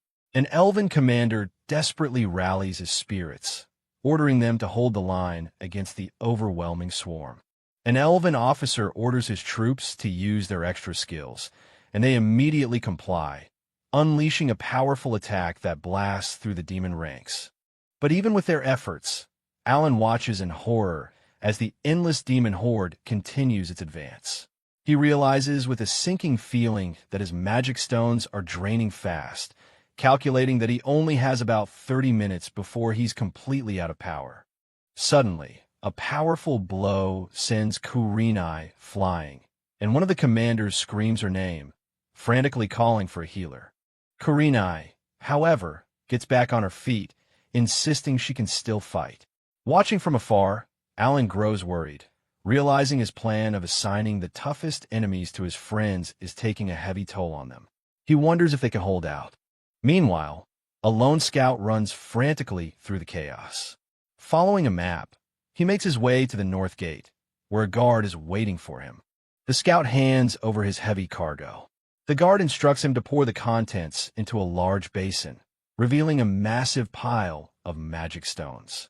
This was Alan's real plan all along. As his friends fought on the front lines, a fleet of 3,000 scouts collected magic stones from the fallen demons. Watching his reserves get refilled, a grin spreads across Alan's face. With 300,000 stones now at his disposal, he orders the counterattack to begin.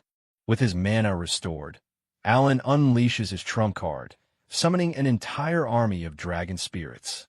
The dragons roar, eager for battle, as they unleash a torrent of flames upon the enemy. The flames of rage attack sweeps across the battlefield, a wave of destruction that incinerates everything in its path. The cost is high, but the result is undeniable. Notifications of defeated enemies and massive experience gains begin to flood Alan's vision as the dragons continue their relentless assault. Alan yells, pushing his summons to keep up the attack and completely destroy the demon army with their flames. His friends watch in awe at the sheer power of the dragon summons. Even the stoic elven soldiers are stunned, realizing that the tide of the battle is finally turning and the demon army is being pushed back. Looking over the fiery battlefield, Alan can only think about the incredible power that he and his human companions now wield. A few hours later, the battlefield is littered with the corpses of fallen demons. The constant barrage was successful, and the demon army has been forced to retreat from the citadel. Though he used 200,000 magic stones, the victory brings immense relief to the elves. They celebrate, singing praises and thanking their saviors for not abandoning them. After the intense fight, Alan and his friends take a well-deserved break, laughing and enjoying a hot bath. Nothing feels better after a long, hard battle. Later, Alan addresses the elven commanders. He tells them that despite letting 200,000 demons escape, they still eliminated 800,000 enemies, and everyone should be proud. The commanders, however, still seem anxious about their new allies. The elven queen, with tears in her eyes, formally thanks Alan for saving their homeland. She declares him their savior, just as their legends had predicted.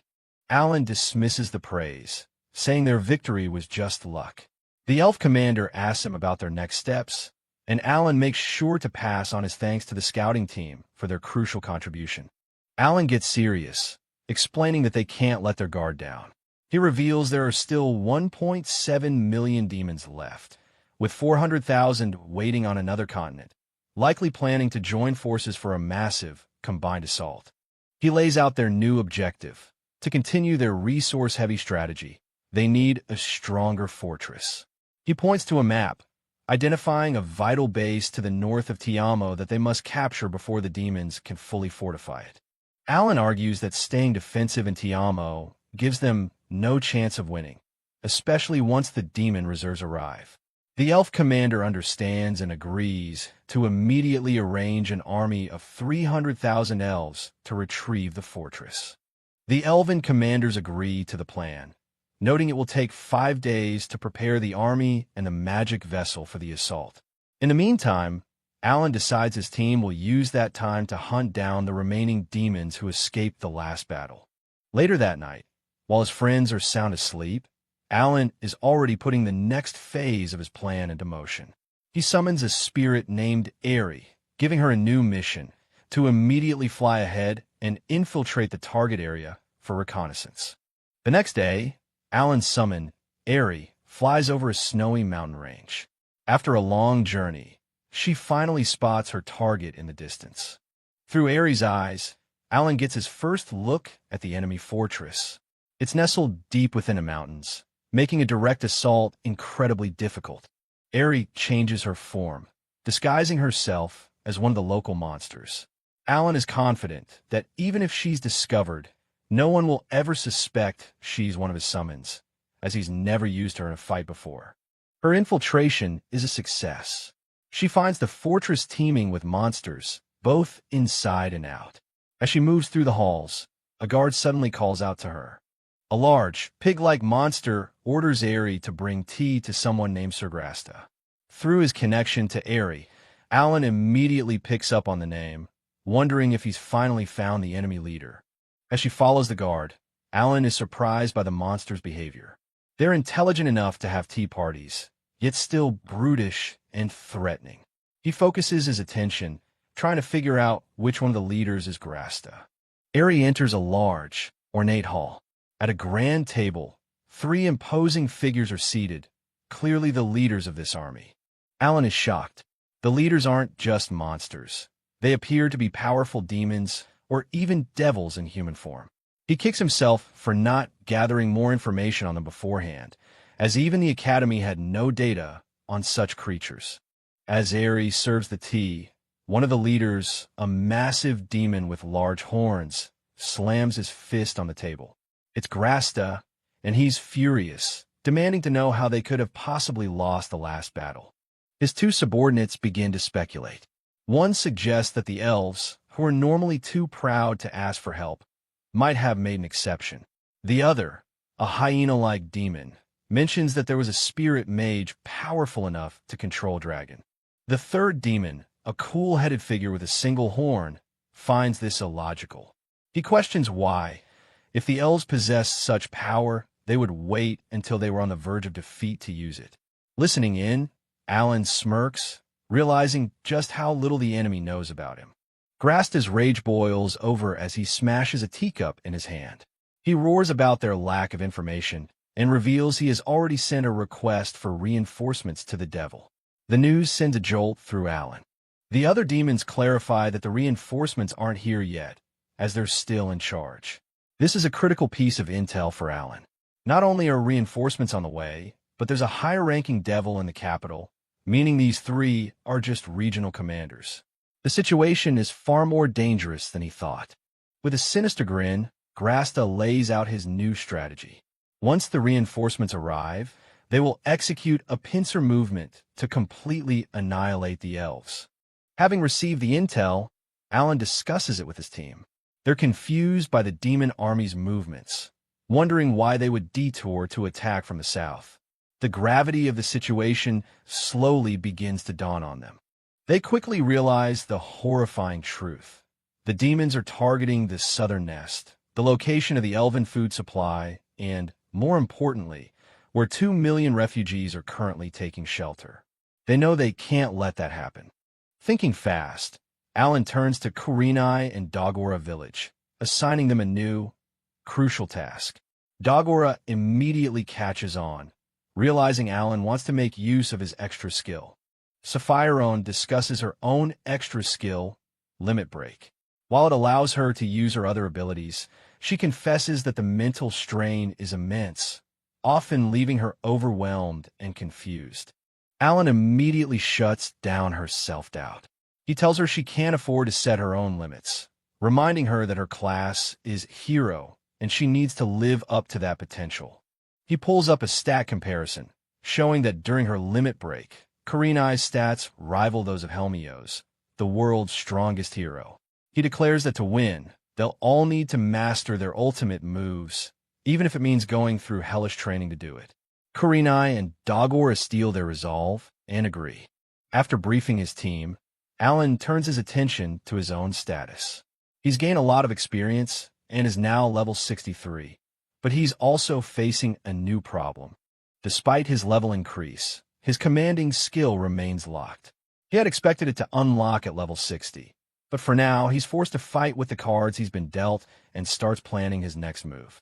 Meanwhile, Ares' infiltration has yielded a complete picture of the enemy's strength and plans.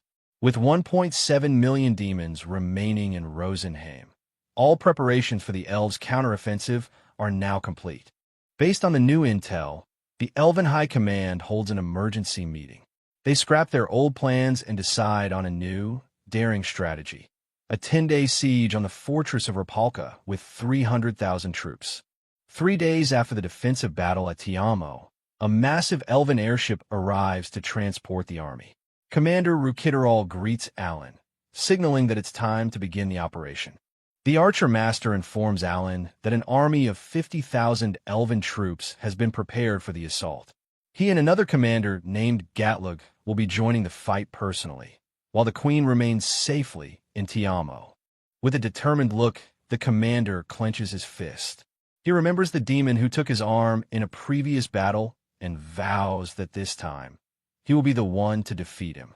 The elven commander acknowledges their strength, hoping they prepared for A-rank monsters. Alan coolly replies that they should leave the demons to his team, the Game Junkies. With the plan set, the fleet of airships and flying mounts takes to the sky. In the air, Alan decides to test the Archer Master's skills. He points out a tiny eyeball bat monster in the distance and tells him to take it down. The archer fires a single arrow, effortlessly sniping the target from a full kilometer away. Alan pulls up the archer's stats, revealing his name is Falmal. He's a level 60 master with incredible attack power, boosted by 2 powerful rings. Alan notes that he's known Falmal for a decade, but has still never seen his extra skill, guessing at a powerful trump card saved only for protecting the Queen. As they fly, Falmal turns to Alan with a serious question. He expresses the elves' immense gratitude and asks what Alan desires as a reward once Rosenheim is finally safe. With a sly grin, Alan reveals his price. He wants the Elemental King to change the jobs of every single elf, a move that would grant them all an unbelievable power-up. Falmal is left utterly speechless by the sheer scale of the request. Falmal, still stunned, quickly apologizes for asking and says he won't press the matter further. from a distance. The rest of Alan's party watches the exchange, trusting that he has a brilliant plan in mind. His companions reaffirm their unwavering faith in him. They know he's the kind of person who will never give up, and their only job is to believe in him and follow his lead until the very end. Days later, on February 25th, the party arrives at Rapalka Fortress. Dressed in thick winter gear, they stand before the imposing structure. Alan gives the command, and they begin their march towards the south gate, ready to start the siege. At the fortress, Alan's summoned knights form a defensive line, their massive mirror shields ready for the impending attack. The battlefield is set. The massive demon army, 300,000 strong, faces off against the 50,000 troops of the elven army, a seemingly impossible fight for the elves. Observing from a distance, Alan notes that the demon army isn't advancing, choosing instead to defend the fortress. He scoffs at their foolishness, confident in his plan. Inside the fortress, a demon general sits unimpressed. He believes the elves' new spirits are no match for their defenses, unaware of the chaos erupting outside as the elves' siege weapons are destroyed. The elven army unleashes a massive volley of arrows, but the summoned knights stand firm, their shields deflecting the onslaught. The knights activate their special skill, Full Reflect. All the damage from the arrows is absorbed and sent flying back towards the demon army, now amplified 3 times over. Alan calmly explains that this was a skill he acquired during a martial arts tournament. The reflected attack easily took out several hundred enemies. He then turns his attention to the spirits, commanding them to share their knowledge.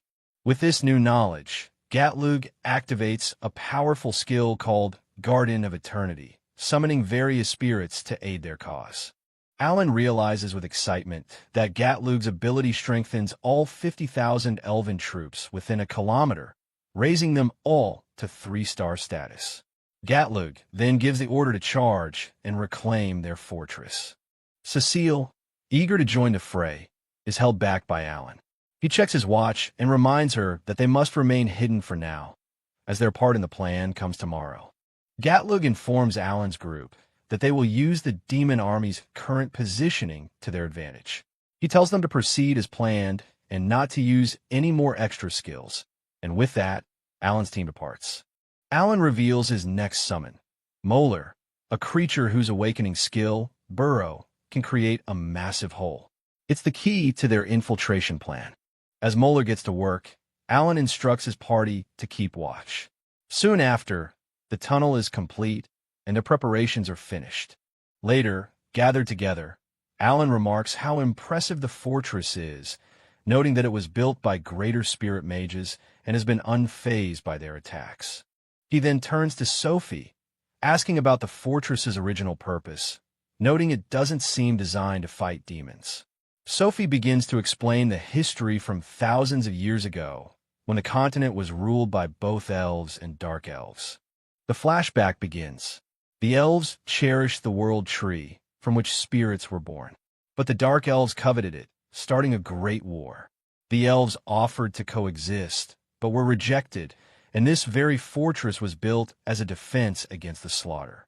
As the elves were losing, they prayed to the world tree for help. A young girl discovered a spirit, named it Rosen, and formed a contract with it.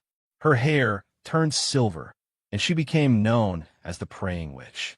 With the power of the Praying Witch, the elves turned the tide of the war. They once again offered the dark elves a chance to coexist or be banished forever. Sophie concludes the story, explaining that the dark elves rejected the offer again and were banished, leaving the continent to be named the Elven Kingdom of Rosenheim. This dark history, she says, is why they now live in pieces. Alan connects the dots, asking if the queen is the Praying Witch. One of the elves explains that her silver hair is proof of her lineage. The group reflects on how their entire kingdom's survival hinges on the contract with the spirit Rosen. Gatlug and the other elves close their eyes, expressing their gratitude to the elemental king for their survival. Back at the campsite, Gatlug confirms their preparations are ready. Alan apologizes for leaving the battle to them, but confidently declares they will retake Rapalka tomorrow. Alan lays out the stakes. Demon reinforcements will arrive in 3 days, and if they fail here, the entire Elven Kingdom has no future. He plans to adapt his strategy based on the enemy's movements. With their resolve hardened, Gatlug declares they will follow Alan's plan and fight together to secure their future, ready for the battle ahead. Dawn breaks. After a final time check, the troops rally for the assault. With a powerful cry, Gatlug declares that today is the day they take back Rapalka Fortress, and the soldiers roar in agreement, signaling the start of the operation. The operation begins. As the main Elven army creates a diversion at the front of Rapalka Fortress, Alan's special unit moves toward their secret entry point. Alan orders the detached unit to follow him, splitting off from the main force. The Elven soldiers are amazed to find a massive tunnel, questioning if Alan really made it himself. Standing at the entrance, Alan briefs the team. Their mission: infiltrate the fortress and open the main gates for the Elven army. An Elven commander looks on doubtfully, but Alan assures them that based on his analysis, their chances of success are extremely high. He just needs everyone to work together. Deep inside the tunnel, the soldiers can hear the sounds of battle from above. As they near the exit, Alan notes that it's almost noon and tells Karina to get ready. Suddenly, a massive explosion rocks the surface, sending tremors through the ground. The demons inside the fortress are caught completely off guard by the unexpected attack from within. Having emerged from the tunnel, the infiltration team splits up. One group goes with Gatlug to handle the exterior wall, while Alan leads the Southgate team. Facing a swarm of enemies, Alan calmly assesses the situation and orders Sophie to use her extra skills. She readily agrees. Sophie summons a great elemental, a massive fiery phoenix, which alongside other summons, forms a powerful defensive line to protect the Elven soldiers from the demon archers. A storm of arrows rains down, but they are completely blocked by the phoenix's magical barrier. Alan looks at Sophie's stats, impressed. He notes her incredible defensive magic and thinks to himself that her power is just as expected from a descendant of the Praying Witch. Alan glances at his watch. Seeing that it's 12 o'clock, he signals to another elf to use his extra skills, unleashing a devastating attack on the unsuspecting demon forces. With the enemy ranks in chaos, the team pushes forward, their objective clear: suppress the south gate. They run along the fortress walls, fighting their way through. The signal is given. The gates are open. The main Elven army is ordered to advance and regroup with the vanguard inside the fortress. The elves pour into the fortress, met by Gatlug, who congratulates Alan on his success. The order is given to clear out the remaining undead and hold their formation. Alan watches the battle unfold, pleased that victory is close. Gatlug adds that they need to be careful not to damage the fortress itself, while another commander reports that the west side is also proceeding smoothly. Alan rallies another 5,000 Elven soldiers, ordering them to follow him to the east's outer walls. His companions look on, ready for the next phase. As his team moves out, Alan suddenly senses something. He tells the Elven soldiers to continue suppressing the walls and summons his griffins, leaving the elves to handle the area. Just as Gatlug urges vigilance, 3 powerful figures appear before the south gate. A scout cries out in alarm. 3 high-ranking demons have arrived. The massive, horned demon leader, Grasta, recognizes Gatlug. He mockingly asks if he's the elf whose army cut off at the northern fortress, causing Gatlug to grit his teeth in anger. The other demons are surprised to see Gatlug's arm intact. They figure the elves must have used a rare magic herb to heal it, but they remain confident, stating that healing one arm won't be enough to change the outcome of the battle. Gatlug coolly replies that they aren't his opponents. Suddenly, Alan and his party descend from the sky on their griffin mounts. The demons are surprised to see humans, wondering why the elves would rely on anyone other than the hero. Grasta demands to know who their leader is, but Alan just laughs. He bluntly tells the demon general that he has no intention of answering, calling them all stupid. The taunt hits its mark, enraging Grasta. One of Alan's companions questions the need to provoke them, but the taunt has already done its work. Enraged, Grasta points and screams, ordering his two generals, Neftira and Yagulf, to kill them all. Krina notes that they'll have to dismount to fight properly. With the battle lines drawn, Alan immediately starts assigning targets. Karina will take the old man, Dagora will face the beast man, and Falma will handle the long-haired one.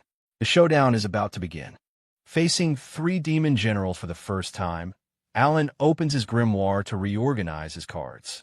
He decides to put his summons with the highest battle power up front, preparing for the toughest fight yet. Cecile glares at Grasta, vowing to defeat him as part of the army that killed her fellow elves. Grasta, however, is unimpressed, sneering at the fact that his opponent is just a single brat. The battle erupts. Dagora blocks a powerful punch from the beastman Yagulf, while Karina is sent flying by a swing from Grasta's massive blade. Dagora struggles to hold his ground. Alan calls out to Karina, asking her to keep Grasta occupied for a moment while they focus their attack. Alan identifies their strategy. Take out the beastman first. On his command, Dagora unleashes his skill, Avalanche Crash. Yagulf effortlessly dodges the attack, mocking Dagora's attempt to stop him with a simple earth-shattering move. He lunges forward with a death trowel attack. Just as Dagora is about to be hit, Cecile intervenes, blasting Yagulf's leg with a powerful fireball. Before she can cast another spell, the long-haired demon, Neftira, shatters her attack with an icing spine, showing their own coordinated defense. Impressed by their teamwork, Alan decides to even the odds. He summons two of his strongest monsters, Doradora and Kararin, to join the fight. Neftira is shocked to see a dragon, realizing they have a powerful spirit user among them. As the dragon engages, Cecile supports it with a wind cutter spell. Yagulf puts everything into a full force attack, but Dagora stands firm and blocks it head-on. The beastman stumbles back, injured and bleeding. Seeing his general wounded, Grasta roars at Yagulf to open the extra door. Yagulf transforms into a massive beast monster, shocking Alan's party, who didn't know demons could use extra skills. The monster immediately charges Karina, but Dagora intercepts the attack, using his ultimate skill, Full Reflect. The monster's overwhelming power is absorbed and sent right back at it. The reflected attack slams into the beast monster, and at the same moment, Alan summons Unleash their own ultimate attacks, Fire of Rage, and a 9-bite combo, completely overwhelming the demon general. Grasta cries out his general's name as the beast is engulfed in the explosion. Alan checks his grimoire, which confirms the kill and rewards him with a massive 6,400,000 experience points. Grasta's eyes lock onto Alan, his expression grim.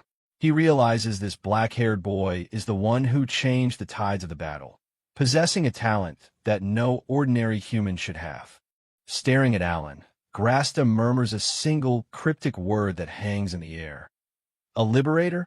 Alan looks back, completely unaware of what the title means. The battle at Castle Lapalka is reaching its climax. Alan stares down Archdemon Glaster, who seems surprisingly calm despite the chaos. Our boy has no idea what he's truly up against. Neftira can't believe her eyes seeing the powerful Glaster in such a state. The Archdemon realized that Alan's presence meant their original plans were totally out the window now. Glaster decides to play the hero for his own side, staying back to buy time. He orders Neftira to head back and warn the Demon Lord about these meddling brats. Alan's party isn't letting up for a second. He commands Krina and his summoned Serbi to unleash their awakened abilities. They're going all in to finish this fight right here. The battlefield turns into a massacre field as Serbi's power explodes. It's a brutal scene, with the summon tearing through everything while the Archdemon tries to hold his ground. Krina doesn't waste any time, activating her limit break for a massive strike.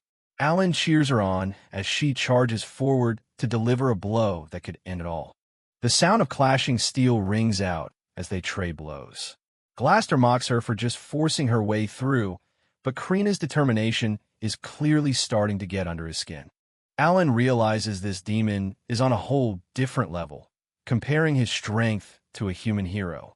He quickly summons Dora to make sure the enemy doesn't get a chance to flee. Dora unleashes the Hellfire of Fury, engulfing the area in a massive explosion. The sheer power of the summon is terrifying, leaving the archdemon with absolutely nowhere left to hide. Despite the heavy damage, the demon is still standing. The elf archer Volmer steps up, drawing his bow with deadly precision to take advantage of the opening Alan created for him. The arrow flies true, piercing the demon's back. Volmer mutters a quick apology for the strike, but in a war like this, there's no room for holding back anymore. Dagora jumps into the fray to back up his friends. He apologizes for the delay, and now the whole team is finally coordinated and ready to finish this monster together. Krina's extra skill finally runs out, putting her in a tight spot. Alan immediately shifts the strategy, ordering everyone to prioritize the old man demon before he can counterattack. Glaster is beaten and bloody, but he's still laughing like a maniac. Even as his life fades, he's just glad Nephtyra managed to escape to carry out their lord's dark will. The archdemon finally disintegrates into nothingness. Our boy Alan hits the jackpot, gaining a massive 32 million XP and reaching level 65, which finally unseals the game-breaking deputized skill. Alan is absolutely hyped about his new power. A few hours later, the monsters are cleared out, and the party celebrates their hard-earned victory in the recapture of Castle Lapalka. The elven soldiers can't stop cheering. It's a miracle. Only 50,000 of them managed to defeat a force of 300,000. Alan's leadership truly turned the tide of this impossible war.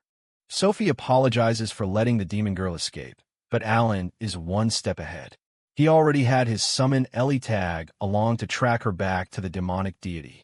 Alan asks if anyone knows what liberated means, but even the elves are clueless. He decides they've done enough for one day and tells everyone to get some much-needed rest.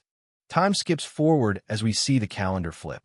The group gathers again in the throne room to plan their next move after such a splendid victory the day before. The queen expresses her deep gratitude to the party.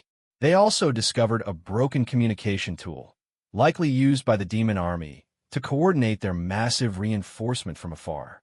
The situation is still pretty grim. Millions of demon reserves are closing in from both the north and south, leaving the army with only a few days to prepare their defense. The queen lays out two difficult options. They can either strike the demon base south of the castle, or gather their troops to bolster the defenses. Both choices are incredibly risky. Alan isn't worried one bit. He's convinced his no-life gamers will crush the enemy early on, but his insane confidence is definitely making the rest of the party feel pretty stressed. Suddenly, a tiny spirit starts glowing and floating in the air.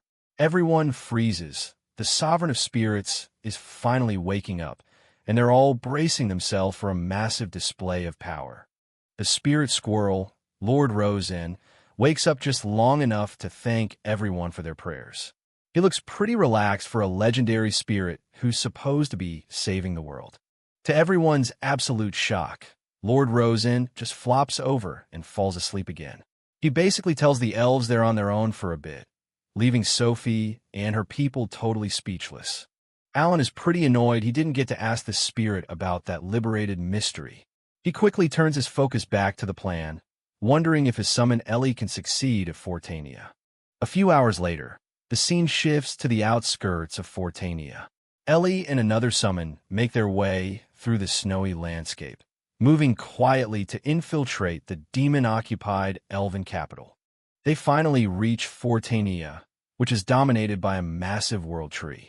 The city looks peaceful from a distance, but the demon army has turned the capital into their primary stronghold. Alan observes through Ellie's eyes, noting that the capital is twice the size of Tiamo. It's an eerie place where many elves were slaughtered, and the lack of monsters is even more suspicious. The summons easily infiltrate the palace, noticing the complete lack of guards. They eventually reach the grand throne room where the demonic deity, Lord Rezel, is casually waiting for them to arrive. Rezel is a dark-skinned demon with elven features and massive horns. He stays seated, calmly asking for a report on the fallen castle and the deaths of Glaster and Yakov from the intruders. Rezel suddenly points a finger at the summon, coldly ordering her to move. He claims she's blocking his view of the world tree, and the sheer pressure from his gaze is absolutely terrifying. Ellie is completely frozen with fear, realizing how intense this deity's power really is. She quickly apologizes and steps aside, while Alan watches the encounter, feeling the immense danger through her eyes. Rezel isn't fooled by the disguise and identifies Ellie as the cause of the demon's defeat.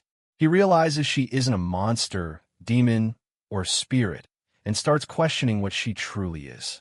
Alan is shocked by how quickly he was found out.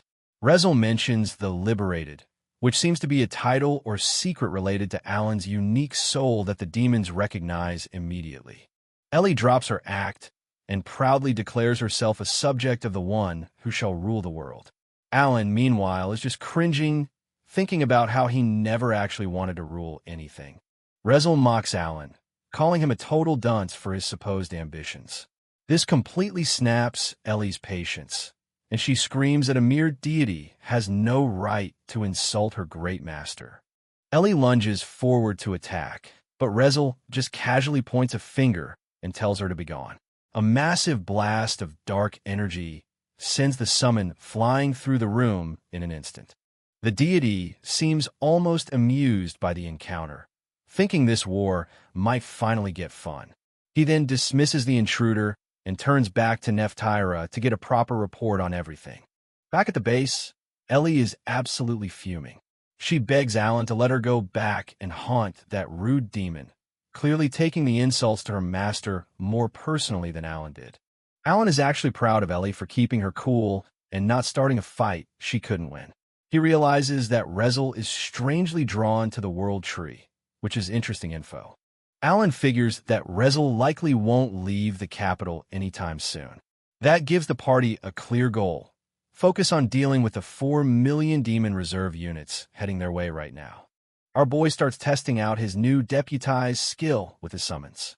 He's hoping this power-up will be even more useful than quick summoning for the massive battles they're about to face. 3 days pass, and the team is busy clearing out the remaining Demon Lord army around Tiamo. Alan reminds everyone to focus on collecting valuable magic stones and other loot from the remnants. Alan suddenly drops a bombshell, changing the entire plan. He explains that his party will handle the main force at La Polka, while he takes on 1 million sea reinforcements all by himself. The elves are absolutely shocked, asking if he's really planning to handle an army of 1 million alone. Krina and the rest of the party look equally stressed by their leader's insane confidence. Queen Sophie and her people are totally stunned by Alan's claim. Even Krina and Cecil look worried, thinking their leader might have actually lost it by volunteering for such a suicidal mission. Ellie sticks up for Alan, reminding the group about his powerful summons. The elven commander finally caves, agreeing to trust our boy's wild plan as they prepare to face the mysterious enemy. Alan analyzes the enemy's features. Rezel looks like a demon, but has elven ears and silver hair, just like Sophie. He's certain this demonic deity has a deep connection to the elves. The room goes quiet as the elven leaders wonder if this Rezel could be a high elf or even a dark elf. Sophie looks troubled, clearly knowing more about these legends than she lets on.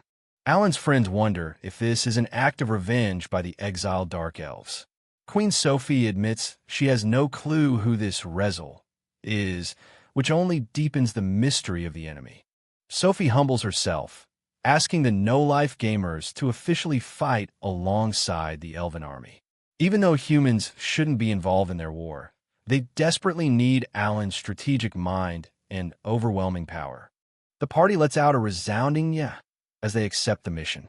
Alan and his friends are determined to stop anyone trying to crush Sophie's home and protect the fate of the entire continent. Lord Rosen is still fast asleep, leaving the burden of the war on everyone else. Alan prepares to head out, entrusting his friends to the queen and her generals while he handles his part. Time passes quickly as the calendar flips forward. At Castle Lapalka, the elven and human forces are busy preparing for the next massive wave of the demon army's relentless assault. Alan gives final instructions to Dagora and the rest of the party. He tells them to focus on defending the castle and warns them not to chase the enemy too far into danger. Our boy is putting a lot of faith into Gora's new extra skill, Heart and Soul. He bets it can one-shot almost anything, potentially making Dagora the strongest single-target attacker in the whole group. Alan checks the party stats, noticing everyone's growth.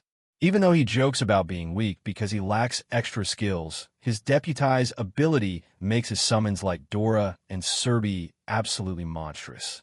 Dagora is clearly moved by Alan's praise, blushing as his leader compliments his impressive normal attacks. Our boy knows how to motivate his team before sending them into a life-or-death battle. The party says their goodbyes, promising to keep each other safe.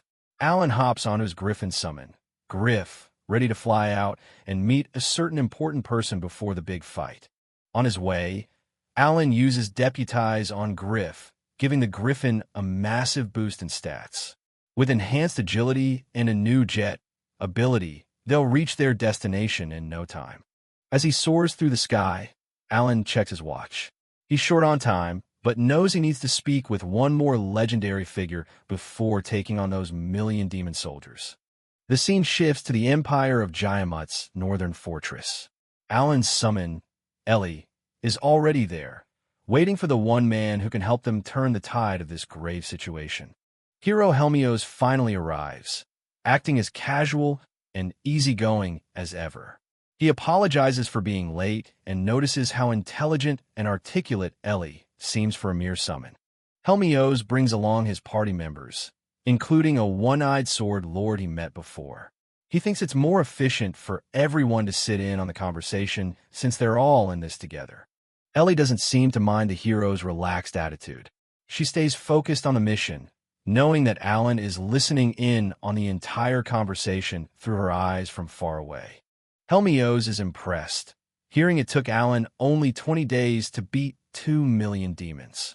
But his expression turns serious when he hears about the 5 million reinforcements currently heading their way. Ellie assures him that Master Alan is dependable and will handle his part of the war. Helmios laughs, noticing his own HP and MP have been magically recovering over the past few days. Ellie reveals the secret behind their recovery, elven elixirs. She pulls out one of the miraculous items, explaining it can fully restore 5,000 soldiers at once, and they've got plenty more. Helmios is shocked to see the elixirs, realizing they must be how Rosenheim rebuilt its army so quickly. He remembers seeing one at the Academy tournament, though everyone thought it was a miracle then. Ellie explains that the summons must leave Jayamut to fight in Rosenheim. Helmios just smiles, joking that the Emperor would probably give Alan a peerage for all the help he's providing. The deal hits its peak with a massive offer. Ellie promises 1,000 elven elixirs tonight and another 1,000 later. Sylvia just stands there, completely floored by the amount of wealth. Helmios laughs, realizing the Empire is now officially in huge debt to Rosenheim. He sends Sylvia off to brief the generals before turning back to Alan for a serious talk.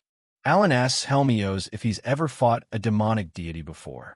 The hero admits he's only run into 2, and the mere mention of them makes him look surprisingly serious for once. Helmios warns that these deities are in a completely different league. He tells Ellie that Alan isn't nearly strong enough yet, and will probably die if he tries to fight one alone. Helmios recounts how he barely survived his own encounters, losing many friends in the process. He demonstrates his extra skill, God Strike, explaining it's the only power that can actually bring them down. Even though he's technically on leave, Helmios agrees to humor Alan's curiosity. He hasn't seen an elven deity before, but he's willing to share whatever knowledge he has to help the party. 3 hours later, Alan is soaring above the ocean near Rosenheim. He's facing a terrifying force of 1 million demon soldiers, all riding on massive sea monsters to cross the waves. Our boy isn't backing down. even though the enemy has dozens of hungry rank B monsters at their disposal. He knows he needs to be efficient if he wants to win this. Alan checks his summoning limits, realizing he can have 26 active at once. He plans to leave no survivors, determined to wipe out the entire invasion force before they reach land. It's time to test out the new skill. Alan activates Deputize on Ellie while she spots the first wave of enemies heading their way. Both of them are ready for some action. The Deputize skill is absolutely broken. It turns a rank B summon into a general, boosting all their stats by 5,000. Ellie instantly transforms into a much more powerful version. Alan is thrilled to see the skill in action. With a deputized general leading the way, his summons are now a legitimate army capable of taking on the Demon Lord's elite forces. Ellie uses her new recruit ability to summon a small army of soldier versions of herself. These soldiers get a massive stat boost, making them far stronger than any normal summon. With his new army ready, Alan is feeling pretty smug. He laughs like a true gamer, realizing that this skill is exactly what he needs to dismantle a force of 1,000,000. Alan gives the order to target the monsters carrying the soldiers first. Ellie prepares to launch a heavy-hitting attack, her focus entirely on crushing the heads of the enemy transport beasts. Ellie activates her gravity ability, and the results are spectacular. A massive sphere of energy crushes a turtle monster instantly, earning Alan a cool 480,000 experience points. Alan is blown away by the power. He realizes a deputized summon can one-shot a rank A monster without even needing their ultimate awakened ability. This is going to be a slaughter. Our boy decides to stop playing around and orders a full-scale sweep. Ellie and her army of clones dive into the fray, moving with mechanical efficiency to clear out the sea monsters. The ocean becomes a chaotic battlefield as Alan summons Tyr through the demon ranks. Experience points and loot are practically raining down as the million-man army starts to fall apart. Alan tells Ellie there's no need to hide anymore. He gives her the green light to go wild and ensure that not a single enemy manages to reach the city of Nest. The demon soldiers are panicking, screaming at each other to target the black-haired boy on the griffin. But they can barely get close before being blasted by magical fire and gravity. Alan notices the enemies are finally focusing on him. He calls out to his dragon summon, Dora, ready to unleash even more devastation on anyone foolish enough to approach his position. Dora lets out a massive blast of Hellfire of Fury, incinerating a whole group of enemies in seconds. The power of Alan's summons is just on another level compared to the monsters. Alan catches his breath, realizing he's almost out of summons because he's making elven elixirs. He tells Ellie to give the incoming flying squad a nice greeting with her ultimate. Ellie unleashes her awakened ability, Black Hole. A massive void appears in the center of the enemy formation, dragging in and crushing everything in its several dozen meter range with ease. With the demon advance halted, Alan notes he's already collected 300,000 magic stones. He's determined to sink every last one of them into the ocean, regardless of the loot. Night falls, but the demons keep coming. Alan finds it strange because normal monsters usually sleep at night, while his summons are the only ones who can keep fighting without any rest. Alan sat atop his bird summon, eyes locked on the sea of monsters. This demonic deity was smart, rotating his troops to slowly grind down our boy's stamina. Our boy just grinned, chomping down on some food to keep his energy up. He's pulled 5 all-nighters for games before. This million-man army was just another late-night raid. Back at Castle La Polka, Sophia alone stared at the calendar, her heart heavy. Alan was out there fighting alone without a wink of sleep, carrying the weight of the entire nation. The party looked pretty grim, wondering if they should return some summons to help their leader. But Sophie stood firm. They needed every bit of power to hold the castle. A strategic map flickered to life, showing the sheer scale of the nightmare.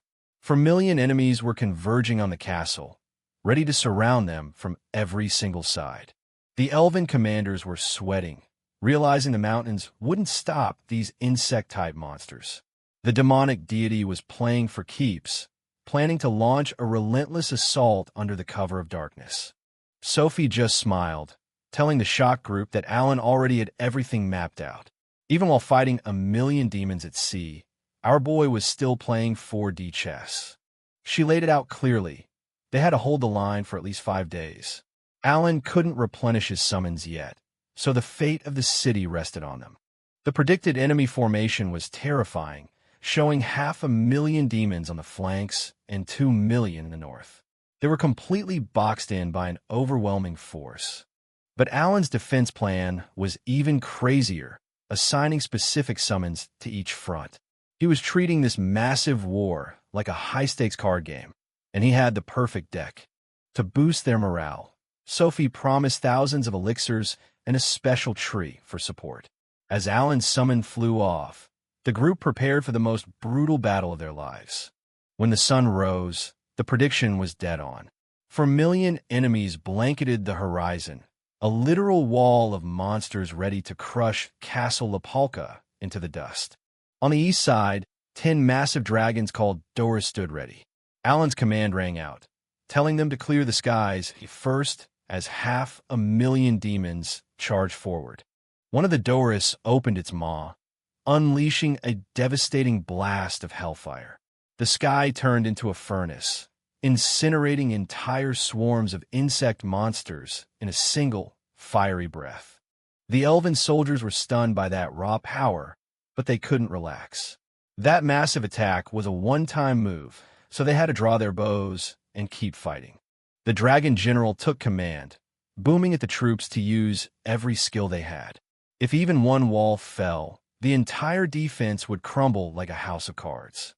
Over on the west side, 10 giant ants named Antsies were the main line of defense. These weren't normal bugs. They were high-level summons with some seriously beefy stats. The ant general activated its special skill, spawning 2,000 mini-ants in an instant. Suddenly, the demon army wasn't the only ones with a massive horde on their side. Following Alan's orders, the ants sprayed formic acid to melt the enemy's armor. It was all about efficiency, weakening the demons so the elven soldiers could finish them off. The battlefield was total chaos as the ants clashed with the monster horde. The elven soldiers focused on healing the summons, keeping the frontline bugs standing against the onslaught. Alan watched the progress, feeling confident about the west side's chances. With the massive buffs he'd stacked on the ants, they could tank almost anything the demons threw at them. The south side had it even tougher against 1 million enemies, but Alan had the ultimate tanks. 10 mirror summons stood there, looking like invincible armored knights with legendary endurance. When a massive magic blast struck, a mirror summon activated its total reflect skill. The explosion was sent right back at the demons, turning their own power against them. This guy explained how his mirrors could reflect magic, creating the ultimate shield. Since he could use it 10 times daily, their defense was looking pretty solid for now. Up north, things were way more intense with 2 million monsters swarming the elite soldiers. They fought all night, but holding off that many required a serious long-term strategy. Alan's plan to split the 300,000 elven soldiers into 3 groups was in full swing. The troops were ready to switch, keeping the rotation smooth and everyone sharp. The system was simple but genius. 100,000 fighting, 100,000 on standby, and 100,000 resting. Every 8 hours, they'd swap roles to keep the defense relentless. Our boy was confident the elven fortress could hold. Between the endless supply of elixirs and his beefed-up summons, they were perfectly set up for a brutal defensive war. Thanks to a special fragrance from his grass summon, everyone was sleeping like babies. Day 1 was a total success, and even Sophie was starting to feel a bit relieved. While the city slept, Alan was busy out at sea. He casually mentioned taking down 150,000 monsters today, planning to up that number to 200,000 tomorrow. 5 days in, and the battle at Castle Lapalka was getting intense. They were burning through 2,000 elixirs a day, but the summons were still holding the east and west. But even drops of God couldn't stop the fatigue from setting in. Endless fighting was wearing the elven soldiers down, and casualties were starting to climb despite their best efforts. Keel, the party's healer, was taking a hard. He stared at his staff, feeling like a failure every time he couldn't reach a fallen soldier in time to save them. 10,000 dead already, and the booming of the demon army never stopped. Keel's friends tried to comfort him, but everyone was wondering how much longer they could keep this up. Right then, a massive bird summon descended from the sky. It was Alan. Our boy was finally back. Keel and the others couldn't believe their eyes as he hopped down. The whole castle erupted in cheers as word of Sir Alan's return spread. This legend had been fighting 1,000,000 monsters alone for days without ever thinking about running away. Alan casually checked his grimoire, noting 2.5 million enemies were still left. Sophie begged him a rest, but he just shrugged. He napped on the flight over. Time to speed things up. Alan summoned Serbi, a 3-headed wolf general with some insane stats. The party watched in awe as the massive beast prepared to join the fray. 8 more days passed in a blur of clashing steel and cheers. They managed to wipe out the entire Demon Lord army, not letting a single one of those creeps escape. After 13 long days of absolute hell, Castle Lapalka was finally safe. The soldiers were crying and cheering. They'd actually won the battle that seemed impossible just weeks ago. 2 days later, Sophie was thanking Alan for his hard work. He just looked exhausted, reminding her that the Sovereign of Spirits had basically been napping while they were dying. Maruru was hyped to see her golem again, and Sophie brought some news from the Bakis Empire. Turns out their overwhelming might had already forced the demon army to retreat. Now, the only thing left was to reclaim the elven capital from that demonic deity, Rezel. Alan admitted his prior investment with the Emperor had made the diplomatic talks go smoothly. Our boy revealed he'd asked Sophie to call in a favor from a certain powerhouse. The rest of the party looked confused, wondering who could possibly help them beat a deity. Suddenly, a very exhausted-looking hero Helmios walked in. The party completely lost it, screaming in shock while Helmios grumbled about Alan forcing him to work like a slave.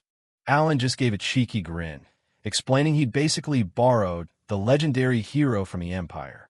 The audacity of this guy to treat a hero like a rental tool is hilarious. Helmios sighed, realizing his life was now worth exactly 1,000 elven elixirs. He was officially on loan for 10 days, much to the disbelief of everyone in the room. The hero assured them the central continent was safe since the demon commander was dead. He'd cleared the path and was ready to help his protege finish this war. Alan was already plotting how to exploit Helmios' special attacks against the Demon King. This guy has absolutely zero chill when it comes to winning at any cost. Sophie invited everyone to the conference room for a meal and some strategy. The elven commanders were stunned to see Alan acting like best buddies with the legendary hero. Hero Helmios walked with Alan, feeling confident they could reclaim the capital. The rest of the party looked both excited and a bit nervous about the upcoming fight. Everyone sat down for a massive elven feast to celebrate the temporary peace. Helmios was absolutely loving the food, having not eaten anything this good in quite a while. Alan mentioned Helmios was invited as thanks for his help during the war. It was a nice change of pace for the legendary hero to relax and enjoy a meal. Helmios admitted humans aren't usually invited here, but Alan's group had become exceptionally close with the elves.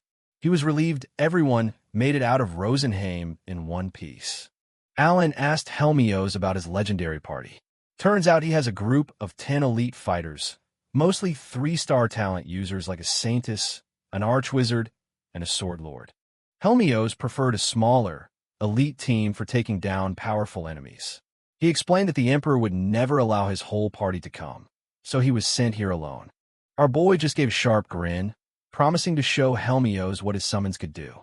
They were officially comrades in arms now, ready to face the demonic threat together. Outside, Helmios was floored when he saw Alan's massive summons. He knew our boy was holding back, but summoning 70 of these powerful beasts was just on a completely different level. Alan explained he didn't want info leaking to the Demon Lord army.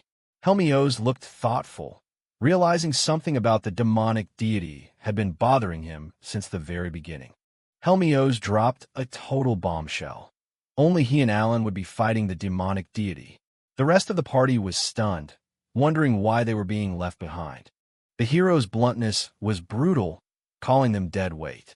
He explained that Alan's summons were already more powerful and could even heal, making them a much better choice. He acknowledged they'd overcome trials and had good gear, but the demonic deity was a different beast. It would be far too dangerous for anyone who wasn't at their level. Helmios pointed out that Krina couldn't control her extra skill and the others weren't strong enough. He told them bluntly that this decision was only for their own sake. Alan clarified that Helmios had lost many competent friends to these deities before. The hope of humanity might hide the truth, but even legendary heroes have tasted bitter defeat. Our boy admitted his summoning wasn't omnipotent. He gave them a choice, but estimated the odds of him and Helmios winning against the deity were only 50-50. If the enemy was a greater demonic deity, they had zero shot. If they lost, everyone would die. Krina looked devastated, but Alan was just trying to be realistic. Alan's logic was cold, but practical. If they couldn't win, they just needed to run as fast as possible before they all got wiped out by the deity's power. Helmios agreed it was wise, but Sophie was told she might have to wait a few more years to recapture her capital if this upcoming mission failed. If they failed the first try, they would just have to train and try again. Helmios chuckles at Alan's eccentric mind, noting he hadn't changed since the tournament. The whole party shouted their refusal to stay behind. They refused to let Alan go alone, determined to fight alongside their leader no matter what the odds were. Helmios sighed, calling them a handful. He prayed their extra skills would give them a way out, since he didn't plan on dying away from his friends either. Valmer, the elven archer, stepped forward and entrusted his power to Alan's plans. Our boy was thrilled to have another powerhouse ready to join the upcoming raid. Helmios was still skeptical, wondering how they survived with an axe user who couldn't even use his extra skill. Dagora and Krina looked pretty annoyed at the hero's words. Helmios decided to hammer some reality into the group with a mock match. He needed to see how naive they really were before they went up against a literal deity.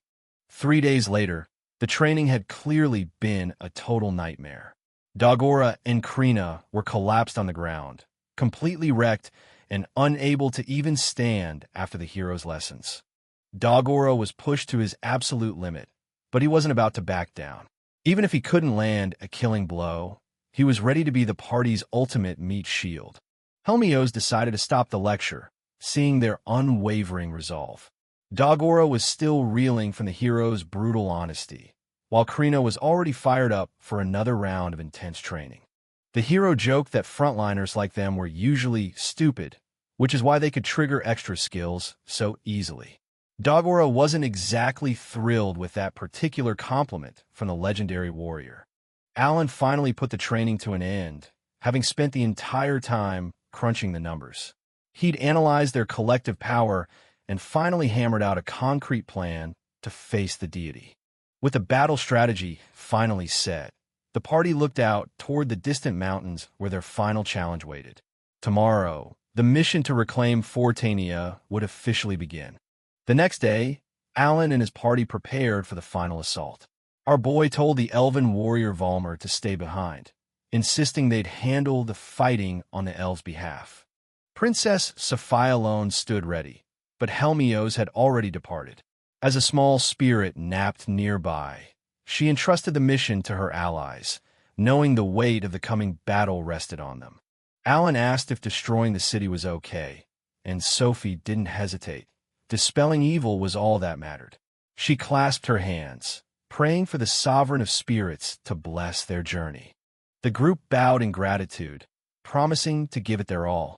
With their spirits high and the blessing received, they prepared to march toward the heart of the capital and face destiny. They finally reached the center, and the sight was breathtaking. The colossal world tree towered over the massive elven capital, its roots deep in the earth as it dominated the entire skyline.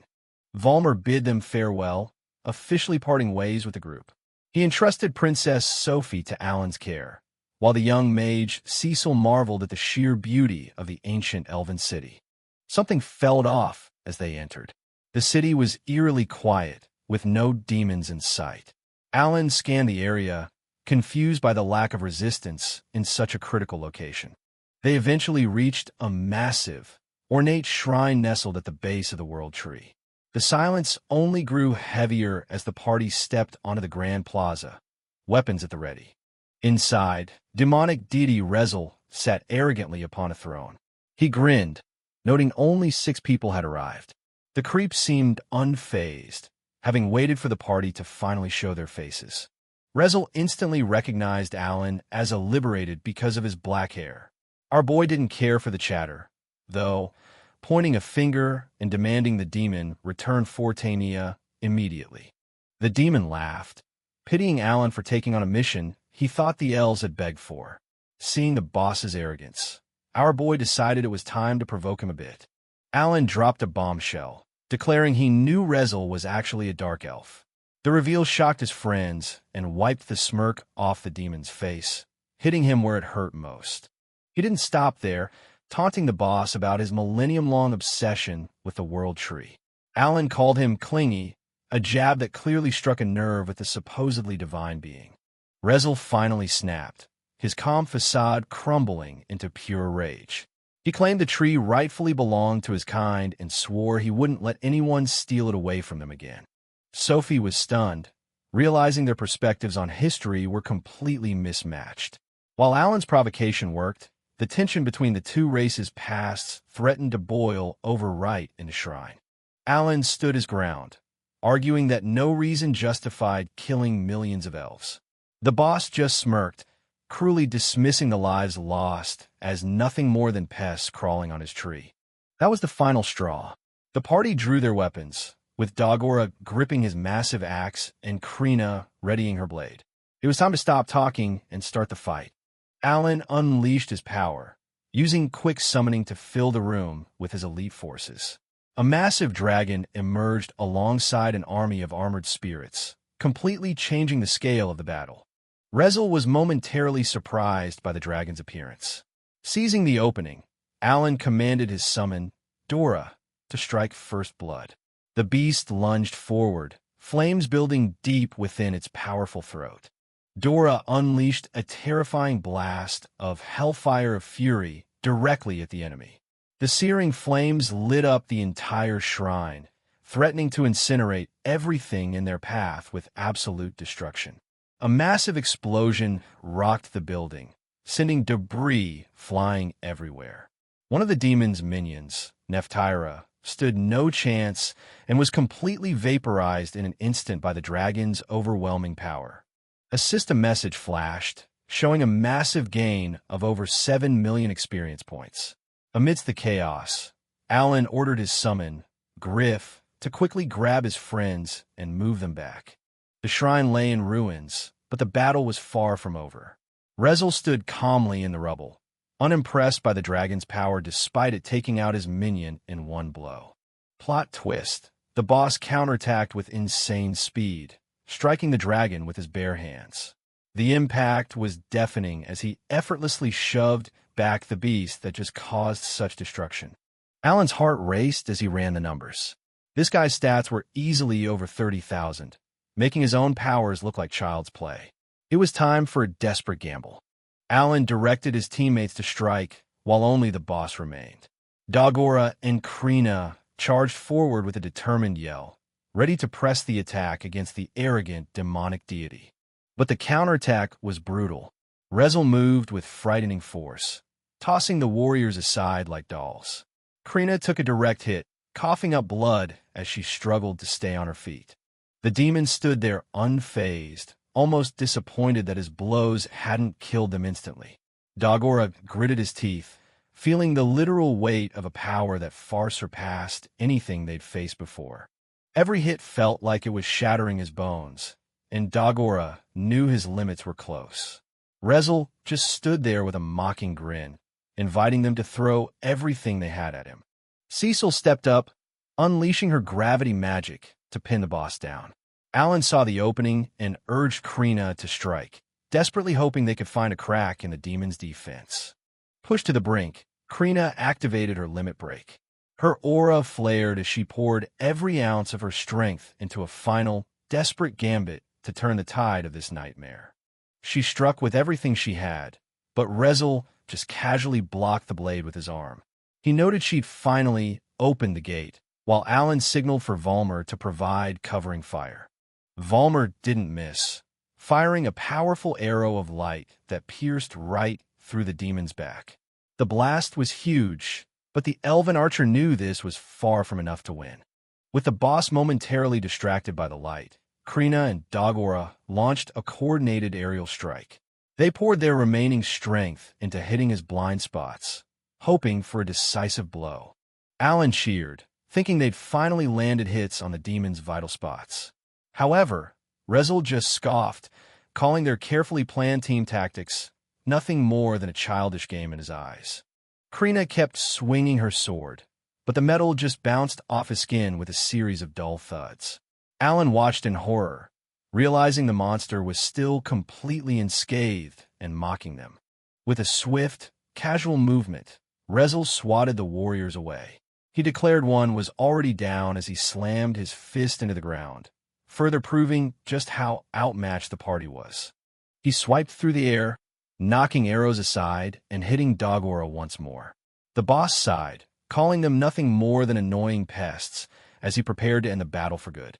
Rezel raised his hand, and the air around him began to distort. Alan watched closely, heart racing as he wondered if the demon was finally about to unleash a devastating magic attack. Cecil countered with a flame lance, but the demon wasn't even using magic. Dagora was badly hurt, and only Sophie's quick wind magic saved the team from a total disaster that moment. Rezel looked down at them, mentioning that Krina's extra gate must have closed. He claimed those who couldn't cross the gate were boring, leaving Alan more confused than ever about these terms. The term liberated echoed in Alan's mind. He started putting the pieces together, wondering if the boss was actually implying that he was someone currently existing in what was called extra mode. It finally started to make sense. Alan had always wondered why he lacked the flashy extra skills others had, and the boss's words were beginning to paint a very clear, troubling picture. He realized that for those in extra mode, these powerful skills were just their everyday abilities. The useful skills Alan gained after level 60 were likely part of this higher tier mode all along. He stared at Rezel, realizing the demon was also a liberated who had entered this extra mode. The gap between their power was a literal difference in the rules of their existence. Alan's heart pounded as he considered the possibilities. If there was a way to enter this mode, could his friends do it too? But right now, survival had to be the priority. The situation was dire. Krina and the others were exhausted, their attacks doing 0 damage to the demon. Alan made the tough call. This was a losing battle, and they needed to retreat. He shouted the order, telling everyone to change plans immediately. His summons, Griff and Dora, swooped in to gather the wounded friends as they prepared to flee the ruined elven shrine. Rezel didn't even bother to chase them, just laughing at their cheap tactics. This guy watched the dragon flee, calling it a weakling that wasn't even worth his time. The demon laughed, claiming he'd already won now that he had the world tree. He pointed a finger at Alan, mocking the liberated boy for being way out of his league. Alan unleashed his triple-headed summons, roaring that the demon was underestimating them. He desperately hoped this combined force would finally leave a mark on the arrogant demonic deity. But Rezel just swatted them away like flies, mockingly asking if that was their final trick. The boss's casual power was terrifying, making all of Alan's efforts look like child's play. Our boy grit his teeth, sweating as the boss declared he was finally out of options. Internally, Alan had to admit he'd thrown everything he had at this monster without any luck. Suddenly, a blinding flash of light filled the shrine. Helmios appeared behind the boss, proving that Alan's secret plan to transport the hero was the ultimate ace up his sleeve. Rezel spun around in shock, demanded to know why the hero was suddenly standing right behind him. The glowing sword in Helmios' hand signaled that the real battle was just beginning. Helmios just grinned, casually stating he was there to finish the job. Alan finally allowed himself to smirk. His risky gamble of using the party as bait had paid off perfectly. With a thunderous shout, Helmios unleashed his signature God Strike. The massive impact shook the entire capital, burying the boss under a pile of rubble and a wall of white light. A massive crater was all that remained where Rezel once stood. The party cheered in relief, thinking the nightmare was finally over as they celebrated their seemingly impossible victory together. Helmios stood triumphantly over the wreckage, praising the success of their plan to catch the boss off guard. He was clearly relieved they finished it before the demon could go all out. The hero thanked the kids for risking their lives as bait. Alan smiled back, knowing that without a finishing blow like that, his party would have been toasted in a long battle. But something fell off as Alan checked his grimoire. His plan to secretly transport Helmios had worked perfectly, yet the system didn't give him the notification he was looking for.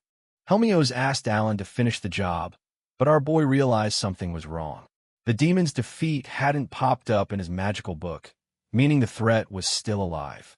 Out of the smoke, a bloodied Rezel staggered back to his feet with a creepy grin. He congratulated the hero for crushing one of his hearts, but the horror wasn't over. The group froze in shock as the demon revealed his secret. He had multiple hearts. Alan grit his teeth, realizing the hero's daily extra skill had just been wasted on one. Casting his humanity aside, Rezel began to mutate into something truly monstrous. He mocked Helmios for not fighting, daring the hero to witness the terrifying power he'd obtained through sacrifice. The demon transformed into a massive six-armed beast with wings, towering over the terrified party. Alan screamed as the pressure in the room shifted, signaling a total change in the battle. Alan panicked, realizing Helmios was in normal mode while the boss had entered extra mode. He immediately ordered a retreat, knowing the hero couldn't win this lopsided fight alone. The monster declared that no one would escape his wrath as he closed in on the group. While Keel desperately healed the hero, the demonic deity prepared to crush his pests. Our boy considered fleeing on Griff, but realized he was stuck. His mirror defenses were holding for now, but he had nothing left if the beast attacked more than once.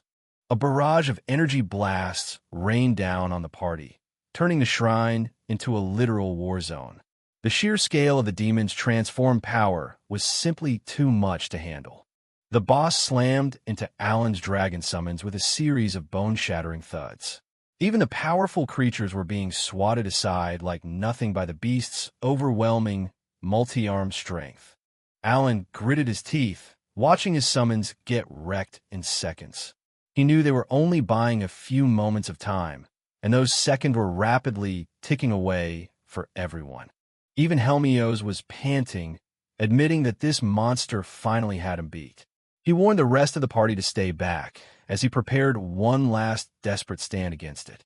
Helmios swung his phoenix blade, clashing directly with the massive deity.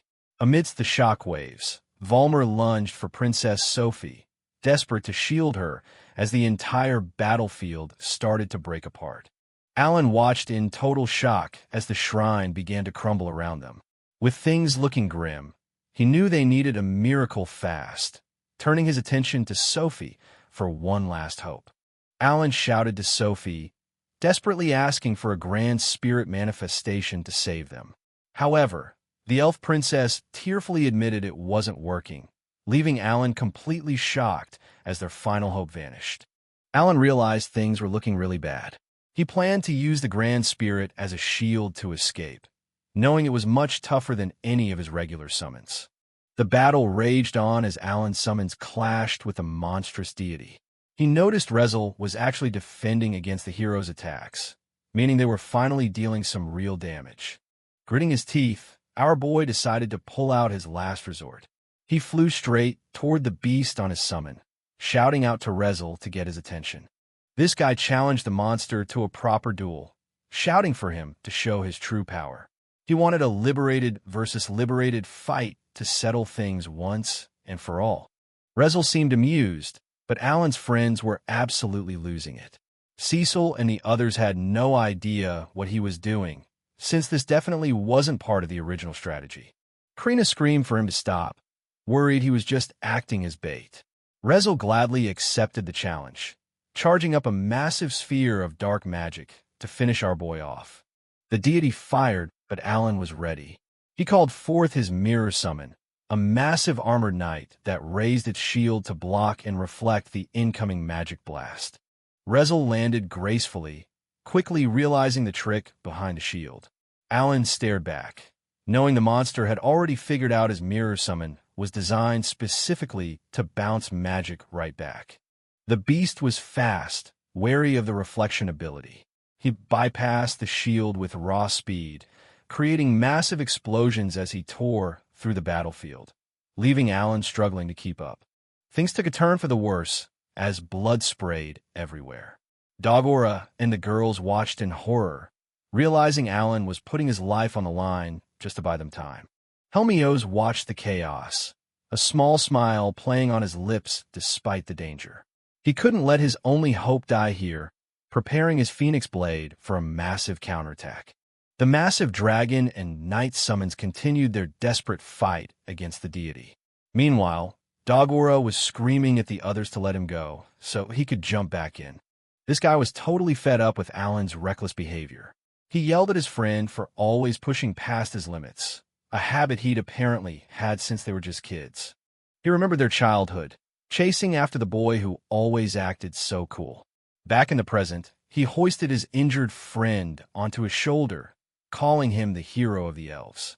Dagora suggested a retreat, but Alan was in rough shape, blood dripping down his face. He cursed his condition, frustrated that he couldn't see well enough to use his summoning skills. Our boy started talking like it was the end, telling Dagora to apologize to his parents for him. Rezel just scoffed at their stubbornness, preparing to end their little drama. The monster roared, lunging forward to kill the black-haired kid once and for all. But Dagora wasn't having it, charging straight at the beast with his massive axe raised high. Putting everything he had into one final swing, this guy delivered a devastating blow. He shouted with all his might as his axe carved through the monstrous deity's chest. Blood sprayed from the beast as the party cheered for the successful hit. They couldn't believe it. Dagora actually managed to land his extra skill on such a powerful opponent. The monstrous deity was absolutely fuming, calling Dagora a puny worm for daring to hurt him. He clenched his fist, and the atmosphere grew heavy as his killing intent spiked. In a flash of brutal violence, the beast's arm pierced right through Dagora's chest. Everyone watched in total shock as their friend was impaled, coughing up blood from the lethal wound. Cecil screamed in horror while Alan scrambled to his feet, yelling for Keel to use his extra skill. They had to act fast if they wanted to save their dying comrade. Keel didn't hesitate, activating his legendary healing ability known as Drops of God. A brilliant light surrounded his staff as he poured every bit of mana into saving his friend's life. Krina stood her ground to buy Keel some time. Alan shouted for her to protect the healer at all costs, knowing they needed Dagora's wounds treated before the deity could strike back. The deity was reeling, unable to believe a worm actually destroyed one of his hearts. Helmios saw the opening and yelled for Krina to shred the monster's wings while he was distracted. Cecil unleashed her gravity magic while the dragon summon fired off its Hellfire of Fury attack. The massive explosions rocked the battlefield as they tried to overwhelm the monstrous deity. Alan gritted his teeth, wondering just how many hearts the monster had left. He knew he had to escape with everyone, including his injured friend Dagora, before things got even worse. Our boy was at his limit, desperately begging for the Grand Spirit to appear. Nearby, Keel broke down in tears over Dagora's body while the rest of the party looked on. Suddenly, a blinding light erupted in the middle of the shrine. Valmer and the other elves stared in shock as the long-awaited manifestation of the Grand Spirit finally began to take shape. The Sovereign of Spirits made its grand entrance, looking more like a cute squirrel than a god.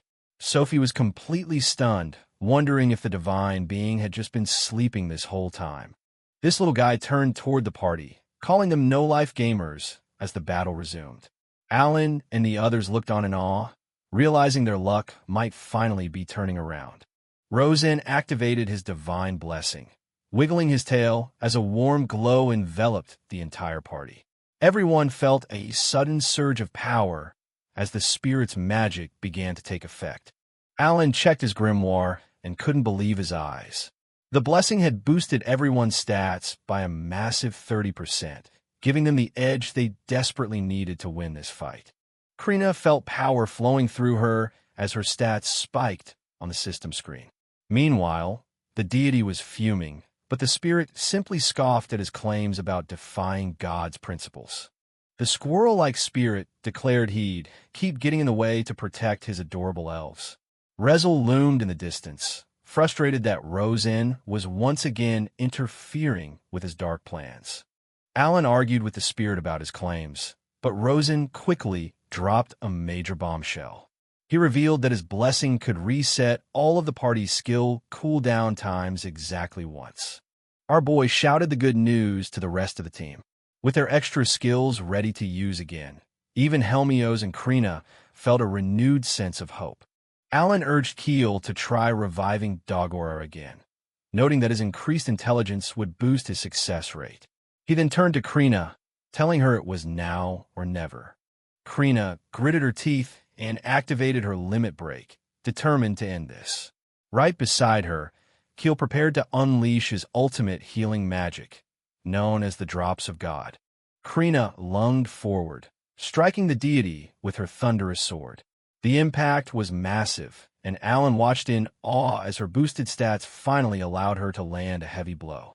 The girl kept up the pressure with a flurry of slashes, forcing the monster back.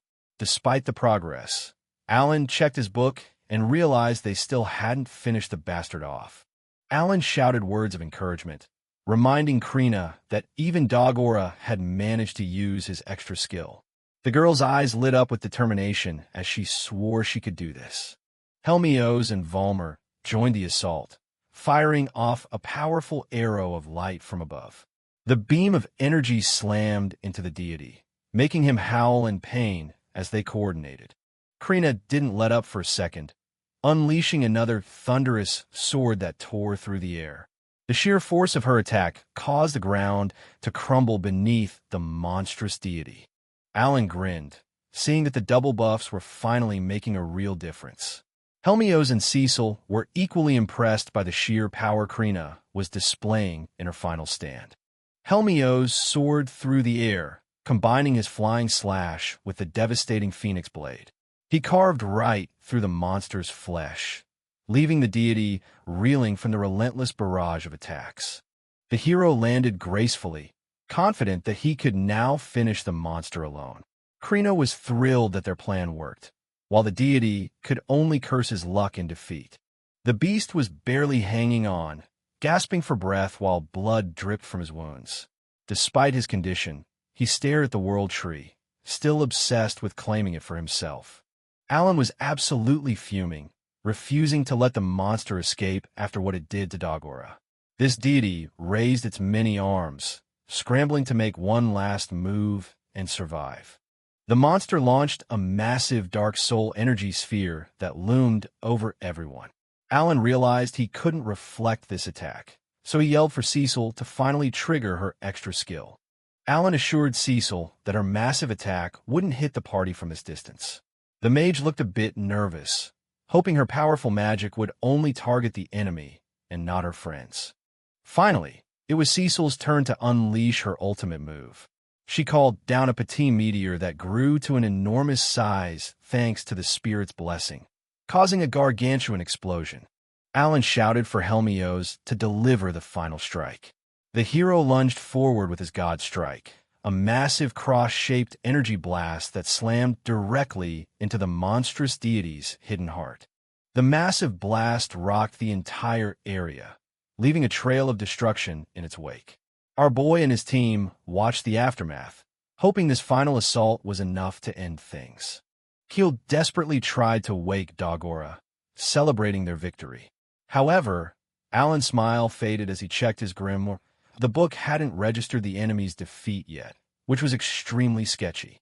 Our boy looked down at his injured friend, jokingly threatening to leave him behind if he didn't get up. Keel was speechless, surprised that Alan would say something so cold right now. The whole group gathered around as Keel confirmed his healing magic actually worked.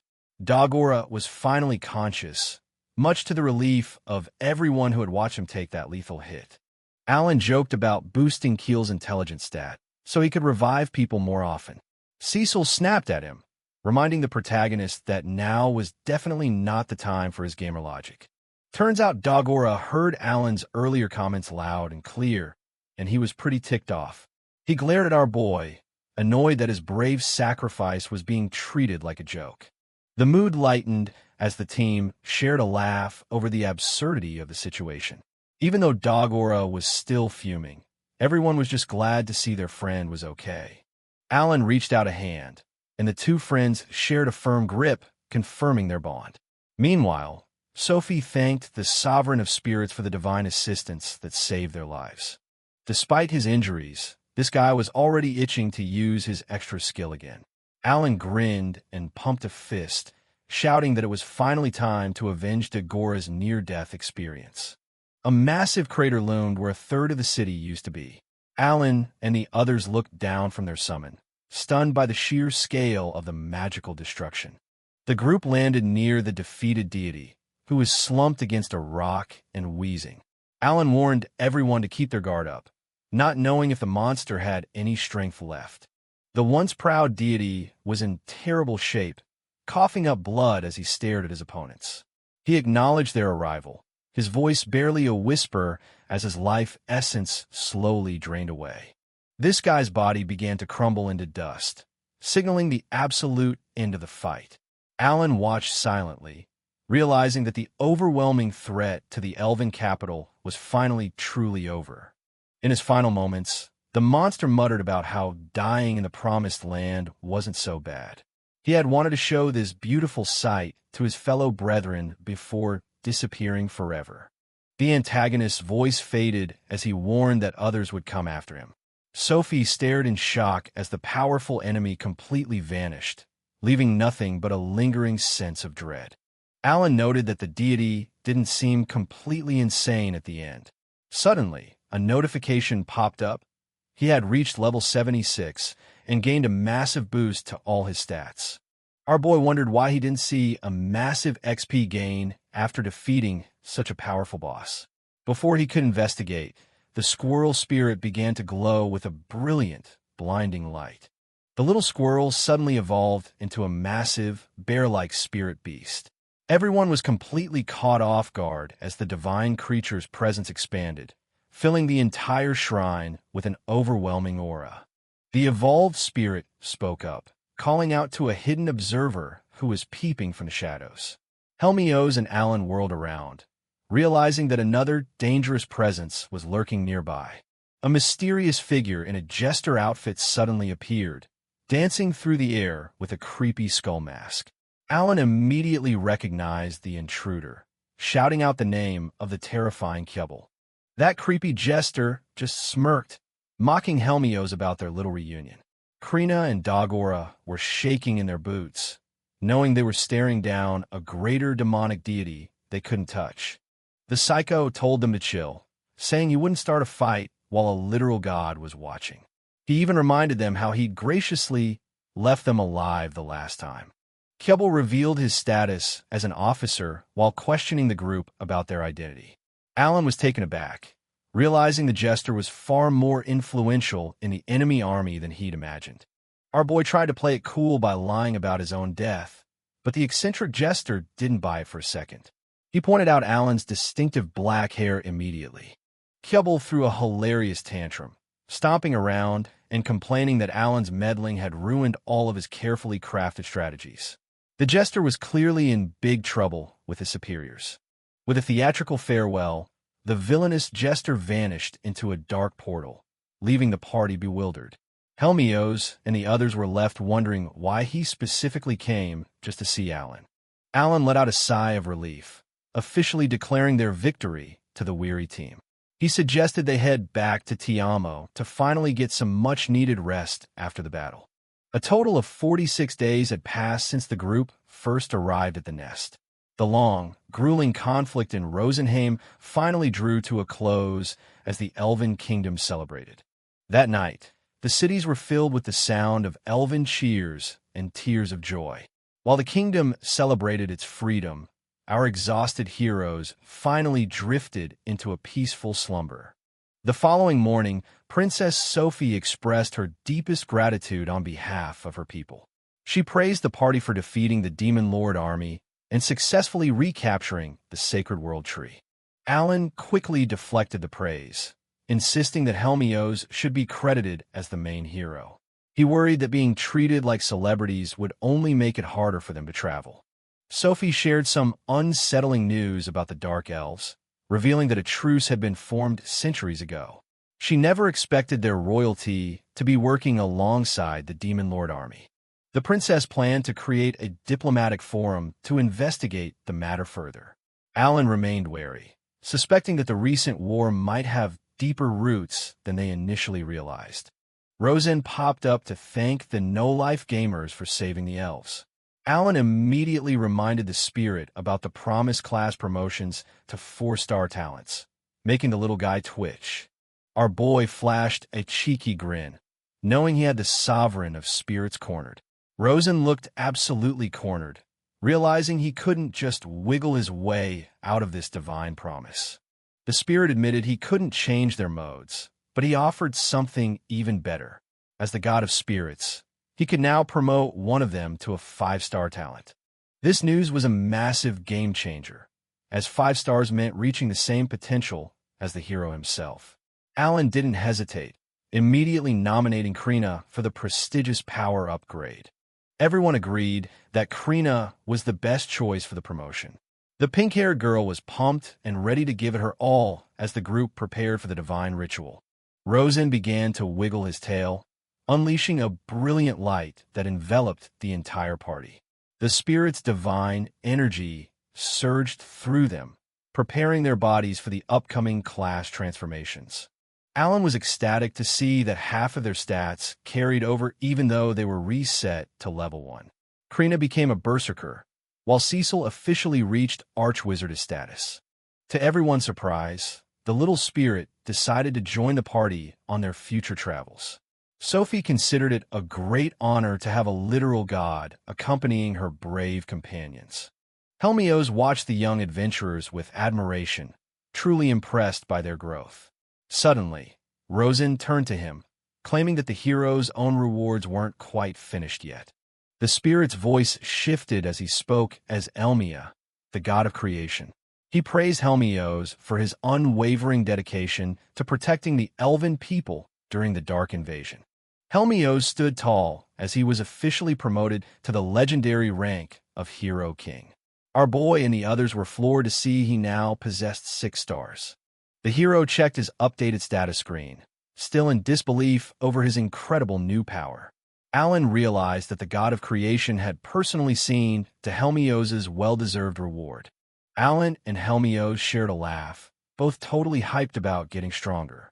Our boy Helmios looked more motivated than ever to start his grind from scratch all over again. Sophie couldn't thank the group enough for the rescue, but Helmios just played it cool. He told her his massive new power boost was honestly more than enough of a reward. Alan turned his attention to their next goal, declaring they needed to conquer an S-rank dungeon to further increase their strength.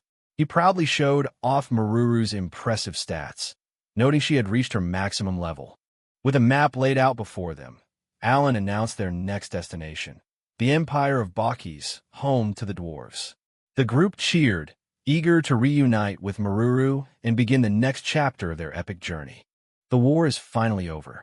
In the elven capital, Fortania, the queen officially declared peace, marking the start of a massive celebration for everyone who survived the Dark Elf invasion. Everyone raised their glasses for a well-deserved toast. The world tree glowed brightly, reflecting the joy of the heroes who fought so hard to reclaim their home from the enemy.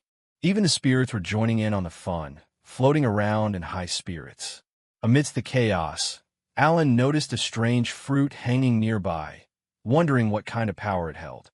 Sophie explained that these were rare world tree fruits, the key ingredient for real elven elixirs. Hearing that, our boy realized just how valuable the little glowing snacks actually were. The queen approached Alan. Mentioning Sophie told her about his quest to defeat the demon lord. He sipped his drink, already thinking about the long centuries it would take for elves to recover.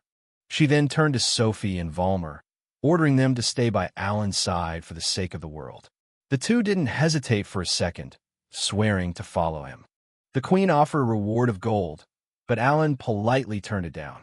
She then jokingly offered her daughter's hand in marriage, making Sophie absolutely lose it in the background. Instead of gold or a bride, Alan requested a noble rank within Rosenheim.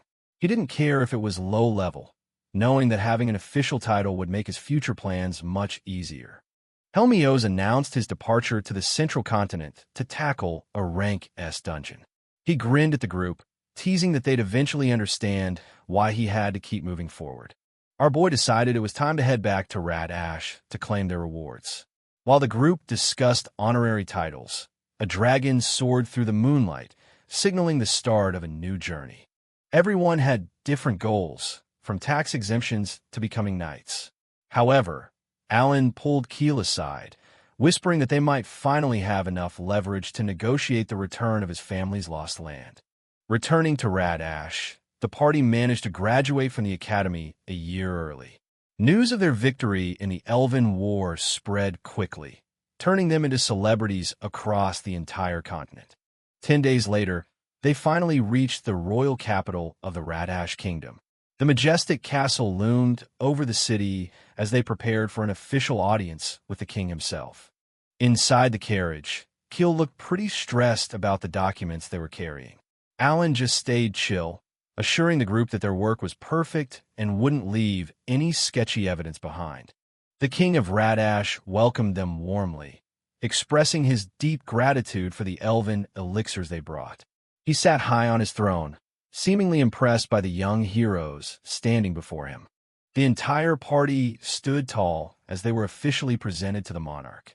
Suddenly, a small fox-like creature appeared out of nowhere, catching everyone off guard with its sudden and mysterious arrival.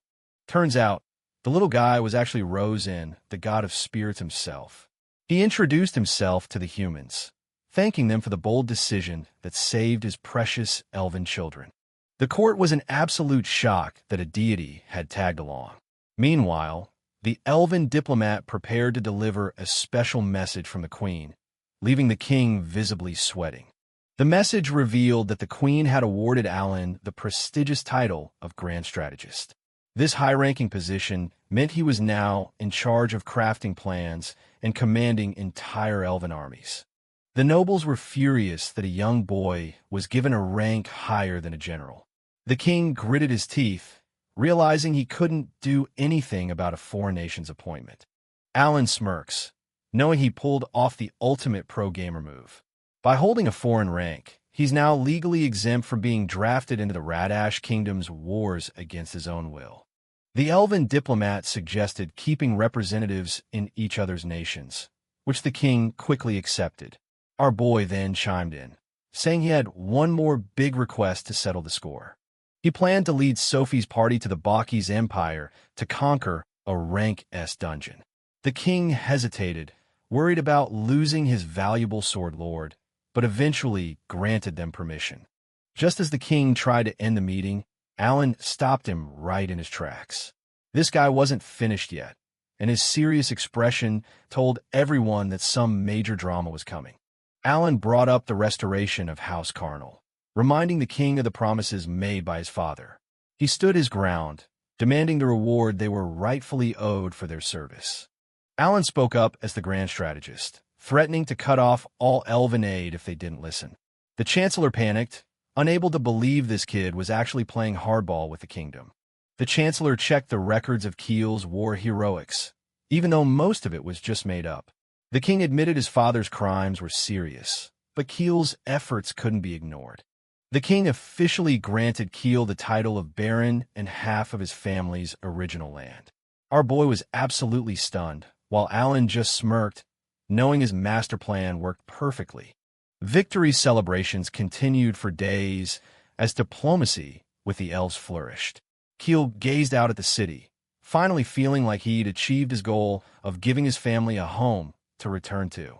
This guy was already thinking about his citizens, wanting to restore their livelihoods after the dragon's path of destruction.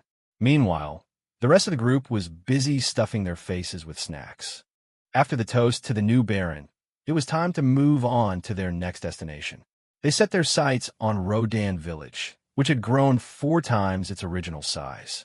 The village was in its second year of development, with over 100 people working the fields. Everything was booming as the community finally started to settle into their new, prosperous lives. Alan finally arrived at the village chief's house, calling out to his father with a big smile. He hopped off his summon, bringing along some massive bags of supplies for the family.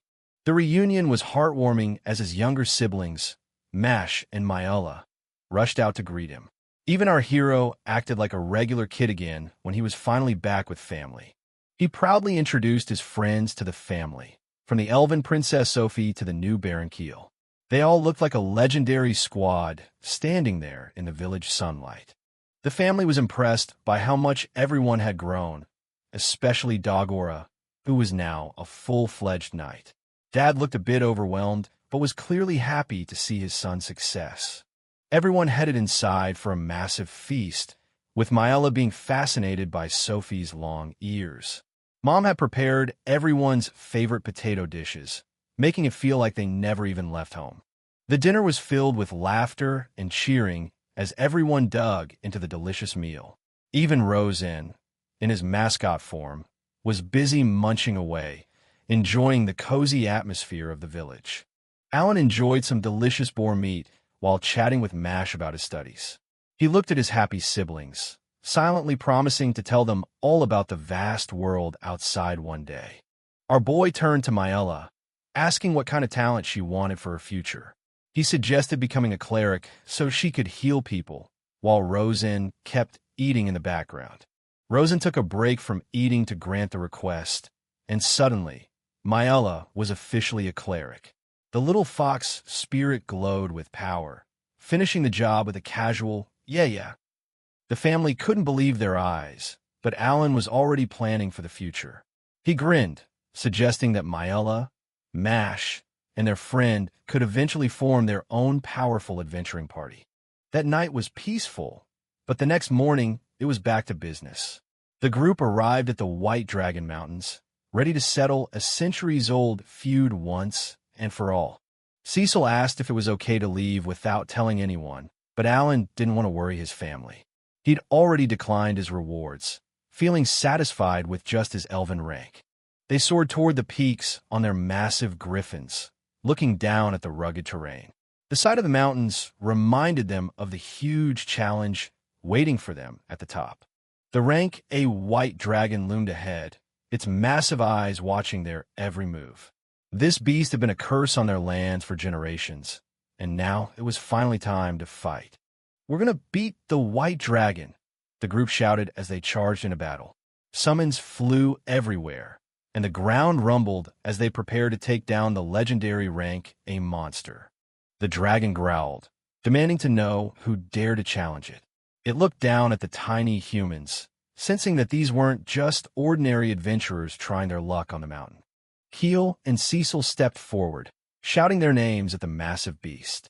They weren't backing down, declaring it was finally time to reclaim their home and end the dragon's reign. The dragon realized the rival families had actually joined forces and let out a deafening roar. It prepared to crush the alliance, signaling that the real fight was finally starting. Alan shouted for everyone to stay focused, reminding them that their levels were high enough to win. The group stood their ground against the white dragon as it unleashed a powerful attack. Krina and Dogora led the charge, slashing at the massive beast to keep it grounded. Our boy watched from the sidelines, coordinating their movements to prevent the dragon from taking flight. Cecil warned the team about an incoming breath attack, forcing everyone to scramble for cover. Dogora struggled to lift his massive shield, grumbling about how heavy the gear felt in battle. From the back of their griffin summon, Alan and Cecil launched a frost ball at the enemy. The explosion rattled the mountainside as they tried to find a weakness in the beast. Cecil grit her teeth, realizing her magic wasn't quite strong enough to finish the job alone. Nearby, Dagora was feeling the heat of the dragon's breath as he pushed forward anyway.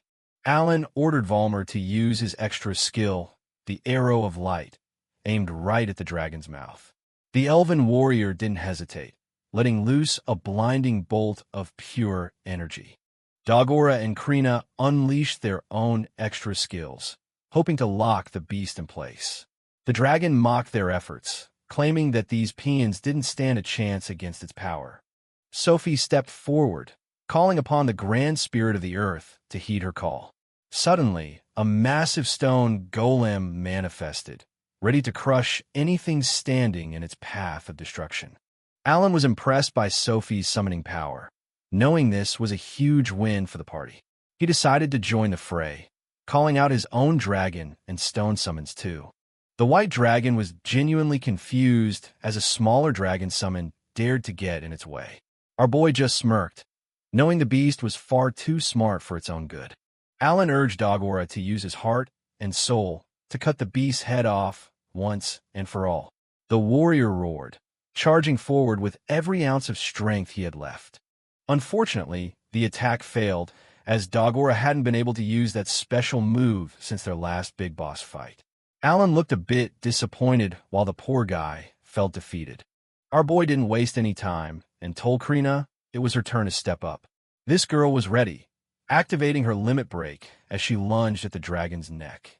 With one final, massive slash, Krina managed to cut through the dragon's thick scales. The beast's head fell to the ground, ending its long reign over the White Dragon Mountains forever. Krina was thrilled that she pulled it off, and Alan gave her a well-deserved compliment. While everyone celebrated the victory, Dagora stood in the background, looking pretty bummed about his performance. As the dragon took its final breath, it glared at Alan, sensing his murderous intent from years ago.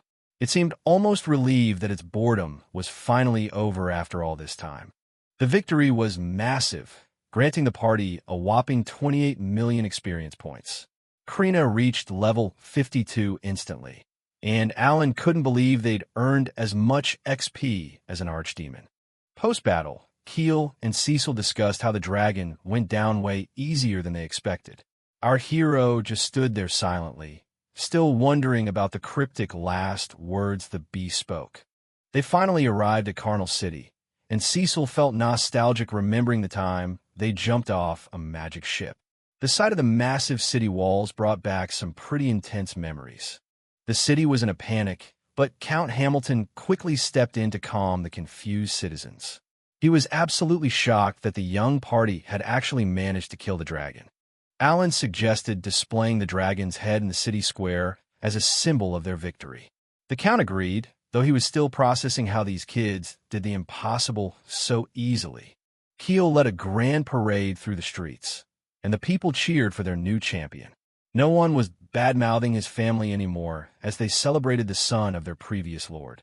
They finally reached the House Carnal Mansion, which was even bigger than the Granville estate. Keel's sister Nina rushed out to hug him, crying tears of joy that he was safe. A royal envoy finally showed up to congratulate Baron Keel on regaining his land and status. But Alan smelled something fishy. The guy was way too late for a simple visit. This official basically demanded Keel hand over the dragon kill to the crown. Our boy saw right through the greed, knowing it was finally time to sit down and talk business. Alan sat down with the envoy and Count Hamilton to discuss the business of the new territory. Keel was already planning to restore the mines, knowing his people needed jobs immediately. Our boy played hardball, offering only a portion of future profits to the crown. He even demanded the bounty for the dragon's head, leaving the greedy envoy absolutely speechless with anger. Keel gave a generous gift of gold and elixirs to Ryfall for taking care of his family. Everyone was in high spirits as they prepared for the next leg of their journey.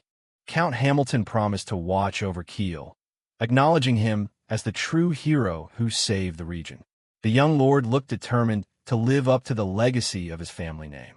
Dagora was officially named a Knight of House Hamilton, and the poor guy was blushing like crazy. His new armor looked sharp, and he was clearly proud of his new official status. It was a happy reunion as Keel spent time with Nina and his family before leaving again. Alan and Sophie watched on, glad to see their friend finally find some peace.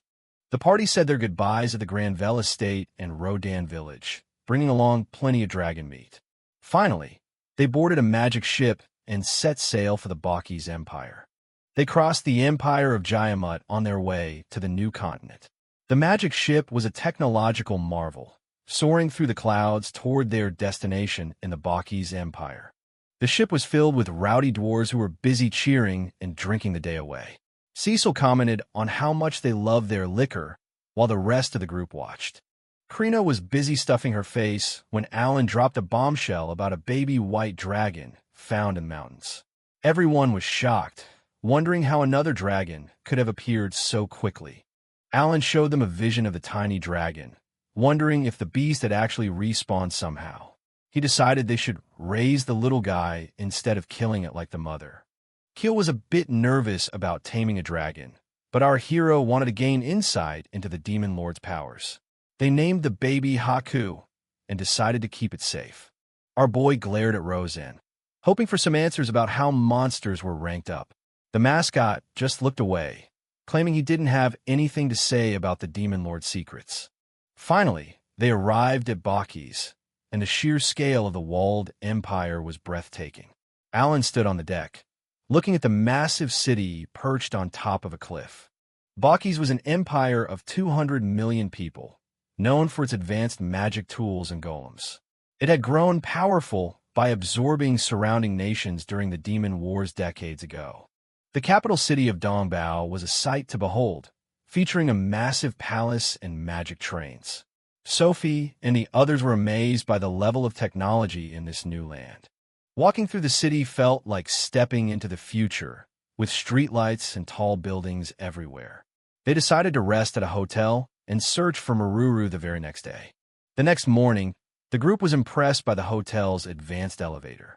Sophie and Krina had never seen anything like it, realizing just how different this empire was from their homes.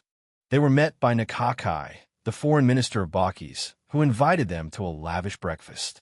Our hero was suspicious, realizing that the empire must have been tracking their movements. The dining room was incredibly sparkly and filled with gold, making Krina gasp in wonder.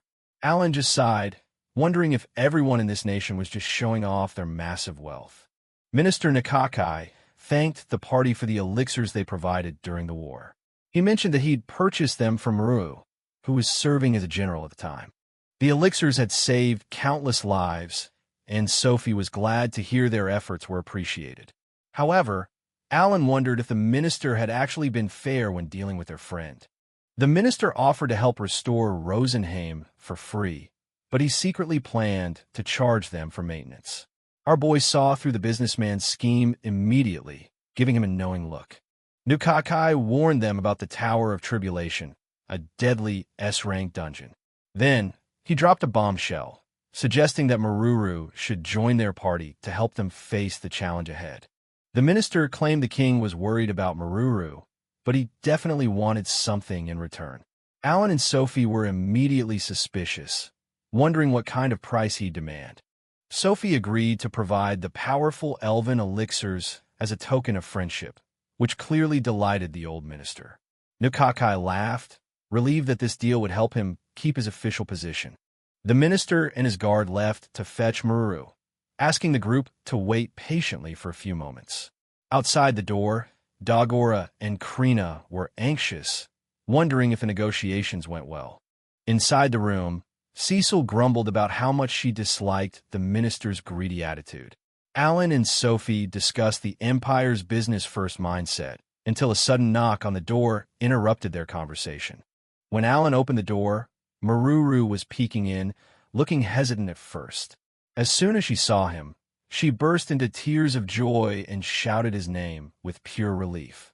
It was a tearful reunion as Maruru jumped into Alan's arms, hugging him tightly. The rest of the party gathered around, absolutely thrilled to see their friend safe and sound after everything.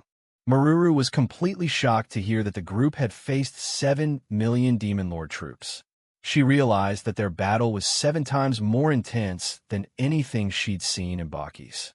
The girls shared a laugh, relieved that everyone survived the war. Maruru excitedly explained her golem's new abilities, but she became dejected when she admitted the stingy Empire wouldn't lend her one. Maruru mentioned that powerful golem slates could be found inside the dungeon, which immediately piqued Alan's interest. They decided to head straight for the tower to begin their next big adventure. As they flew toward the dungeon, Alan noticed that Maruru looked much more confident than she did at the academy. She proudly talked about becoming an honorary baron and joining a parade. Our boy checked Maruru's updated stats, noting her promotion to Talos General at level 60. He was impressed by her growth and new skills, though her attack power still needed some work. The Tower of Tribulation finally came into view, and it was even more massive than any of them imagined. Sophie gasped, comparing the tower's overwhelming scale to the legendary World Tree. They arrived at the bustling base of the tower, which was teeming with people from all walks of life. Maruru excitedly pointed toward the entrance, mentioning that Lord Digragni was inside. The group walked through the massive crowd, and Krina was surprised to see so many beastkin adventurers. People from all over the world seemed to have gathered here for the challenge. Alan wondered if the beastkin had traveled all the way from the southern nations just for this dungeon. Dagora noted that they were clearly experienced adventurers who hadn't been seen before. A massive city existed right inside the tower's base, complete with magic trains and a grand temple. The party stood in awe, realizing this place was even bigger than the imperial capital. Other adventurers whispered about the group of brats, but Alan was just excited to be surrounded by such powerful people. He knew everyone here had already conquered 5 rank A dungeons. The party approached a priestess at the temple counter, ready to register for the rank S dungeon. She was surprised by their young age, but Alan confidently presented his card for inspection.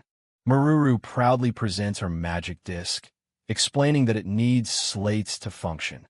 This special tool is the key to calling out a golem, though it looks more like a fancy clock. This girl reveals she's a Talos General, a talent so rare it catches everyone off guard. Alan listens intently, realizing the disc alone won't be enough to summon any heavy metal. The crowd goes wild because a Talos General is a 1 in a million talent. Our boy learns that this skill allows her to pilot 3 different ranks of golems, from bronze to mithril. The priestess drops a bombshell. Each magic disc costs a staggering 10,000 gold. Maruru nearly faints at the price, while Alan realizes gathering enough slots will be a total nightmare. Without hesitation, Alan slams several bags of gold onto the counter, covering the full price. The priestess is stunned by the sudden payment, but our boy is already thinking 3 steps ahead. He shrugs it off as an initial investment for the whole team. Maruru is beyond grateful, but Dagora and Sophia alone are left wondering exactly how much gold he's been hoarding lately. They set up a base near the temple for just 30 gold a month. While Krina is fired up to clear the S-rank dungeon, the team stays focused on the coming war. Our boy notes that even clearing this place won't make defeating a demonic deity easy. Dagora might have a powerful strike, but the path ahead is still looking pretty rough for everyone. Alan warns that even with the best orichalcum gear, they only have a 50% chance of winning. Sophia alone agrees that they still need to grind the dungeon to improve those odds. Maruru starts rambling about Tam Tam, a name that apparently means a lot to her. This girl is adorable, but our boy and Dagora are just confused by her family's strange naming sense. The pilot is determined to get stronger for her friends and family back home. She didn't want them to worry, so she's putting everything on the line to become a true powerhouse. Alan estimates they have a year to grind before the next big attack. He's prioritizing Maruru's golem while also aiming to level up his own summoning skills to reach new heights. Sophia alone suggests they stop splitting the rewards so Alan can focus all the resources on his growth. The team is all in, showing just how much they trust their strategist's vision. The guy is thrilled by the support, admitting it'll be a massive help for his plans. Meanwhile, the others tease Dogora for agreeing so easily, but the camaraderie is stronger than ever. The next day, they finalize their shopping list for the dungeon grind. They're hunting for golem slates, high-tier gear, and any magic tools that can give them an edge in the tower. It's finally time to tackle the Rank S dungeon. The massive doors loom over them as they prepare to face challenges far beyond anything they encountered in the lower-rank hunting grounds. They arrive at the Temple of Yampany, where the scale of the challenge becomes clear. Alan notices that every other party has dozens of members, making their small group look pretty tiny. Inside, they're greeted by a floating cube that acts as the floor's operating system. It asks if they want to move to the second floor, and Alan is excited to see it. The tower only has 5 floors, which seems small compared to the 24 dungeons they're used to. But don't let that fool you. This place is designed to be a literal nightmare. They request the second floor, and the system begins the transport. As the cube flashes, our boy wonders if the first floor was just a warm-up for what's waiting on the other side. The transition finishes, and whoa, the second floor is a massive open-world forest. Krina is blown away by the fact that she can actually see the sky inside a dungeon this deep. They spot hundreds of other adventurers already camping out in the area. It looks like a small city, and our boy realizes the cube wasn't kidding about how many people are here. Suddenly, a gruff-looking dwarf named Admiral Garrera spots them. He's surprised to see Maruru hanging out with a bunch of humans, especially since she was supposed to be late for something. Maruru introduces Admiral Garrera, the big boss of the Navy. He takes a moment to thank Sophia alone, acknowledging how much the elves helped out during the heat of the last war. But the Admiral is skeptical that a tiny party of 8 can survive this place.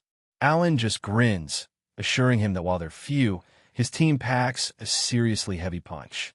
Admiral Garrera tries to recruit Maruru, insisting she leave her current party. This old dwarf claims her talent is too valuable to waste on a group of weak-looking humans like them. But Maruru stands her ground, declaring she's staying with her friends to clear the dungeon. Pepeku can only watch as the Admiral gets increasingly frustrated with her stubbornness. The Admiral snaps and threatens to take her by force, but Dogora instantly prepares for a fight. Maruru warns the old man to back off before things get really ugly for him. Garrera backs down, but leaves them with a chilling warning. This guy swears he'll kill Alan if they ever use Maruru as a shield to save their own skins while fleeing. Pepeku quickly apologizes for the Admiral's grumpy mood as another dwarf drags the old man away. It's a pretty awkward exit, but at least a fight was avoided for now. As the dwarves head to the 3rd floor, Alan ponders the Admiral's words about using someone as a shield. Maruru assures everyone that the Admiral is actually a decent guy underneath. Our boy explains the role of a tank, someone who absorbs damage to protect the party. Sophia alone worries about using Maruru as a shield, but Alan sees it as a strategic necessity. The whole group shouts their commitment, promising never to abandon their new friend. Maruru is touched, realizing she's finally found a team that truly has her back no matter what happens. Alan checks the floor info, learning it drops bronze slates. Maruru is ready to show off what her golem, Tam Tam, can do when it comes to protecting her new family. Our boy summons a flock of griffs to start hunting, shocking a nearby party of beastkin. They've never seen summoning magic like this, and the sheer number of birds is totally overwhelming. Most monsters here are just rank B, which doesn't provide enough experience for the group. Alan and Maruru watch from the shadows, hoping to find a bigger challenge in this massive forest. Suddenly, they spot a massive creature that looks like a floor boss. Our boy is thrilled by the find, but he quickly realizes another party is already closing in on it. The beastkin are fast and start cornering the monster before Alan can reach it. Sophia alone asks if they should jump in and steal the kill, causing a bit of a moral dilemma. Our boy admits he's willing to fight for the boss, but Cecil is clearly not a fan of kill-stealing. He quickly apologizes, realizing he needs to play by the rules for once. Valmer and the others spot another boss beyond the mountains. They decide to move fast before the nearby beastkin can claim this one too, hoping to secure some much-needed loot. Alan commands the Griffs to use their jet ability to close the gap instantly. However, they soon realize they're still too far away, and the beastkin are already fleeing in terror. A massive blood blast beetle appears, and it's a terrifying rank S monster. Our boy quickly tells Krina and Dogora to guard the group as the beast descends with a deafening buzz. The beastkin are absolutely terrified, screaming for their friends to run for their lives. The beetle is a literal mountain of armor, and its presence alone is enough to cause total chaos. One of the fleeing adventurers warns Alan that they're facing a rank S threat. This guy is shocked that anyone would challenge the blood blast beetle without knowing its terrifying reputation. The leopard beastkin wishes them luck before making a run for it. Alan and Maruru are feeling the pressure, especially since they've never faced a monster of this rank before. The monster shell is so thick that magic barely leaves a dent on it. Dogora and Krina struggle to find an opening while the beetle continues its relentless, buzzing assault on them.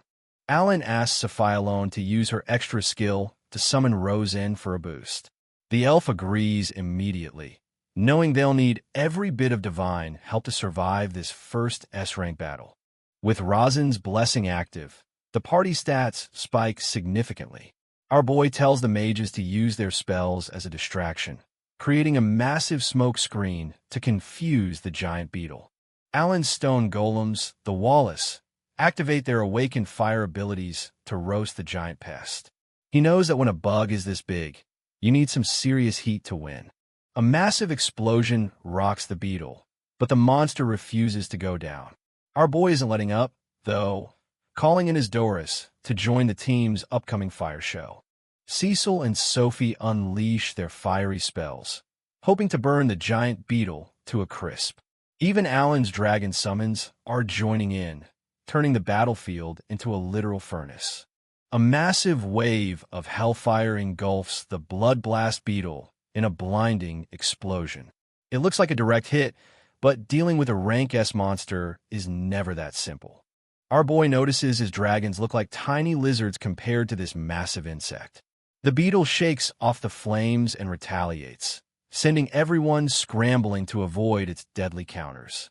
Realizing fire is useless, Alan quickly switches tactics. He calls on his stone summons to set up a mirror defense, hoping to turn the monster's own power against it. The beetle's massive attack hits the shield and bounces right back with a deafening boom. This total reflect is their best shot at cracking that nearly indestructible mountain of armor. The reflected blast actually leaves a dent, sending the beetle crashing into the forest floor. But as steam starts pouring out of its shell, the party realizes this bug isn't done. Alan cheers as the monster finally takes some real damage. Krina doesn't waste a second, powering up for a limit break as the team prepares to go all in on this fight. Krina slams her blade down with a cosmic smash, but Dogora is still struggling to tap into his extra skill. The battle is getting more intense with every passing second.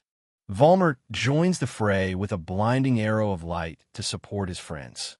Meanwhile, Krina screams out for Dogora, who is currently being pushed to his absolute limit. Dogora barely manages to block a crushing blow with his shield, teeth gritted in frustration. Alan checks in on him, but the warrior is determined to never be a burden again. The team regroups on their flying summons, surrounding the beetle for a coordinated strike. They're feeling confident, thinking they finally have a chance to take this giant pest down for good. But the mood shifts instantly when the beetle stabs its sharp needle into one of Alan's dragons. The girl can only watch in horror as their powerful summon gets caught. Our boy shudders as he realizes the horrifying truth. The beetle is literally draining the energy right out of them. He desperately calls for his dragon to return before it's too late. To everyone's horror, the monster's wounds vanish as it fully heals itself from the stolen energy. Alan grins through the sweat, realizing that rank S dungeons truly live up to the hype. Facing an opponent that can heal mid-fight, Alan makes the tough call to retreat. They fly away on their griffs, marking their first major defeat in this hellish tower. Alan and his crew spent 6 hours grinding through the S-rank dungeon, finally bagging 3 bronze medals from the floor bosses. By the next morning, they're still on the second floor. It's way too crowded with other adventurers for Alan's liking. Since they didn't find any loot here, Alan decides it's time to move up to the 3rd floor. The dungeon's reward cube confirms the medals and opens the path. Suddenly, sand starts pouring down around them. They find themselves in the middle of a massive desert with no end in sight. Maruru is surprised by the sudden shift in terrain, while the rest of the group keeps their eyes peeled for trouble. A massive 10-meter-tall golem appears out of nowhere, looking like a total beast. Maruru explains how it works. The user sits in the chest to pilot it. It can even transform into a tank-like form. The party is impressed by the transforming bot, but Maruru notes she needs specific slates to make it move like that. A diagram shows the basic slates required to even summon a golem in the first place. Maruru's already got some clever forms ready, like a ship for sea travel. Alan is loving the tactical possibilities. Alan wants to clear the requirements for the 4th floor next. The cube tells him they need 4 iron and 4 bronze medals. The catch is that iron medals only drop on this floor, and they can't go back down without spending medals. The group realizes this is going to be quite the item hunt. It might take them a while to gather everything. Alan suggests a plan. Spend 3 nights here grinding, then head back to base to rest and restock. With the plan set, they dive into the 3rd floor desert. The goal is simple: find bosses and collect slates. The place is surprisingly empty. Most adventurers don't even make it past the 2nd floor. They spot a cave entrance in the distance. Since the sky is clear, the monsters must be hiding underground. Alan's hunch is right. If they want to fight, they have to go looking for it in the dark. He summons Ellie and sends her into the cave to scout for any movement. It doesn't take long before she gets a hit. They found their first target. A swarm of giant scorpions comes rushing out, looking for a meal. Alan is just glad to finally see some action. He tells the others he'll step in if it gets too rough. He brings out some griffin summons for backup and tells the party to go all out with their skills. Krina doesn't hesitate, jumping straight into the fray with a powerful strike. The first scorpion goes down, giving them a decent chunk of XP. Alan realizes these are only rank B monsters. The rest of the party joins in, unleashing a flurry of magic and physical attacks to clear the area. While they're busy, Alan spots a much bigger threat heading straight for Dagora. 2 rank A monsters join the fight. Alan tells his teammates he's counting on them to handle the heavy hitters. He decides he'll focus on wiping out the small fry first. Then, another big one appears. It's the floor boss. The massive creature roars as it prepares to charge.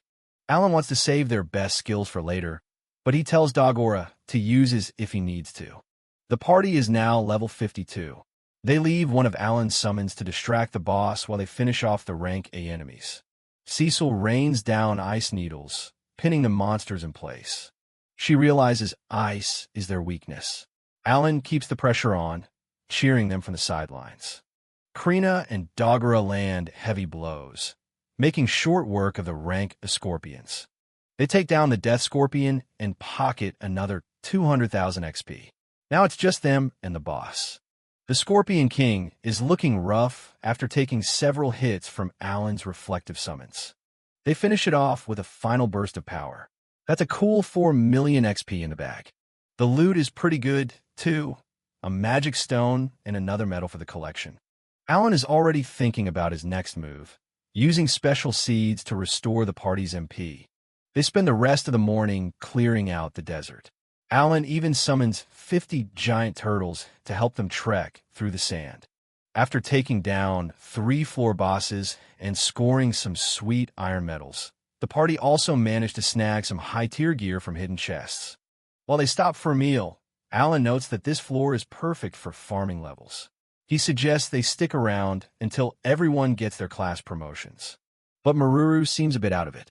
Alan remembers how confident she used to be and wonders why she's looking so down lately.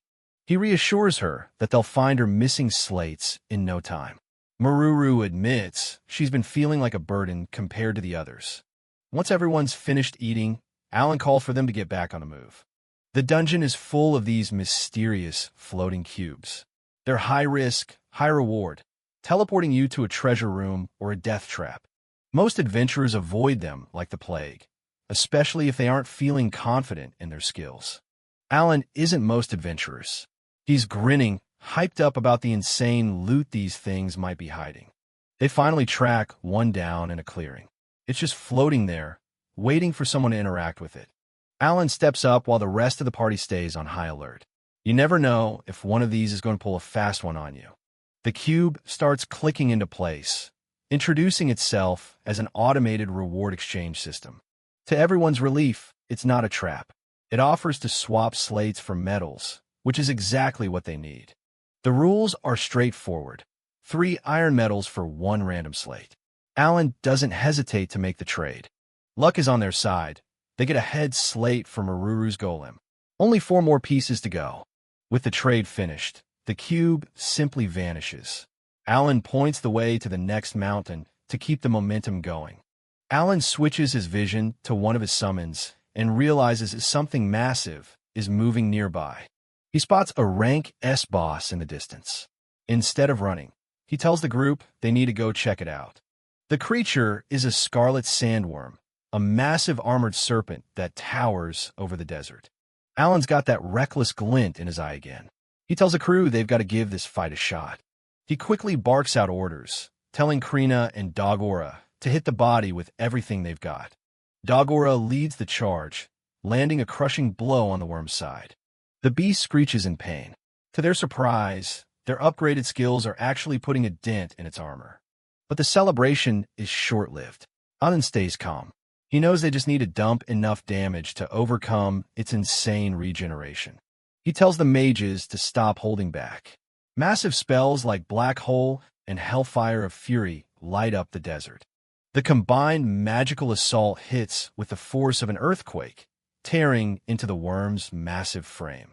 The rest of the frontliners keep the pressure on, alternating between physical slashes and light magic. They manage to blow the creature's head apart. Alan shouts for Cecil to finish it off before it can recover. She summons a Patim meteor, dropping a massive rock right on the worm's remains. Even with its head crushed, the monster is still trying to move. But it's no use. The worm glows with a sinister light and fully heals itself in an instant, leaving the party in shock. After a few more minutes of struggling, Alan realizes they're outmatched and calls for a tactical retreat. They spend the next few days in a relentless cycle of grinding levels, hunting for cubes, and restocking at their base. 20 days later, they're back on the 3rd floor. They've gathered almost every part for the golem except for the elusive right arm slate. Keel decides to take a crack at the next cube they find, hoping his luck will be better than Alan's. In an insane stroke of luck, he pulls the right arm on his very first try. Maruru is ecstatic, but Alan is clearly a little salty.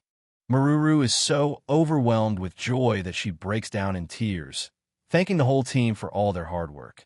With all the slates finally collected, she summons Tam Tam in its new form, the Talos General.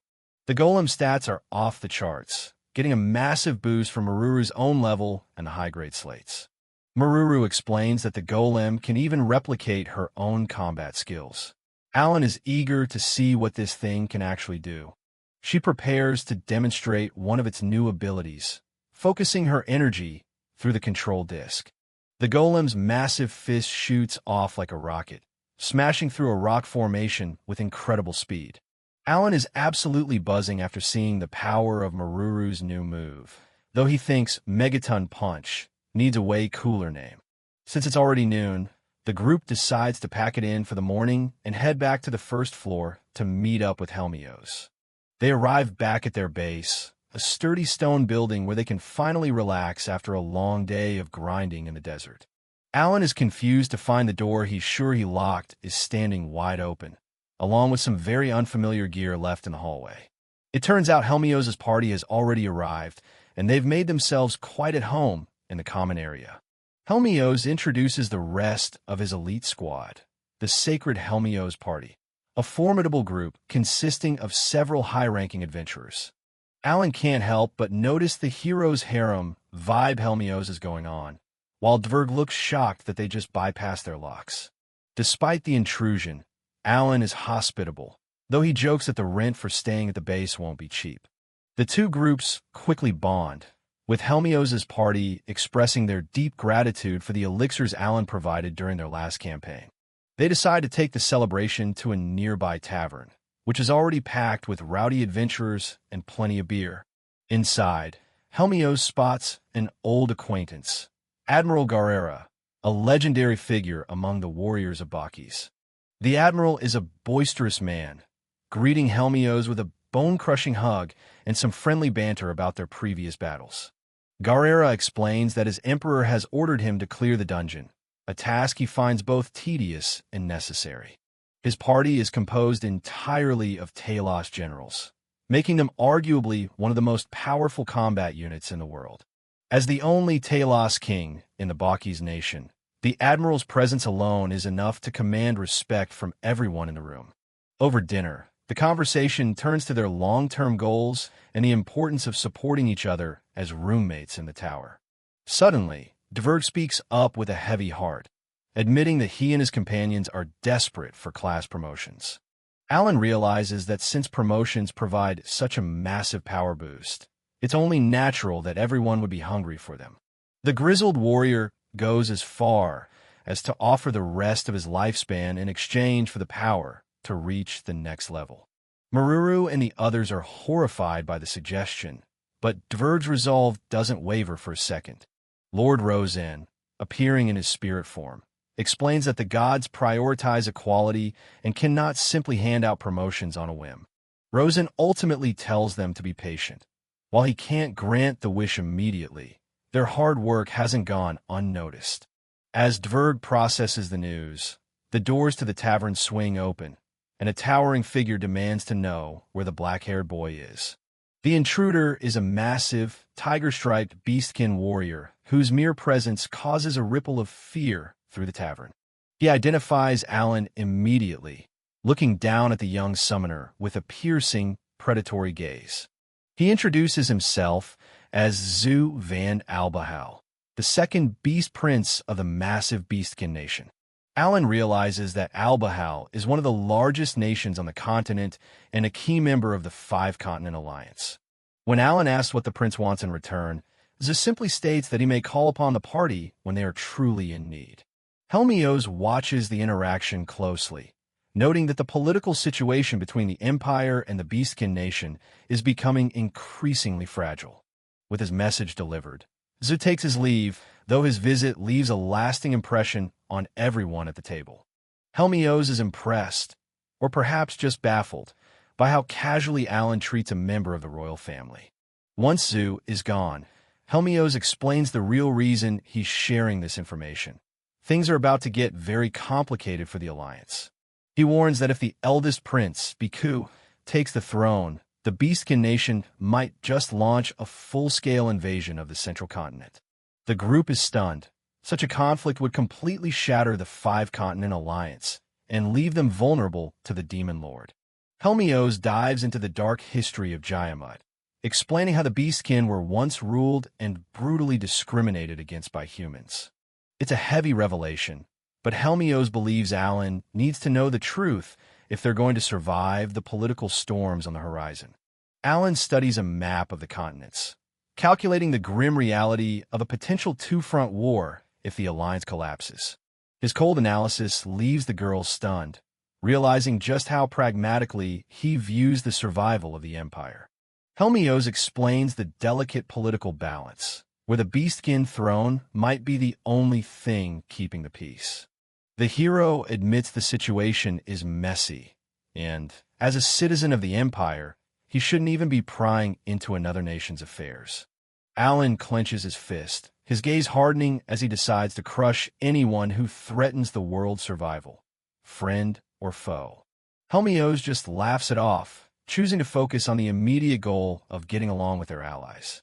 A month later, the party strolls through town, frustrated that they're being pulled into a conflict that isn't even theirs. Despite the stress, Sophie and Maruru are fired up, determined to reach their level cap and unlock their next promotions. Back at the base, Alan tries to read while Rosetta clings to him, much to the annoyance of everyone else watching. Cecil can only stare in silent judgment as Rosetta's affection gets a bit too intense for a public hallway. The girls from Helmios's group can't help but tease Cecil while she tries to keep her composure. Helmios explains that his party has already surpassed the trials of the gods to reach their current strength. Alan sighs, noting that his own growth is far slower than the rest of the party because of his specific class. The stat plates show the incredible progress of the group, with Krina and Cecil reaching peak human potential. Everyone is ecstatic about their new titles, feeling more prepared than ever for the dangers ahead. Seeing his friends so motivated gives Helmios a rare moment of genuine hope for the future. The party decides to head for Rosenheim, chartering a massive magic ship to save time. They arrive at Fortania, the capital, where the giant world tree towers over the city's impressive walls. Under the guidance of the Spirit King, Sophie begins forming contracts with powerful juvenile spirits of fire, water, and air. They enter the dark elf territory, a place surprisingly untouched by the ravages of the Demon Lord's army. There, Sophie encounters Korpaker, a small earth spirit who seems to have been waiting a long time. She learns the spirit has been guarding this place alone for a millennium since the Dark Elves left. Sophie makes a solemn promise to act as a bridge between the elves and their long-lost Dark Elf cousins. With the Earth Spirit's contract finalized, the party prepares to depart the quiet forest. Alan watches the spirits play, thinking about the deep-seated grudges between races that won't end just by killing a demon lord. He realizes that if he wants true peace, he'll eventually have to find a way beyond just destroying his enemies. A month passes and they're back in the dungeon, finally ready to step onto the fourth floor. Testing the spirits in the field proves to be a bit chaotic, but the added firepower is undeniable. With a final check of their gear, the party steps through the portal to face the next challenge. They arrive to find themselves standing on a lush, green surface that feels strangely soft beneath their boots. It turns out they're standing on giant lily pads floating across an endless, crystal-clear lake. The rules of the floor are strict. To advance, they'll need to collect medals from 5 different S-rank floor bosses. Alan finally understands why the hero was hesitant to conquer this place. It's a massive risk for any party. The lake is sparsely populated compared to the lower floors, but the legendary heroes team is already on the move. Maruru's golem shows off its versatility, transforming into a sleek ship to navigate the waters with ease. As they cruise across the lily pads, they spot a group of high-ranking monsters lurking in the distance. A massive sea serpent lunges from the depths, its jaws snapping at the air as it prepares to attack. Krina and Cecil prepare to engage, their upgraded stats making them a formidable frontline for the party. Dagora and Keel follow suit, ready to test their new Barbarian General and Great Saint abilities in real combat. Sophie and Falmal provide long-range support, with their magic and arrows ready to rain down on the serpent. Maruru doesn't hold back, calling out for her golem Tam Tam to take its giant form. Thanks to a giant tablet, the golem's size and stats double, making it a terrifying force on the battlefield. Alan's party continues the assault, with Sophie unleashing a massive thunderbolt that tears through the monsters. Krina and Dagora coordinate their strikes, deciding to focus their fire on one target at a time. Tam Tam unleashes a heavy slash, while Krina follows up with a beam saber and a flurry of continuous attacks. Alan counts down the targets, noting they only have one more to go before the area is clear. Suddenly, a massive blast rocks the battlefield, catching everyone off guard as Sophie calls out in distress. A pillar of fire erupts from the water, nearly scorching Dagora as he barely manages to avoid the intense heat. The massive monster Duranga is finally defeated, netting the party a staggering 480,000 experience points. Dogora is left smoking from the fire, but Alan is more concerned that the supposedly indestructible lily pads were damaged. Sophie is completely drained, having used up all her magic and half her health to secure the win. Alan uses a Heaven's Blessing scroll to fully restore the party's health and magic, bringing Sophie back to her feet. The small spirit squirrel senses Sophie's lingering unease, but Helmios reminds them that having spirits doesn't make them invincible. Alan gives Sophie a magic recovery ring he borrowed from the hero, ensuring she can stay by the small spirit's side all day. Maruru checks on Tam Tam, explaining that she can repair the damage if it's only a minor mechanical failure. She demonstrates the two ways of fixing a golem, either replacing the broken parts tablet or using her specialized repair skill. While the golem recovers, Alan's attention shifts to a nearby treasure chest, where they find a ring that boosts knowledge. The group continues their plan for the 4th floor, hoping to find the legendary orichalcum or at this pace. Spirits play among the lily pads, while the party jokes about not letting the intense heat burn them up. Back at the base in August, Krina and Dogora take turns training under the watchful and strict Iabverg. Alan watches the 3 muscleheads train from the window, satisfied that the training is going well. Indoors, Sophie tries to keep her new spirit, Kelpie-sama, quiet while they discuss their next moves. Alan is startled when Rosetta mentions his real name from his past life, Kenichi Yamada, though she only knows him as a Kempi. Rosetta laughs as she recalls meeting the hero's party 3 years ago when she was still part of a bandit crew. Helmios cutely calls Rosetta the person who holds his future, prompting a round of teasing from the rest of the girls. Alan quickly changes the subject back to business, asking Helmios if they can actually find orichalcum on the 4th floor. Helmios confirms they found a shell containing the ore on the ocean floor using a specialized treasure detecting skill. The party heads out to eat, with Alan feeling particularly hungry after all the strategic planning. They run into URU at a tavern, where she's enjoying some wine while expressing her gratitude to Alan for saving her. Prince Zu arrives and is shocked to hear that Alan's party is already aiming for the 5th floor so soon. Zu explains that his people would be jailed for treason if they refused the call to the S-rank dungeon under the Beast Prince's orders.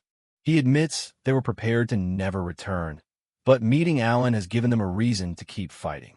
Alan realizes Zu's true ambition is to become the Beast King, a task that would require an incredibly strong party. Zu laments that Prince Biku is making it difficult for him to assemble a team and move freely. Alan is more focused on the conquer reward, knowing that orichalcum and other treasures await them further in. The next day, the party dives into the 4th floor waters to search for orichalcum shells on the ocean floor. They encounter a giant clam, but find that even their strongest attacks barely scratch its massive, ancient shell. After half a day of searching and destroying 1,000 useless shells, they start to wonder if they need a better strategy. Alan wonders if they should change their approach just as a massive, strange shell begins to vibrate with energy. A massive S-rank floor boss, the Crimson Kaiser's sea serpent, suddenly lunges from the depths with its crimson body glowing. The serpent is colossal, its multi-headed form looming over the party as it prepares to unleash its fury. Alan's airy team, summons are immediately overwhelmed and destroyed by the serpent's sheer power. He realizes this is the true ruler of the 4th floor and that the smaller monsters surrounding it are going to be a problem. Despite the danger, Alan is determined to get that shell, ordering his summons to hold off the Crimsons while they strike the boss.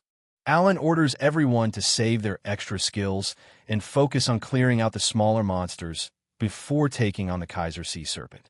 Krina and Dogora coordinate their strikes, with Krina cheering as she follows Alan's lead. Meanwhile, the hero Helmios casts a protective spell. Maruru doesn't hesitate, summoning Tam Tam to unleash a devastating megaton punch that rocks the battlefield. Helmios supports the front lines with his archery, letting loose an annihilation arrow, while Sophie provides magical support. The notification chime sounds. They've defeated the Kaiser Sea Serpent, earning a massive 8 million experience points. Alan immediately focuses on securing the loot. The death cry of the giant sea serpent echoes across the ocean as its massive form finally collapses. Just as they think it's over, more monsters begin to swarm the area. Alan realizes the serpent has called for reinforcements, and they're back at square one. Alan acts quickly, ordering Griff to clear a path as more enemies close in from all sides. The situation becomes too dangerous to stay. Alan orders an immediate retreat, dragging Sophie away as the battlefield becomes overwhelmed. Alan calls for the team to turn back while he goes to retrieve Maru, who is still out on the water. Kelpie-sama lets out a cry of concern. In the depths of the ocean, Kelpie-sama transforms into a massive aquatic form, shocking everyone with its hidden strength. The massive spirit unleashes a powerful blast that clears a wide area, proving to be just as formidable as Salamander-sama. As the battle winds down, Helmios warns that the cost of such a fight is huge and advises against staying in this state for long. Seeing the monsters attempting to escape, Alan orders his airy team of summons to secure the loot while they still have a chance. With the help of his summons and the massive spirit, Alan successfully retrieves the giant shell from the seafloor. Back on dry land, Maruru is impressed by Kelpie-sama's strength, while the rest of the party reflects on the difficult fight ahead.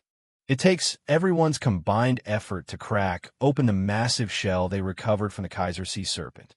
Inside, they find exactly what they were looking for, a massive, glowing lump of orichalcum ore.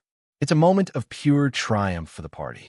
3 days later at their base, the group is still celebrating. Alan has already decided that the first bit of ore will be used to make a greatsword for Krina. Sophie and Maruru are amazed they found orichalcum so quickly, while Helmios can only sigh at their irrational luck in an S-rank dungeon. Maruru laughs as she thinks about the new sword, while Helmios explains that because of its divine nature, orichalcum can't be forged by any ordinary blacksmith. The next day, the party travels across the map to a volcanic region known as the Land of Fire, now part of the merged Bakis continent. 2 days later, they arrive at the city of Govern, a place filled with artists and workshops built within the crater of a dormant volcano.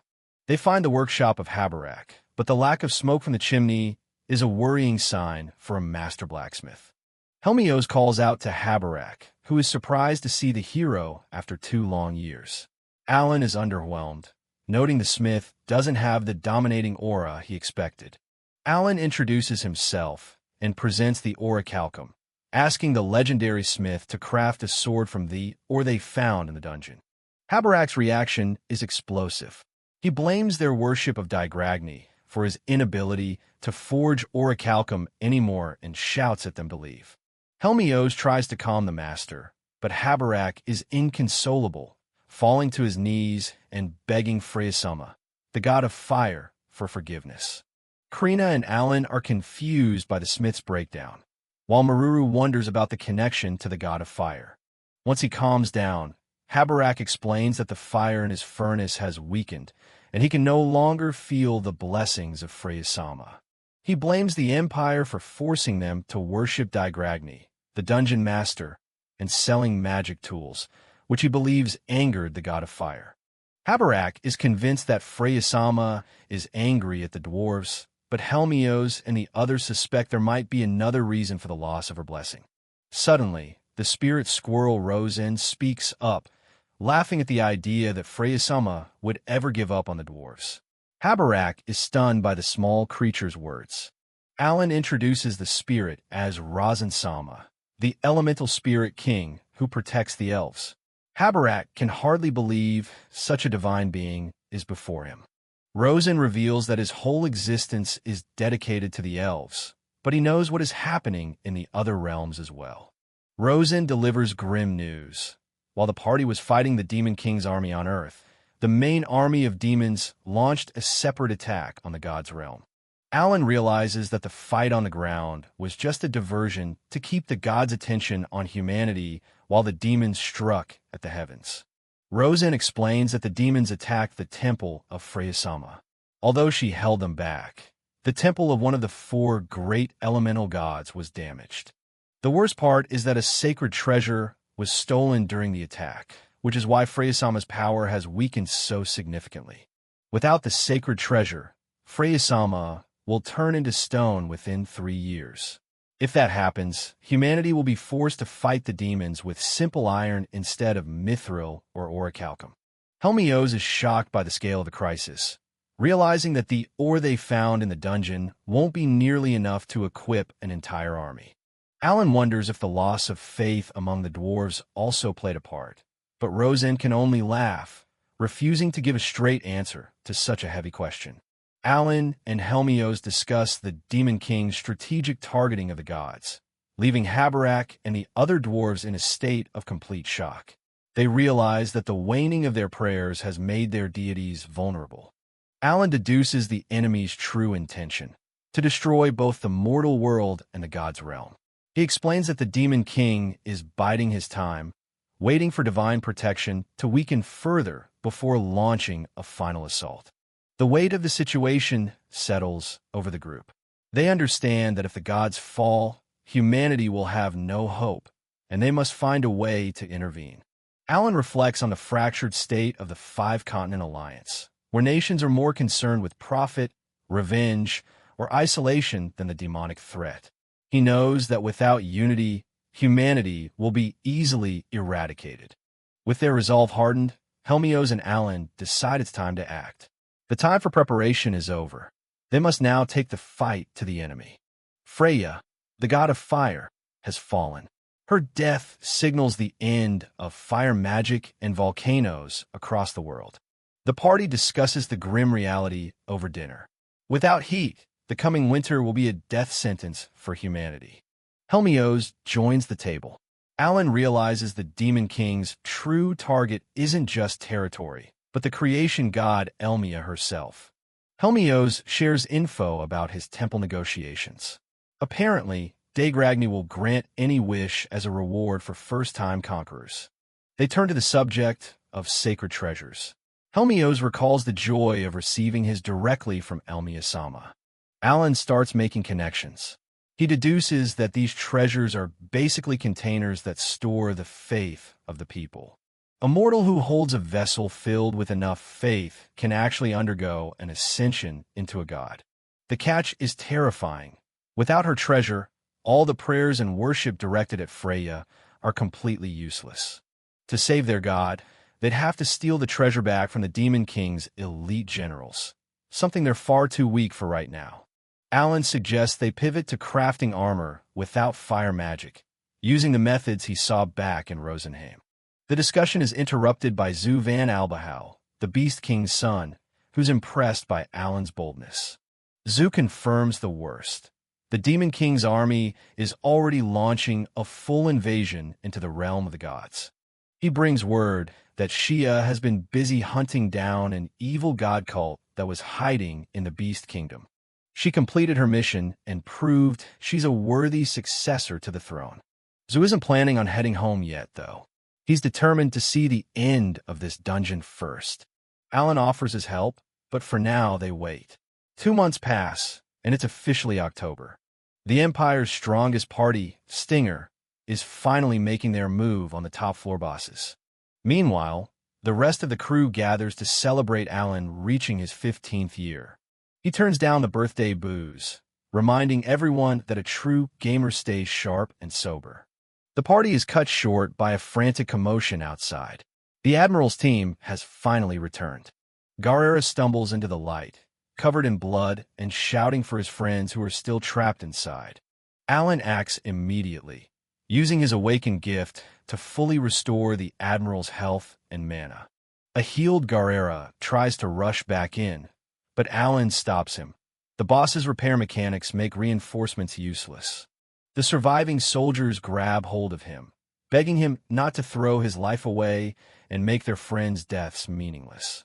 Garrera stares into space, haunted by the images of what happened on the 5th floor. Later, they meet in private. The news is devastating. 6 elite members were wiped out in an instant. The trauma is too much to bear. Garrera disbands the party, unable to face the families of those he lost. He's ready to take the fall for the failure and let his soldiers return home. Helmios tells the group it's time to pack it in. Challenging that floor is just suicide. But Alan isn't backing down. He knows they have to conquer it, no matter how high the stakes are. Days later, the base is quiet. Garrera stays behind, trying to drink away the memory of his failure. It's time for some much-needed power-ups. Kill, Dagora, and Falm will prepare for their final class changes. The promotions are a success. All 3 boys reach their 4-star king ranks, seeing a massive spike in their base stats. The rest of the party is fired up by the transformation, eager to reach those same heights. Zhu watches with interest, noting that they're starting to remind him of the 10 great beasts back home.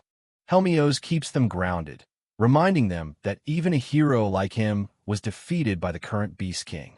A drunken Garrera interrupts their planning, insisting that no one can ever defeat the boss at the top. The group doesn't let the pessimism get to them. They're ready to prove that the impossible is just another hurdle. The next day, they hit the 4th floor. Alan explains that pioneers like Garrera are necessary to pave the path for everyone else. Maruru listens intently, her resolve hardening as she vows to stand her ground in the upcoming fight. They find a hidden cube almost immediately, but Alan decides to let the others take the lead for a change. With Maruru and Karina at the front, the group encounters a complex puzzle box that holds the way forward. In the heart of the death zone, Karina and the team find themselves surrounded by high-level A-rank monsters. Maruru steps up to the plate, summoning a newly upgraded mithril Tam-Tam to lead the charge. Thanks to a giant tablet, Tam-Tam towers over the battlefield, sporting stats that make even these monsters look like toddlers. One punch from a massive golem is all it takes to send the first giant flying. The experience points are rolling in, and Tam-Tam is hitting new levels at a rate that would make any gamer weep with joy. But the horde is endless. Hundreds more monsters are charging in, smelling blood. It's exactly what the party wanted, a target-rich environment to test their absolute limits. After 3 grueling days, Alan closes his status book, satisfied that they've finally conquered this stage. Back at the base, the local adventurers are losing their minds. No one actually goes into the death zone and comes back. Alan casually mentions they just massacred 1,000 A-rank monsters in just 3 days to max out their levels. Before heading back, Alan pulls Helmios aside with a favor. He needs to borrow the hero's famous name for a little project. At the guild, the clerk is nearly buried under a massive stack of documents Alan drops on her desk. Her jaw hits the floor as she starts looking through the papers. Even the guild leader can't believe what he's seeing. It's a complete, detailed map of the S-rank dungeon. It's not just a layout. It marks every treasure chest, hidden room, and safe zone on every single floor. Alan explains that Helmios is providing this for free, hoping to drop the adventure mortality rate to almost 0. The guild leader is stunned by the generosity, quickly realizing how much this will change everything. As the party walks away, the rumors are already flying about the mysterious black-haired kid pulling the strings. By the next morning, the maps are public, and the guild is more crowded than it's ever been. Helmios is suddenly the talk of the town, with everyone hailing him as the savior of humanity. He's currently being drowned in free drinks by grateful fans while Prince Yu watches from the side, totally confused.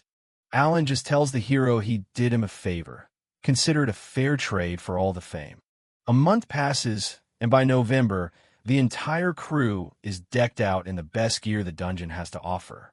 With their power optimized and their equipment maxed, they're finally ready to treat S-rank monsters like common mobs.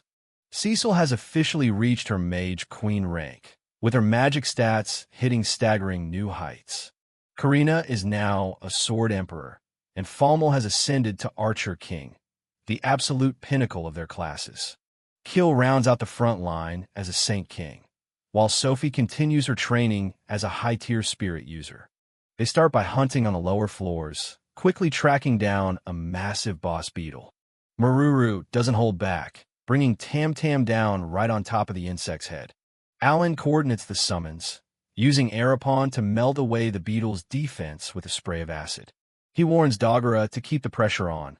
The boss has an energy-draining aura that could be trouble. A massive wave of boiling fire erupts, engulfing the battlefield in a searing light. Falmel follows up with a flaming dragon arrow, piercing right through the boss's weak point. Karina finishes the job with a phoenix blade strike, carving the monster apart in seconds. It's a clean victory. Alan checks the surroundings and tells Sophie to handle the rest. She summons a fire spirit to incinerate what's left, making sure the area is completely secure. 120 million experience points. That's the reward for taking down an S-rank threat. But even that is a drop in the bucket. Alan's requirements to level up have reached astronomical proportions. He jokes about finding a demon general to beat up just for the XP boost as the party collects a copper medal. Next stop is the 3rd floor, where they run into Scarlet, a giant snake with insane regenerative powers. 3 hours later, they're still at it. The thing just won't stay dead no matter how many times they cut it down. It takes a few more days of grinding, but the effort pays off as Sophie finally achieves her final class change into a great spirit user. With her recent promotion, Sophie has successfully formed new contracts with several powerful spirits, including Gale, Dryad, Pygmy, and Nymph. It's December on the 3rd floor, and the party is making their 4th attempt to finally take down the Scarlet Sandworm. Dogora leads the charge with maxed-out attack power, while the group's magical rings provide significant health and mana boosts. A small meteor strike rains down fire, signaling the start of their most coordinated assault yet. Alan gives the signal to Maruru, encouraging her to unleash the full potential of her golem. Maruru summons the mithril Tam Tam in its super warrior form, a behemoth with stats 5 times greater than its base. Tam Tam ignites its massive beam sword, the energy blade humming with destructive power. With one clean stroke, the golem carves into the sandworm, delivering a blow that leaves the creature reeling. To the group's surprise, the monster's legendary regeneration has completely stopped, and it desperately tries to burrow away. Seeing the opening, Alan commands Sophie to use her extra skill, summoning the Great Spirit Gnome to finish the job. The massive earth spirit slams into the ground, pinning the wounded worm in place and preventing its escape. "Everyone attack!" Alan shouts as the party unleashes their most powerful skills in a synchronized barrage.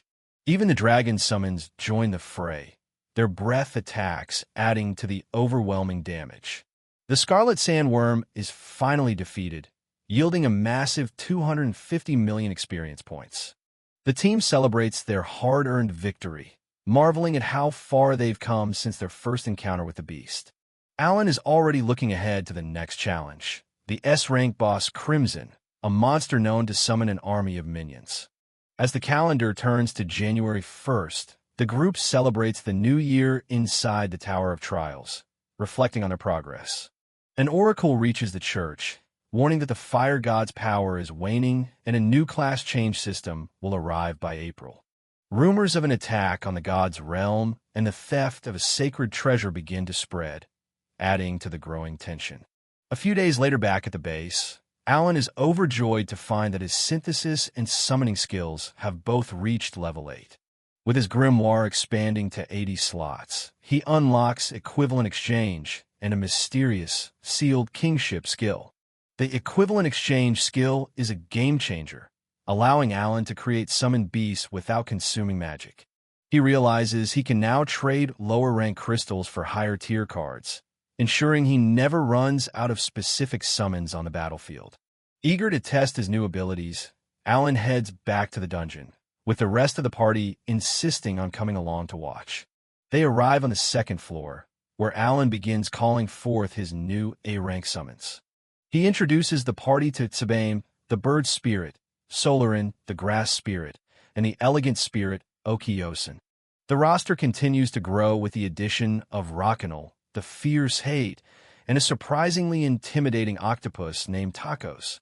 The party is awestruck by the size and sheer presence of these creatures, realizing Alan's power has reached a whole new level.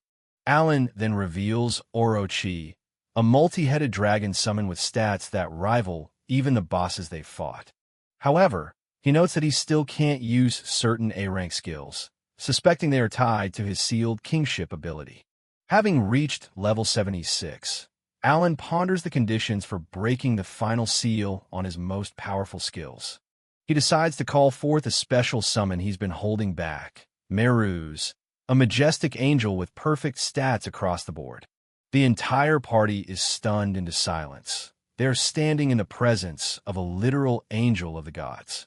Meruz, however, isn't in a peaceful mood, his expression hardening as he mentions the demon Kubel. Rosen recognizes the newcomer immediately, identifying him as the legendary First Angel, who serves the creation god. The group is overwhelmed by the revelation, struggling to believe that such a high-ranking being has joined them. Meruz begins to explain the hierarchy of the heavens, where the creation god Elmia stands above all others. As the most famous and powerful of Elmia's servants, Meruz's fall from grace is a shocking tale. He reveals that he was defeated by a high demon general and, in his final moments, requested to return as a summoned beast. He confirms the rumors of the stolen sacred treasure and the chaos currently unfolding in the realm of the gods. Sophie and the others are moved by his sacrifice, realizing he chose this path solely to give humanity a fighting chance. In a final, mind-blowing twist, Meruz reveals that he was the one who actually designed and created the summoner class. Meruz expresses a profound sense of relief, feeling truly free now that the immense burdens and unending work of the heavenly realm are finally behind him. Alan observes the angel's enthusiasm with a sweat drop, jokingly wondering if Meruz simply chose this path to escape corporate labor exploitation. A few hours later on the 4th floor, the party watches in awe as Meruz charges into battle, his movements a blur of divine power. With a thunderous cry, Meruz unleashes thunder of judgment, a devastating pillar of light that incinerates the Crimson Kaiser Sea Serpent instantly. Meruz apologizes for the delay as the party stands frozen in disbelief. The angel has single-handedly annihilated an S-rank boss, proving himself to be Alan's most powerful asset yet. Meruz lets out a heavy sigh, admitting he's only at half strength. He even managed to lose a fight while at double his current power, which leaves Alan and Helmios pretty stunned. The angel warns them that although they've leveled up, the final floor boss is on a whole other level. He's dead serious. They'll be crushed before the guy even breaks a sweat. Alan asks if he knows anything about the last boss, but Meruz admits even an angel has blind spots. He promises to help as much as a summon can, then disappears. Alan looks at Meruz's card, thinking that having him around is better than any guidebook. He's confident that with such reliable teammates, they'll get along just fine. They've finally finished collecting all the necessary medals. Alan announces it's time to move on to the highest floor of the dungeon. 10 days later at the base, the group prepares to challenge the 5th floor. Alan tells them they'll keep an eye out for the boss and retreat if things get too hairy. Admiral Guerrera just scoffs in the background. Guerrera warns the brats not to push their luck with the last boss. Helmios tells them they should be okay escaping, but they still need to stay sharp. Alan slots in the medals they earned from the previous floors. A clicking sound echoes as the mechanisms for the 2nd, 3rd, and 4th floors engage. The system confirms the medals, and a teleportation cube begins to spin. Maruru and the others are confident because Alan has grown so much stronger. The 5th floor challenge finally begins. The group stands on a glowing, grid-like path in the middle of a vast, dark void. Zuvan Albahal notes how pitch black it is, wondering if they're truly on the 5th floor. Everything is silent and empty. Suddenly, the area lights up, revealing more of the path. Alan suggests they take it slow and explore before running into any bosses. A holographic map shows the layout of the teleportation systems. There are separate rooms for copper, iron, and mithril. They realize they'll need a metal from each of those rooms to face the floor boss. Alan decides they should start with the weakest one, the copper room. The teleportation system activates, asking if they want to be sent to the copper room. Alan gives the okay, and they're instantly transported. They're met by a massive, intimidating golem. The machine towers over them, its design heavy and industrial. The room looks exactly like a boss chamber. Alan figures out that S-rank dungeons have mid-bosses, and this thing is huge, at least the size of Orochi. Alan doesn't hold back and calls out his entire collection of summons. A small army of beasts, spirits, and dragons appears, ready to swarm the golem. The battle kicks off as the group launches a full-scale assault. Alan tells everyone to pile on the pressure. He tells Meruz to create an opening. The angel dives in, delivering a series of strikes that leave trails of light in the air. The golem isn't just a hunk of metal, it transforms. Its hand shifts into a massive drill, catching everyone off guard. The golem's power is no joke. It manages to shove back an enhanced Meruz. The angel is clearly annoyed, clicking his tongue as he regroups. Meruz uses his angel's halo ability to call forth Orochi. The multi-headed dragon appears right in the middle of the fight. The party is shocked that Meruz can use summoner skills too. It's basically like having two summoners on the field at once. Alan orders Orochi to use its awakening skill. The dragon's heads roar, charging up a massive attack.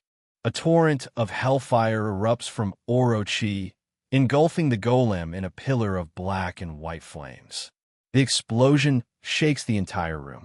Even after that direct hit, the golem is still standing. It charges through the smoke, its drill arms spinning at high speed.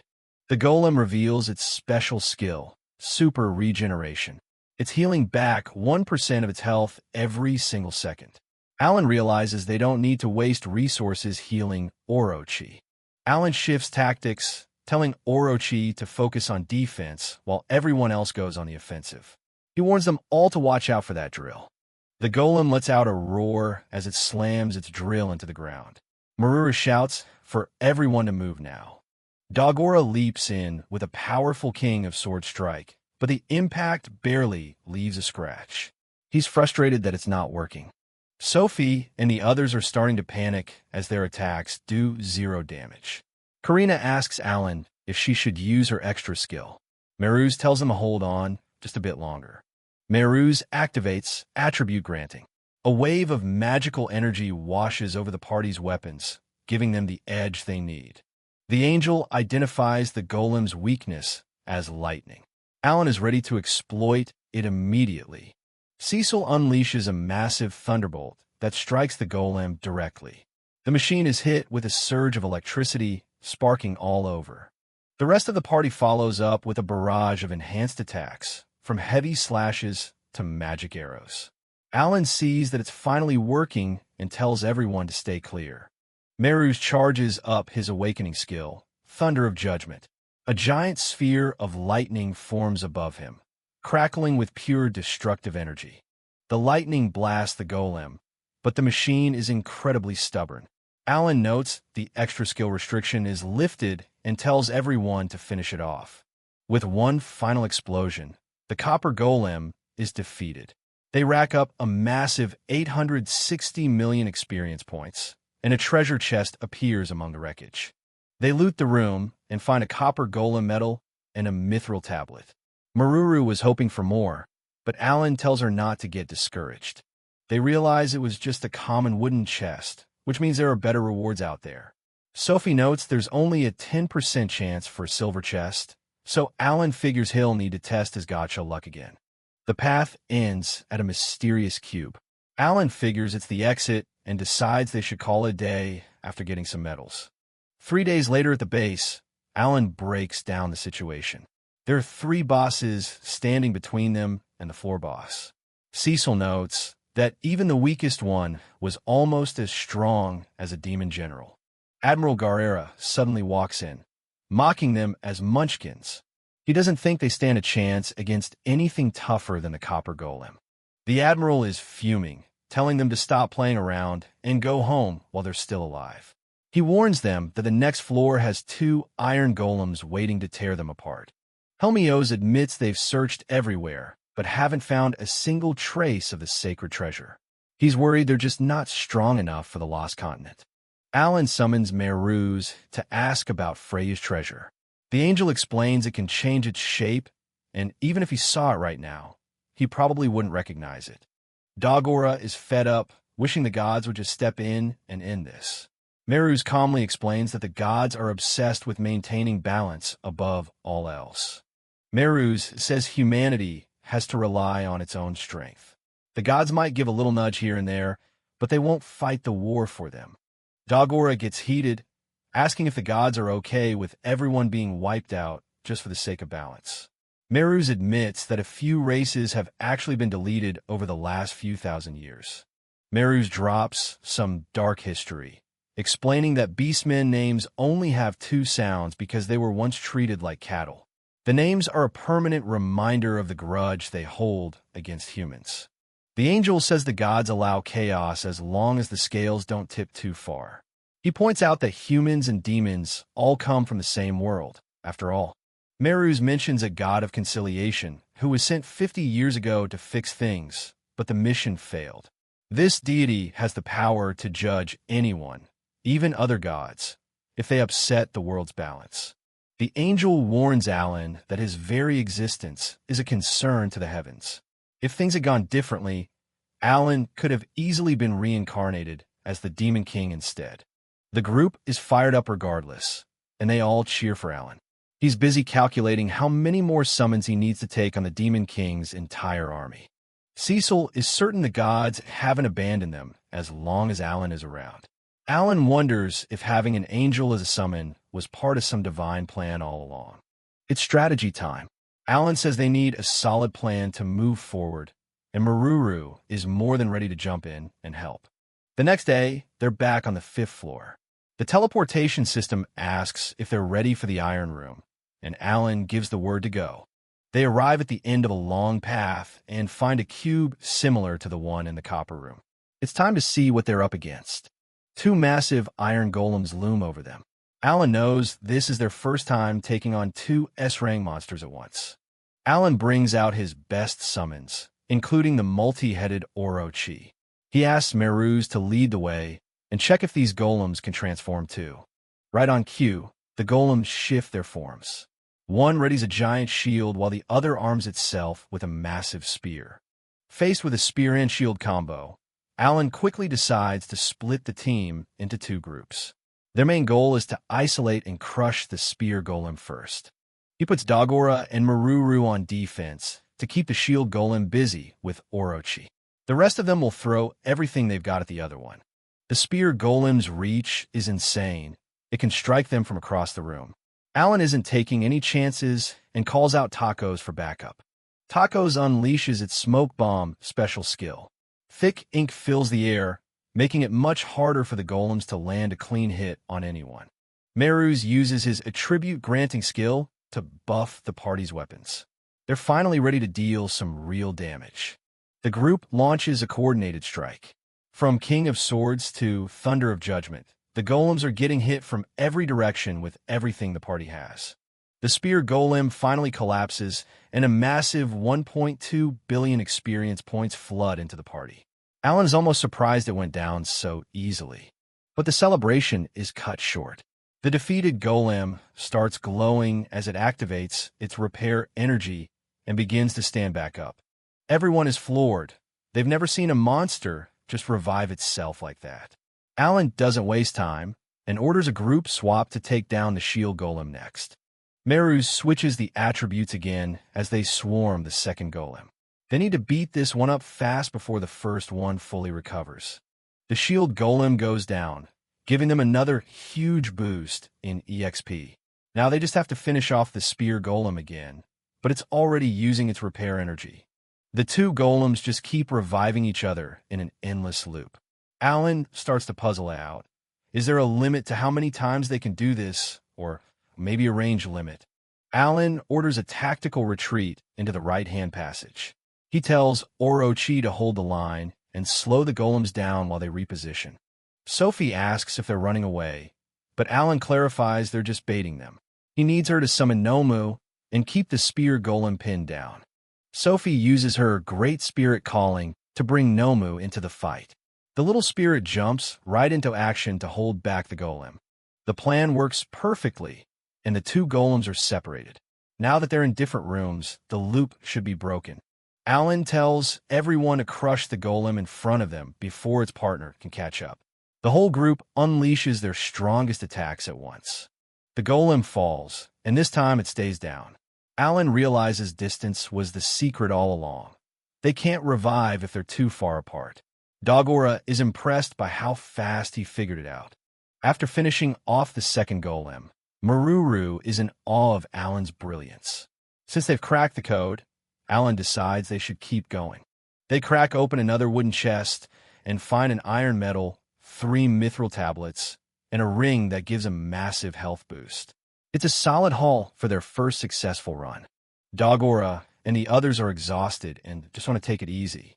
But Alan has that terrifying gamer look in his eyes. He's already planning the next run. Alan excitedly announces that these things are basically an infinite EXP farm.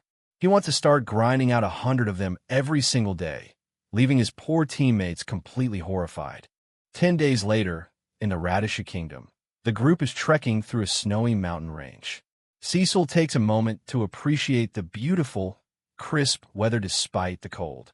Alan is focused on his book, seemingly unbothered by the hike. Cecil and the others are exhausted from hunting golems and asked to switch targets, but Alan is too happy with his leveling up to stop. He even offers to grind alone, though Cecil quickly shuts that idea down. Suddenly, a young dragon appears. It's Haku, the child of the white dragon. Maruru and the others are surprised by the little creature, who growls at Alan until someone scolds it for being disrespectful. Alan summons Orochi and instructs Doradora to hand over some meat to the multi-headed dragon. Haku watches the interaction with a mix of curiosity and wariness. Alan then summons Sabame, a bird-type beast, and mentions building a nest in the area. Cecil asks if this means they can return here instantly from anywhere, and Alan confirms that's exactly the plan. The grimoire details Alan's new skills, nest building, and the homing instinct awakening skill. He realizes how much more convenient travel will be now, though bringing teammates along has a daily limit. The group takes to the skies as Alan gains the flight blessing. The party is amazed to see him soaring above the clouds, looking every bit like a legendary hero. Meruz joins them in the air, noting that flying under one's own power is a completely different experience. Alan is thrilled to finally have the mobility he's always wanted. Alan asks Meruz if he thinks taming Haku is possible. Meruz warns that it will be a challenge, as the Demon King likely has the power to control monsters like Haku at will. Meruz explains that demons possess a servitude skill that forces monsters to obey them. Because of this, he warns that Haku won't be safe staying out in the open where the demons can find it. Alan decides they should keep Haku hidden and raise the dragon themselves, suggesting Orochi as a perfect caretaker. Seeing the magic ship has arrived, he calls for the team to head back to the village. As they arrive at Rodden Village, a crowd of villagers gathers to welcome them home. Friends and family cheer for Alan, Karina, and Dagora, relieved to see them all safe and sound. The homecoming is warm and full of affection. Alan is greeted with hugs and told how much he's grown and how he looks just like his father, Rodden. The villagers are in awe of the massive magic ship. Alan explains that it helped them immensely during their journey, and someone mentions it's worth a staggering 10,000 gold. A formal delegation, including an elf envoy and Helmios, arrives at the village. They thank the village chief, Rodden, for the invitation.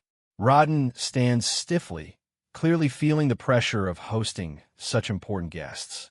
A massive celebratory feast gets underway. Maruru is reunited with her family, her father, mother, and brothers, who are overjoyed to see the summoner Sama has returned safely. Maruru's father expresses his deep gratitude to Alan for his financial support. He mentions that Maruru has told them everything about him, and Alan finds her family's talkative nature quite charming. The air is filled with laughter and the sound of clinking mugs. The village comes together to celebrate a coming-of-age ceremony for all the young adults, with everyone joining in for a grand toast. Amidst the festivities, Alan and his younger brother Mashu enjoy some meat that Mashu hunted himself. It's a rare moment of peace for the brothers. An elf official from Rosenheim thanks Alan for a precious gift: special beans that can grow a tree to repel high-rank monsters. He notes that the queen is incredibly pleased with the contribution. The elf envoy declares that Rosenheim will always remember Alan's help and urges him to call upon the elves whenever he needs assistance.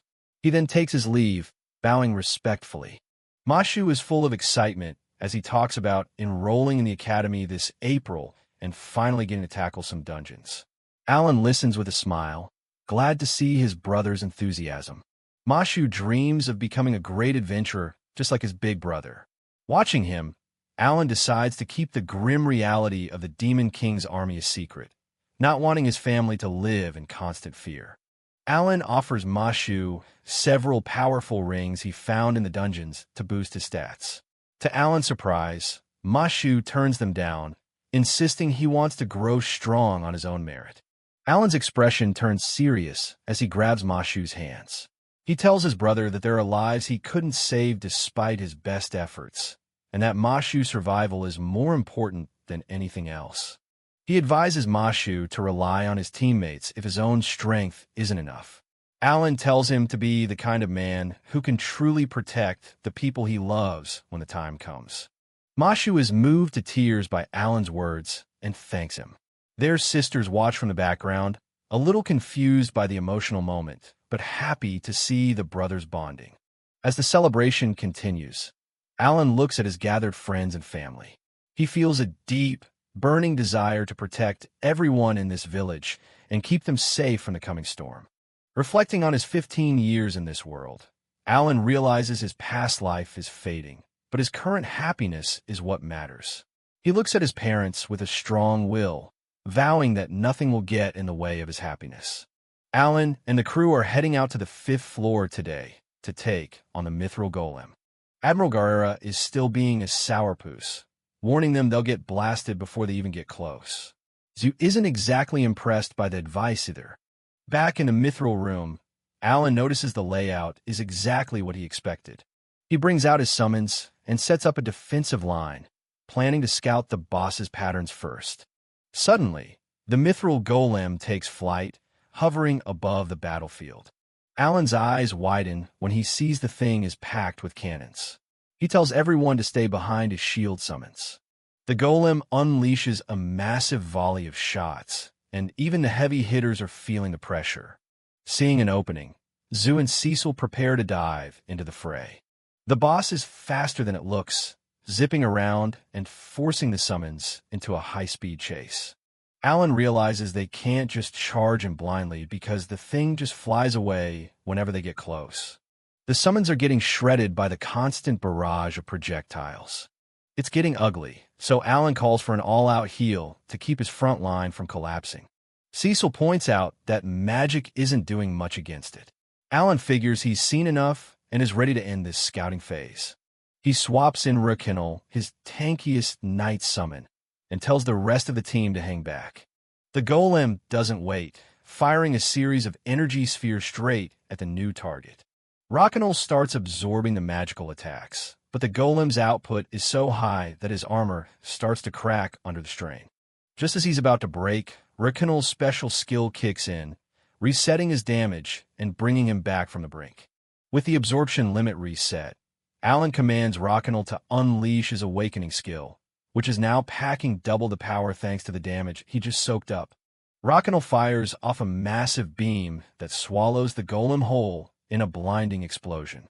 That's one Mithril Golem down, netting the party a mountain of EXP and a silver chest containing a high-tier attack ring. With enough medals finally in hand, the team regroups to figure out their next move. They head to the teleportation station for the top floor, where the system explains the final challenge. To take on the final boss, they can form an alliance of up to 50 people across 4 different parties. Alan realizes the Admiral must have tried to solo this, which explains why his team got wiped. He turns to Sophie with a plan. A month of heavy, grinding passes, with the party taking down 100 golems and eventually scoring a legendary gold chest. All that hard work pays off as Sophie's skill experience finally hits its cap after multiple class changes. Alan gathers everyone for a meeting, announcing his plan to team up with a hero party, Sacred, for the final raid. The members of Sacred are stunned by the idea of a 50-person raid, realizing the final boss must be an absolute monster. Alan asks them point-blank if they're ready to climb this mountain together. Hermios, the king of heroes, doesn't hesitate. He's in. Alan takes a peek at Hermios' stats and is blown away by his crazy numbers and multiple extra skills. Zu mentions his family also has skills granted by the beast god, but he hasn't been able to master his second one yet. Meruz explains that only those who can use 2 or more extra skills are considered truly awakened. Hermios wonders if they need the Emperor's okay for this, but Rosetta figures they can just ask for forgiveness later. Next, Alan approaches Admiral Garrera, asking the Stinger Party to join the alliance as well. Garrera snaps, refusing to lead his men into another meat grinder after losing so many friends already. But his crew isn't having it. They're not about to let their captain go into danger alone. Alan pushes the Admiral further, telling him to stop moping and win this for the ones they lost. Seeing the fire in his men's eyes, Garrera finally relents and brings 14 of his best warriors into the fold. To seal the deal, Alan hands over a rare tablet as payment for info on the boss. Finally, Alan turns to Prince Zu, asking if the Beast Prince wants a piece of the action. Zu roars with excitement, promising to conquer the dungeon and prove he's worthy of becoming the next Beast King. Alan explains that while he has a strong team, he doesn't have a full party that can reliably reach the top floor on their own. He's gone ahead and called in the big guns, the 10 great beasts, to bolster their numbers. General Hoba and the rest of the beastmen are stunned to see their prince, Zu, standing right there in the flesh. The soldiers are overwhelmed with relief, crowding around Zu to make sure he's actually safe and sound. Before the questions get out of hand, Alan steps forward to introduce the others as part of the prince's elite unit. The beastmen are completely thrown off. They thought Zu was on a mission in Rosenheim, so seeing him with a group of humans is a total shock. Alan breaks down the deal. He provided the Beast Kingdom with thousands of rare elf magic herbs in exchange for their military support. He also mentions a secret pact with the Crown Prince to keep Rosenheim out of the conflict for a full month. He points out that if Zu takes the throne, this alliance won't cause any trouble, which leaves the soldiers looking a bit uneasy about the political maneuvering. Zu realizes they essentially lied to the Beast King to make this happen, and he's not exactly thrilled about the potential fallout. But Alan counters that Zu has the brains to outsmart the king, and being the first to conquer an S-rank dungeon would give him massive political leverage. He drops the ultimate motivator, asking Zu if he wants to become king so he can finally be with his wife, Shia. He explains that since the Beast Princess hasn't made her move for the crown yet, this is the perfect time for Zu to step up. Zu just scoffs, calling Alan the shadiest human he's ever had the misfortune of meeting. Alan doesn't miss a beat, reminding everyone that since his party made the plan, they're claiming the first clear reward for themselves. He tells the prince to stay cool and wait for his moment, while Zu's men see this as the perfect chance to show the world their true power. Fired up, Zu agrees to the plan, calling for everyone to fight as a single, unified force. A month passes as Alan finishes assembling the massive team, and they finally set a date for the top floor raid in 5 days. The following days are filled with intense strategy sessions and training as they learn to coordinate their diverse abilities. Alan checks in with Admiral Garrera, who promises to stick by his side until the very end, win or lose. On the night before the big climb, the base is buzzing with energy as everyone enjoys one last meal, though the Admiral decides to take it easy on the drinks. Alan pulls Zu aside to ask for a personal favor, and the prince, feeling indebted, is all ears. He asks Zu to give his future kids names with more than 2 sounds, which gets a defensive reaction about messing with their cultural history. Then, Alan turns to the beast astrologer, Temmie, asking her to use her gift to track down the legendary fire god's treasure. Temmie tries to peer into the future, but she's hit with a rare blank. Something is actively hiding the path from her sight. After a bit more effort, she catches a glimpse and tells them to head southeast to find the answers they seek. She leaves them with a grim warning that the challenge ahead might cost them their lives. But the next day, the army gathers anyway. A massive crowd gathers to watch the departure, whispering in awe at the sight of 50 elite warriors heading into the dungeon. Cheers erupt for the legendary king of heroes, Hermios, and the returning warriors of the Stinger Party. The beastmen roar for Prince Zu, while Alan stands in the back, slightly annoyed that he isn't getting any of the credit. Alan watches Hermios lead the way, thinking that a true hero can't hide their presence, even if they try. The system activates, officially naming Beast Prince Zu as the leader of the 4 allied parties as they prepare for transport. They're finally warped to the top floor, and the massive guardians waiting for them are even more imposing than the rumor suggested. A gargantuan golem looms over them, and the Stinger crew is itching for revenge after their previous defeat. Alan pulls up the party stats, checking everyone's levels and equipment to make sure they're at peak performance. He gives the signal to start buffing, and Sophie calls upon a dryad to bless the entire alliance with defensive magic. Barriers and songs of battle fill the room as everyone layers on their most powerful protective skills. Feeling the surge of energy, Alan is amazed by the raw power of a multi-race team working in perfect sync. With the preparations complete, Garrera gives the order to advance, and the 50-man raid officially begins. The giant guardian introduces himself as Gordino, the guardian of the Tower of Trials, in a booming voice. Garrera doesn't care about introductions. He's just been waiting for the chance to smash this thing into pieces. The room explodes into chaos as Gordino summons a horde of minions, from golems to dragons, to wipe out the intruders. Inside the cockpit, Maruru is hyped as the hurricane golem, Jararapa, powers up with massive stats for the clash. Admiral Garrera takes the lead, steering the metal giant straight into a swarm of Gordino's dragons. Seeing the overwhelming numbers, Alan commands a tactical retreat into the hallways to narrow the battlefield. Gordino isn't about to let them escape that easily, ordering his own legion of golems to surge forward. A drill-armed golem leads the charge, its massive spinning tip tearing through the floor as it closes in. Alan decides to force the issue, calling for Garrera to activate his extra skill much earlier than the Admiral expected. The dwarves of the Stinger Party answer the call, splitting up to man the different components of their ultimate weapon. With a roar of mechanical fury, they perform a super fusion, creating the extreme Union Golem with staggering power. Even Gordino is forced to pause, momentarily impressed by the mortal's ability to combine their strength into such a form.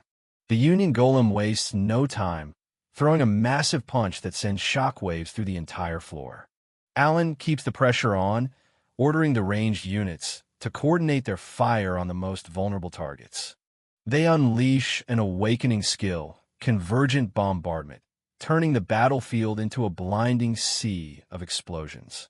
The notification confirms a mithril golem has been downed, netting the party a massive 800 million experience points. However, Alan notices the remaining golems using repair energy to fix themselves, realizing Gordino is the key to stopping the cycle. He orders the Admiral to pull back and regroup, while Gordino mocks them, convinced their deaths are inevitable. But the retreat was just a lure. Rosetta and the rest of the hero party are already in position for the counter-ambush. Meruz confirms that the attribute grants are ready, and Alan prepares to spring the trap he's been setting. He launches his Swallow Summon, Subaman, which serves as the catalyst for a massive binding magic circle. The homing instinct skill triggers, weaving chains of light around the enemy golems to keep them pinned in place. With the targets immobilized, Rosetta and the frontliners prepare to deliver a punishing beatdown. Alan gives the final word, his eyes sharp as he tells everyone to give it everything they've got. Karina and Rosetta charge in from the flanks, while Zul leads the great beasts in a simultaneous frontal assault. The trapped golems can do little but endure the combined might of 3 different elite parties. The air is filled with the sounds of clashing steel and battle cries as the alliance tears into the enemy ranks. Gordino roars in fury, calling them puny bugs as he struggles against the magical bindings. Hermios steps forward, using his Emperor's talent to copy a devastating lightning skill and carve through the metal foes. Another Guardian falls, and Gordino's rage boils over as he realizes he's being outplayed by filthy human tricks. The Admiral's team manages a narrow escape from a counterblow, and Alan tells them to rotate out of the front line. Another explosion rocks the room as one of the secondary golems is completely pulverized by the combined assault. The hero party and the great beasts continue to trade blows with Gordino's remaining minions in a frantic melee. Zu is amazed by Kill's performance, realizing the young priest has memorized every ally's movement to time his heals perfectly. With the pressure relieved, Sophie is finally able to chant her high-level offensive spells, further turning the tide. Alan's strategy is clear now. He's systematically eliminating the golems that provide support and revival to Gordino. He uses homing instinct again, this time pulling an iron golem directly into his path for a quick takedown. The mechanical beast is caught in the same light trap, leaving it wide open for the final strike. The party pushes forward as one, determined to show the Tower of Trials exactly what they're made of. The hero party members unleash a flurry of high-tier techniques, from lightning strikes to heavenly slashes. The iron golem crumbles under the weight of the assault, its metallic frame shattered beyond repair. Rosetta and Sophie prepare to finish off the remaining support units, ensuring no more revivals will occur. Gordino realizes he's been stripped of his guards, his voice shaking with disbelief and burgeoning fear. With the homing instinct still active, the entire 50-person raid turns their attention to the main boss. Though victory feels close, they're reminded that Gordino is an S-rank guardian for a reason, and the real fight is just beginning. The boss has finally had enough. All its broken parts start flying back together. The crew watches in confusion as the mechanical pieces snap into place. Admiral Guerrera and Alan realize this transformation is on a whole different level. From the scrap emerges the super fusion Gordino, towering over the entire alliance. It goes into a full-on villain monologue, telling them to die in despair. Calling them insects, the golem unleashes a massive barrage of cannons. Alan stays calm and tells Meruz to keep the Rockinal summons coming to tank the hits.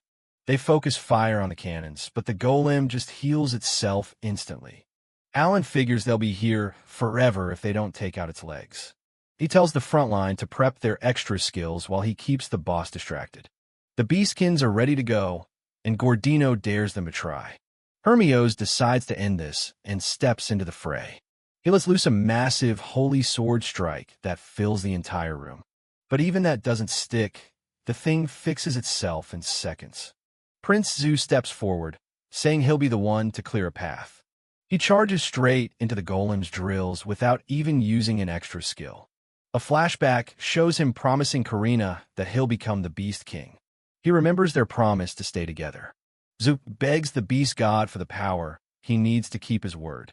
He lets out a primal roar as lightning starts crackling all around him. He activates Beast King mode, looking absolutely legendary.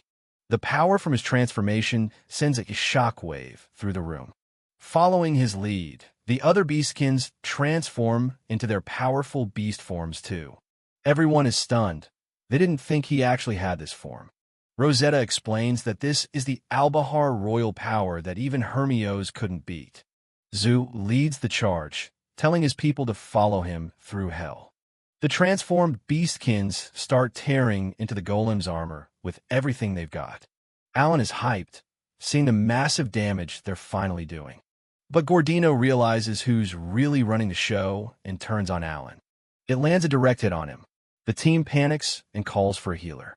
The golem calls him a liar for pretending to just be a support player. It's pissed that Alan has been the one giving all the orders from the back. The beastkins rush back to try and save their leader. But a massive explosion clears the dust. Alan stands there completely unharmed, leaving the boss speechless. He tells everyone to keep pressing the attack while they have the momentum.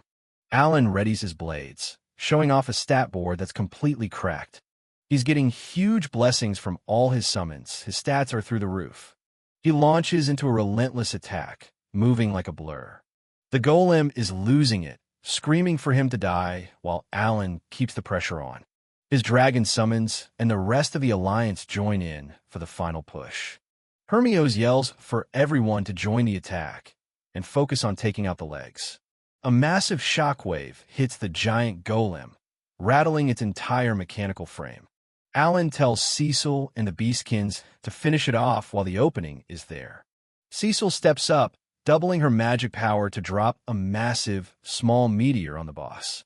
The burning rock slams directly into the mechanical giant, dwarfing the players below. A massive explosion rocks the floor, leaving nothing but a pile of smoking scrap metal. The team starts to relax, but Alan warns them that this thing isn't dead yet. From the center of the wreckage, a strange energy starts to pulse. A sleek, dark figure emerges from the shell of the fallen giant like a ghost from a machine. Everyone is stunned to see a smaller, much more menacing version of the Guardian standing there. It introduces itself as the real Gordino, revealing its sleek and fast true form. It lets out a blinding flash of light that forces everyone to cover their eyes. Alan and the heroes realize the worst has happened. Their power-up buffs have been completely stripped away. Gordino laughs at their shock, telling them it's an honor to die by his true self. He launches into a high-speed assault, tearing through the Alliance's front line like paper. The crew is in a panic, knowing they can't win a fair fight without their magical enhancements. Alan stays calm and starts barking orders to split the Alliance into 3 separate groups.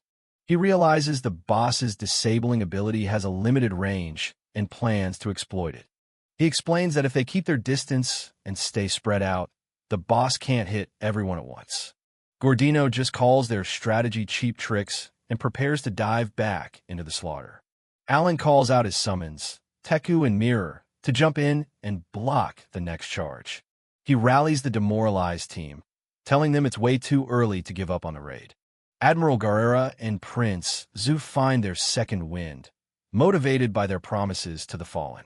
Alan prepares a counterstrike, ordering his mirror summon to prepare for a reflection. Without their speed buffs, the team can barely track the boss's movements. Maruru warns that her golem is running out of juice and won't be able to tank much longer. Alan realizes it's time to make a choice, either pull back or go all in on one final gamble. Rosetta steps up, deciding it's finally time to show off her skills as a legendary thief. She leaps into the air toward the boss while everyone watches in confusion. She activates her extra skill, Phantom Hand, reaching right through the boss's defenses. She uses skill robbery to literally borrow a skill directly from the Guardian. Gordino is absolutely shocked, screaming for her to give back what she stole. With his shield and nullification skill gone, the boss is finally vulnerable. The Alliance sees the opening and cheers as the boss's invincibility fades away. Alan doesn't waste a second, immediately directing everyone to launch their strongest attacks. He calls for Sophie to use the Great Spirit's blessing to reset all of their extra skills. Sophie channels the Spirit King, and everyone feels their ultimate powers returning for a second round. Gordino is in a panic, but Admiral Guerrera's team blocks his path with everything they've got. The Alliance starts landing a flurry of heavy hits, systematically dismantling the boss. Maruru's golem lands a massive, megaton punch, sending the boss flying. Gordino curses the dwarves as he struggles to regain his footing. Alan gives the signal for the final push, calling on his dragon summons to finish the job. Alan thanks Admiral Guerrera and the others for holding the line while they prepare their ultimate move. He gives the signal to Meruz and Cecil to unleash their combined magical power on the boss. A massive pillar of light and electricity, thunder of judgment, slams into Gordino as Habarak watches from the sidelines. Prince Zu leads the charge with the 10 great beasts, swarming the Guardian in a wave of fur and claws. The heroes of the Sacred Alliance and Alan's own summons prepare for the final, devastating blow. Alan declares that the end has arrived for Gordino as the entire force converges for one last hit. The Alliance lands blow after blow, overwhelming the Guardian's sensors and defenses in a chaotic flurry of steel. Alan steps back to give Karina and the others the final opening to use their most powerful sword skills.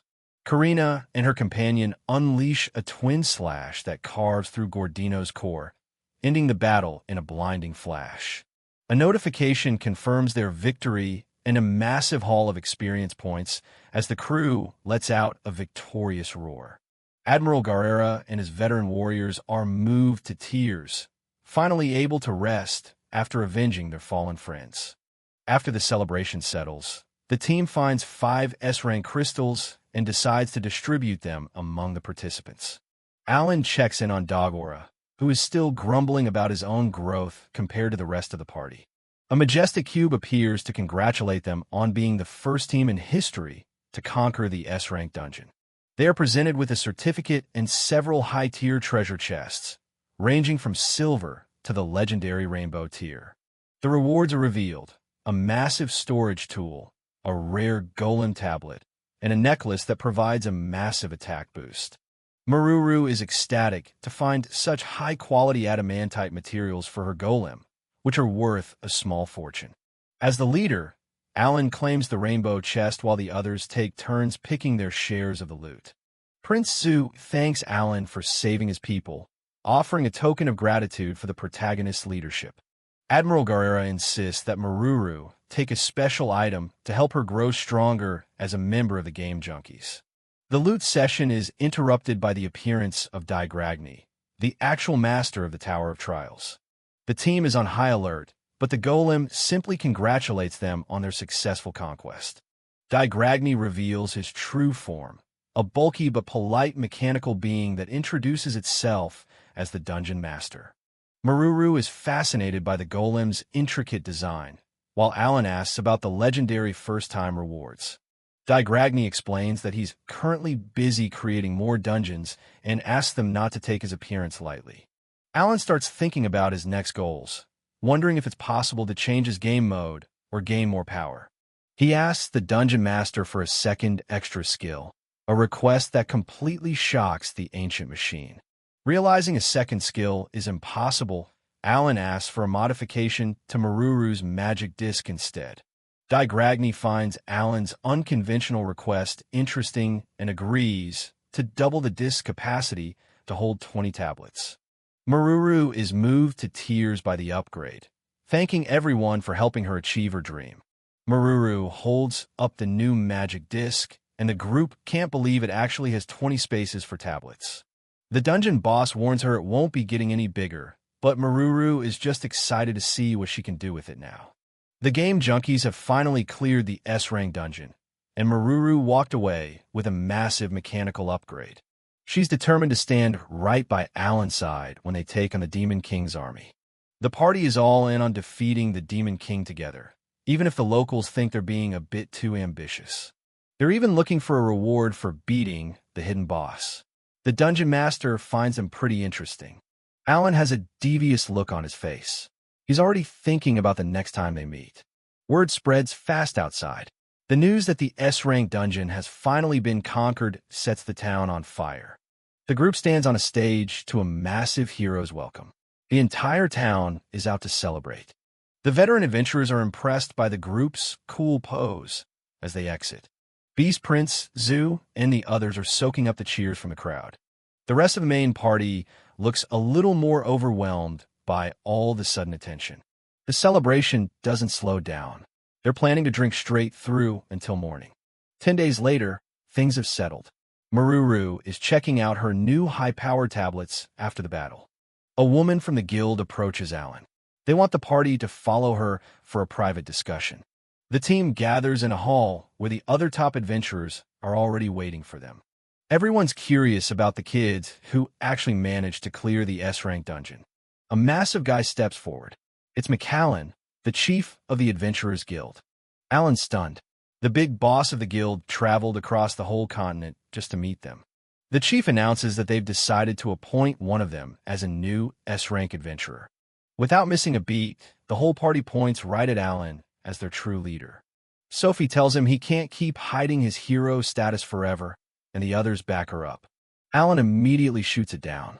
He doesn't want the extra attention that comes with a title. McAllen explains how rare this is. There are only 2 S-rank adventurers in the world, and he's one of them. The chief mentions the other guy, Basque, has been missing for years, so he's basically on his own. Alan starts doing the math in his head. This rank comes with authority similar to a deputy guild chief. The chief tells him the position is way more beneficial than just being an advisor in a weaker country. The people in the room start whispering, wondering if the guild is just trying to put a collar on Alan. Sophie points at Alan and says it feels right to have their leader finally recognized as an S rank.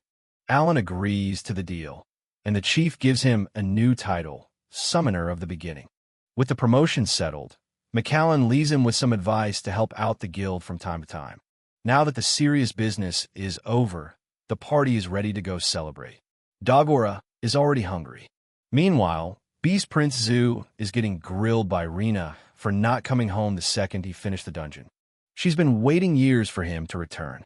He tells her he'll be back for good after an audience with the Emperor. 10 days later, the group arrives at the imperial capital Dongbao for their meeting. The palace is massive and glowing.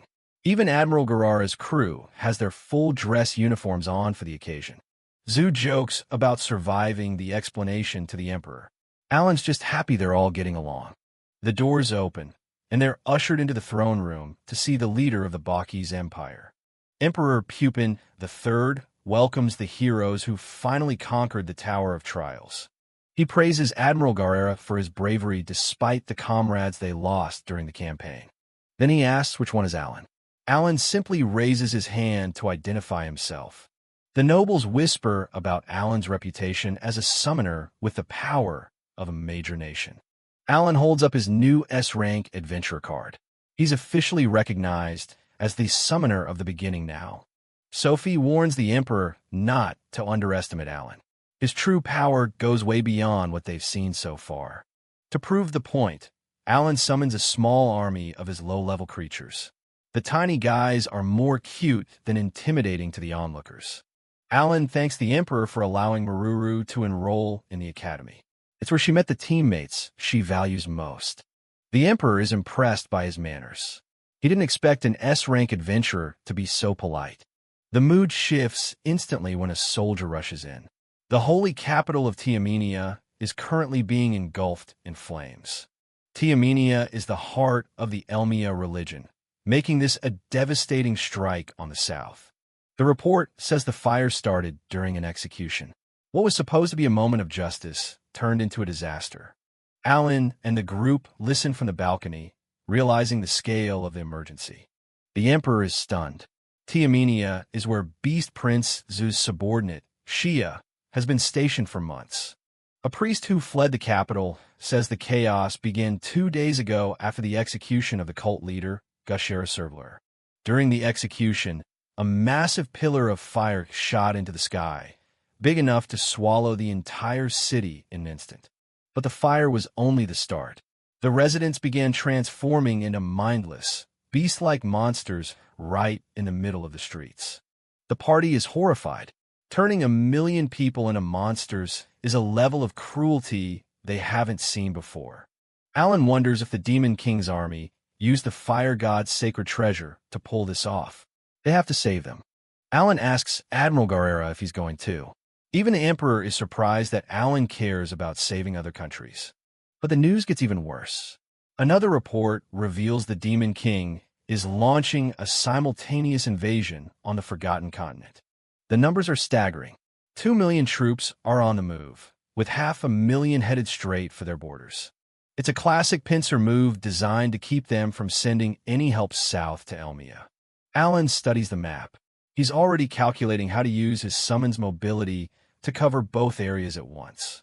Beast Prince Zu steps forward and tells his 10 great beasts it's time to fulfill their promise and fight the real army. Zu isn't about to let the Demon King play him like a pawn. He'll decide where he fights. Alan's decided to prioritize the Church of Elmia first. He tells the princess they'll do their best to save them. The game junkies prepare to leave as fast as they can. They got a lot of gear to pack before the long trip. Admiral Guerrera and his crew hold up their magic discs. As long as these are standing, they'll defend their territory. Maruru waves a cheerful goodbye as they head out, leaving the local defense in good hands. Kilvon Connor leaves a note for the church, explaining why he won't be around to practice his healing for a while. They make a quick stop at the elven capital, Fortania, to pick up last-minute supplies. The group looks up at the magnificent world tree as they arrive. The queen is already waiting for them. The elven queen thanks Prince Zu and his beasts. She admits they were once deceived, but she's grateful for their help now. The elves and the beasts are finally working together for the greater good. Alan points out their destination. Elmia is way down in the southeast, a long haul from where they are. He suggests that Dagora should probably stay behind this time, but the warrior isn't having any of it. Maruru and Sophie are worried about the risks, but they agree it's better to keep the team together. Dagora is adamant. He's not anyone's chess piece. He's decided for himself that he's going to save Elmia. Alan gives in, but warns that if it gets too dangerous, he'll force Dagora out of the fight. Luckily, Kill can revive him with a 100% success rate. Before they leave, Sophie is presented with the Spirit Master praying robes, once worn by the legendary Shrine Maiden.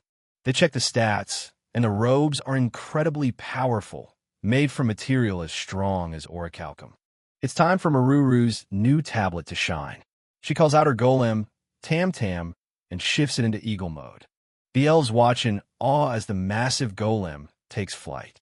They've never seen dwarf technology like this. The group heads straight for Elmar. Maruru confirms she's got the map tablet ready to lead the way. She slots in 3-speed upgrade tablets to push the golem to its limit.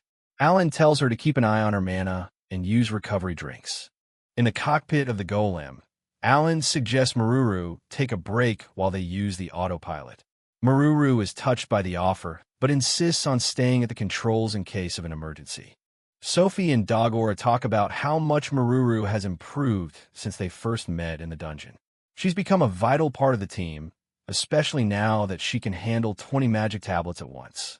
Dagora looks out the window with a sense of grim determination, ready to use his full body, full soul technique. Meanwhile, Sophie quietly prays for the safety of the Pope. Maruru asks if she should slot in the map of the Elmar church country they received from Rosenheim. Alan agrees, hoping it will lead them straight to the survivors. Elmar, also known as Elmia, is a powerful ally located south of Rosenheim. It serves as the headquarters of the Elmia religion and is a place of deep spiritual importance. Alan recalls the history of the region. A millennium ago, the central continent was ruled by the Terror Emperor, a tyrant who ruthlessly suppressed any race that wasn't human. The oppression was so severe that the dwarves and elves abandoned their homes.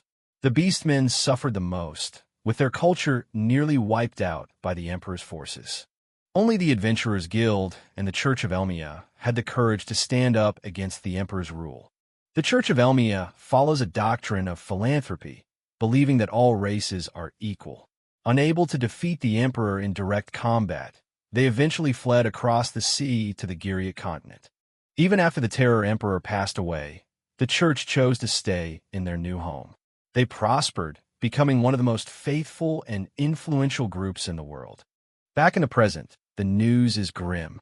Theomenia is already lost, so the group decides to prioritize Neil City, where a high-ranking priest is reported to have fled. Dagora is ready to rush in alone if he has to, but Alan stops him. He decides to send Meruz ahead to scout Theomenia while the rest of the group focuses on the rescue effort in Neil City. Alan asks Meruz if he can handle the solo mission. The subordinate agrees without hesitation, noting that he's been to the region a few times before. From a distance, they spot a massive pillar of light rising from the city. Sophie wonders if it's the power of a sacred treasure, but Alan isn't so sure. Maruru pulls up the map of the Elmar church country. Neil is just a short distance from the capital. She pushes the golem to its maximum speed to reach it before it's too late. Below them, the scene at Neil City is chaotic. A massive horde of monsters is swarming the walls, trying to break through the main gate. The defenders are terrified. Among the attackers are B-rank trolls, powerhouses that can easily smash through stone and iron alike. The soldiers try to hold the line, while a priest at the center of the fray prepares a holy spell to clear the nearest wave of monsters. The Turn Undead spell is incredibly effective, vaporizing the undead and zombies in a flash of divine light. The soldiers are blinded by a sudden, intense yellow light. They realize it's coming from the young man from the Oracle who has arrived to save them. It's Kill Von Connor, and his purification magic is doing more than just killing the undead. It's affecting every monster in sight, even the demon beast that should be immune. The soldiers are confused. If the purification light is working, does that mean these creatures were once humans? Have the citizens themselves turned into monsters? Alan and the rest of the King Junkies leap into action. Alan shouts for everyone to stay focused on their duty to protect the city. The defenders look up in awe as a group of warriors descends on the backs of griffins. They realize these are the legendary heroes mentioned in the oracles. Karina and Dogora dive straight into the thick of it. Alan watches from above, noticing that the monsters are reacting to his summons even before they land. Sophie unleashes a wave of spirit magic. To everyone's surprise, the defeated monsters vanish in a thin air, just like the creatures found inside a dungeon. Alan checks the stats. These aren't normal monsters. They're incarnations of evil. They don't drop crystals, which confirms they were likely transformed humans. Alan uses his awakening skills, golden beans and silver beans, to create a defensive perimeter that keeps high-rank monsters at bay. He also activates God's blessing and fragrant vegetables to heal the wounded and cure status ailments. He wonders if it's even possible to turn the townsfolk back to normal. For now, they have no choice but to take down the monsters outside the city to secure the area. Maruru takes the lead, using the golem's Gatling guns boosted by ranged attack tablets. She starts mowing down the beasts with mechanical precision. Sophie joins in, calling on her spirit, Pygmy Sama, to rain down destruction on the invaders. Alan decides it's time to escalate. He summons Hatch, a massive insectoid creature, to provide the heavy firepower they need. Hatch's special skill, needlework, allows it to pierce and control demon beasts for up to an hour. It's a perfect weapon against an army of transformed humans. Next, Hatch uses its awakening skill, Queen's Throne, to create a perfect duplicate of itself. To finish it off, the hatches use egg-laying to spawn a swarm of 100 baby hatches, instantly turning the tide of the battle. Alan checks the stats of the new swarm. Even at half the power of the original, 100 baby hatches are an overwhelming force on the battlefield. Within an hour, the combined might of the King Junkies and the insect army has cleared the entire area outside the city walls. The local soldiers are speechless. They've never seen anything like this. Alan knows they need to keep moving, so he summons Hate to help with the next phase. Hate, a massive and noble white wolf, stands ready. Alan orders the beast and its pack to fan out and rescue the nearby villages. The wolves are incredibly fast, second only to Meru's. As they race off, Alan looks toward the horizon, his mind already on the nightmare unfolding in Theomenia. The city of Theomenia is a total wreck. Meru's looks down at the ruins and realizes it's looking pretty hopeless for any survivors left in the rubble. He reports that a strange beam of light is shooting out from the temple and heading south. Alan tells him to ignore the light for now and just focus on finding anyone who's still alive.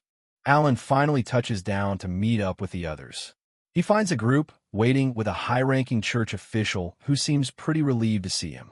This is Krypton, a cardinal of the Elmia Church and a legendary great saint. He's honored to be in the presence of an S-rank adventurer, while Kill is busy getting worshipped like a superstar in the background. Alan asks if they expected him, and Krypton admits they didn't think rescue would arrive for at least another 5 days. They really weren't prepared for how fast an S-rank could move. Krypton explains that right before everything went south, the Great Pope received a divine oracle about a young man clad in gold who would bring hope from the heavens. They didn't get it at the time, but they went ahead with the execution anyway.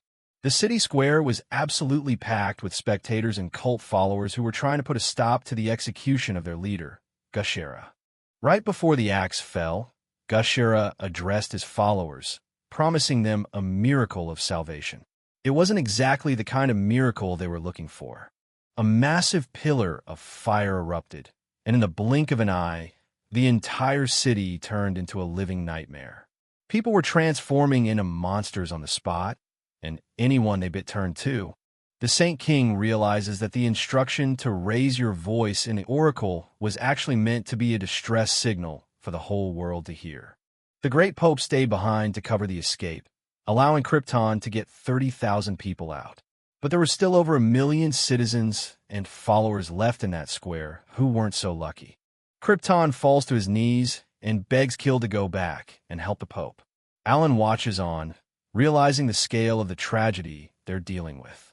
Alan tells them to calm down and start preparing for more refugees because he's already sent his summons out to start rescue operations in the nearby areas.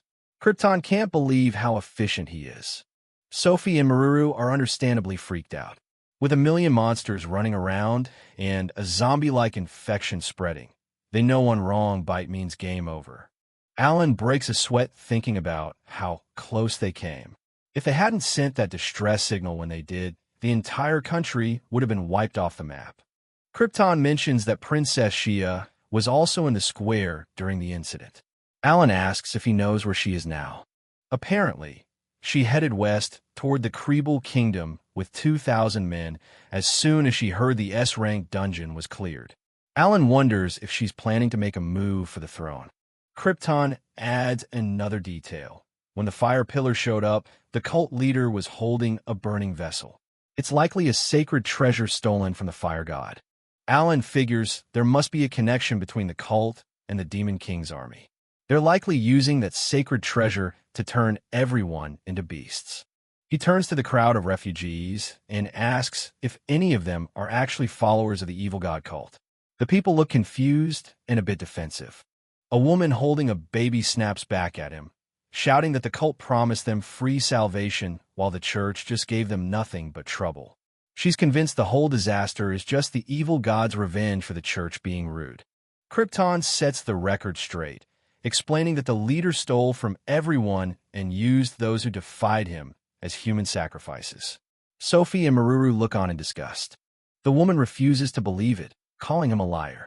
Alan watches her closely, wondering why she hasn't transformed yet despite being a follower. He realizes that since the cardinal and the people from this city weren't affected, there must have been some kind of preparation involved specifically for the followers. Alan asks if they did any special ceremonies. Krypton recalls that they all drank something called holy water. Hearing that, Alan immediately triggers his awakening skill, fragrant vegetables, to clear any status effects. A thick cloud of black smoke suddenly erupts from the woman as the skill works its magic. She panics, having no idea what's happening to her. Alan explains the grim reality.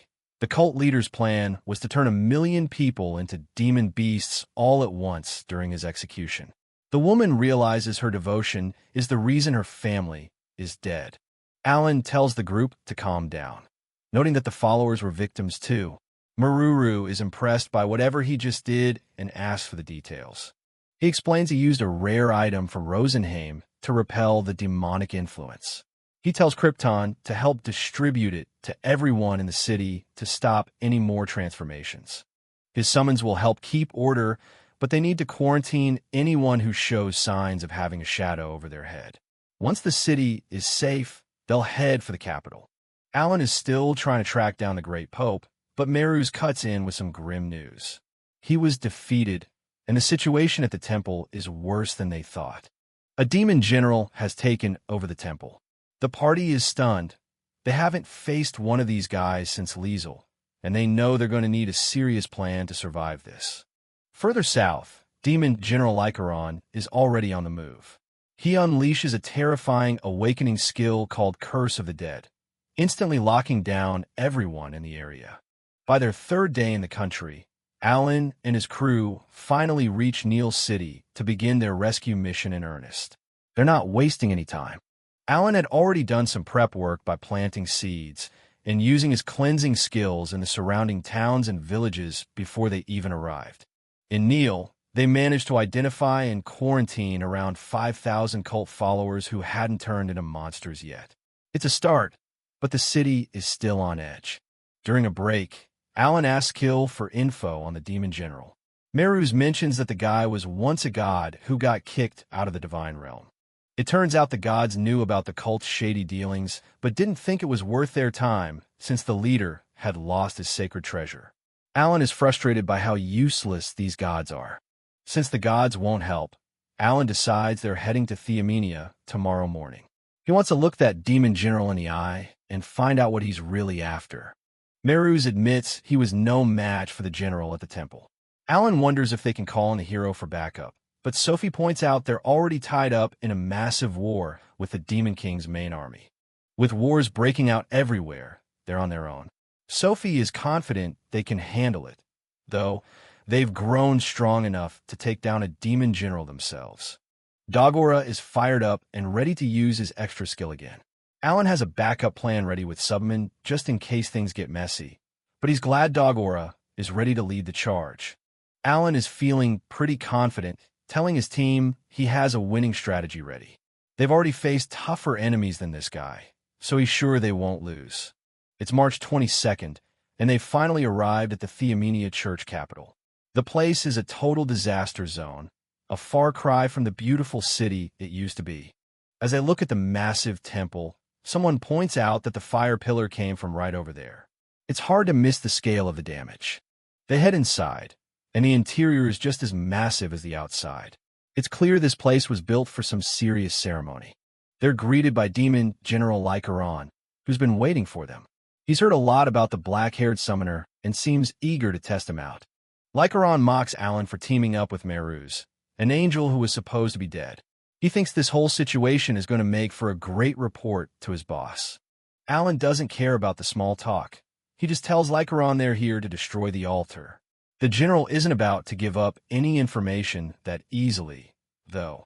Meruz jumps into the fight, but Lycaron just laughs at how far the angel has fallen, mocking him for becoming nothing more than a summoned beast.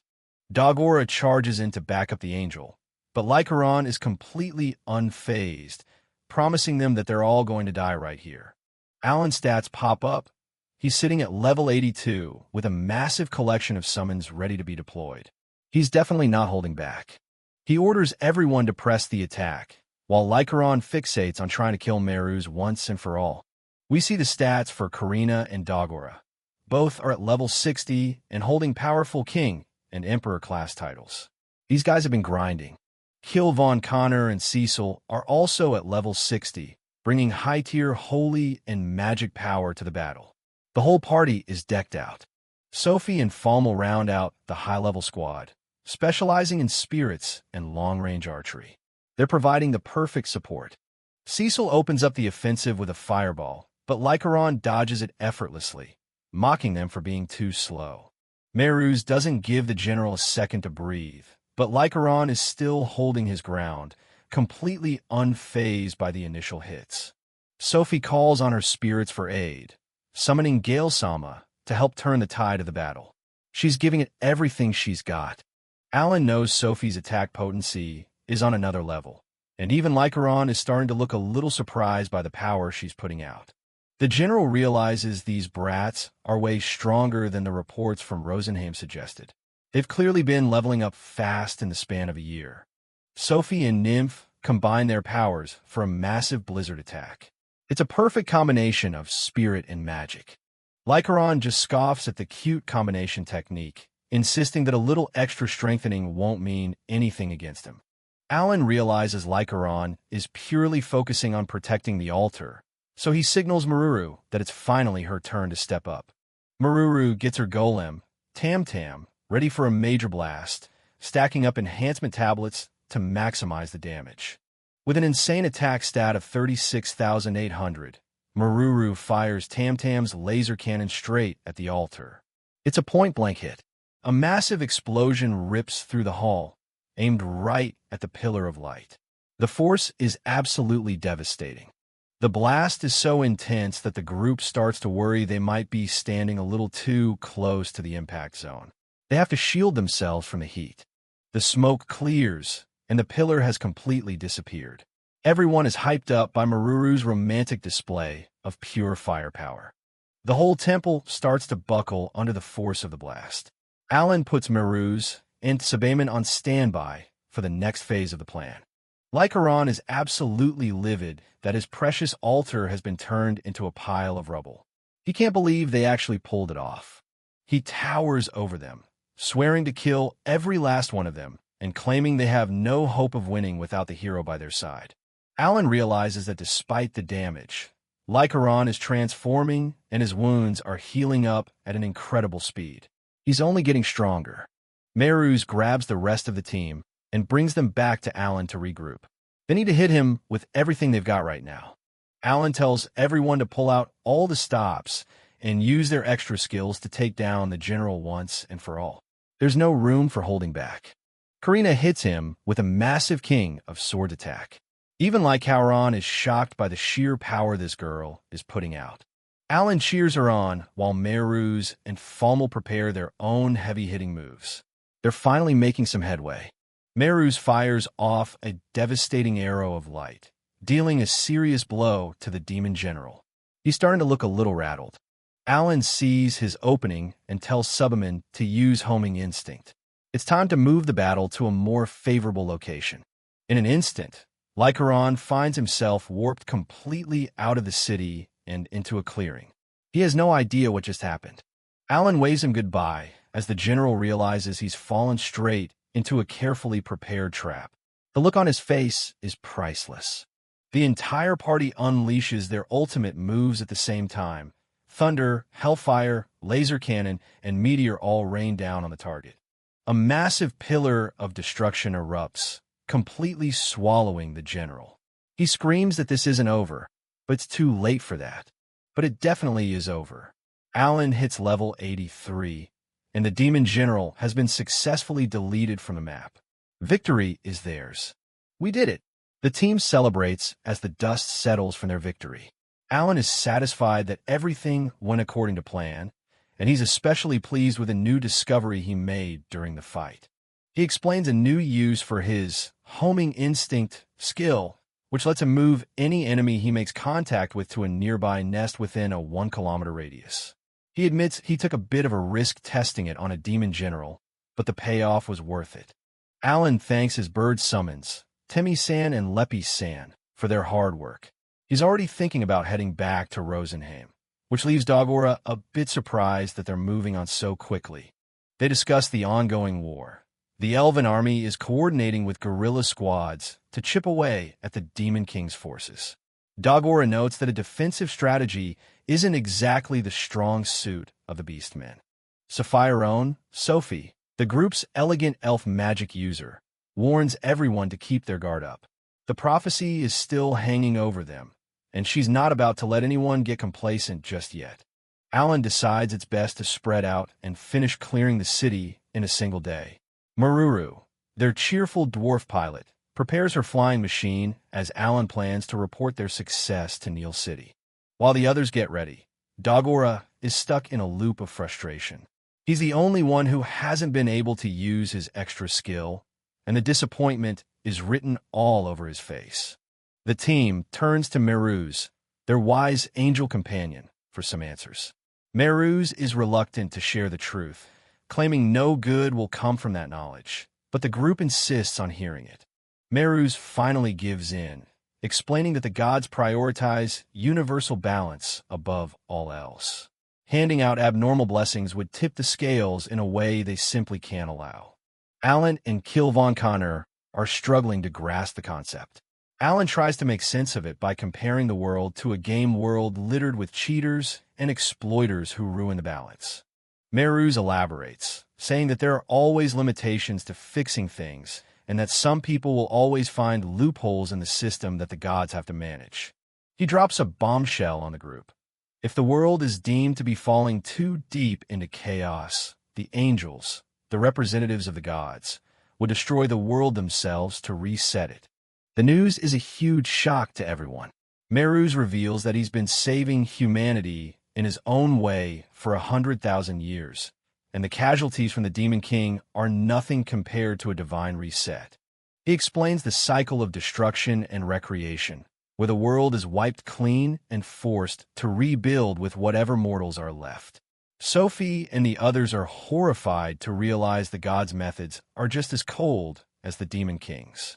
Meruz admits he can speak this freely now because he's become Alan's summoned beast. Personally, he doesn't want to see the world destroyed and wants the team to understand his position. He reflects on his long existence, admitting there were times he distanced himself from humans because he's had to kill so many of them in the past to maintain balance.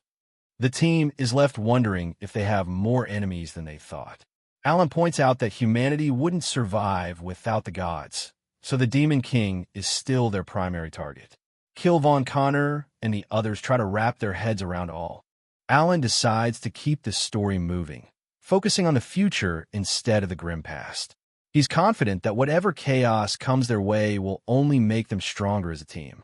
Meruz begins to explain the 8 Heroes plan, a divine strategy established to correct the chaos caused by the Demon King's growing army. Alan was summoned as one of those heroes, but a mistake occurred during the process. He ended up as an 8-star summoner with rare potential, and the gods were too drained to summon any more heroes after him. As a backup plan, the gods granted exceptional talent to Karina, Alan's childhood friend, so she could grow strong enough to fight without the Demon King's army noticing her right away. She became the nation's only sword saint. Meruz admits that the choice of who to fight or team up with was always up to the individual, and he was relieved when Alan decided to take on the Demon King on his own terms. He talks about the different kinds of divine power, like immense attack strength, the ability to revive the dead, or even techniques capable of taking down a demon god in a single hit. Crucially, Meruz reveals that extra skills have their own levels: General, King, and Emperor class. Everyone in the group, except Dogora, was granted general class power. Dogora finally gets his answer. Because his talent alone wasn't enough for a clear judgment, the gods granted him king class power to compensate. Dogora is stunned to be the special one, but Meruz warns that king class is extremely difficult to master. The fact that he managed to use it even once was a miracle, as some people go an entire year without being able to trigger it. Meruz compares Dagora's potential to the power granted to the hero Hermios to capture the demon god. It's a strength truly worthy of a hero, and Dagora is left speechless. Alan thanks Meruz for being so honest with them. Despite the heavy weight of the information, the team looks more determined than ever to carry on with their mission. Meruz has one final warning: the fact that Alan has 8-star talent and is playing in hell mode, requiring 100 times more express, must never be mentioned to anyone. Currently, the Demon King's army sees Alan as a liberator on the level of a demon god. If they found out he had even more divine power than their master, they'd resort to any dirty trick to stop him. Sophie knows how hard Alan has worked for his strength. Meruz admits that Alan has gone far beyond all of his expectations. Alan isn't quite sure if that was meant as praise, but he'll take it either way. Meruz looks at the group, hoping that they will be the ones to finally defeat the Demon King and restore a true sense of balance to the world. They look back at him with newfound resolve. It's a world with a high level of difficulty, caught in a battle between the Demon King's ambition and the god's cold judgment. Alan keeps his focus on the horizon. By the next day, they've returned to Neil City. Kil von Connor and the others are thanked for taking back the holy capital, and they're seen as messengers of the gods. Alan leaves some summons behind to help search for the High Pope. The team sets off once again on Maruru's flying machine, heading south toward their next objective. They're all feeling the weight of the task ahead. They talk about their target south of the Elmar theocracy. They're worried that if the Pillar of Light disappears, they'll lose their best chance to find the leader of the Dark God cult, Gashira. Dagora is fired up by the news of his king-class power and is itching for a sparring match with Karina. Alan is glad to see his friend's motivation is back at an all-time high. Half a day later, they're almost at the central continent. The journey has been smooth so far, but they're staying alert. As they look out over the landscape, something completely unexpected catches their attention, leaving everyone on board in a state of shock. Floating high in the sky is a massive island. It's a sight unlike anything they've ever seen, and they can hardly believe it's actually happening. Maruru and Kilvon Connor are amazed. Is it a giant magic ship? Whatever it is, it's absolutely gigantic. Alan wonders how it's even able to fly, and they decide to get a closer look. As they approach the floating mountain, they spot a temple perched right at the very top. It looks like they've found their next destination. What is that? Is that a shrine of the gods? Meru stares up at the massive, pyramid-topped mountain floating in the sky, his usual composure shattered. Alan and the others can only look on in shock as Sophie notices a familiar, ominous pillar of light rising from the strange island. The situation is far worse than they imagined. There are 3 of these floating islands appearing in the east, west, and south. Alan realizes with dread that the horrific events of Tiamenia are likely about to repeat themselves on a much grander scale in the very near future. Panic spreads through the group as they realize another nation is already being overrun by magic beasts, only 7 days after the demon general's defeat. Alan is overcome with frustration, cursing himself for not anticipating this 3-pronged assault as the weight of the impossible task ahead settles on his shoulders. Alan and the crew are closing in on the temple on their bird summon, but it's not looking good. Turns out there's a barrier acting like a complete blockade, and Alan can't summon a thing near the temple. Even Meru's is stumped. The barrier is totally unaffected by their presence, and there's no sign of the enemy either. Knowing they can't just barge in, the group decides it's better to split into 3 teams and take out the altars separately. The girls are all for it, even though Alan's still weighing the risk of running into a demon god during the mission. Before they move out, Alan does a full inventory check of his magic stones and active summons across the continent. He decides to head west with Dagora and Cecil, while Sophie asks to lead the charge to the east. It's settled. Kill takes the south with Meru's and Karina, while Sophie heads east with her crew. Alan's got a bad feeling about this. The signals from the other continents are gone, and the whole plan is a total gamble. It's March 24th, and after a quick pep talk, the teams finally split up and head to their assigned fronts. The East team starts their trek with a solid lineup of summons to back them up on the long journey. By the next morning, they're approaching the edge of the continent, with Sophie keeping watch through the night. They hit the Muharino Desert, and Maruru spots their final destination shimmering in the distance. It's a massive landscape that looks a lot like Tiamenia, dominated by a huge pillar in the center. Sophie's wary about heading into the city itself, wondering if there are other hidden spots out in this desert. She studies the map, noting that the villages here are spread way out, some over 10 days apart. Maruru asks why she chose the east, and Sophie explains they're heading to Fabulace, the home of the Dark Elves.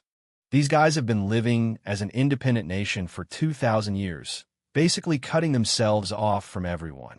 Maruru's worried since the Dark Elves once fought the elves over the World Tree, even if there was a ceasefire centuries ago.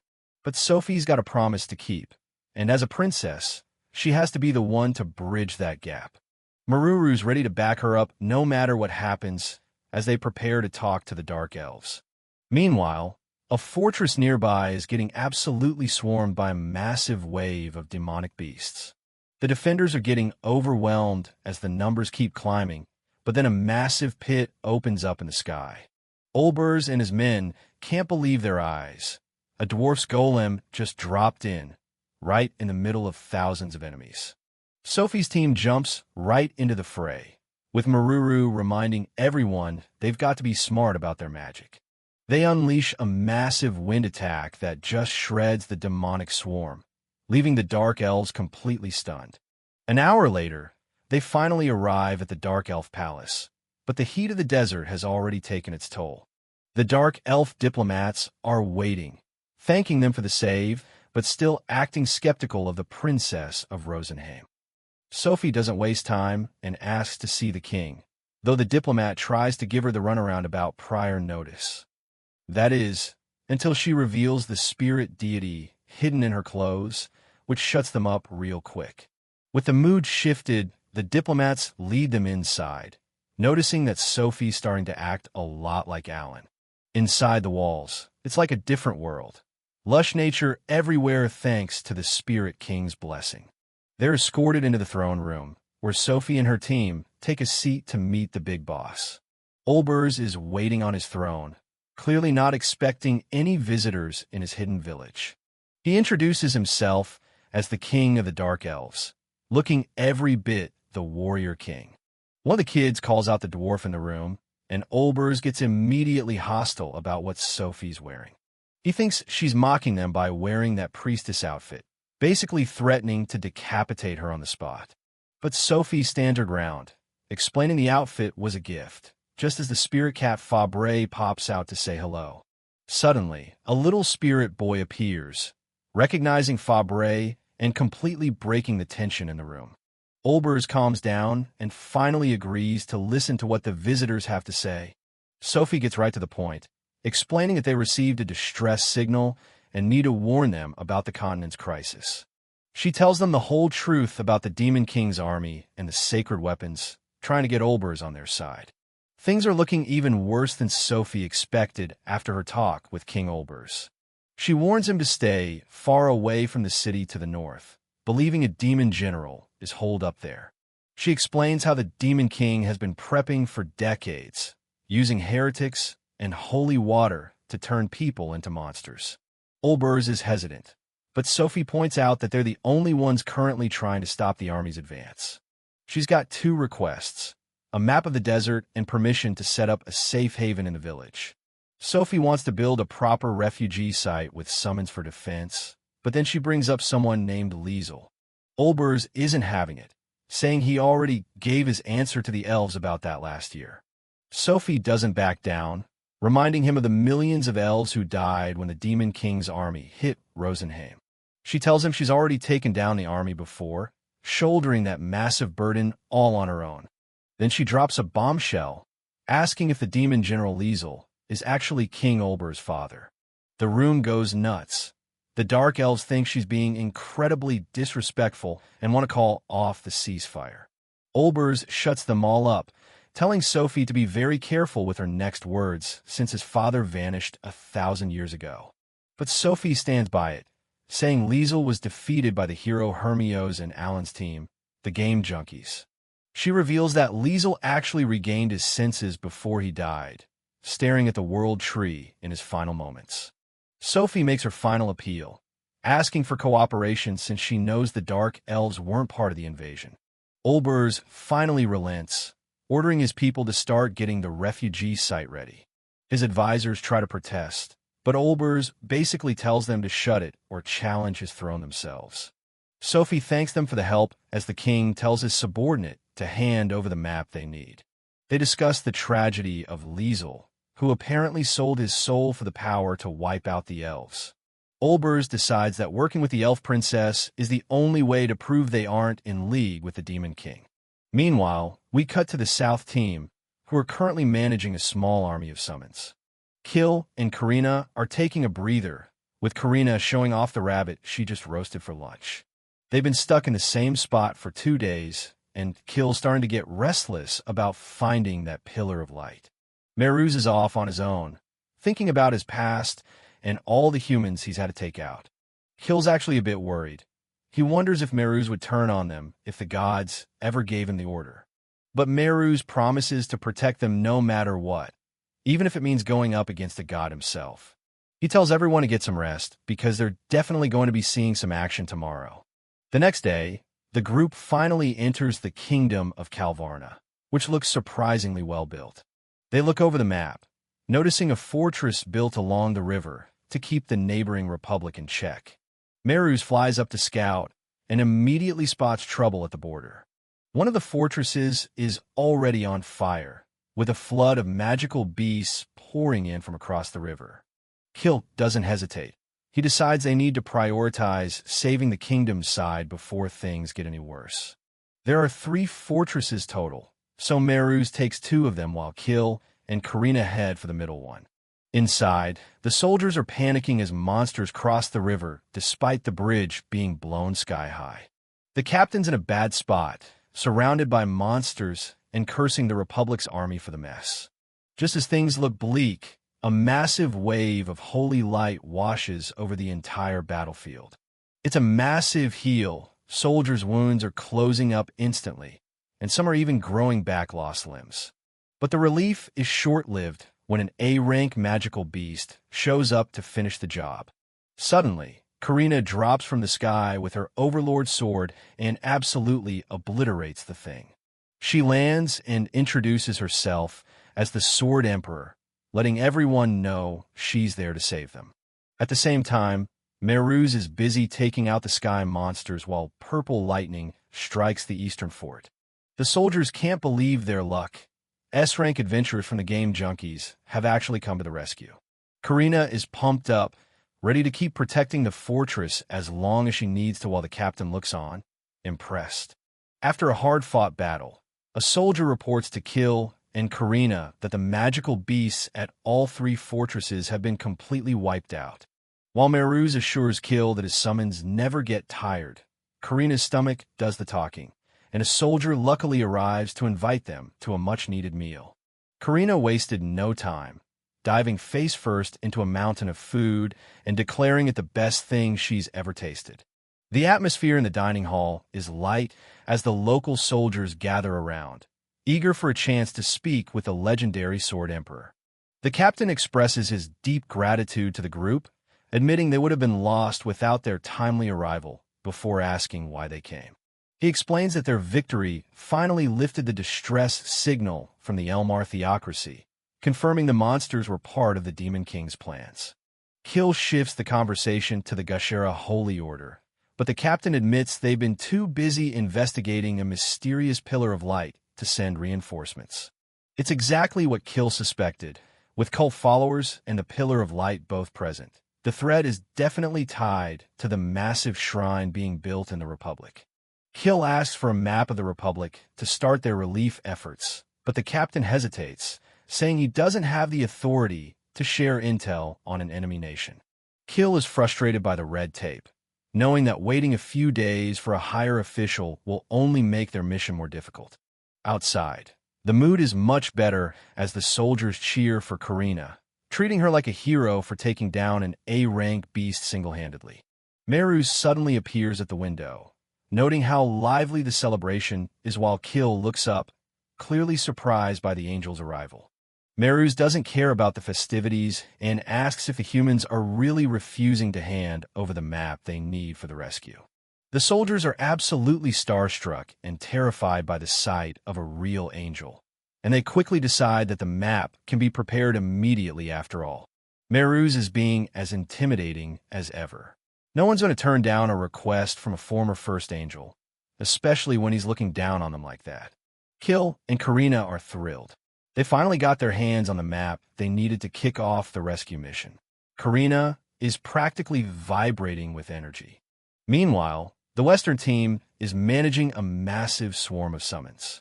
Alan's got his inventory locked down, 7 hatchling units and thousands of reinforcements ready to go. March 25th. Things are cooling down at the campsite. Kil's group luckily hasn't run into any enemies yet, but the swamp air is definitely getting to them. Alan gets word that Sophie's team pulled off a miracle. They didn't just survive the Dark Elves. They actually convinced King Olbers to let them use the area as a refugee camp. Sophie is really stepping up as a leader. It's a shame they're too far apart to talk properly, but Alan's confident she's handling the elven politics just fine. Their next destination is the Kingdom of Kriebel, the gateway to the underwater empire. Apparently, Princess Shia is already headed that way.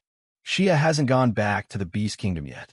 She's on a hunt for the tear of Macris, a legendary gem hidden somewhere in the west. Cecil is all over this. It turns out the gem is part of some famous romance manga she's obsessed with. She's convinced every woman in the world wants it. Alan isn't thinking about romance, though. If a high-profile target like Shia is out there, it's only a matter of time before things get messy. They call Shia the warplane for a reason, but even she might be in over her head if she runs into a demon general. They need to pick up the pace. The next morning, they reach the outskirts of Kriebel. A long line of refugees and soldiers is trudging through the fields, trying to reach safety. The soldiers are exhausted, pushing through just a few more days of travel. The merfolk aren't built for long treks on land, and it shows. Shia receives a grim report. 42 people didn't make it through the night. The casualties are piling up, and the vibe in the camp is getting darker by the hour. She's not letting the losses slow her down, though. If they want to survive, they need to keep moving toward her goal of domination, regardless of who's pursuing them. King Kriebel finally calls for her. He's looking pretty worn out himself, surrounded by his royal advisors in a makeshift command tent. They're debating strategy. Shia suggests bringing in more soldiers for rear defense, but she wants the merfolk to focus entirely on the civilians. The king is stunned when Shia calls them allies. It's a big move for the Beast Kingdom Albahar to offer this much support. He's skeptical. Forming an alliance usually requires permission from the Prostia Empire, and Shia is playing a dangerous game by skipping that step. Shia has a plan, though.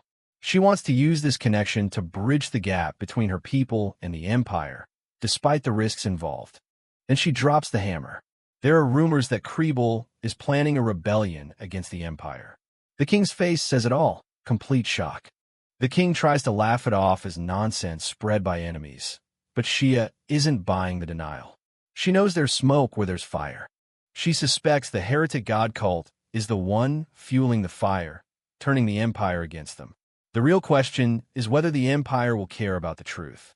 It's been 10 days since the Pillar of Light appeared, and the Empire hasn't lifted a finger to help. The king claims they're just preparing, but she is not convinced. She tells him point blank, he needs powerful backing if he wants to survive this. The advisors are horrified, but Shia is just speaking the truth. Suddenly, a scout bursts in. A massive horde of monsters is closing in on their rear. The panic is immediate as people scramble to find out the numbers. It's worse than they thought. 20,000 monsters versus their 2,000 troops. Shia doesn't flinch, seeing this as the perfect chance to prove her worth to the Empire. She gives everyone a choice. Follow her into a brutal battle or leave now. Her core soldiers aren't going anywhere. They're ready to fight for their future queen. The mood shifts to pure determination. Her men are ready to give everything they've got to buy time for the royal family. Shia takes command, ordering the magic units to put up a barrier wall. The archers take their positions as the first wave of monsters hits. The battlefield explodes into chaos. Spear-wielding monsters clash against the magic shield as the soldiers hold the line with everything they have. Shia jumps into the thick of it, but there are just too many of them. The sheer volume of the enemy is starting to wear her forces down. Another 4,000 enemies are flanking them from the sides. Shia realization hits. This might be where the path to becoming Beast King ends. One of her captains, Ras, unleashes a massive skill called Golden Mountain Needle to create some breathing room, but it's a drop in the ocean. Her men are begging her to retreat, but Shia is frozen. She can see the end coming as the monsters swarm over their defenses. That's when Alan and his crew make their grand entrance. They found her just in time, arriving right as the monsters are about to surround the unit. Alan doesn't waste time. He introduces himself as an S-rank adventurer and demands to know if he's found the right Princess Shia. He mentions Prince Zhu sent him to help. She is shocked. She didn't expect Zhu to actually follow through with his promise of reinforcements. Alan tosses a healing potion to the wounded captain. The man is stunned as his injuries close up instantly. It's the kind of high-level support they desperately needed. Alan's intervention is nothing short of a miracle for the exhausted soldiers. He's taking over the defense so the merfolk can get clear. He notes that the demon general isn't here yet, which is lucky. Alan gives the signal to Cecil to kick things off with a massive opening move. Alan rains down small meteors while Cecil backs him up with a flame lance. The monsters are being incinerated instantly. The tide has finally turned. The battle is far from over. Dagora tears through the enemy lines with a critical wave, while the soldiers scramble to keep up with the pure chaos. Alan reminds Dagora to stay close enough for heals. They're moving up now, with Alan summoning Orochi to really heat things up. If there's a boss hiding nearby, he wanted to show its face. The multi-headed dragon lets out a massive blast of magic, the Flame of Wrath. It's a total wipeout, leaving nothing but scorched earth where the monster horde used to be. She can't believe her eyes. This is the true power of the game junkies Alan was talking about. She tells her troops to follow their lead and keep the momentum going. 3 hours later, the silence returns. Every single monster in the area has been dealt with. The battlefield is quiet, and the threat to the merfolk is gone for now. Shia is staring at a weapon, the fire god's weapon, wielded by someone named Gashura. She seems conflicted about whether to turn him over or just end it right there. The talk turns back to the capture of Gashura. Apparently, his followers didn't make things easy, and the cost of taking him down was higher than they expected. Shia asks Alan if he's trying to make Prince Zu the next Beast King. After seeing him conquer an S-rank dungeon, she knows he's the real deal in this political power struggle. Alan just smiles and says he'll help whoever wants to protect the merfolk. Whether it's Zu or Shia doesn't matter to him, as long as the job gets done. Shia's ambition is clear. She wants domination, and she's not giving up the throne to anyone. She's officially asking for Alan's power to help her clear her path. Cecil and the others are a bit taken aback by her bluntness. Shia admits she isn't exactly close with her half-siblings, so the competition for the throne is personal. They shift focus to the Pillar of Light. It's coming from the Aqua Shrine, a place sacred to the merfolk right next to the capital. It seems the heretic cult has taken up residence inside. Alan's plan is simple. Get the refugees to safety and then head straight for that shrine. He knows the demon general is waiting in there, and he's ready to crash the party. Shia is surprised he's only bringing 2 companions, but Alan is confident. They already have the map they need, so the rescue mission is officially a go. 3 days later, they've successfully cleared enough room for the merfolk to reach the royal capital. Shia's army is holding the joint front line, managing the civilian movement. The situation in the capital sounds pretty hopeless for anyone still trapped inside. Alan offers Shia a faster way to travel to the fortress city using one of his summons. 2 days after that, they finally make it to the city. Cecil is just happy she can finally get a decent night's sleep. Adventure is great, but beds are better. Shia finds Alan and reminds him they're late for a greeting. They need to reassure their allies, even if Alan isn't exactly a fan of formal introductions. The Merfolk King is incredibly grateful. He formally thanks everyone for the hard work they've put in to save his people from Brink. Formalities aside, the first order of business is a massive feast. Everyone digs into the delicious spread, finally taking a moment to breathe. The king is still in disbelief that they survived. Shia is more optimistic, telling him to cheer up because they're only a few days away from taking the capital back. Alan explains the logic. An S-rank adventure on their side makes anything possible. Once they take down the demon general, they can wipe out the heretics for good. The Prostia Empire has finally promised to send support, but the Merfolk Queen still feels bad that she can't do more to help right now. Alan thinks it's about time they got some backup. Shia suggests they postpone the rest of the plan until the country recovers a bit more. Alan, meanwhile, is just sipping his drink, keeping the peace. The queen brings out a special gift, the holy gem of Macris. The team is stunned. This is the legendary treasure Cecil was geeking out over earlier. Cecil confirms it's the real Tears of Macris. It's famous back home as the center of a tragic romance manga, but seeing it in person is something else entirely. The story goes that Prince Macris fell in love with a commoner, but their wedding was ruined by a monster attack. He made a deal for power, but lost his human form in the process. When his lover fled in fear, Macris was left to protect the empire alone, forever crying tears that turned into these powerful gems. She just thinks the story sucks. The king asks Alan to accept the gem as a token of his gratitude. It's a priceless relic, but he wants it to go to someone who can truly help the capital. Alan hands it over to Cecil. She's shocked, but he points out that a magic-boosting item is wasted on him. He wants her to have the best gear for the fight ahead. The stats on this thing are insane. It cuts magic activation time and cooldowns by half, plus adds massive boosts to mana and intelligence. It's basically a cheat code.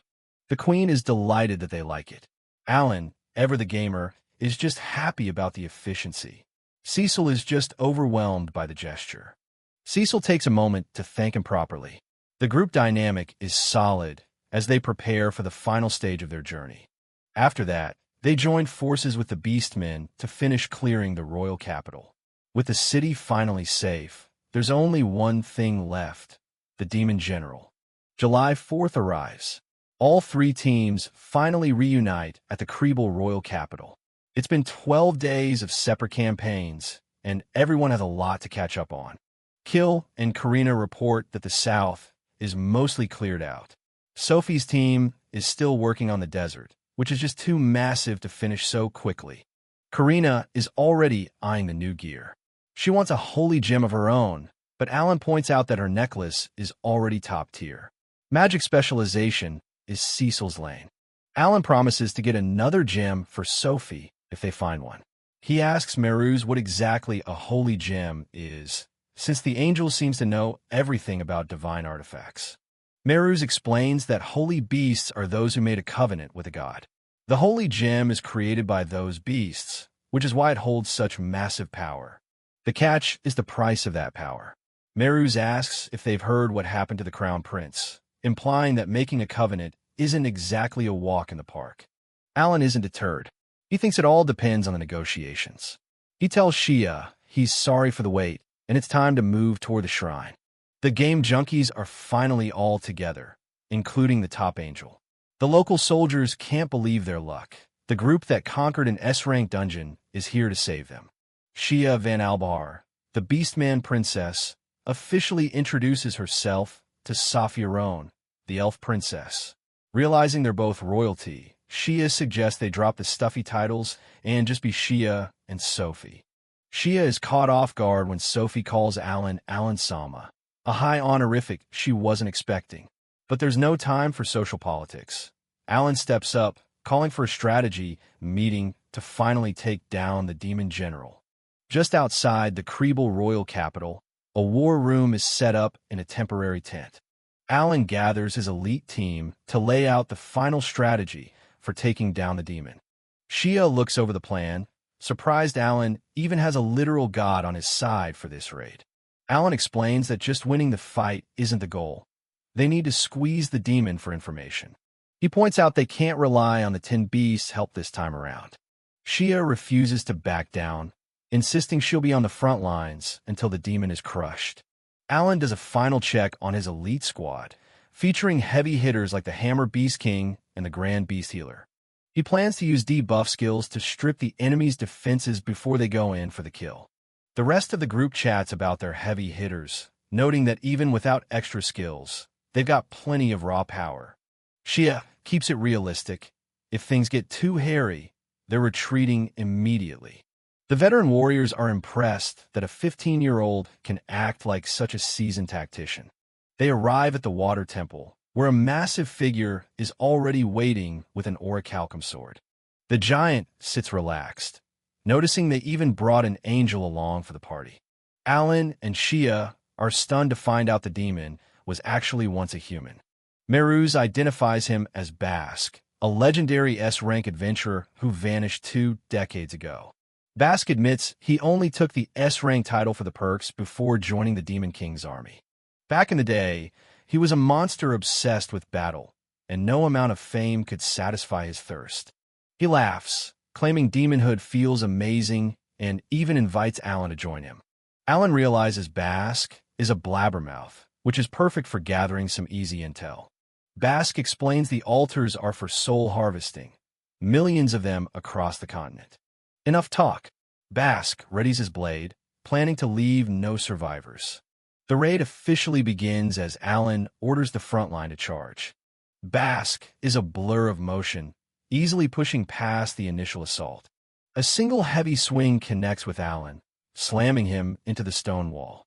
Alan's stat window shows his endurance is holding up, but he's shaken by the demon's raw power. Sophie jumps in with a Spirit King blessing to keep Alan in the fight. Bask spins into a whirlwind of blades, taunting the summoner to keep playing. The team retaliates with high-level magic, hitting Bask with flares and thunderbolts.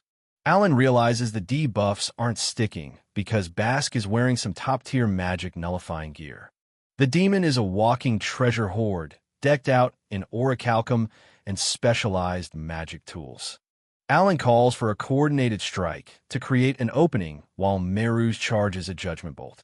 A massive lightning strike hits Bask dead on, but it only buys them a few seconds. Alan dives back in using homing instinct to keep the pressure on.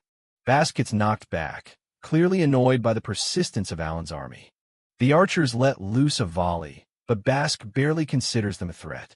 He bats away the arrows with his sword as if they were flies. Alan goes all out on the buffs, stacking attack power and critical rates to the max. 1,000 phantom soldiers rained down extra attacks in a massive wave. The heavy artillery follows up with petit meteor and laser cannons firing at once. Bask is barely standing after the explosion, his mask shattered and body smoking. Just before they can land the final blow, he activates a teleportation tool and vanishes. Alan can't believe the guy survived that. He boosted his damage as high as possible, and the demon still slipped away. Meru's watches as the teleportation energy fades, confirming that their target has successfully escaped. Alan is fuming. He hates losing out on all those experience points and potential loot drops. He quickly shifts gears to the next objective, reaching the Sky Island before the demon general can regroup. The team discusses their plan to wipe out the remaining evil spirits and hunt down the demon once and for all. Shia takes command of the Beastmen, splitting the troops to secure the capital while the elite group moves on. Alan realizes Shia's determination hasn't wavered, even after seeing how strong a demon general really is. 3 days later, the party arrives at Midapoi, the capital of the Carlonia Republic. They witness a massive pillar of light as another soul-gathering ritual is completed. Alan checks his progress. He's hit level 84, but there's no time to celebrate while threats remain on the continent. The local soldiers thank them, believing the city is finally safe from the manifestations of evil. Alan knows better. They haven't won the war yet, only a few small skirmishes. Their next stop is the Eastern Desert, where they hope to get some answers from the Dark Elves. Outside the walls of Fabulace, King Olbers greets the game junkies personally. He meets Olbers' son, Luke, who is surprisingly close in age to him. Olbers is stunned to learn that Alan and his grandfather, Yos, were once on the same legendary adventuring team. Luke is curious about their powers, asking Alan what his talent is. Alan proudly demonstrates his summoning abilities, though his avian companion seems more interested in snacks. The Dark Elves are amazed. They've heard prophecies of a boy who drives away darkness, and Alan fits the bill perfectly. Another 3 days pass, and they finally reach the town of Lukok on April 10th. They manage to take down another manifestation, and Alan's level keeps climbing, now hitting 85. Best of all, a new ability has finally been unsealed, kingification.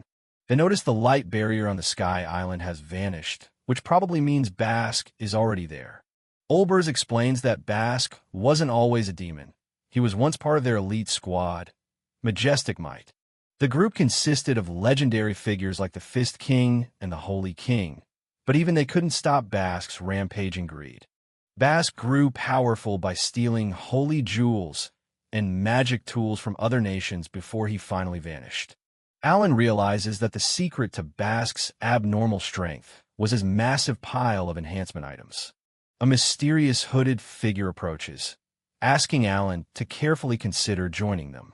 Alan decides it's time to test his new kingification power before heading into the desert. He summons Tam Tam in turtle mode, providing a perfect shield and shade for the beastmen. Then he brings out Meruz, who transforms into a six-winged angel with stats that are absolutely off the charts.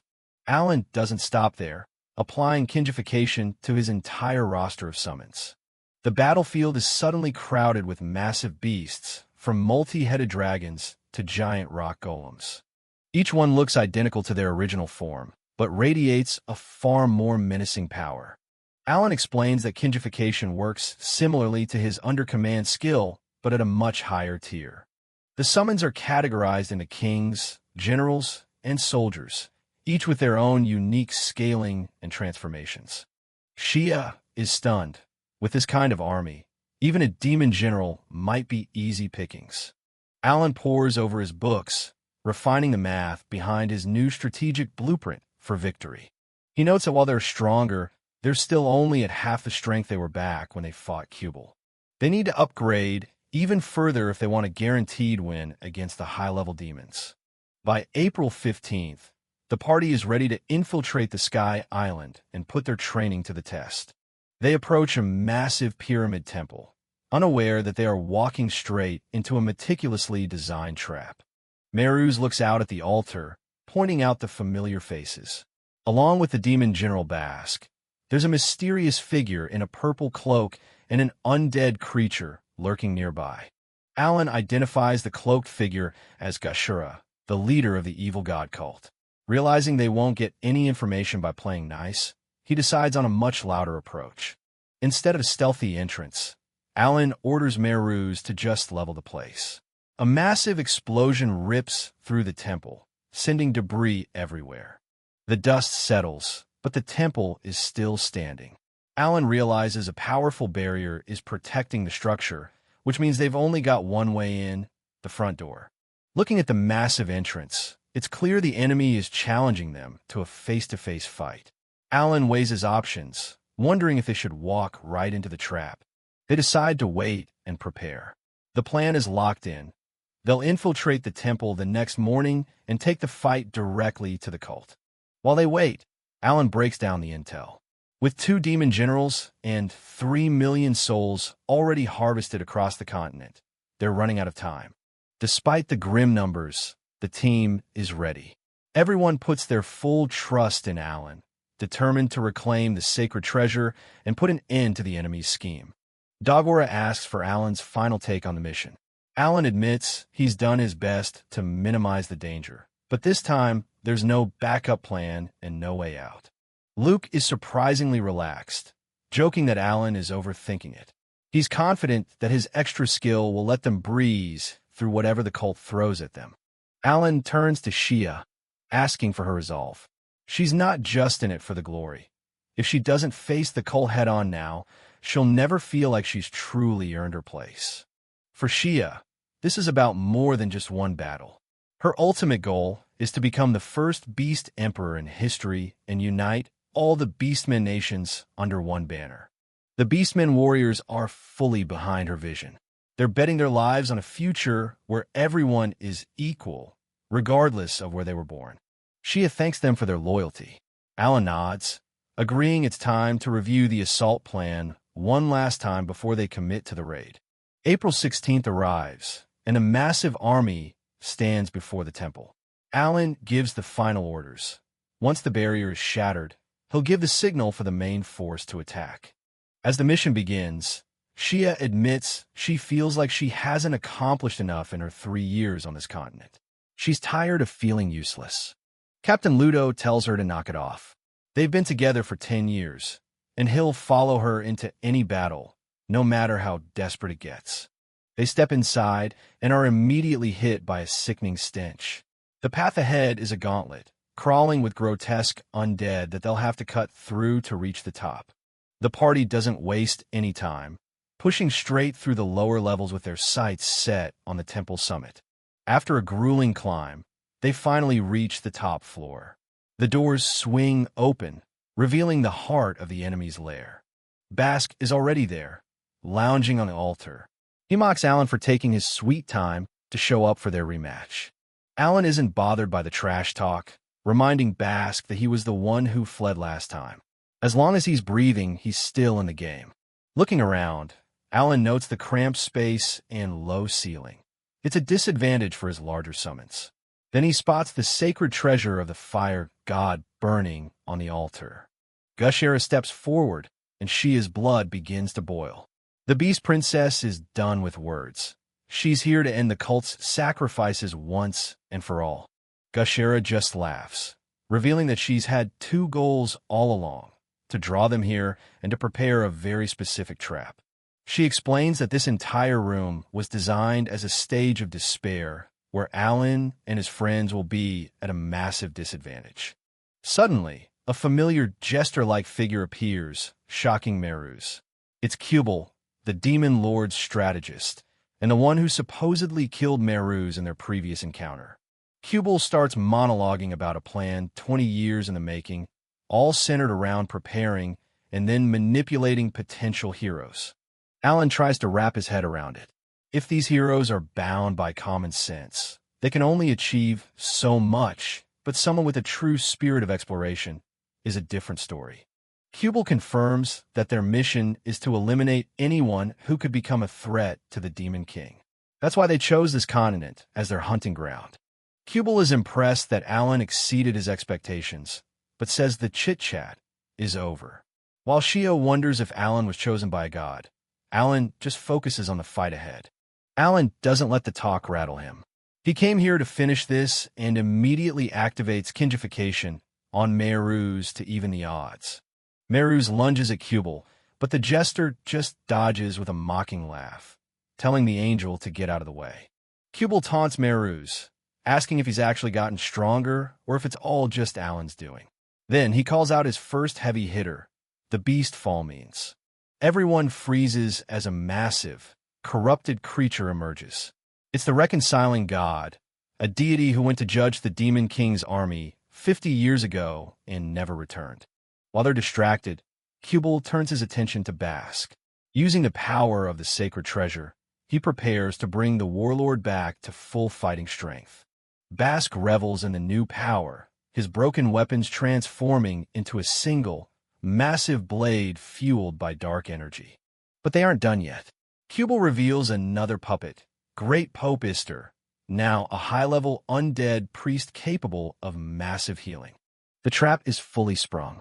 They're surrounded by 5 legendary tier threats, and Kubel makes it clear no one is leaving this room alive until the party is defeated. The cast of despair closes in. Bask, Gushera, the undead pope, the fallen god, and Kubel himself, all ready to end the party right here. Alan realizes how bad the situation is. This isn't just another raid. It's a desperate struggle for survival. He tells Sophie to use her extra skill immediately. The battle kicks off with a deafening crash as Bask clashes with Merus. The warlord laughs, telling the angel that even at full power, they're going to lose. The battlefield becomes a chaotic mix of elemental fury as Sophie calls upon the nymphs for a massive blizzard. Alan can see the strain on his allies, quickly summoning Rockinol to provide some much-needed backup as their defenses start to buckle. The enemy has an answer for everything. A magical wall rises to absorb the party's barrage, and before the smoke can even clear, the undead pope unleashes a massive healing spell that instantly restores his demonic allies to full health. Alan notices that Bask and Gushera have abandoned their defense for a total offensive. Realizing the danger, he shifts the strategy, ordering the team to focus entirely on staying alive, while Karina prepares to unleash her extra skill. It's a brutal race against time. Alan knows they're burning through their most powerful abilities far too quickly. If they don't break the stalemate before their extra skills run out, they won't stand a chance. Watching from a safe distance, Kubel finds the whole struggle entertaining. He's genuinely surprised by how much Alan has grown in such a short time, but he's still waiting for the moment when their hope finally turns into pure desperation. Gathering a swirling mass of dark energy, the strategist prepares his final gift for the Demon King. As he looks down on the carnage, he views the souls of the fallen as nothing more than fuel for the next stage of his twisted game. The battlefield is a total disaster zone. A cultist drops a high heal to keep their side in the game, and while Karina tries to rush the healer, the massive demon General Bask shuts her down before she can even get close. The front line is pure chaos. Dogora and Karina are throwing everything they've got at Bask, but the guy is just an absolute tank, shrugging off their combined assault. Alan watches the struggle from the side, his mind racing through strategies. He knows Bask is the priority, but the power gap is glaring. Meanwhile, the mastermind Kubel is just chilling in the back, soaking in the advantage. Suddenly, the sky erupts with a death flare.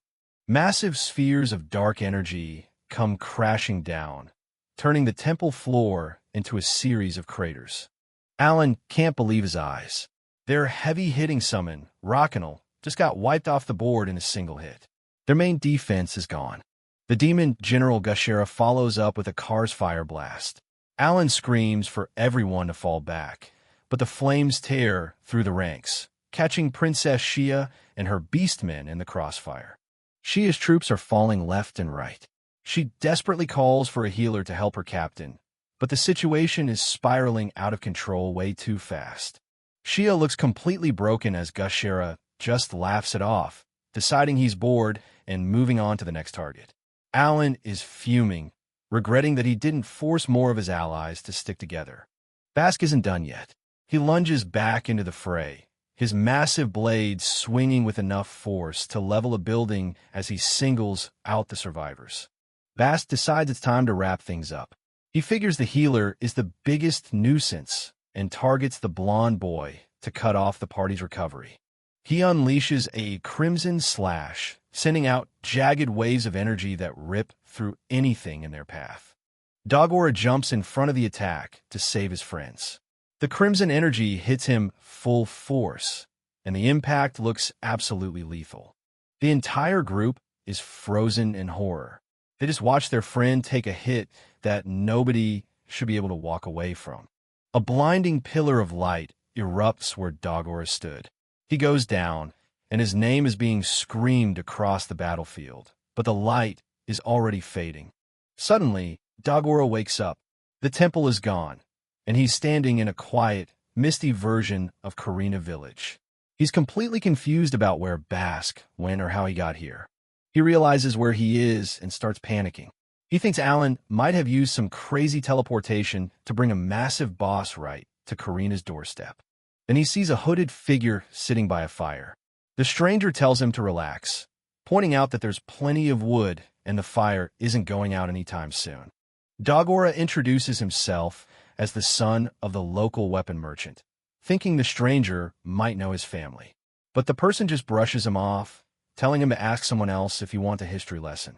He sits there, staring at the flames as the memories of his failures start flooding back. He remembers the day he lost to Alan and how much it stung. He thinks about how Alan was the one chosen as a hero, while his friends were crushing S-rank dungeons and demon generals. Dogora felt like he was just stuck in the background. The frustration has been building up for a long time. Every battle just felt like another reminder that he was the only one in the group who didn't live up to the hero title. The stranger cuts through his wallowing with the cold, hard truth. They look him in the eye and tell him he can't go back because he's already dead. As Dogora stares in shock, the figure touches his chest to show him he's just a spirit. There's no heartbeat, just a lingering spiritual form held together by the divine energy in the room. Dogora doesn't care about the rules. He screams that he has to go back because his friends are still fighting for their lives, and he can't just leave them. The hooded person mocks his naivety, asking if he's actually ready to pay the price. They offer him a chance to become their disciple and gain the power to return. The cloak drops, and it's Freya, the goddess of fire. She offers to form a pact and send him back to his comrades, but warns him that this isn't a free ride. Dagora is a bit confused about the whole disciple thing, even asking if the price is turning into a fish. Freya just stares at him, clearly not amused by the joke. Freya explains the real deal. He needs to strive with everything he has to become a hero. If his name becomes famous, it brings more followers to her, too. She wants him to spend his whole life gathering followers for a fire cult. Dagora doesn't even blink, begging her for the strength to save his friends. Freya smiles, loving how his spirit burns like a raging fire. She tells him not to worry about the time. Things flow differently in the divine realm than they do back home. She officially accepts him as her disciple. She tells him to go out there, surpass his limits, and show the world what a real hero looks like. They shake on it, sealing the pact. Dagora is ready. His friends are waiting, and he's finally got the power to make a difference.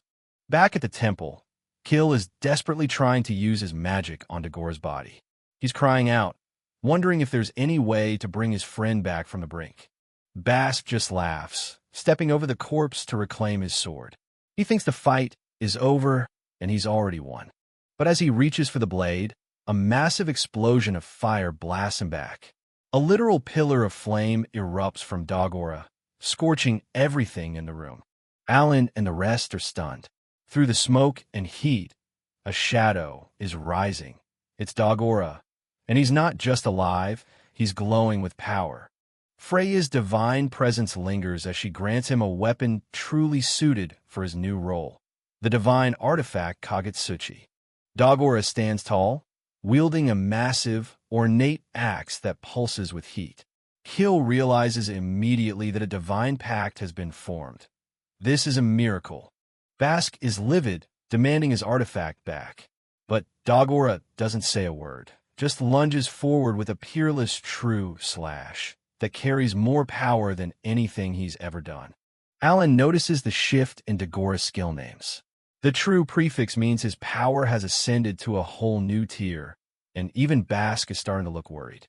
Alan quickly checks his grimoire to see the stats. He needs to know exactly how much of a boost his friend just got from the goddess. The stat screen is insane.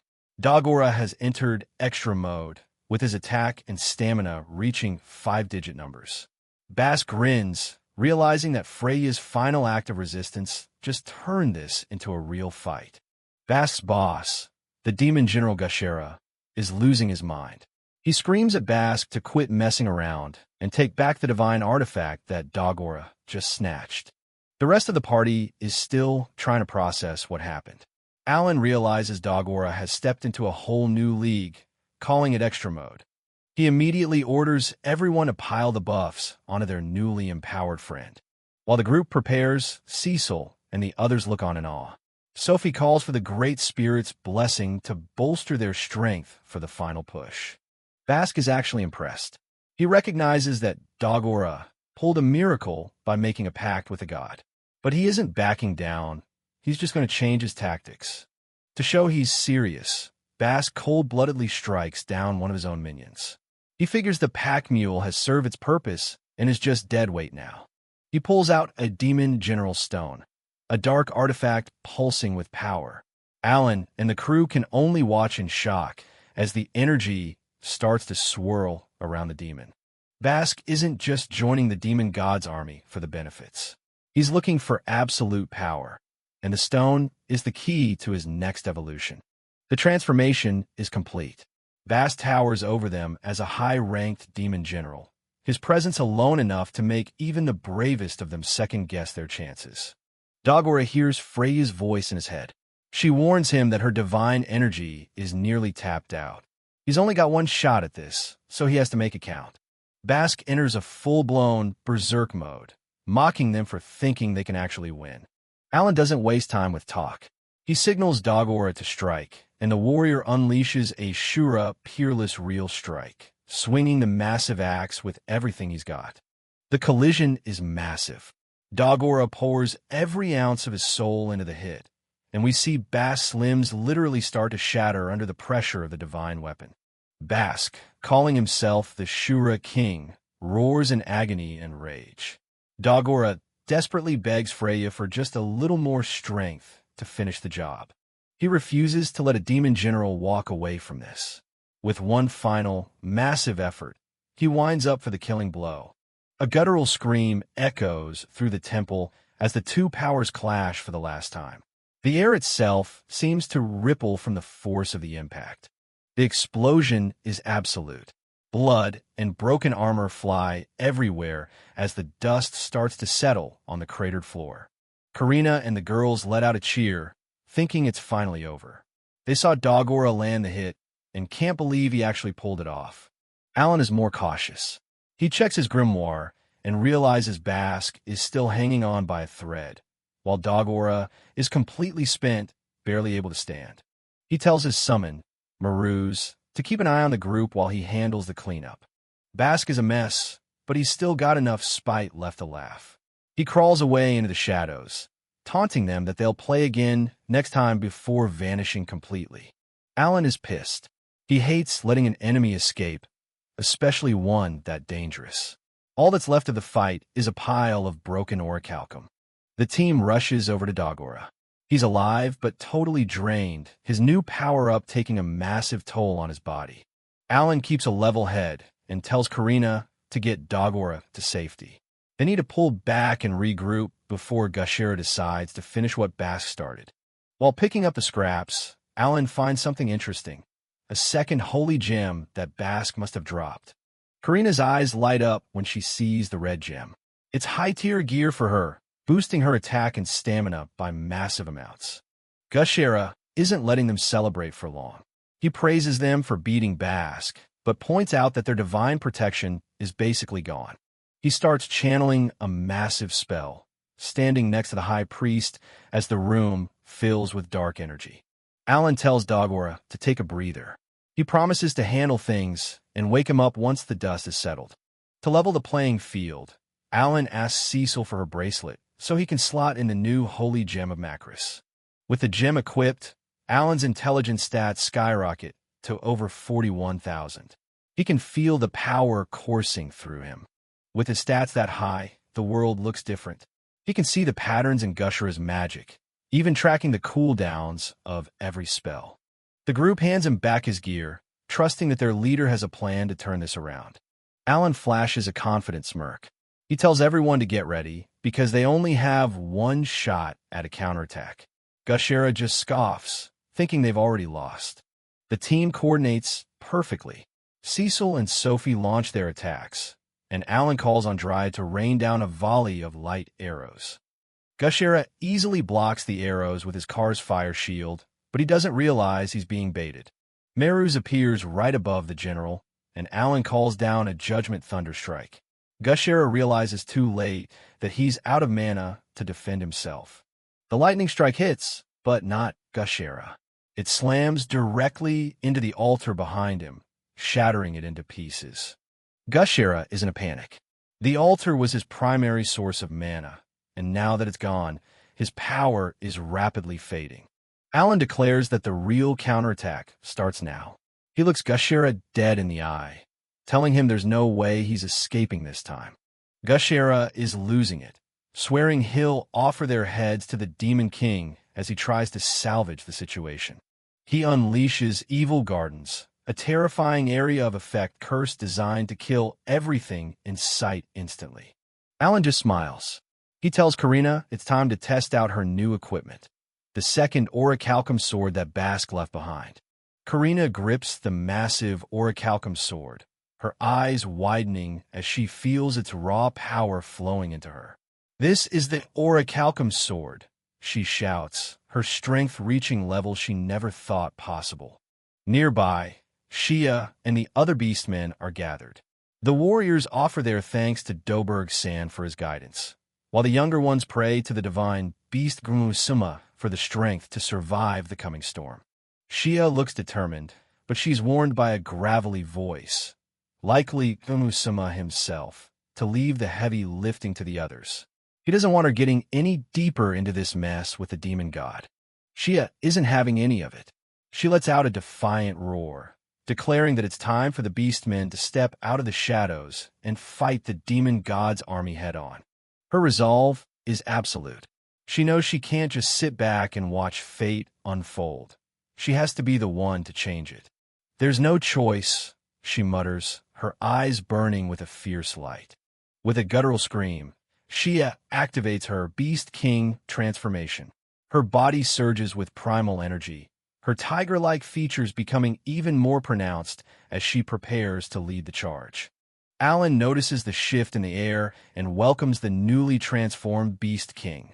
With the shrine's barrier finally down, he orders Subman to summon 200 reinforcements immediately.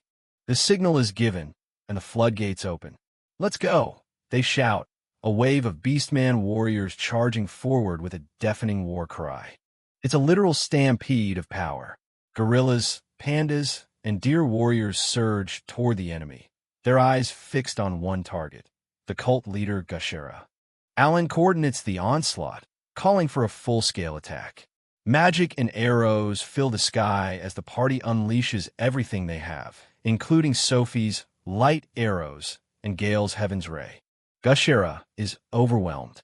The Dark General screams in agony as a barrage of spells and physical strikes tears through his defenses, leaving him no room to breathe. Karina and Shia lead the final push. Karina swings her new sword with Overlord's sword, while Shia delivers a devastating, dominant fist that rocks the very ground. A blinding explosion marks the end of the fight. A system window pops up in front of Alan, announcing that a demon general has been defeated and he's reached level 86. The dust starts to settle, and Alan takes a moment to speak with the others. They discuss the horror of the cult's magic and how even those turned into beasts were eventually saved. Gashera is a broken mess, barely clinging to life. He chuckles weakly, acknowledging their strength before trying to make a hasty exit. Karina is stunned that he still has the energy to talk. Alan isn't about to let him walk away. He watches from atop his dragon summon as the demon tries to flee, reminding Gashera that he promised there would be no escape. On Alan's command, Maruru unleashes her divine laser cannon. A massive beam of concentrated energy lances out, catching the retreating General Dead Center.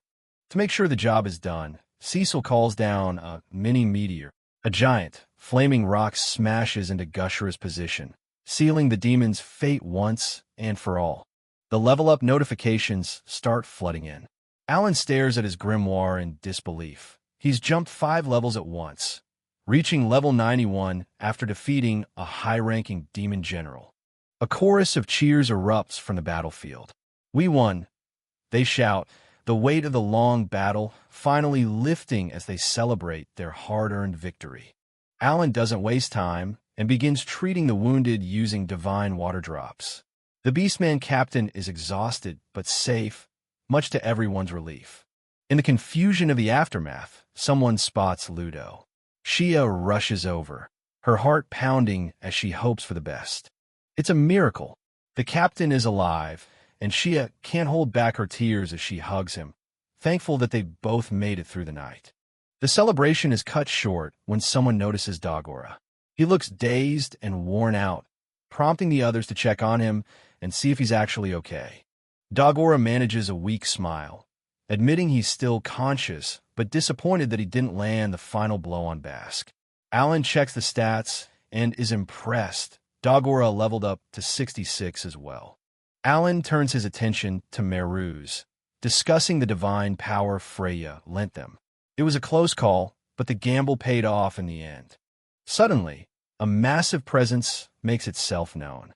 The god of reconciliation, Falmeans, has returned to its true form, a majestic, dragon-like beast that radiates divine authority. The party stands in awe. Karina wonders aloud if they'd level up from fighting a god, but her attention is drawn to the wound on the deity's neck. Seeing the god in pain, Karina decides to act. Alan warns her to be careful, but she's determined to help the being that helped them. Karina walks right up to the massive creature. "It's fine now," she says gently, asking for its name as she prepares to use her divine blessing.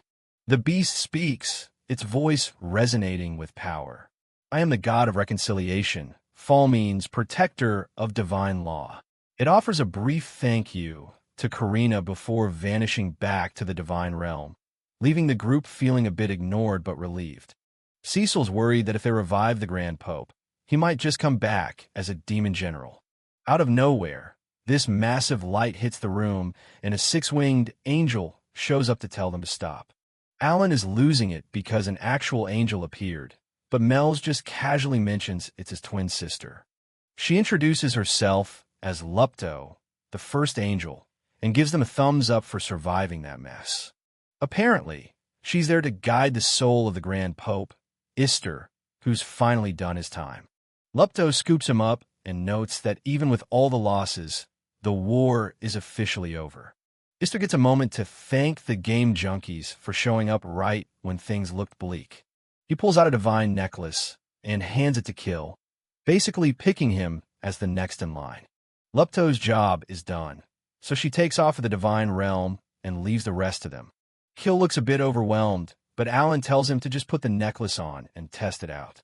The stats on this thing are nuts: doubled recovery power and a massive boost to his main stats. Alan isn't done yet. He wants to clear out the rest of the demonic ghosts still hiding in the temple. While poking around, they stumble onto a staircase leading down to the basement. They find this giant floating cube, which turns out to be the energy source keeping the island in the air. Alan immediately starts looking for a control room because he wants to drive this thing. He's already planning to use the entire island as a giant projectile to smash the demon god's base. Everyone else is looking at him like he's insane, but he just ignores them. Maruru's all for it and thinks they should get some Magitech engineers over here to fix it up. Shia realizes that Alan's whole goal from the start was just taking down the demon god once and for all. Alan decides their next move is Rosenheim, where another demon general is supposedly hanging out. Shia says her goodbyes and heads back to the Mermaid Kingdom to check on her people. While resting, the crew looks back and realizes they've already taken down 5 demon generals. But Lupto drops some heavy info. The demon god is like 100,000 years old and totally unpredictable. Alan starts piecing it together. The guy might be collecting souls to stage a coup against the gods. There's also the name Incarnation of the Evil God that's really bugging him.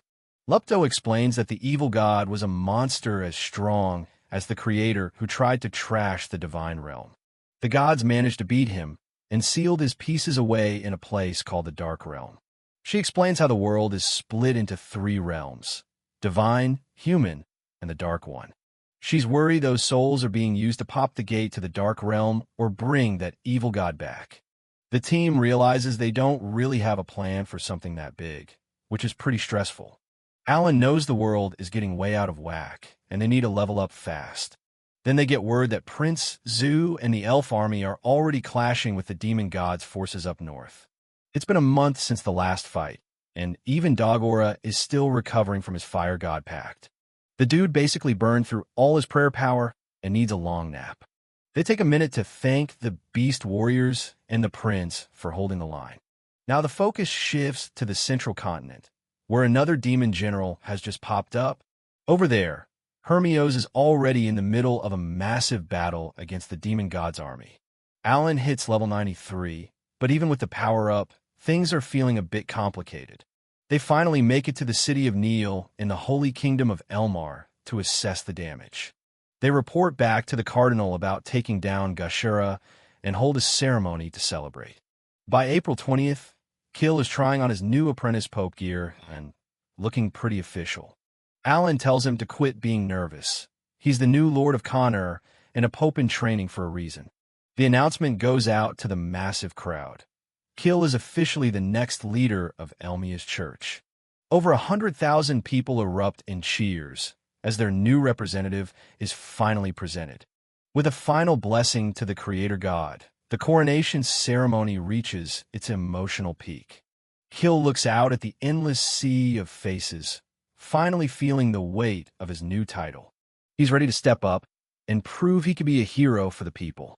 As the ceremony ends, news of a new apprentice pope starts spreading across the globe. But there's a lingering problem. 5,000 heretic cult members in the city now have nowhere to go. They were tricked by Gashura and now they're facing starvation and a brutal crackdown from the city. Sophie points toward the floating island and suggests they just move everyone there instead. Alan agrees. The island needs inhabitants, and the fire god Freya needs followers to regain her strength. With room for tens of thousands, the floating island is the perfect refuge for the displaced devotees. Alan looks at the map, satisfied that this is the best way to handle the crisis. He heads over to Dagora to present a specific proposal to the goddess Freya. Freya's voice echoes through the divine axe, asking Alan what kind of crazy plan he has now. Alan explains that 10,000 people are desperate for salvation and asks her to manifest.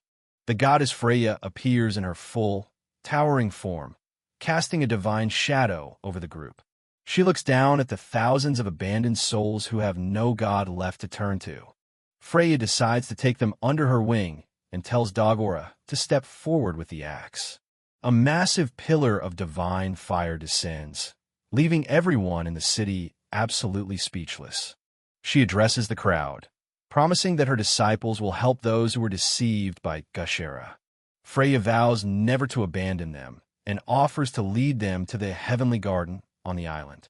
The citizens burst into tears, calling it a miracle that their prayers were actually answered. With the ceremony officially over, the long journey of rebuilding the Elmar holy nation begins. Alan starts handling the logistics, ordering the officials to register everyone ready to migrate. He also makes sure to request a statue of Freya in Dagora be placed in the center of the city plaza. Just then, a messenger arrives with an urgent letter from the Dark Elf King, Olbers. Sophie is shocked to find out her father has already made such a big decision on her behalf. The king has officially signed off on joining what Alan is calling the Alan Army. The party is stunned by the name, but Alan admits he was just waiting for the right moment to announce it. He explains how splitting their forces into 3 teams allowed them to act so swiftly during the war. Using his S-rank authority, Alan intends to use the island as a global base for his worldwide forces. Rosenheim is committing 2,000 troops, including their best spirit mages. Even the strongest spirit master, Gutluga, and the main elf army are officially part of the squad. Another 1,000 dark elves from Fabulace are joining up, bringing the spirit mage count to 3,000. Alan's next objective is for the entire army to tackle an S-rank class change dungeon together. Shia thinks it over and realizes that joining Alan is the fastest way to make her Beast Kingdom dream a reality. Alan is thrilled, knowing that beastmen who can transform into Beast Kings are an incredible asset. With 2,000 beastmen in the mix, the Alan army officially grows to 5,000 elite members. Sophie is moved that Alan went through so much trouble to think of everyone's future. Finally, it's time to give their floating base a proper name. Alan reveals the title, Heavy User Island, a base for those who push past their limits to save the world. Everyone thinks the name is awesome, and Alan prepares for the massive amount of work still ahead of them. Beastman Princess Shia and her group return to the Kingdom of Kriebel to finalize their alliance. Meanwhile, Alan's team is invited to the dark elf village of Fabulace, where the villagers express their deep gratitude for being saved. Alan offers the floating heavy user island as a permanent sanctuary for anyone who needs a safe place to live. Outside, the dark elf children are having a blast playing a game of ogre, their laughter echoing through the village. An energetic dark elf boy named Luke Todd is dominating the game, declaring that everyone must be his subordinate if he wins. Alan watches the kids play and strikes up a conversation with the confident young Luke. Some of the older elves tease Luke for his childish antics, but he just ignores them with a defiant look. Luke's eyes widen in awe when he hears that Alan's group took down 5 of the demon god's generals, something even the hero Hermios couldn't do. It turns out Luke is incredibly knowledgeable, knowing every country and even the inner workings of the enemy army. King Olbers, Luke's father, approaches and asks his son if he's finally satisfied with his playtime. The king formally thanks Alan for the invitation and officially brings his people into the Alan army. The attendants try to usher Luke away to change into more formal attire, noting that despite his skills, he's still just 15. Suddenly, Luke drops a bombshell. He wants to leave the village and join Alan's adventuring party, the Game Junkies. The proposal catches both Alan and King Olbers completely off guard, leaving them staring in silence. Luke insists he's ready, claiming his mastery of dark magic makes him a perfect fit for the front lines. The small ferret-like creature on his shoulder, Fabre-sama, speaks up and declares that he'll follow wherever Luke goes. Alan's tactical mind starts racing. Dark magic is rare and specializes in the powerful debuffs his team currently lacks. Sophie steps in, looking Luke in the eye to ask if he's truly prepared for the life-or-death struggle against the demon god. Seeing the determination in his son's eyes and the Spirit King's support, King Olbers gives his blessing for Luke to depart. Alan officially welcomes the young mage to the team, and Luke is immediately fascinated by Alan's mysterious black grimoire. Dropping the formal titles, the group celebrates their newest member as they prepare for the long journey ahead.